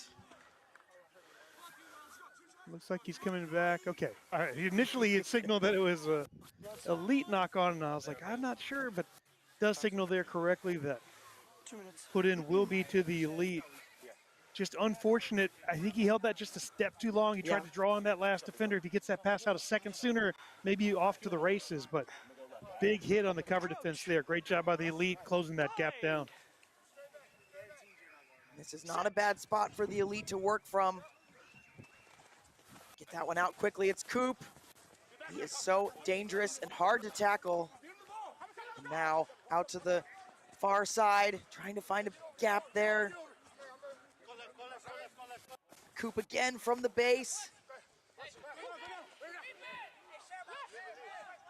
Now switching sides, changing directions. This man, very, very dangerous. He scored plenty of tries throughout the weekend. Short ball there, big tackle coming in loose. Looks like a knock on. So Roots will have a scrum, but we are getting down to crunch time. Yeah, the Roots are going to have to do something here with just about a minute left, deep in their own half. They had some space last time with the one-man advantage on the outside, but Elite were able to snuff it out. I don't know if they'll be able to do it 2 times in a row. That was a big gap. He probably won't make the same mistake twice, not getting that pass out soon enough. Some gamesmanship possibly happening there at the scrum. Pointing at other players. This one gonna run right at Coop. Small dummy there from Kabir. Out to the right. This one gonna go backwards. No. That one felt like you could play through that one. Yeah, just a number of whistles here, and if you're the Elite, you're in no rush to get to this restart. Have some tea. I'm gonna have some honey in my tea, and I'm gonna take my time. You mentioned it earlier. Sometimes a good strategy here, let the clock run down, secure possession, grab it, just run backwards, few steps, wait for that final whistle to come off the scoreboard and just nudge it out of bounds and take the victory. We'll have to see if Roots are going to have to go full tilt at this scrum to try to get this back. Then you risk the penalty as well for being over aggressive. Roots will try. It's Coop, sails it into touch, and the Elite will take home 3rd place at the 2023 Freetail Sevens. They'll get some medals for their work this weekend, but Roots, a really good weekend. Definitely, you know, just really Tennessee Elite 5-1 is what they end this tournament with. Great showing from them, only losing to the team we'll see here later today, Faith Rugby. We are going to step away for a moment, but coming up right after this is another 3rd place match. Well, before we do that, we're going to go down to Lance, but we've got more rugby coming up for you. Stay with us. Freetail Sevens, we are on the field. I'm here with Coop, one of the acolytes for Tennessee Elite. They held it down, took care of 3rd place, beating Roots for the 2nd time today. Coop, Roots is your peoples. You got a lot of love from Tennessee Elite are your guys. How's it feel to play against this Roots team and get some success against them today? First and foremost, you know, big shout out to Roots. You know, wonderful program. I love everything they stand for. But today it's about Tennessee Elite. I like just to say, you know, first time being at Freetail Sevens. Thank y'all for having us. I hope we get invited again. We came to shake the world again. 3rd place, baby. Let's keep doing it. Hey, Coop, you know you my guy. You always around. You always on the show. Anybody want to shout out or show love to for Tennessee Elite that made what happened today happen? As you see, he getting a lot of love. I want to shout out to Dustin Lavender, you know, and Coach Alex Hauser. A lot of people don't know about them. You know, they're underrated, just like the whole program. And now I think this exposure for us is very good, and it's good for some of the new guys. I want to shout out to Chris Bagby. A lot of people don't know him. He plays for Atlanta Renegades. He had 2 great runs for us today. And, you know, I'm just excited, bro. Thank you for having me. Hey, go celebrate your team. Congratulations, Coop. Coop Jackson, Tennessee Elite getting a 3rd place win. Shout out to them. We got more action to come after this break. Talk to you in a bit.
Final few matches of the tournament here at Freetail 7's, the world's only New Year's Eve rugby bash. We turn our sights to our women's third place match, the defending champion Old Blue taking on Chicago North Shore. Glad to have you with us. Very happy New Year's to you and yours. The world's final rugby matches taking place right here in the Lone Star State before we turn our sights to 2024. And this is going to be a good one, Tim. Again, Old Blue, the defending champion, coming up just a bit short this year, but they are playing for pride against a very talented team from the Windy City.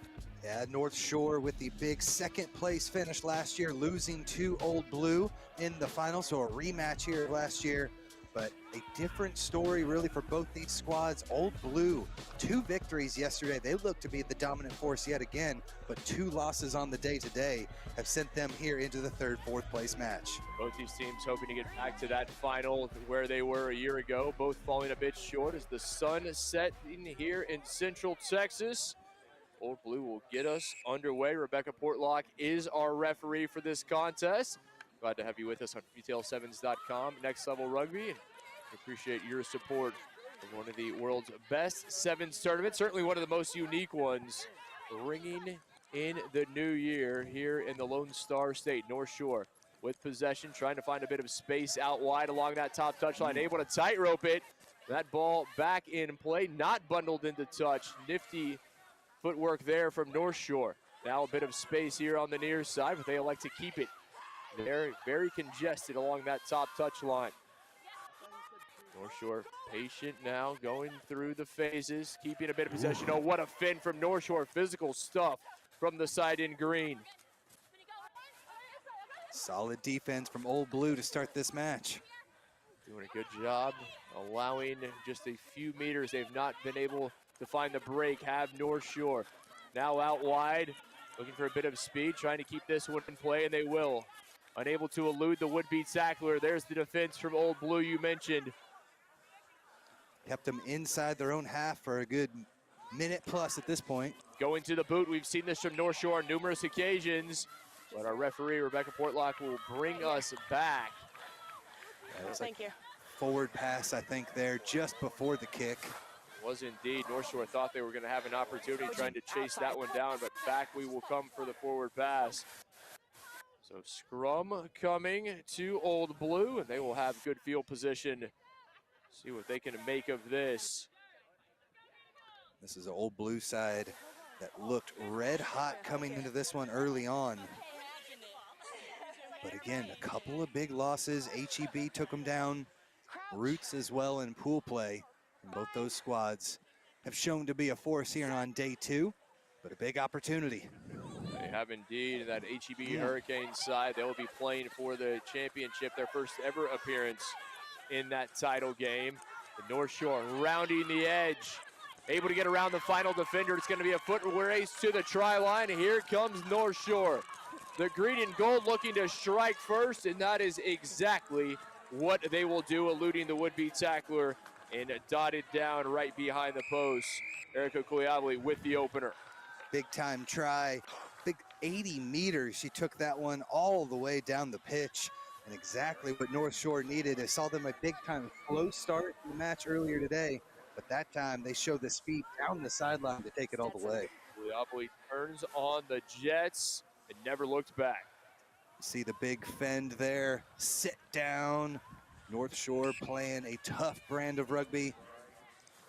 Out to the outside back there. Kick no good on the conversion. As we see them recycle it back out, and then inside their own half, able to scoop this one up. Make something out of nothing there. 3 minutes remaining here in the first half. North Shore striking first, and now we will see how Old Blue is able to respond. We've said it, these two teams last year vying for the title, coming up just a bit short, but a third place, nothing to sneeze at with the high level of competition we have here at the Freetail Sevens.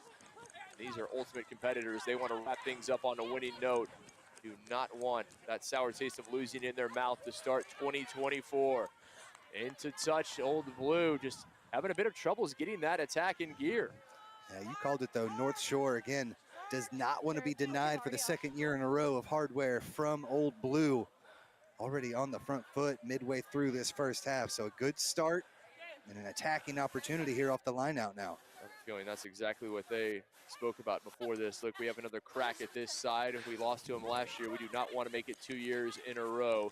North Shore trying to find a bit of space outside. They have speed, looking for support. Old Blue able to poach it at the ruck. Well contested there at the breakdown, and Old Blue with the steal trying to turn it into something.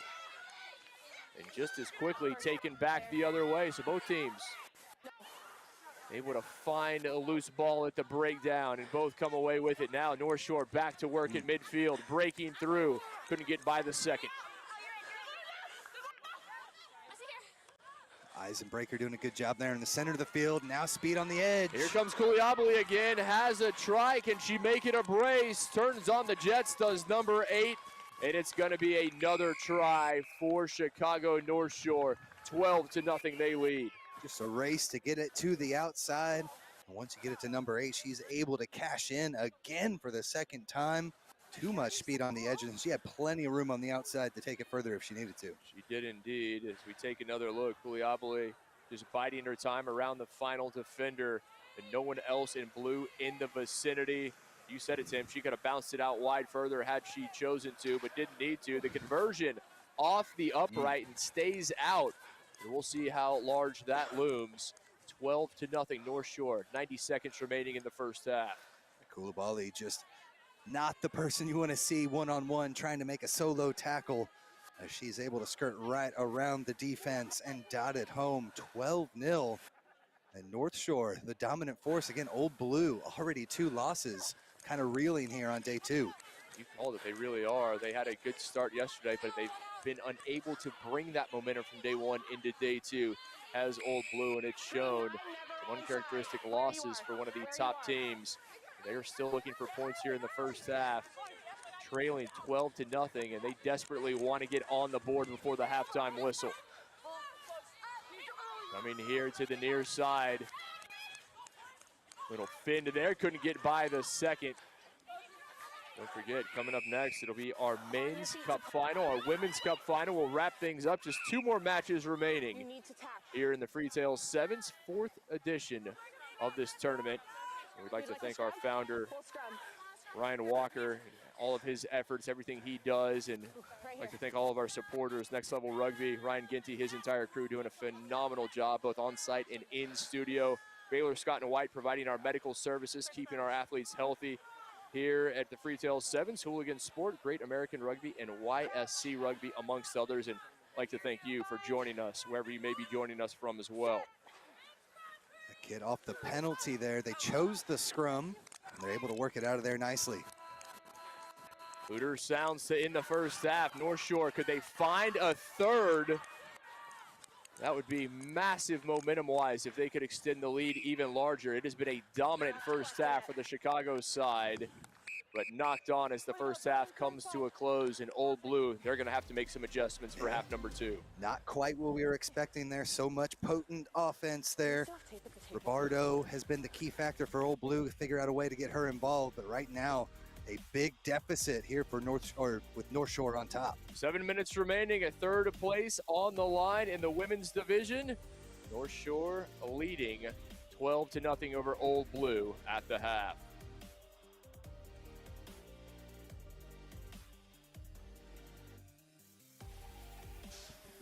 Out. We're in it still. We move the ball. We gotta get stuck going. Urgency of the refs. Like Frick came in, clear. We gotta get the clear outs going so we keep possession of the ball. I think edge to edge will be fine. I think on defense, we're now a little nervous and we're not trusting our defensive line to herd them to the outside. We're having kind of one person fly behind. Work as a unit, herd them to the outside, use the touch line, stick the tackle, and then back on our feet, 7 up, and we put pressure on them. We haven't seen them pass the ball sideline to sideline yet. It's just been one off, all right? So trust each other, trust our defense, build that wall, and just keep working together. The offense will come, move the ball. We get the ball first here, so let's fucking go. Yes. Likely throw in a new center on and Mag bumped to 9, probably Minnie and jetted back to 10. Yep. Probably in about a minute. Anybody else need anything? No. All right. All blue on 3. 1, 2, 3. All blue. Woo, woo. Yeah, I got you in a minute.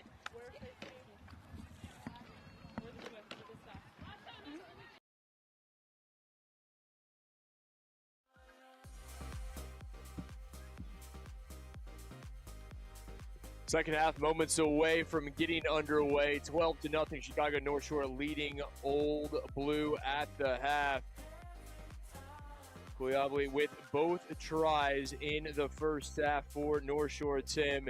And you saw the huddle there for Old Blue, trying to right the ship, trying to get that offense in gear. Really, no opportunities in the first half for that side. Now it's been tough sledding. North Shore with great defense, but the championship pedigree of Old Blue still lurking here. See if they can find that gear here on day 2.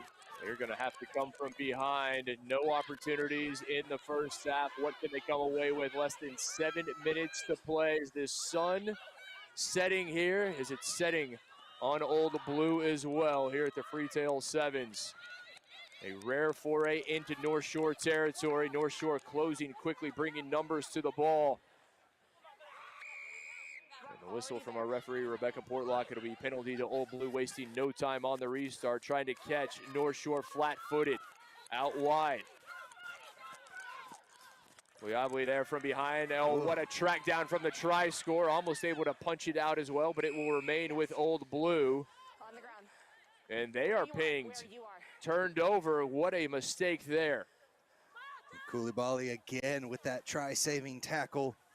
It was great work coming down the edge. Jordan Marlin looked like she had it.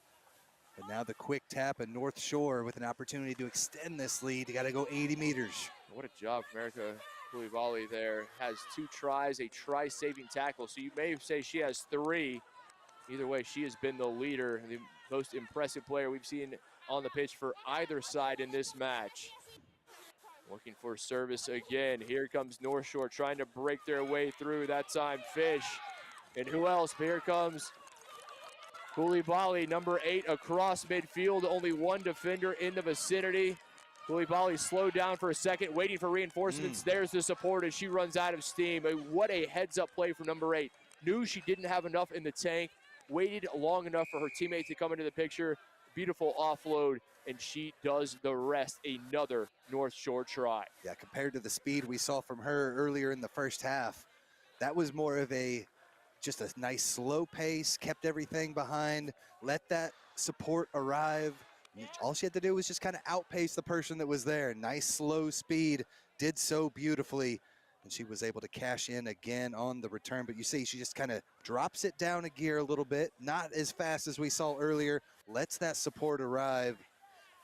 And then as she gets dragged to deck, a nice little offload for the easy 5 from Hauk. Hauk there running a great support line, but give full credit to Koulibaly. She knew she didn't have enough in the tank, and you can certainly understand why. Had those 2 long try runs in the first half, the try-saving tackle not too long ago. So she just waited, as you said, bided her time. Teammate comes into the picture, and it's 19-0 North Shore. The compound matters for Old Blue. They have a player down on the pitch, and now finally getting up. Good to see Jordan Marlin back on her feet, the Atlanta native. And this is all going the way of the green from the Windy City. What a match this is. You wondered if they'd be a bit disappointed not being in the championship, how would they respond? It hasn't been the case. They've come out absolutely flying. Yeah, it's been a great day, too. They did have the loss earlier today to Faith, who is in the finals, but a big-time win, 29-0 over Gorilla.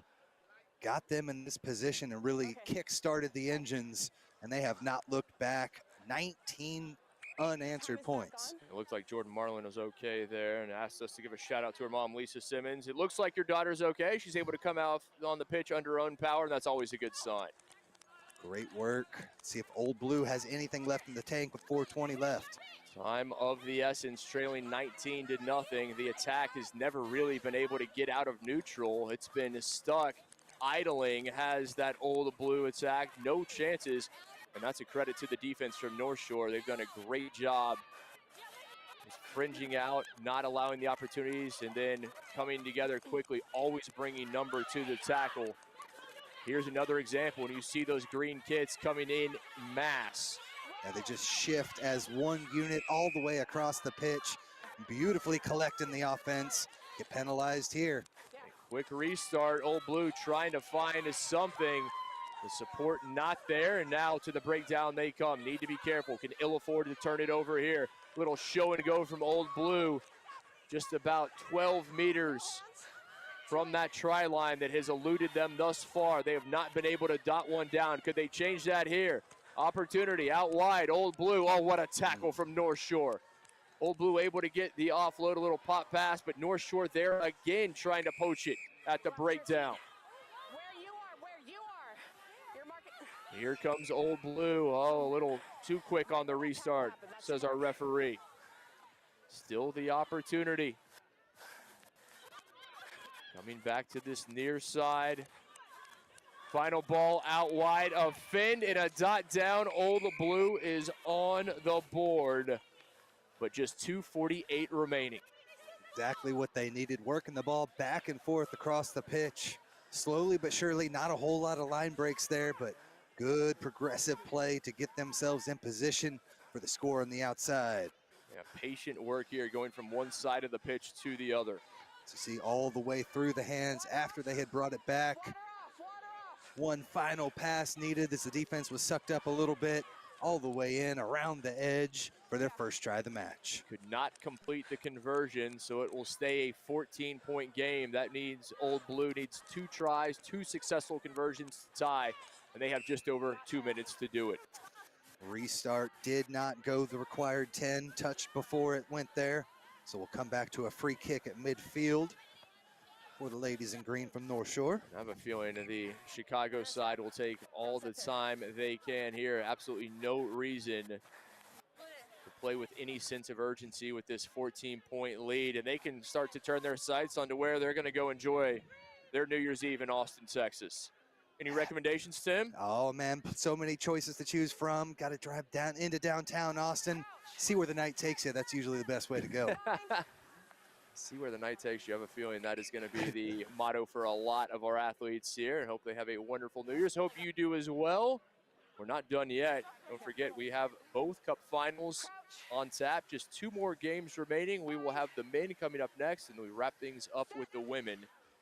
Another fantastic edition of Freetail Sevens will be in the books, but not quite yet. Let's not get ahead of ourselves. North Shore, 65 seconds left. Could they add another?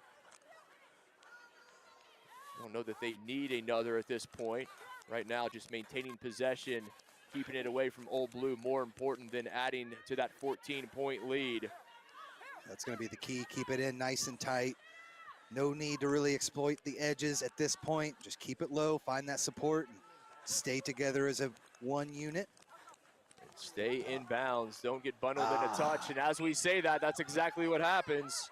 Yeah, need to stay away from those edges and ran it out. 30 seconds left, though, with the 14-point lead. Chicago in a good spot. Touchline remains undefeated as a defender, has never missed a tackle, as both teams will make some late changes, getting some new additions on for these final few seconds. Waste a little bit more time there. If you're North Shore, have to defend this line out.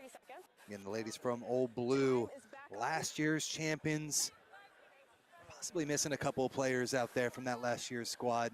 Made them so potent, but a great day yesterday. Just has not been able to get things cooking here on day 2. They have not, and that has been in large part because of the defense of North Shore. They have been stifling, no chances, no room to exploit. Just the lone try thus far. And North Shore, one eye on the clock as precious seconds continuing to tick down towards 0. And there it is, the final. Chicago North Shore, your women's 3rd place winner. Impressive over Old Blue. That defense led the way throughout. Try was scored late there for Old Blue. This offensive potency coming out of North Shore. Erica Koulibaly did great work. 2 tries on the day saved another one, and brought home that third place trophy for Chicago North Shore. They will take that title home with them, your third place winners. We will step aside when we return. It is time for the Cup Finals, Tim. We begin with the men, the defending champion NAV taking on Faith Rugby. Don't go anywhere. You're watching the Freetail Sevens on freetail7s.com and Next Level Rugby.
It's time for the big one, the Men's Cup Final here at the Freetail Sevens, the world's only New Year's Eve rugby bash. Tim Wilkes, Kip McConico, Tim, the defending champion, NAV, and National Athletic Village. They have put on a display even better than a year ago, if that's possible, but it's going to be tough taking on an impressive Faith team that has seemingly come out of nowhere.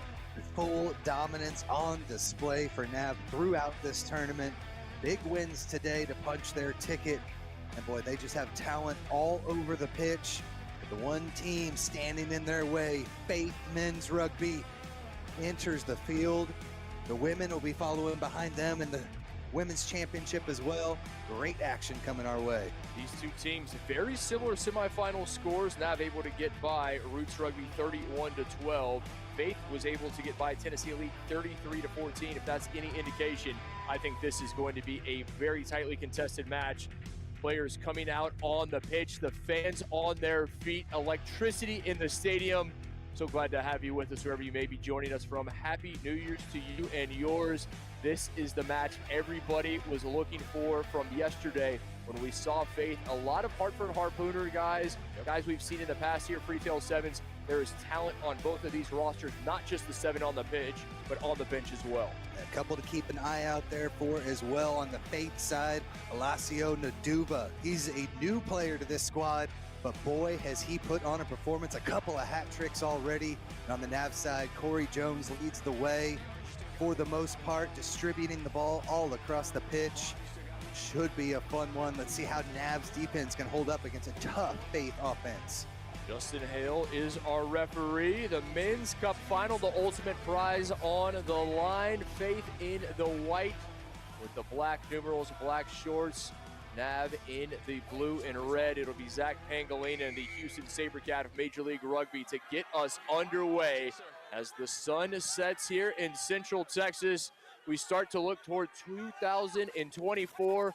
Who will take that title into the new year with them? Nav unable to keep this one in play, and you would imagine there are going to be some nerves on both of these sides, as talented as they are. Neither has been tested thus far. Again, the semifinals the closest, and both able to win their semis by double digits. Yeah, Nav's only given up a couple of tries throughout this whole tournament, I think 3 to be exact. But Faith Rugby has been potent throughout. And again, like I said, Naduva scored 3 in just about every match he's played, so it should be a lot of fun. Here comes Faith, looking to spin it out wide. Lakalawa gets it. Here comes number 9 with the scrum half.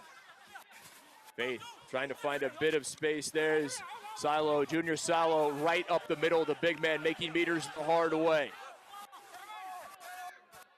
Held on to Faith, trying to find a bit of space to exploit. Here they come, flying forward. Faith Rugby on the front foot. It's Suni Toga, and it's gonna be Faith on top. Lino Suni Toga with the opener. Brilliant stuff. Again, we have praised this Nav defense throughout, not leaving any gaps, nothing to be had for most of the offenses, but Faith just have a knack to be able to find that open gap, had space on the far side of the pitch, and Sunatoga took it home the distance with fantastic speeds here. 10 seconds. The chase was on, but just too much pace, and they were not going to be able to get him. Waters tried to give chase, but no go.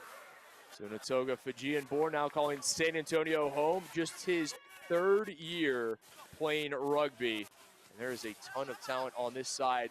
And as oddly as it may seem, Tim, some new additions to the rugby world. You look at this Faith roster, some of these men have been playing for just a few years, but they've taken to it like a fish to water. Now they really have, again, an offshoot of this Hartford Harpooners squad. They've been a perennial powerhouse. Faith Rugby's first dabble into Freetail Sevens last year, and they have really come committed here in 2023. Here comes the facilitator, Corey Jones for Nav, looking to respond immediately. Oh, what a move from Jones, still with it.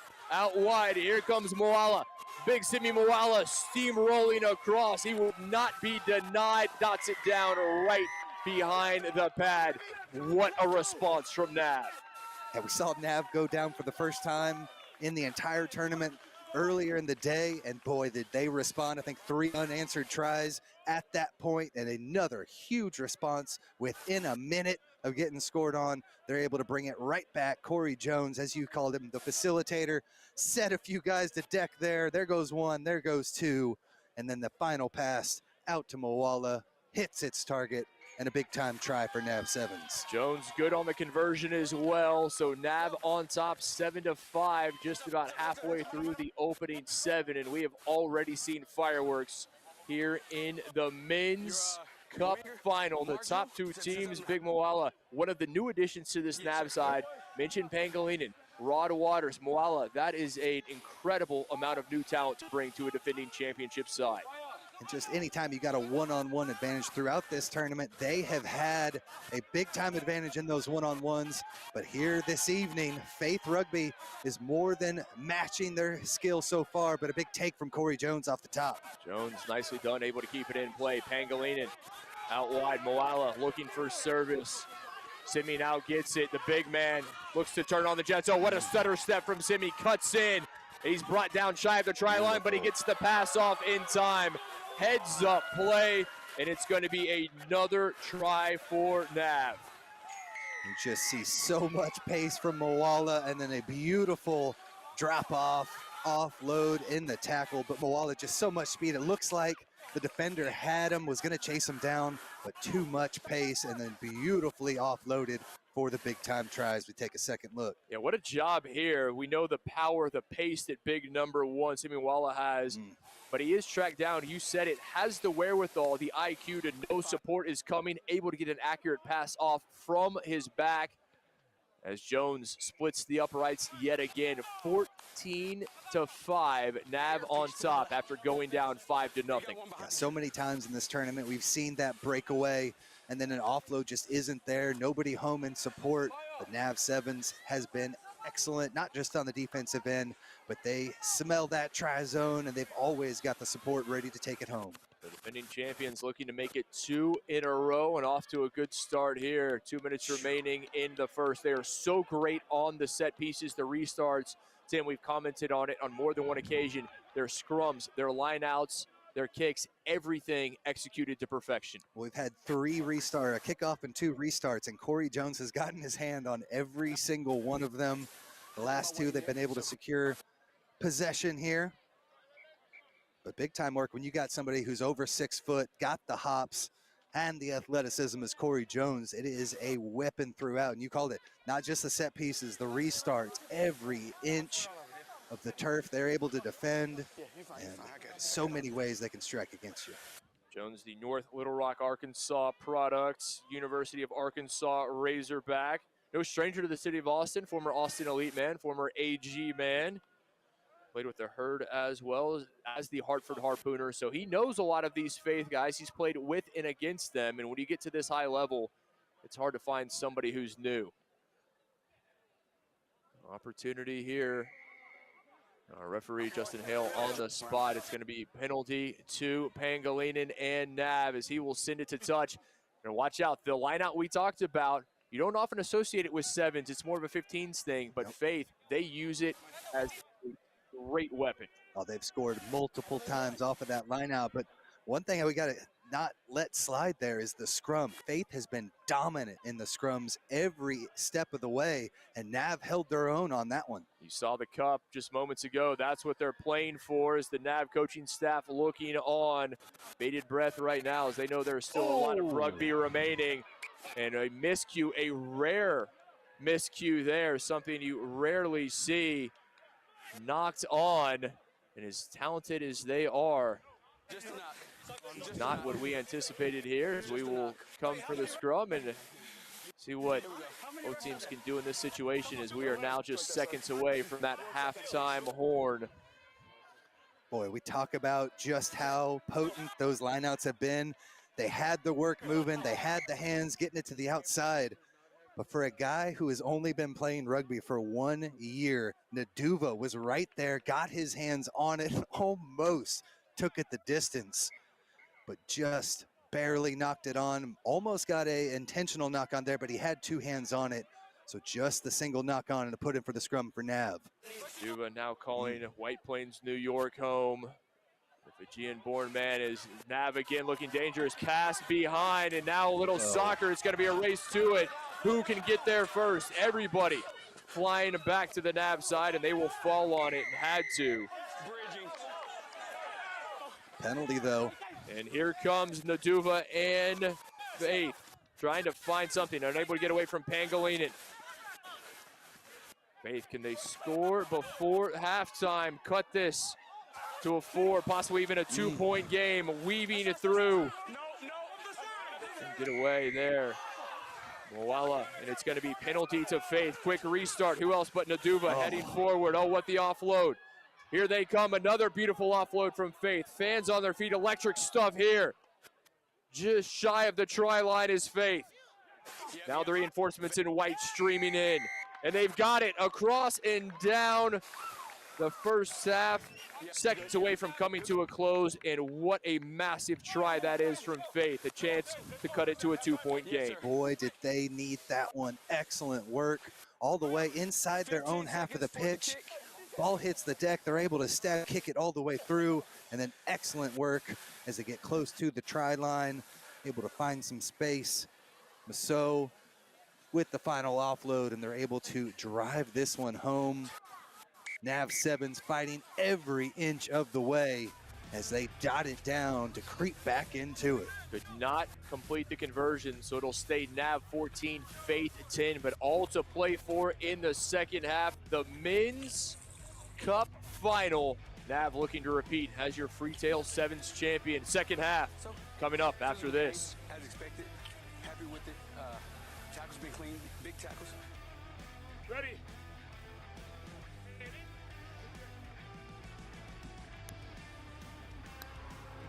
Great work defensively, right?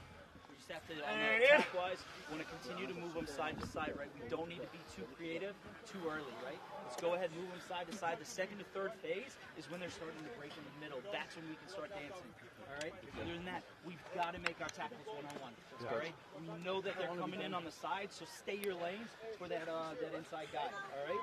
The only change we've got right now is AJ's coming for Zach, all right, boys? Let's bring the intensity up, all right? Let's bring the intensity up, boys. Get back on the turnover. We've got to work back so we can get our depth, right? So we don't overrun those passes. So make sure when there's a turnover, get back quickly, get the depth, and attack the wide channels. Happy? Yep. All right. Let's go.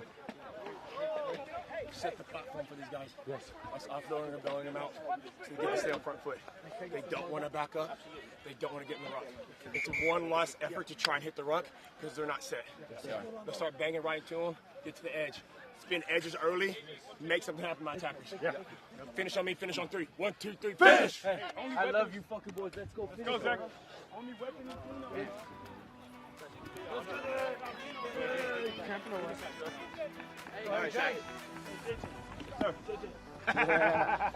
Need help. All right, AJ, here we go, baby.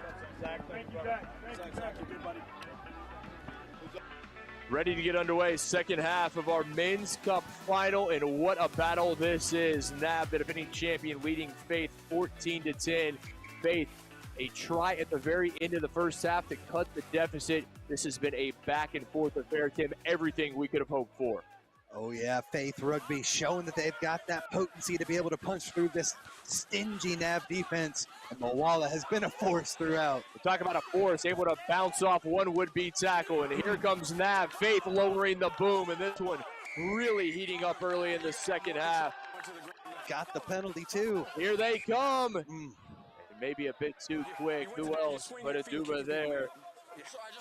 Alessio Aduba, he has been outstanding. You and I talking about it at halftime. He's just always in the right place at the right time. The IQ, exceptional. He's just around the ball, knows where to position himself.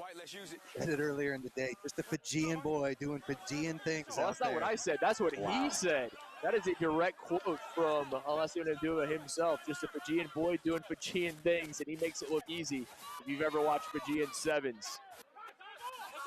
And here they come again, but it's going to be penalty to NAV, not releasing. A big mistake there from Faith inside the NAV 22. And that's what we've seen throughout. They throw multiple guys at just about every ruck, and beautifully countered on that one. They have numbers out wide, and that is where they're going to get it.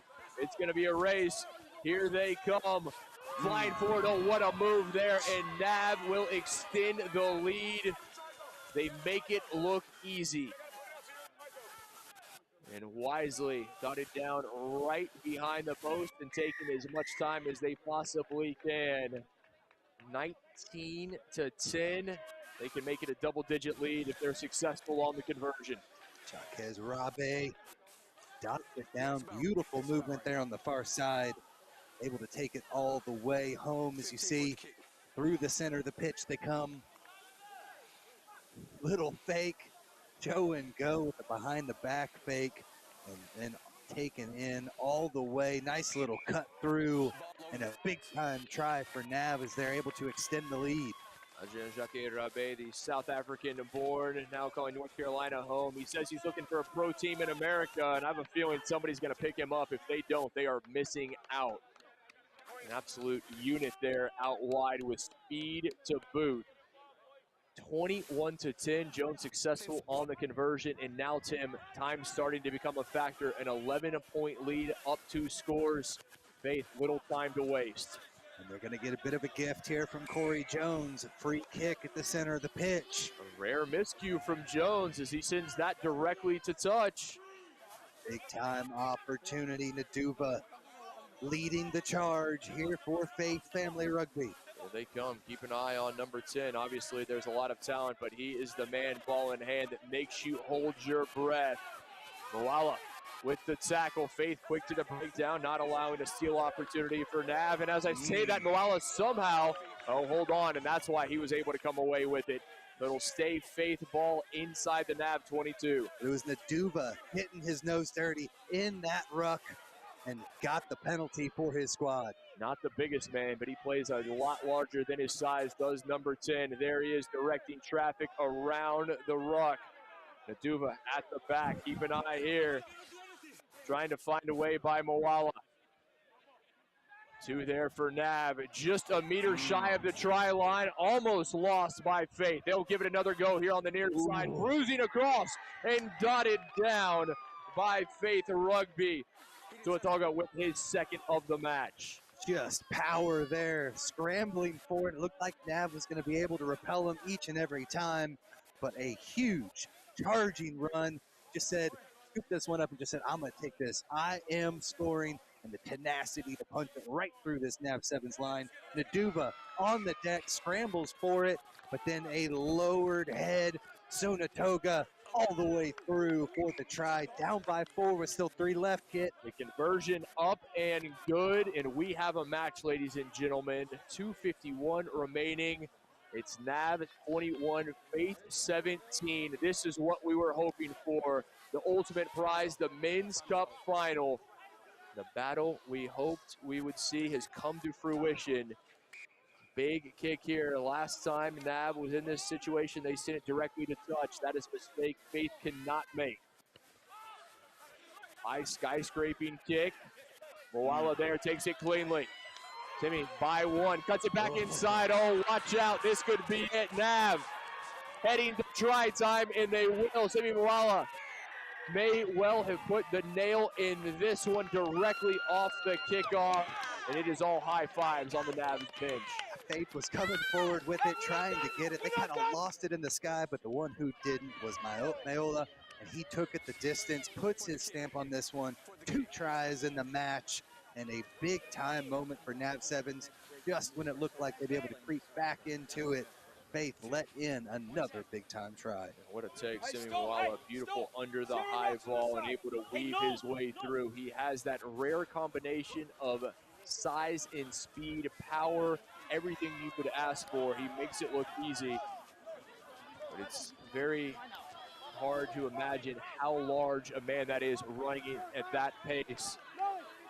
Again, he just turns it on, and as all the good ones do, has another level. 90 seconds remaining, back up by 9, 26-17.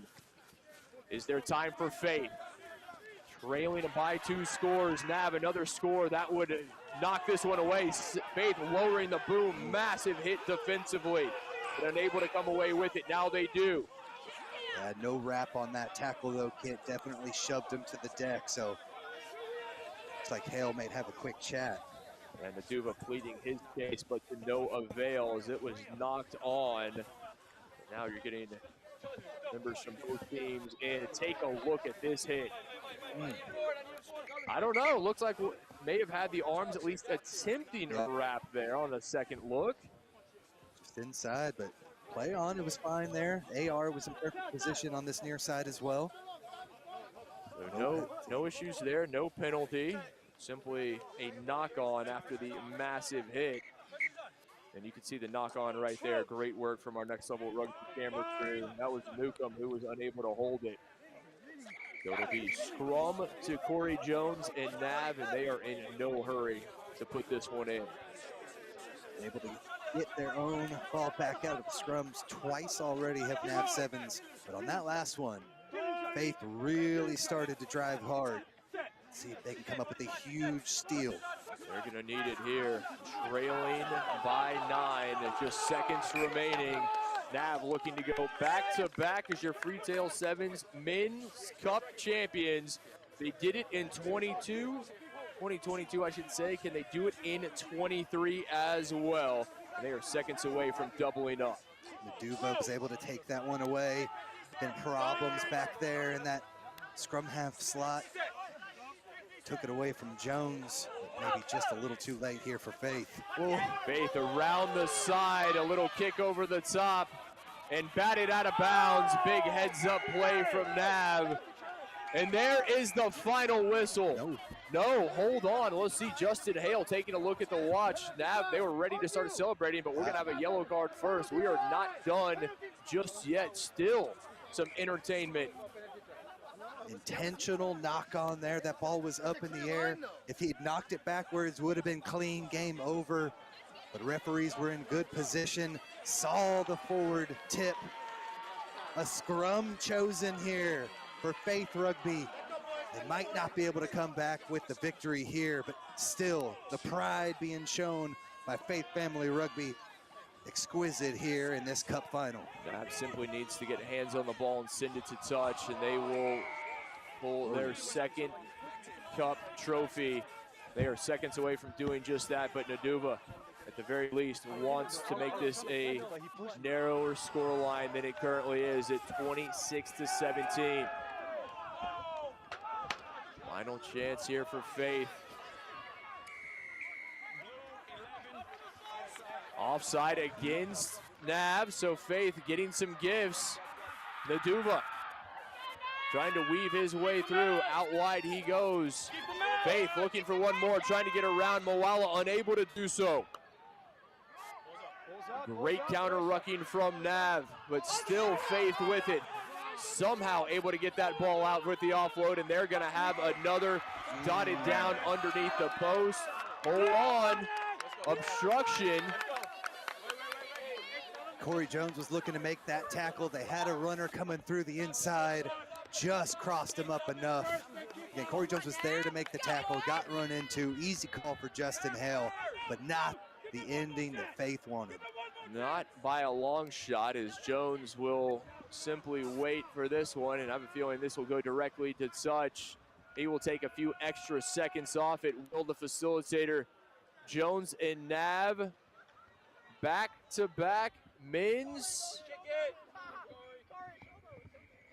Cup champions. They did it a year ago. They do it in 2023. Congratulations to Nav Rugby. Your men's Freetail Sevens Cup final champions. What a match it was, and full credit to Faith as well. A hard-fought one tonight. That is by far the closest match that Nav Sevens has had here at Freetails 2023. And so many points there. It looked like Faith was going to be able to steal this one away, but the defending champs put their stamp on it again and come away with the championship. We're not done quite yet. Obviously a trophy presentation and still one match to go. Our Women's Cup final. They don't go anywhere. What a final this was. Full credit for both of these sides putting on an excellent display. Some top flight rugby here at the Freetail Sevens. Great, fantastic day two. Both these squads really turned it up a notch. Able to come away with some big victories to punch their ticket here.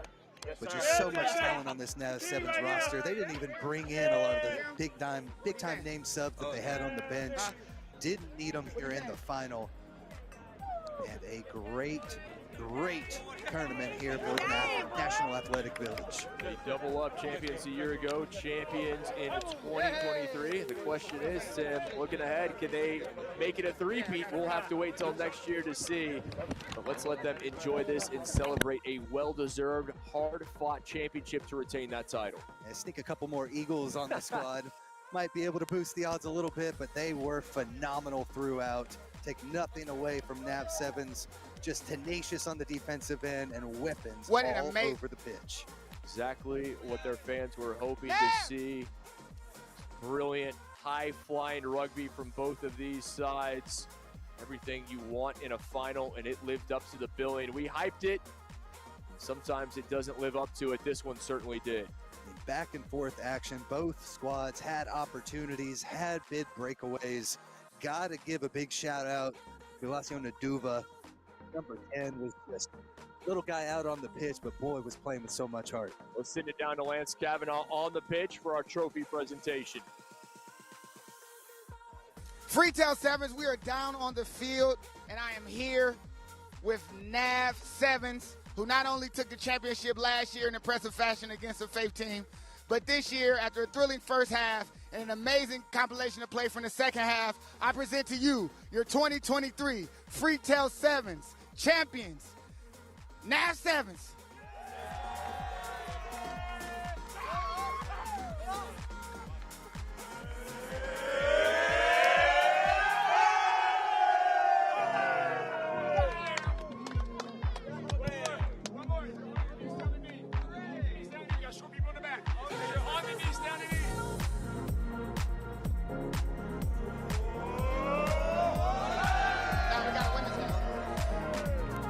Great game for NAV Sevens. Again, doing exceptionally well.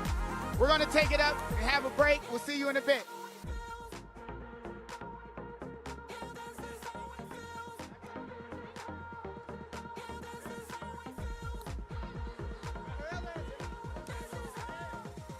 Wow, that was spectacular watching NAV win the Freetail Sevens for the men in the Cup. But now we turn our attention to the women's Cup final as well. We're going to see HEB taking on Faith. HEB getting into the final, beating Old Blue. So we knew we'd have a new champion this year.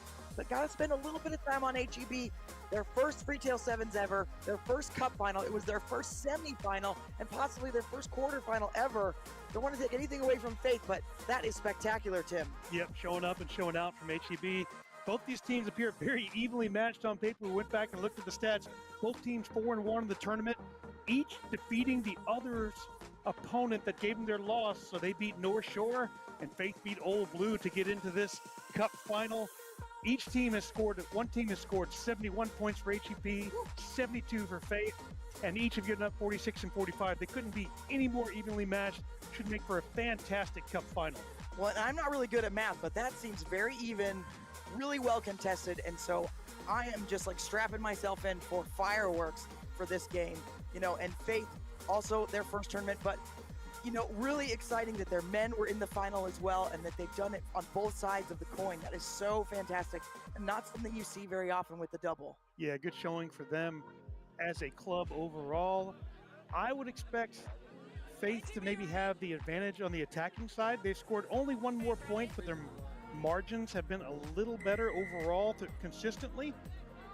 But HEB, their physicality on defense has been huge.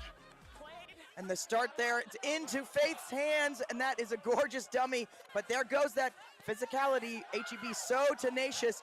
Farius on the edge here, but a great pass out. We've seen her do this all day. She is so strong and just such a threat on that edge over there.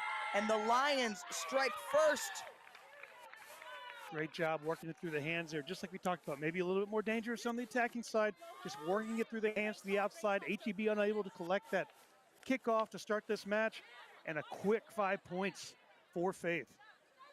Really coming through, just, you know, absorbing that tackle in the middle and then spinning it out to that outside. So maybe a tactic there to get away from this crazy HEB defense. Yeah, you can see here on the replay, she goes down, great offload here, and immediately getting out wide. You can see they sucked into that defense, working their way through. Hands to the outside. Look at this snag right here. Great job. Never broke stride, and that's how you finish right there. Absolutely gorgeous.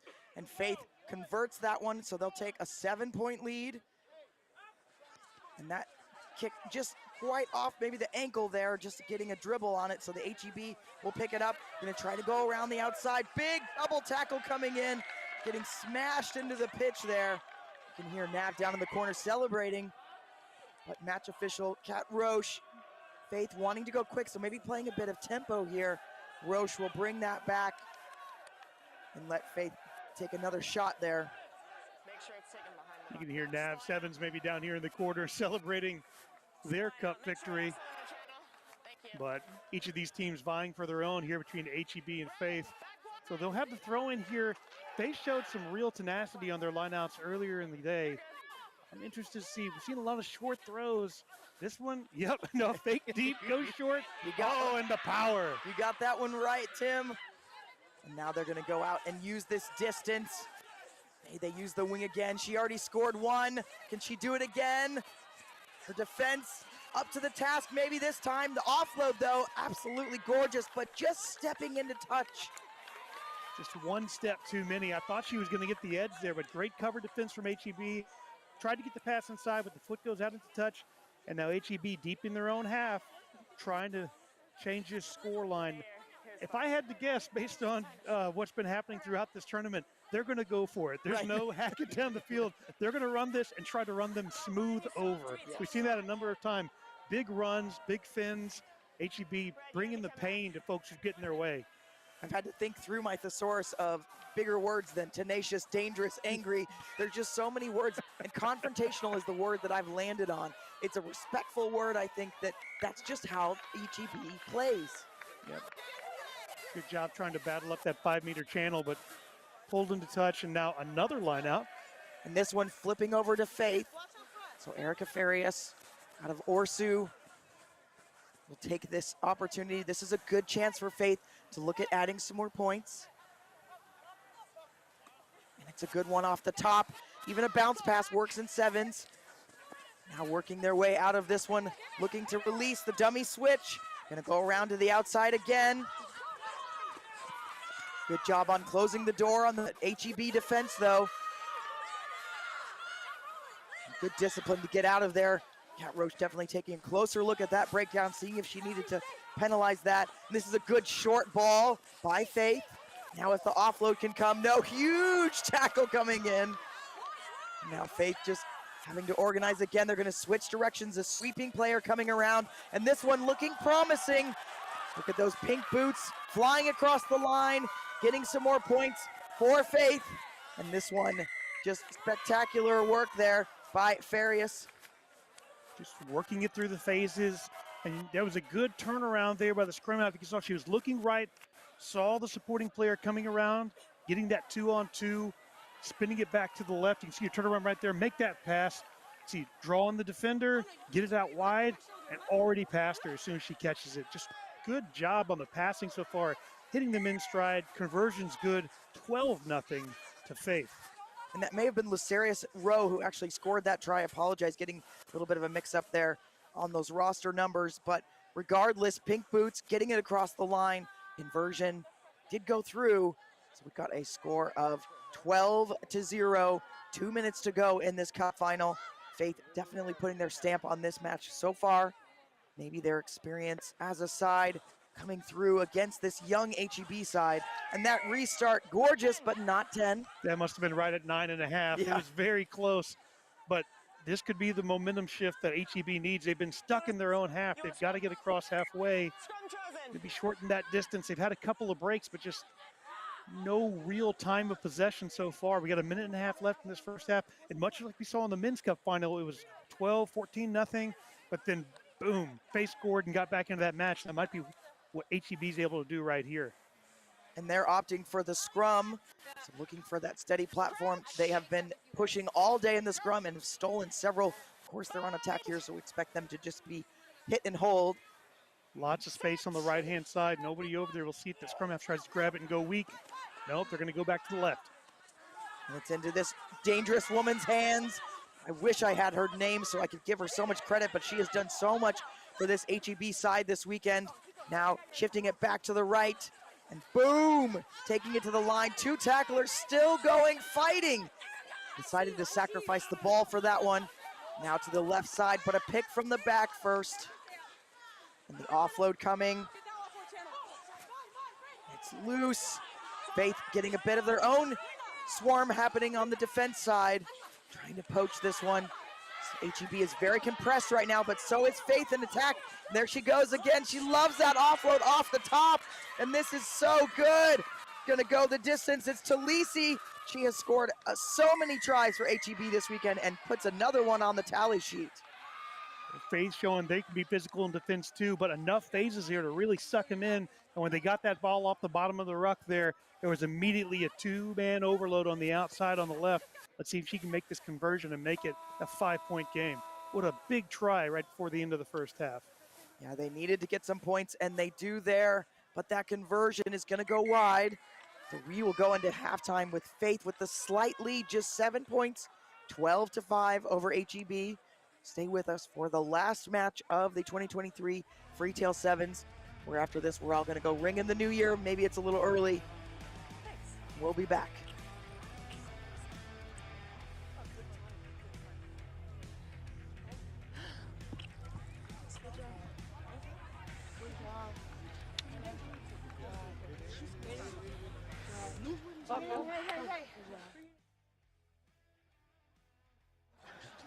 Deep breath, motherfucker, deep breath. Hey, just first off, so remember what we talked about? What we've been working with the people in the season, right? Too squat. I want the contact and stuff. Let us push you out so come back and let me mismatch. Okay? So just stay busy. Alright? Hey, you're a little frantic at times like that. Just calm it down. Alright? Hey, still got a whole half to play. Okay? Let's go, y'all. We're still in there. We're still in there. Let's go. Let's play to our strengths. If you're good at taking the ball up, take it up, hit contact, all that. If you're good at swinging, move the ball, yeah? Let's go, right Let's go, ladies. Work on three. 1, 2, 3, work! Hey, we gotta push up, okay? Hi, Mom. Hey, give me. Hi, Grandma. Over here. Oh, is this still live? Like it's been Welcome back to the 2023 Freetail 7 second half of this Cup Final, the final match in the Freetail 7s, and Faith really showing us they've got the stuff. They deserve to be in this final. They're up over HEB 12-5, so just 7 points separating these two talented sides. Yep, first appearance in the Cup Final for both of these squads at Freetail 7s. You know, Faith jumped out to a quick 12-0 lead, scored right off the opening kickoff, and followed up a few minutes later with the second try. But right before halftime, HEB answered back and make this back into a game. And that one just smashes into the hands of Robles. She will offload for Faith, and that's a beautiful little dummy there. Now it's into HEB's hands. They're going to have to work from their own 40. They've got one player down. Now landing into Faith's hands. Just an offsides knock on, and then offsides. So it'll be HEB's ball. The player is getting up, but just a little bit low. Yeah, unfortunate there for Faith, that ball not going to hands. They're trying to recycle it there with a little bit of an offload, but HEB with the chance to restart here. That was calling for time off. Looks like they opted for a scrum. And we are getting so close to New Year's Eve, Tim. You just spotted some fireworks off in the distance. Surely they're legal, and surely they're not in the city, Austin city limits. We're outside of it, but they're pretty far away. So teams are getting ready to celebrate, but we've got a few minutes to go before we can do that. About 5 minutes and 50 seconds as we see Faith putting in 3 new players, essentially a front row, swap their hockey style. Yeah, there's been a lot of running here in this first half and many matches. This is the 6th match these teams have played, tired legs throughout. Had about 22 hours of rugby over the last 2 days. And we wouldn't rather be doing anything else. A nice little step there by HEB. Heading to that outside corner. She's already scored one. Talisi looking for another. Stolen by Faith, and she went into touch. That's so harsh. Good steal there off the offload, but just runs out of field to go up. She was about to break away. Yes, she was. She knew she could taste that try. It was so close. But HEB with the line out here, and they've thrown short every single time. And you can see that bench, HEB, just really rallying behind their side. Short again, and she is a freight train looking for that offload, and that was good defense by Faith. They're looking to go quick, but no penalty, so it stays with HEB. I think that tackle may have been a little high. I would believe that. This is so, this woman did very much. I'm about to give her your name, but Lempe did so much in the semifinal to get them there. She had a brilliant individual try, and they're getting them ever closer to the line. Now, this step inside. Oh, what a great cover tackle that was. And the spoil, but this one could be deliberate. No, it's just going to be gate entry. HEB is going to go quick, so we're talking about tempo. They are upping the tempo. Here's Lampe, the pass, not quite to hand, though. Oh, HEB is going to want the change on that one. Oh, just killer right there. You get the penalties right out in front of the post. She saw the space. It was the right pass. The execution just slightly lacking. And unfortunately, it goes all the way into touch. So it'll be face throw in here. See if they're opting for are they opting for? Nope, it will be a throw in. but still down 7. HEB deep in the territory. Faith's got to relieve this pressure. Yeah, I think they've got to try to get out of here. I think you're completely right. Don't think we'll see a kick. We did see them kick a little bit in one of their earlier games, but HEB getting a hand on it, but they'll still have that advantage. So no pressure here. Kat Roche, just a little bit of experience under Roche's belt. So knowing right there, there's no advantage going to come there, so they'll come back for this scrum. So Faith get another chance to try to relieve some of this. They're under the pump. HEB with a good job getting a hand on that one, but unfortunately knocking it on. Referee calling time here for a substitution. Again, it's Faith bringing in the extra set of new legs, so it'll be 4 replacements, I believe. But HEB with all the momentum right now, still down by 7. We're about halfway through the second half. Gotta think they'll be pushing hard in the scrum. I think they will. They're going to just do anything they can to get some space between them and HEB. You can hear the passion from the sideline, those players cheering for their mates. And this one's going to be early. Yeah, agree. Faith just knowing that pressure is coming, and HEB is going to pick it up. So close to the line, few meters out. I'm going to go around to the weak side, into touch again. And we have to remind our viewers that it's an orange line, so it is a little bit more difficult to see this year. Unfortunately, there's a whole field to the right. You'd hope if you take it that, just work it that way through the faces. They're so close. Maybe here's a little bit of that youth we were talking about. You know, maybe not having that experience these matches, just slow it down a little bit. You're so close to getting right back into this and tying it up. Here's Faith again, you know, just taking their time on all of these. This one's at the back of the line out, bouncing forward. Faith can be careful about not touching this one down inside the in goal. Gonna try to work it out. That's a gutsy call right there. She'll go herself. And now HEB trying to get the poach, but have to roll away first. So Faith gets another chance. HEB needs to get back 10. That's gonna work there, that pass. Now onto the outside. She's got some legs, it's Herf. See if she can get around the edge. The tackle coming in from the top. It's advantage, so I do think it's slipped over those shoulders. Here we go, HEB on the turn. She knows she's got one support on the outside. Wow, this is absolutely stunning. Here comes the tackle coming in. Looks like the touch is down, and now Talisi has scored twice in this cup final.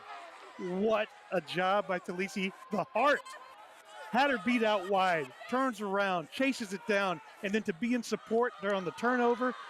Great job by the referee, Kat Roche, playing advantage on that knock-on there by Faith, allowing that try to happen.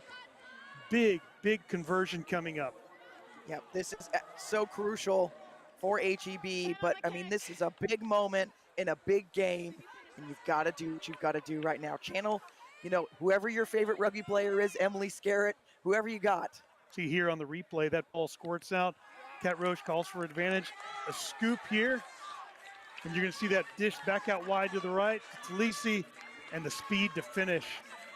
Great job. Running 40 meters one way, getting back up on her feet, 40 meters back the other to score the try. Unfortunately, the conversion is missed, and we are approaching that 30-second mark. So Faith still holding on with fingernails to this lead. 2 points is only separating these teams. And so the restart will go to Faith. They can do some things here to manage the clock.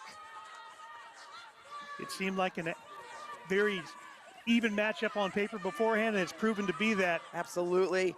And Faith going left. There's a shooter in the line. So this one knocked on. HEB is going to get another chance. Big moment, big game. Pressure, pressure, pressure right now. How is Faith going to hold up here? They just gave up a try. Lots of expenditure of energy as they ran back down the field each way. HEB has all the momentum right here. First 12 points scored by Faith. Last 10 scored by HEB. And look at this sideline. You can see Faith, the passion on those sideline players. $4,000 is on the line here, that prize money, and the scrum, they've pulled away, so HEB gets the penalty. They're gonna get 10 more meters. There they go, out to this left side. It's a 4-on-3 if they can use it. And that is a nice step inside. Offload coming. going right down the gut. What a try-saving tackle that was. Now they look to the outside. There's 3 white players in front of her. Can she get through? Right on the edge there. They're so close, HEB. And the ball is out, but here it is. Here's the chance. Can she reach across? She does! She does!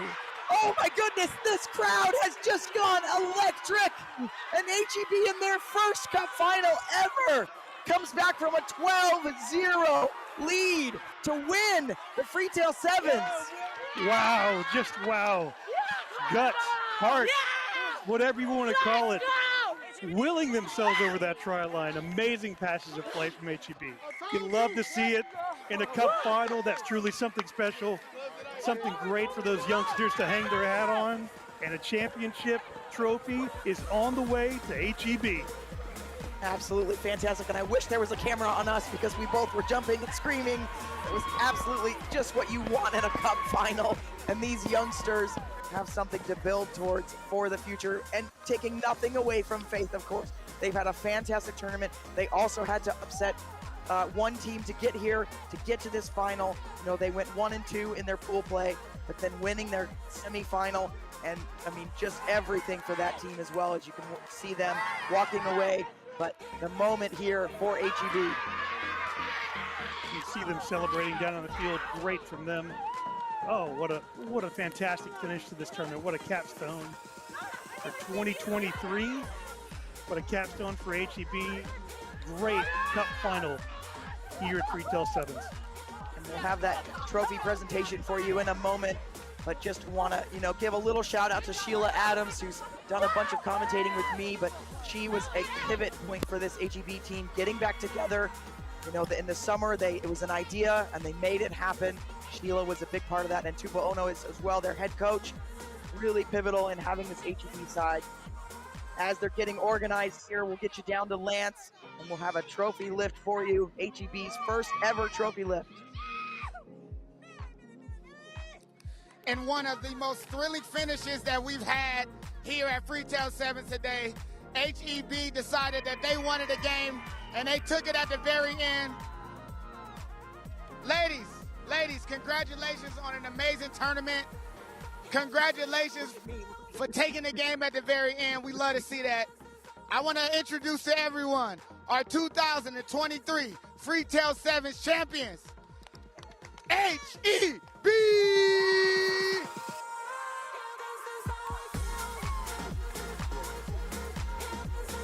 Well, and congratulations to HEB there, the winners of the 2023 Freetail Sevens.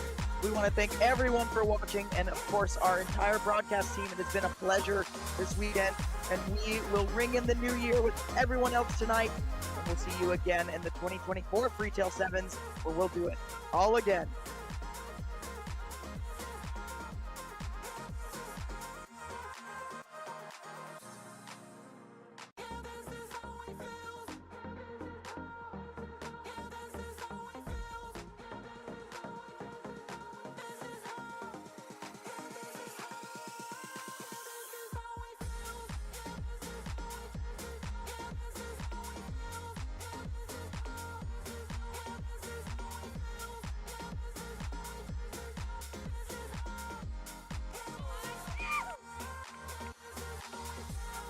And in a thrilling 2023 Freetail 7 Championship, the women, HEB, took it at the very end. The men, NAV 7s, going for their double back-to-back Freetail champions.